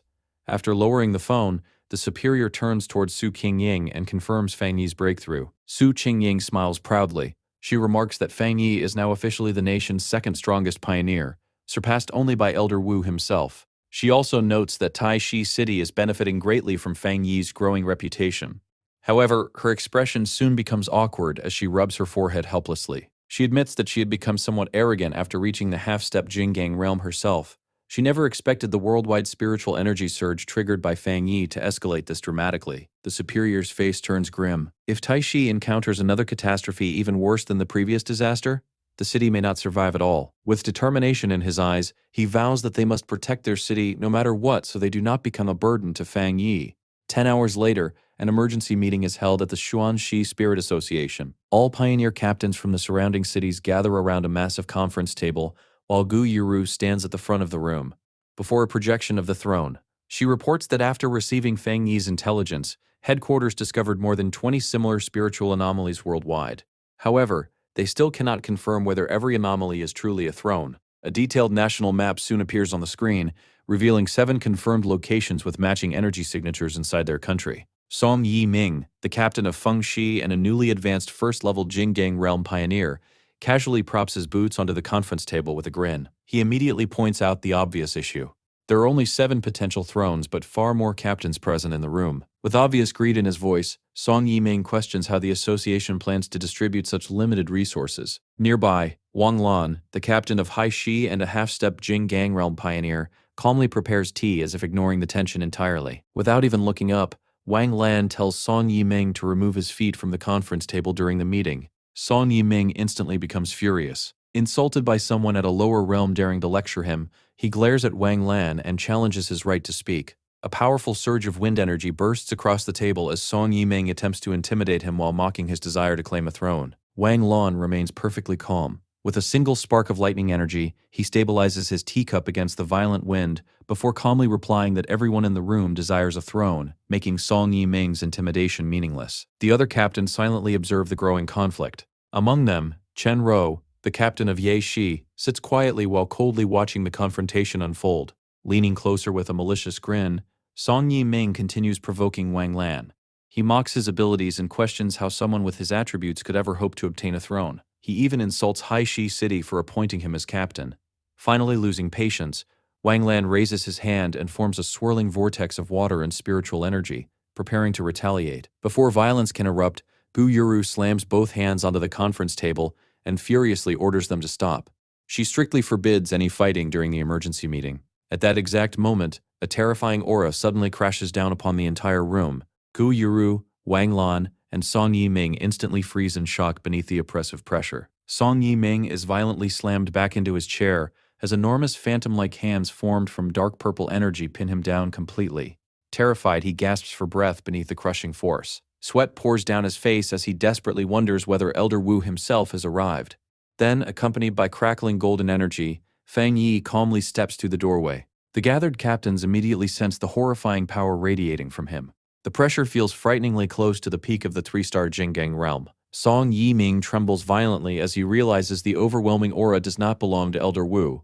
Fang Yi walks into the room with a polite smile and calmly greets the assembled captains, apologizing for arriving late. Gu Yuru formally announces the arrival of the sealer. Meanwhile, Song Yiming remains frozen in fear as instinct screams at him to retreat. Only now does he finally understand that the seemingly ordinary young man before him is the legendary pioneer everyone has been discussing. Suddenly, Fang Yi's polite smile disappears. His eyes narrow coldly towards Song Yiming as he asks what exactly was happening before he entered the room. Terrified by Fang Yi's presence, Song Yiming hurriedly stammers that nothing happened and that they were merely having a discussion. Fang Yi silently stares at him with piercing red eyes.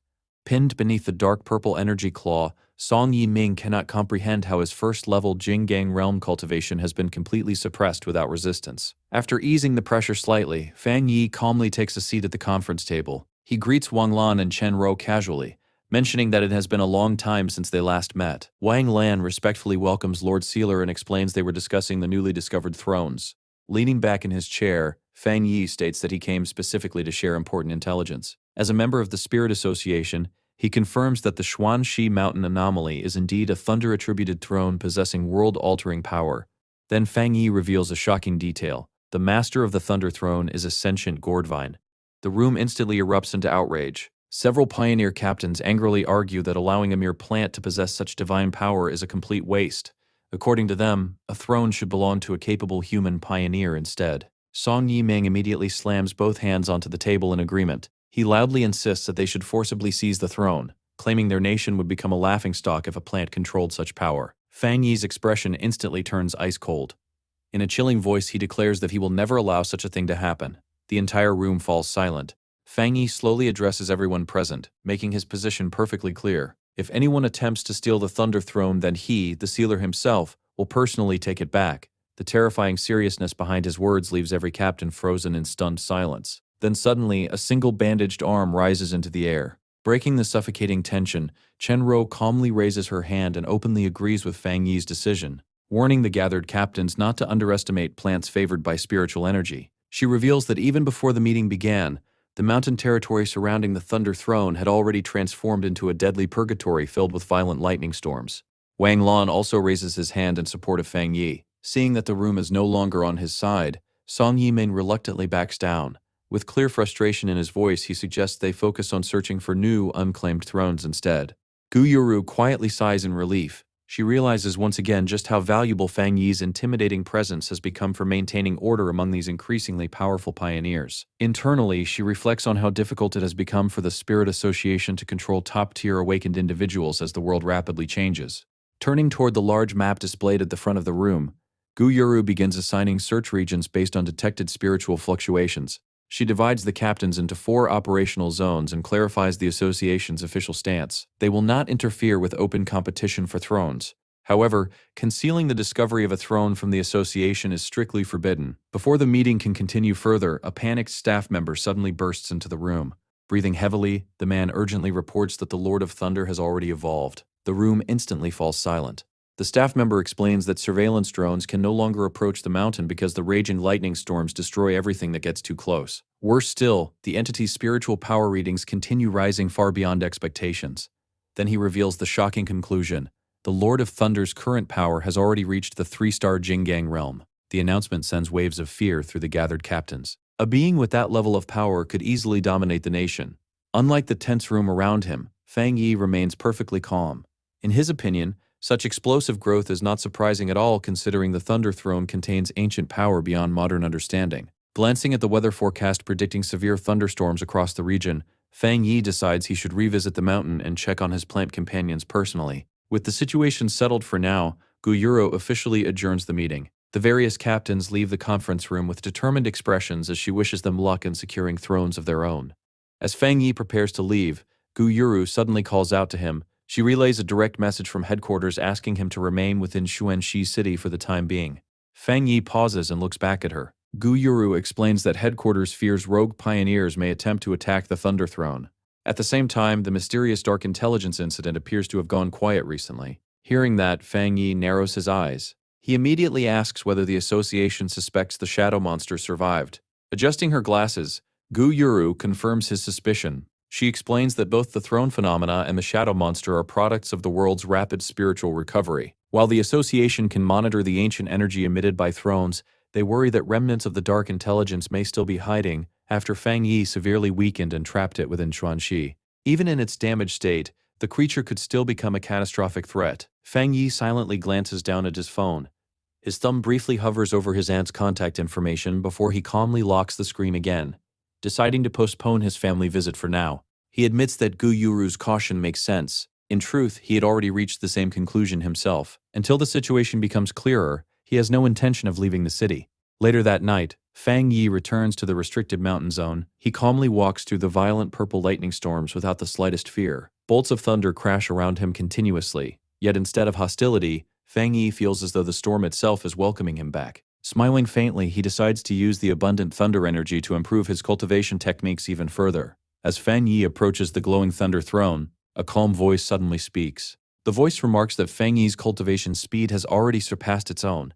Surprised, Fang Yi looks up toward the sentient gourd vine now intertwined with the throne. The Lord of Thunder warmly thanks him for helping protect them.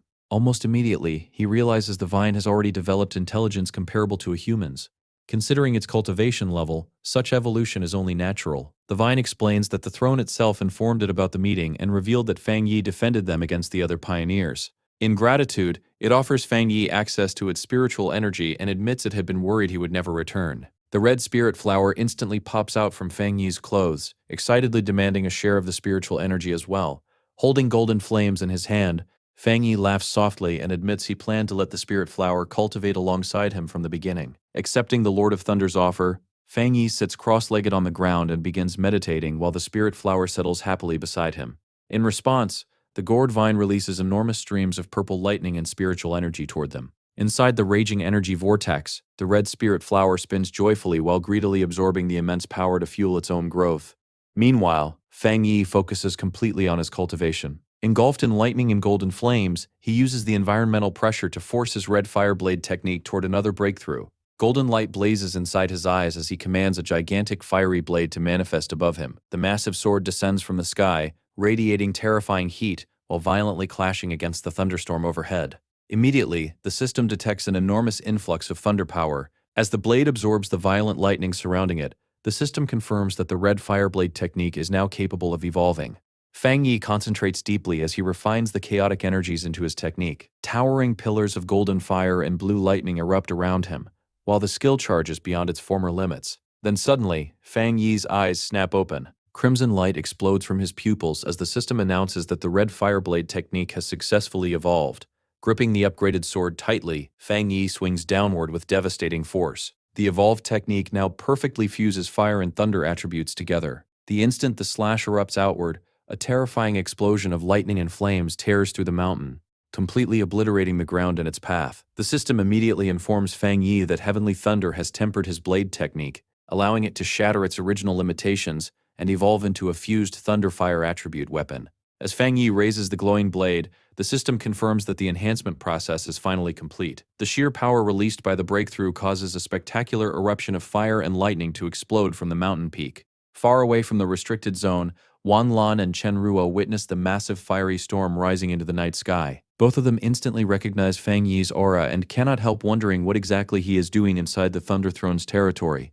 Nearby, an irritated Song Yiming immediately suspects Fang Yi secretly returned to steal the throne for himself after all. However, one of his subordinates nervously reminds him that Fang Yi genuinely considers the throne entity a friend.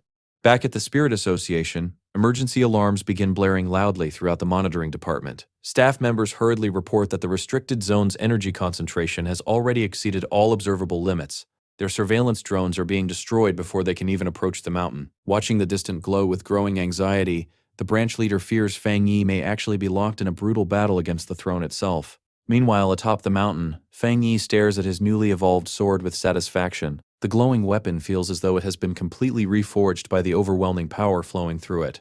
At the same time, the dense spiritual energy flooding the area also causes the red spirit flower to evolve further. Its intelligence increases noticeably while its unique spiritual abilities continue strengthening.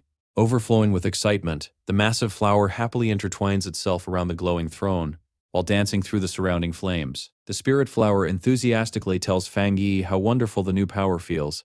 Smiling faintly, Fang Yi decides it is finally time for them to leave and begin searching for the next throne. Just then the sentient gourd vine floats down in front of him.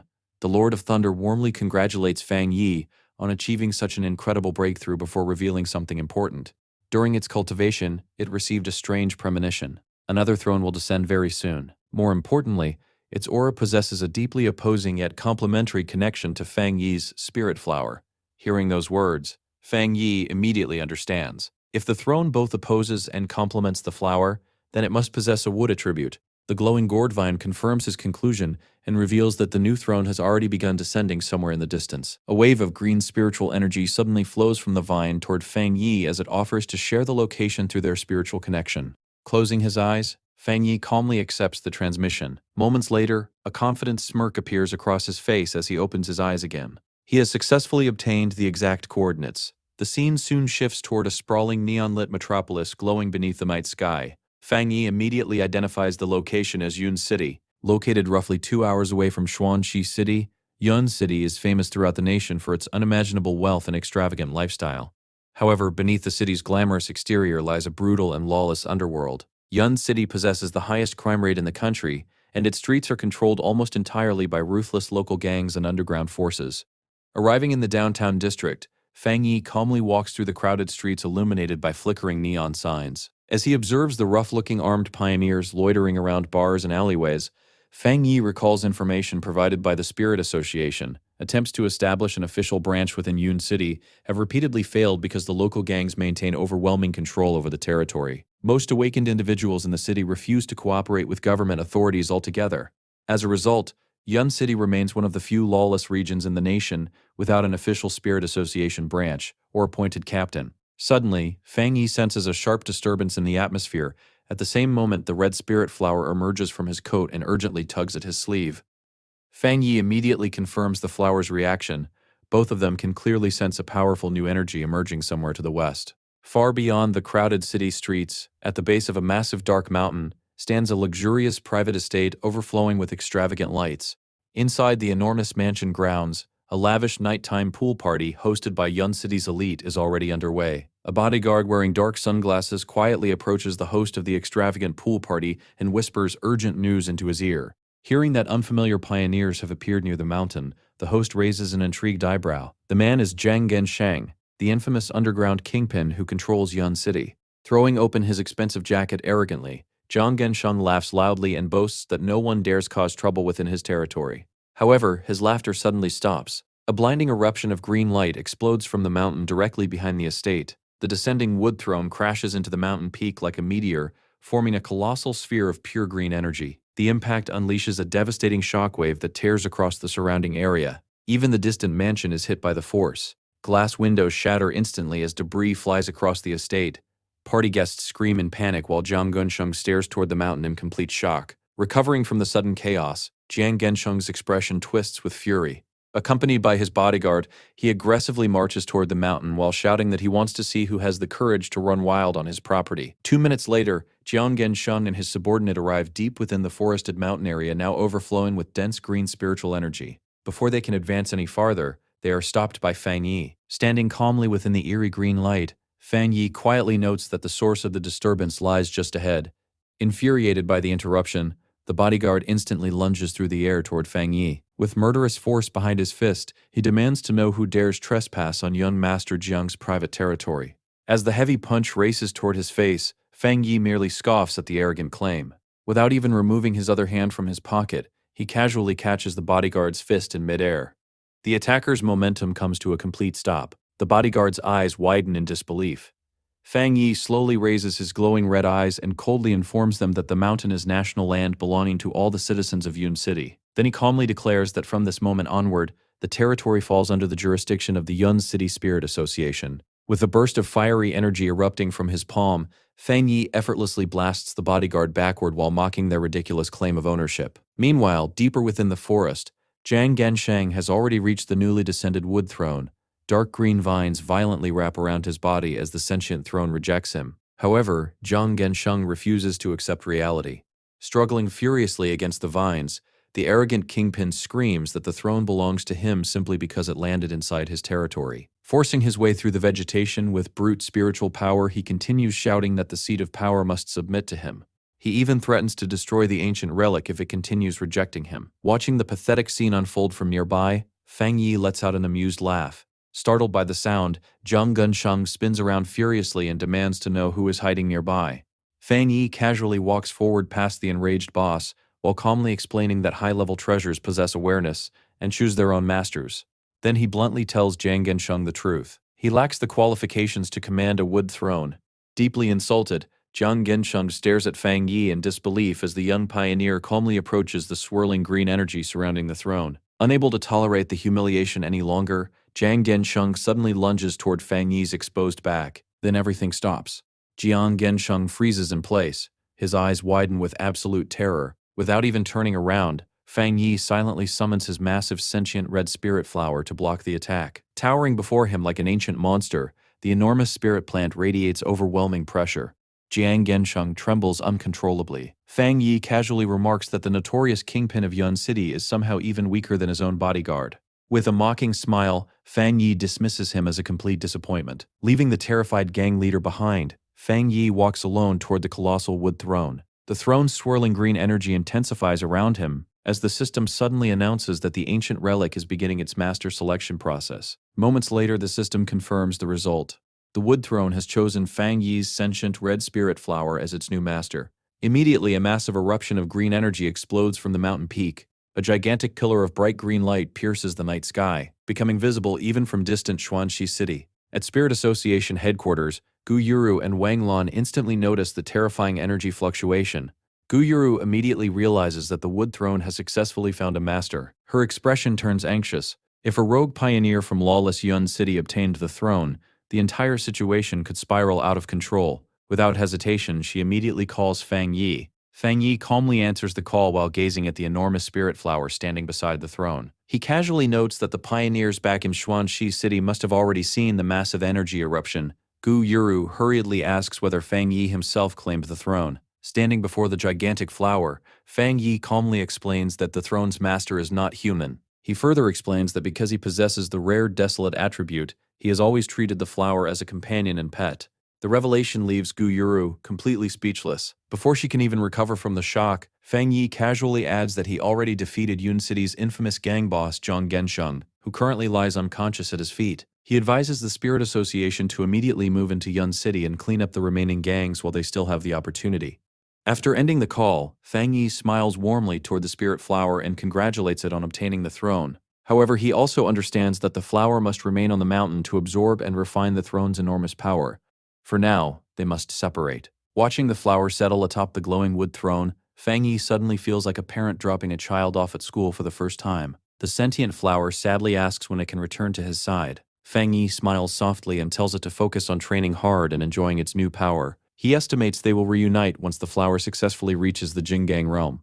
The next day, Fang Yi's cousin Lin Yi arrives in Xuanxi City following a transfer arranged by the Taishi Spirit Association. Walking through the city's neon-lit streets, she reflects on how the entire pioneer community is already discussing Fang Yi's spirit flower obtaining the wood throne. She is equally shocked that Fang Yi openly revealed his rare desolate attribute to the public without hesitation. Her thoughts drift back to a recent meeting where the Spirit Association formally offered her the position of Yun City's new captain. Although the organization promised full support, the sudden responsibility still leaves her uncertain. Rubbing her temples with a tired sigh, Lin Yi decides she should first observe the situation personally before deciding whether she is truly ready for such an important role. Pushing work aside temporarily, she instead plans to visit her mother, believing she is living peacefully in Xuanxi City. Suddenly, the entire street violently trembles beneath her feet. Pedestrians scream and begin running in panic as people mistake the disturbance for an earthquake. However, the moment Lin Yi senses the chaotic surge of spiritual energy spreading through the city, her expression changes immediately. This is not a natural disaster. It is a spiritual anomaly. At the same time, red emergency alarms begin blaring throughout the Xuanxi Spirit Association headquarters. Gu Yuru and the monitoring team stare at their screens in confusion, unable to understand how such a massive anomaly formed without triggering any early warnings. A terrified staff member suddenly reports that an enormous spiritual energy spike has erupted from the restricted mountain zone. The sudden energy surge caused the surrounding mountain beasts to mutate violently. Moments later, A horrifying horde of mutated creatures bursts out from the forest and charges directly toward the urban district. Gigantic armored flying beasts soar above the streets while massive spike-covered predators tear through buildings below. The city instantly falls into chaos. Terrified civilians scream as monsters rampage through the streets, destroying everything in their path. Caught in the middle of the disaster, Lin Yi narrowly dodges an attack from a gigantic multi-eyed beast. While desperately avoiding the monsters, she repeatedly tries calling her mother, but every attempt fails because the communication lines are down. Realizing her mother may be in serious danger, Lin Yi's anxiety rises sharply. At that exact moment, a shadowy beast suddenly appears behind her. The creature lunges forward with glowing eyes and enormous jaws wide open. Lin Yi turns around in horror, realizing she cannot avoid the attack in time. Then suddenly, a blinding flash of purple energy crashes down from the sky. The beast is sliced cleanly in half. The familiar spiritual aura instantly makes Lin Yi recognize who arrived. Fang Yi calmly steps forward through the dust and observes that Xuanxi City has suffered a full mutation outbreak. Relieved beyond words, Lin Yi immediately runs toward him and desperately begs him to help find her mother before it is too late. Elsewhere within the ruined urban district, inside a damaged supermarket filled with broken shelves and flickering lights, a trembling child's voice calls out desperately for his father. Nearby, a man lies motionless beneath collapsed Purdue while the young boy cries helplessly for his mother. Terrified and alone, the child trembles uncontrollably as tears stream down his face. Unable to endure the fear any longer, he collapses onto his knees and begins crying loudly inside the empty store. Suddenly, a woman rushes over and quickly covers his mouth. It is Fang Yi's aunt, Lin Yi's mother. Holding the frightened child close, she whispers gently that loud crying will attract the roaming beasts outside. The little boy stares at her with tearful eyes while trembling in fear and missing his parents. Trying to comfort him, Fang Yi's aunt warmly smiles before pulling out a bright yellow package of snacks. The child's eyes immediately light up. Kneeling beside him, she promises that if he stays brave and quiet while waiting for rescuers, he can have the snack as a reward. Distracted by the treat, the boy slowly calms down. However, neither of them notices the terrifying shadow wolf silently entering the aisle behind them. The beast's glowing red eyes lock onto its prey as it growls deeply and reveals rows of sharp teeth. The moment the monster charges forward, Fang Yi's aunt senses danger. Without hesitation, she grabs the child into her arms and sprints desperately down the aisle. But during the frantic escape, her foot suddenly catches on a discarded bottle hidden beneath the debris. She crashes heavily onto the floor. Instinctively, she curls her body around the boy to shield him from the incoming attack. The shadow wolf leaps forward with claws extended, ready to kill them both. Bracing herself for death, Fang Yi's aunt closes her eyes. The charging beast is instantly cut cleanly in half. Fang Yi arrives at the last possible moment, standing protectively before his aunt with his blazing sword in hand. Glancing back over his shoulder, Fang Yi calmly asks whether everyone is unharmed. As he speaks, his gaze suddenly freezes. He notices something strangely familiar in the terrified little boy trembling within his aunt's arms. More specifically, he notices the bright yellow snack packet clutched tightly in the child's hands. The sight instantly triggers a wave of nostalgia deep inside him. For a brief moment, Fang Yi remembers standing before a gravestone as a crying child. Back then, his aunt stood quietly beside him while gently stroking his head. To comfort him during his grief, she handed him that exact same snack. The memory fades as Fang Yi returns to the present. His aunt slowly looks up at him in disbelief, before her eyes widen with overwhelming relief upon recognizing her nephew. Softening his expression, Fang Yi asks her about the child she just risked her life to protect. Despite nearly dying moments earlier, his aunt smiles warmly and explains that the boy became separated from his parents during the supermarket chaos. She simply could not abandon him to the monsters. Before the emotional moment can continue, another familiar voice suddenly calls out desperately for her mother. Everyone turns toward the entrance as Lin Yi rushes into the ruined supermarket. Tears immediately stream down her face as she throws herself into her mother's arms, admitting she had been terrified something happened to her. Smiling gently, her mother strokes Lin Yi's hair and reassures her that everything is all right now. Standing nearby, Fang Yi silently watches the touching reunion with a faint smile. Then suddenly, he feels a small tug on his sleeve. Looking down in surprise, he sees the little boy staring up at him with shining, hopeful eyes. The child calls Fang Yi a superhero. Then, with trembling courage, the boy holds out the yellow snack packet and offers it as a reward while asking whether the hero can help him return home safely. Deeply touched, Fang Yi kneels down beside him with an unusually gentle smile. Accepting the snack, Fang Yi tells the boy to make a wish on it. He promises the child that the wish will help him reunite with his family. However, before the warm moment can continue, a sharp alert suddenly triggers inside Fang Yi's mind. His expression instantly changes. The warmth in his eyes disappears, replaced by a deadly glare. He has sensed an enormous spiritual presence rapidly approaching. Immediately shouting for everyone to get back, Fang Yi grabs the little boy and leaps away just as a gigantic claw crashes through the building. The entire supermarket explodes apart. Heavy debris rains downward as the ceiling collapses completely, exposing the ruined structure to the dark night sky above. Standing amid the dust and destruction, Fang Yi slowly raises his glowing red eyes toward the incoming threat. As the smoke clears, an enormous monster emerges from the shadows. The creature towers above the ruins with bulging muscles, a wild mane, glowing crimson eyes, and massive prayer beads hanging around its neck. Fang Yi's expression darkens immediately. This is no ordinary monster.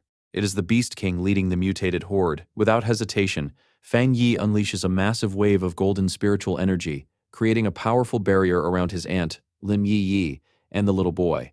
Because his spiritual energy is by far the strongest in the area, Fang Yi understands that the anomaly's attention is naturally focused on him. By acting as bait, he can reduce the danger facing the others. He quickly orders Lin Yi to take the civilians and escape because he cannot fight at full strength while protecting them simultaneously. Lin Yi immediately agrees. At that moment, the gigantic Beast King lets out a deafening roar that shakes the ruined streets. Observing the creature carefully, Fang Yi notices something unusual. The monster possesses both thunder and wood attributes. His eyes narrow instantly. The coincidence is far too suspicious considering those are the exact attributes connected to the two recently descended thrones. The Beast King suddenly attacks by smashing both massive fists into the ground. As he prepares his glowing golden sword, he senses another disturbing detail. The creature's aura carries traces of dark attribute contamination. Fang Yi immediately swings his flaming blade. The fiery slash tears across the monster's face, leaving behind a glowing wound near its crimson eye. Yet the Beast King barely reacts. Gathering momentum, the massive creature lunges forward once more with its jaws wide open. Remaining calm, Fang Yi jumps backward into the air before delivering another powerful slash mid-air. The attack forces the gigantic monster to stagger backward, finally creating some distance between them. Meanwhile, Lin Yi leads the retreat while projecting a green protective barrier around the fleeing civilians. Her mother follows closely behind while carrying the terrified little boy. However, their escape is suddenly cut off. A second massive Beast King emerges from the darkness ahead. The enormous creature radiates a terrifying aura while its glowing blue eyes stare directly at them. Lin Yi freezes in horror. There are not one but two Beast Kings. Immediately, she expands her green energy shield to protect her mother and the child. Knowing she cannot allow the creature to approach them, Lin Yi reassures her mother before charging away from the civilians to draw the monster's attention toward herself instead. In response, the Beast King opens its massive jaws. A dense sphere of green wood-attributed energy rapidly forms within its mouth. Moments later, the creature unleashes a devastating energy beam directly at her. Lin Yi meets the attack head-on. Her green spiritual aura violently collides against the Beast King's overwhelming breath attack. The crushing force pushes her to her limits. Sweat pours down her face as she desperately struggles to hold the barrier together while protecting her mother and the child behind her. Inside her mind, Lin Yi quickly analyzes the hopeless situation. Since both she and the monster possess wood attributes, she holds absolutely no elemental advantage. If her shield shatters, everyone behind her will die instantly. Realizing this, Lim Yi makes a desperate decision. She decides to sacrifice herself.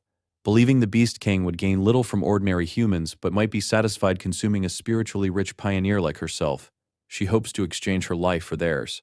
Elsewhere, inside the chaotic control room of the Xuanxi Spirit Association, staff members monitor the rapidly escalating disaster across glowing holographic displays. Their faces pale as they confirm the horrifying truth.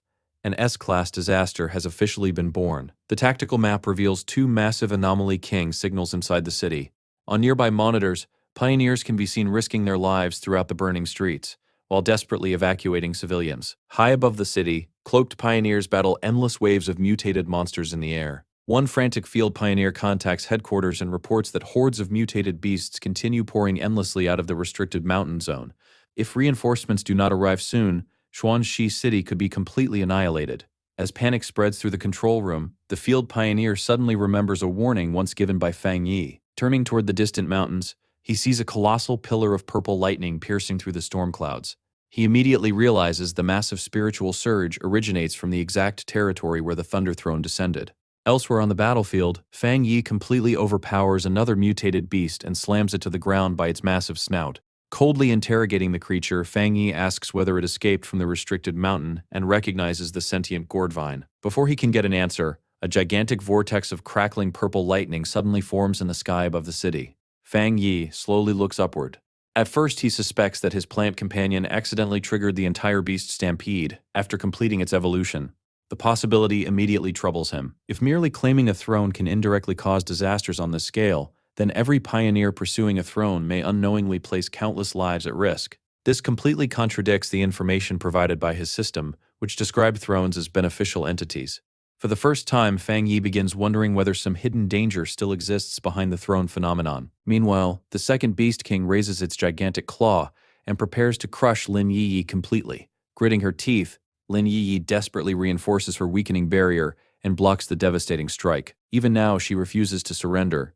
Glancing backward, she sees her mother shielding the frightened little boy behind the cracked green barrier. The sight strengthens her resolve instantly. As the furious monster roars again, Lin Yi stands firm while her green aura flares violently around her body. Channeling every last bit of power she possesses, she declares that the creature will have to step over her corpse before reaching her family.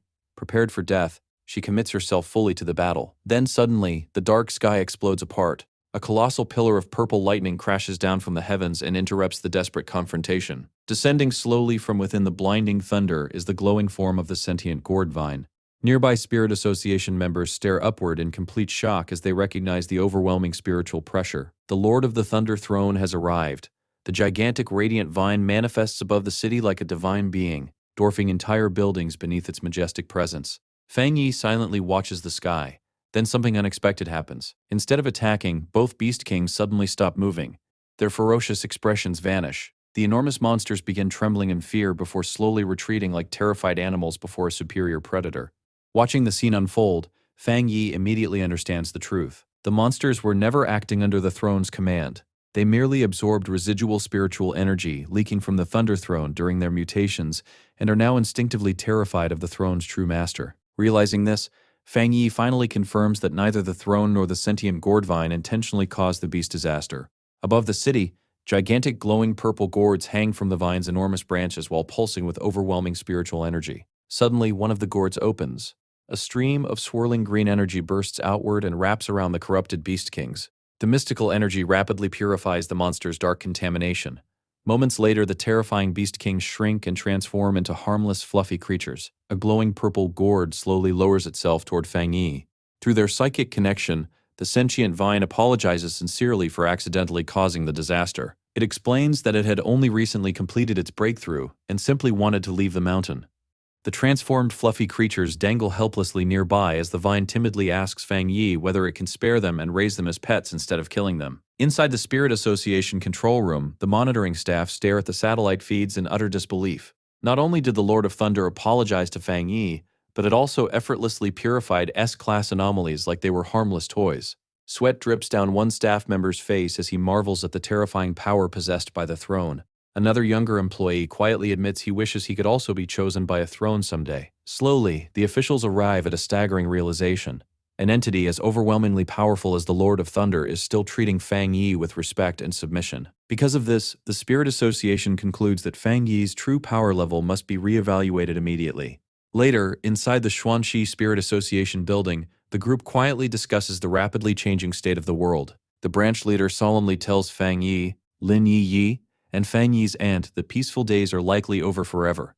However, he promises that the combat zones and Spirit Association will continue doing everything possible to protect humanity. Fang Yi's aunt looks deeply troubled as she asks whether mankind is truly heading toward extinction. The branch leader gently reassures her that the situation has not yet become so hopeless. He points toward Fang Yi's incredible accomplishments as the sealer, reminding her that even terrifying S-class anomaly kings fear him. He also praises Lin Yi for becoming one of the association's core pioneers, and reveals that Yun City wishes to recruit her as its new captain. Despite the praise, Fang Yi's aunt only looks more worried. Sitting beside her daughter, she quietly explains that such achievements bring her little comfort in dangerous times like these. Her only concern is whether Fang Yi and Lin Yi are exhausted, injured, or forced to risk their lives constantly. The thought of the two children sacrificing themselves terrifies her far more than the monsters. Hearing her fears, the branch leader gently tells her not to overthink things, though even he cannot completely hide the uncertainty in his own eyes. Fang Yi calmly changes the subject and asks about Zhang Liu and the others, noting that they were strangely absent during the recent beast mutation disaster. The branch leader immediately looks exhausted. With a helpless sigh, he explains that he originally sent Zhang Liu's group to the hospital after their injuries.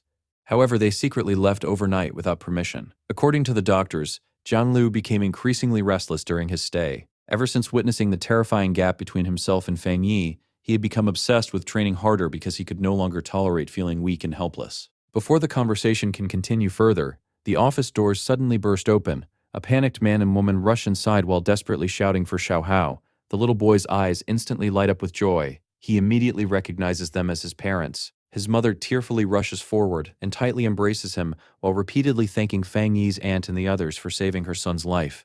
Meanwhile, the boy's father bows deeply toward Fang Yi and his aunt. Although they are ordinary civilians with no special power, he solemnly promises that if his family's saviors ever need help in the future, they will do everything they can to repay the kindness. Fang Yi's aunt humbly smiles and tells them there is no need for repayment because protecting the child was simply the right thing to do. Soon afterward, the reunited family leaves the building happily together, with Xiao Hao riding proudly on his father's shoulders. Watching the peaceful scene quietly, Fang Yi suddenly suggests that his aunt move back to Taishi City together with him and Lin Yiyi. Not long later, a plane cuts across the sky carrying Fang Yi, Lin Yiyi, and Fang Yi's aunt back toward Taishi City. Upon arriving, they are greeted by a surprisingly large crowd gathered outside a luxurious modern villa.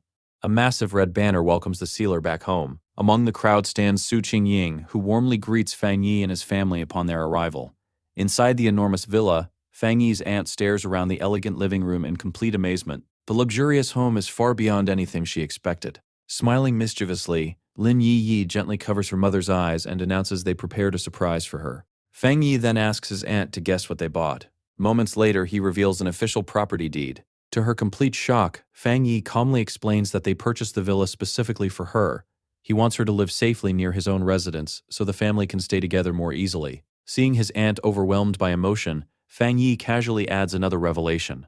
They also purchased a replacement home in Shuanxi City to ensure her comfort in case Lin Yiyi officially accepts her transfer to Yun City. Deeply moved, Fang Yi's aunt looks at the two youths proudly and admits she never imagined they would grow into such capable people. However, as she looks more carefully at her daughter, she notices the troubled expression hidden behind Lin Yiyi's smile. Immediately, she points out that Yiyi is carrying a heavy burden in her heart.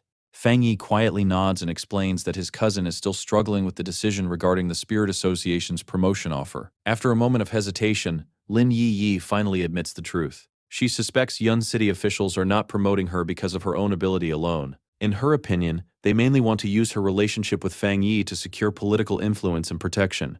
More importantly, she understands how deeply corrupted Yun City truly is. Trying to reform such a chaotic place would be an enormous responsibility, and she cannot rely on Fang Yi's support forever. Hearing her worries, her mother gently encourages her to move forward bravely. She reminds Lin Yiyi that she has always been impulsive and fearless since childhood. Then, with a teasing smile, she suddenly brings up the time Lin Yiyi lied about attending cram school just so she could secretly visit Fang Yi. Lin Yiyi freezes in embarrassment. Only now does she realize her mother saw through the lie the entire time. The playful family moment finally eases the tension in her heart.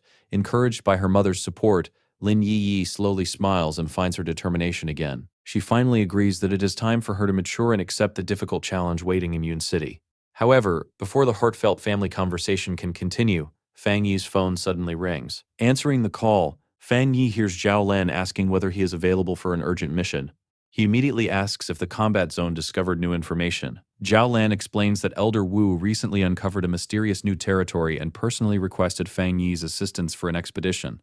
Elsewhere, inside a dark alley hidden within an underground black market, several desperate people hide nervously in the shadows. Among them, a purple-haired woman asks a smoking man whether it is truly impossible for them to return to Yun City. The man snaps back bitterly and confirms their exile. After Zhang Gensheng's defeat, the Zhang family gang completely lost its territory, influence, and authority. Suddenly, eerie laughter echoes throughout the alley. The frightened group immediately turns toward the sound. A mysterious cloaked figure slowly emerges from the darkness. The masked stranger smirks beneath the hood and calmly tells the remaining Zhang family members not to panic. According to him, their interests perfectly align. Then he proposes a sinister deal. Meanwhile, at the Star God combat zone, Fang Yi arrives before the enormous metallic gates of the military facility. Just as he steps forward, his sharp instincts suddenly trigger a warning. Immediately turning around, Fang Yi senses an ambush. At that exact moment, Elder Wu charges directly toward him and throws a powerful punch. The attack generates a violent shockwave powerful enough to shake the surrounding ground. Yet Fang Yi remains perfectly calm, Without effort, he blocks Elder Wu's heavy strike using only one hand. The resulting collision creates an enormous explosion of force between them.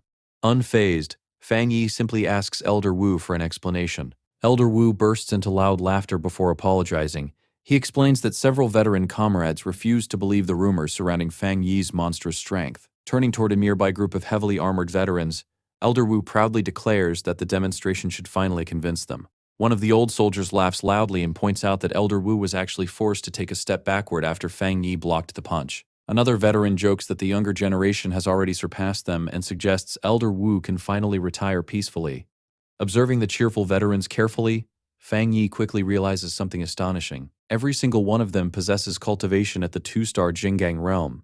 Elder Wu then changes the subject and asks Fang Yi whether he remembers the extreme dark zones they discussed previously. He explains that beyond the ordinary world, far more dangerous territories have existed for a very long time. These mysterious domains are deeply connected to the global resurgence of spiritual energy.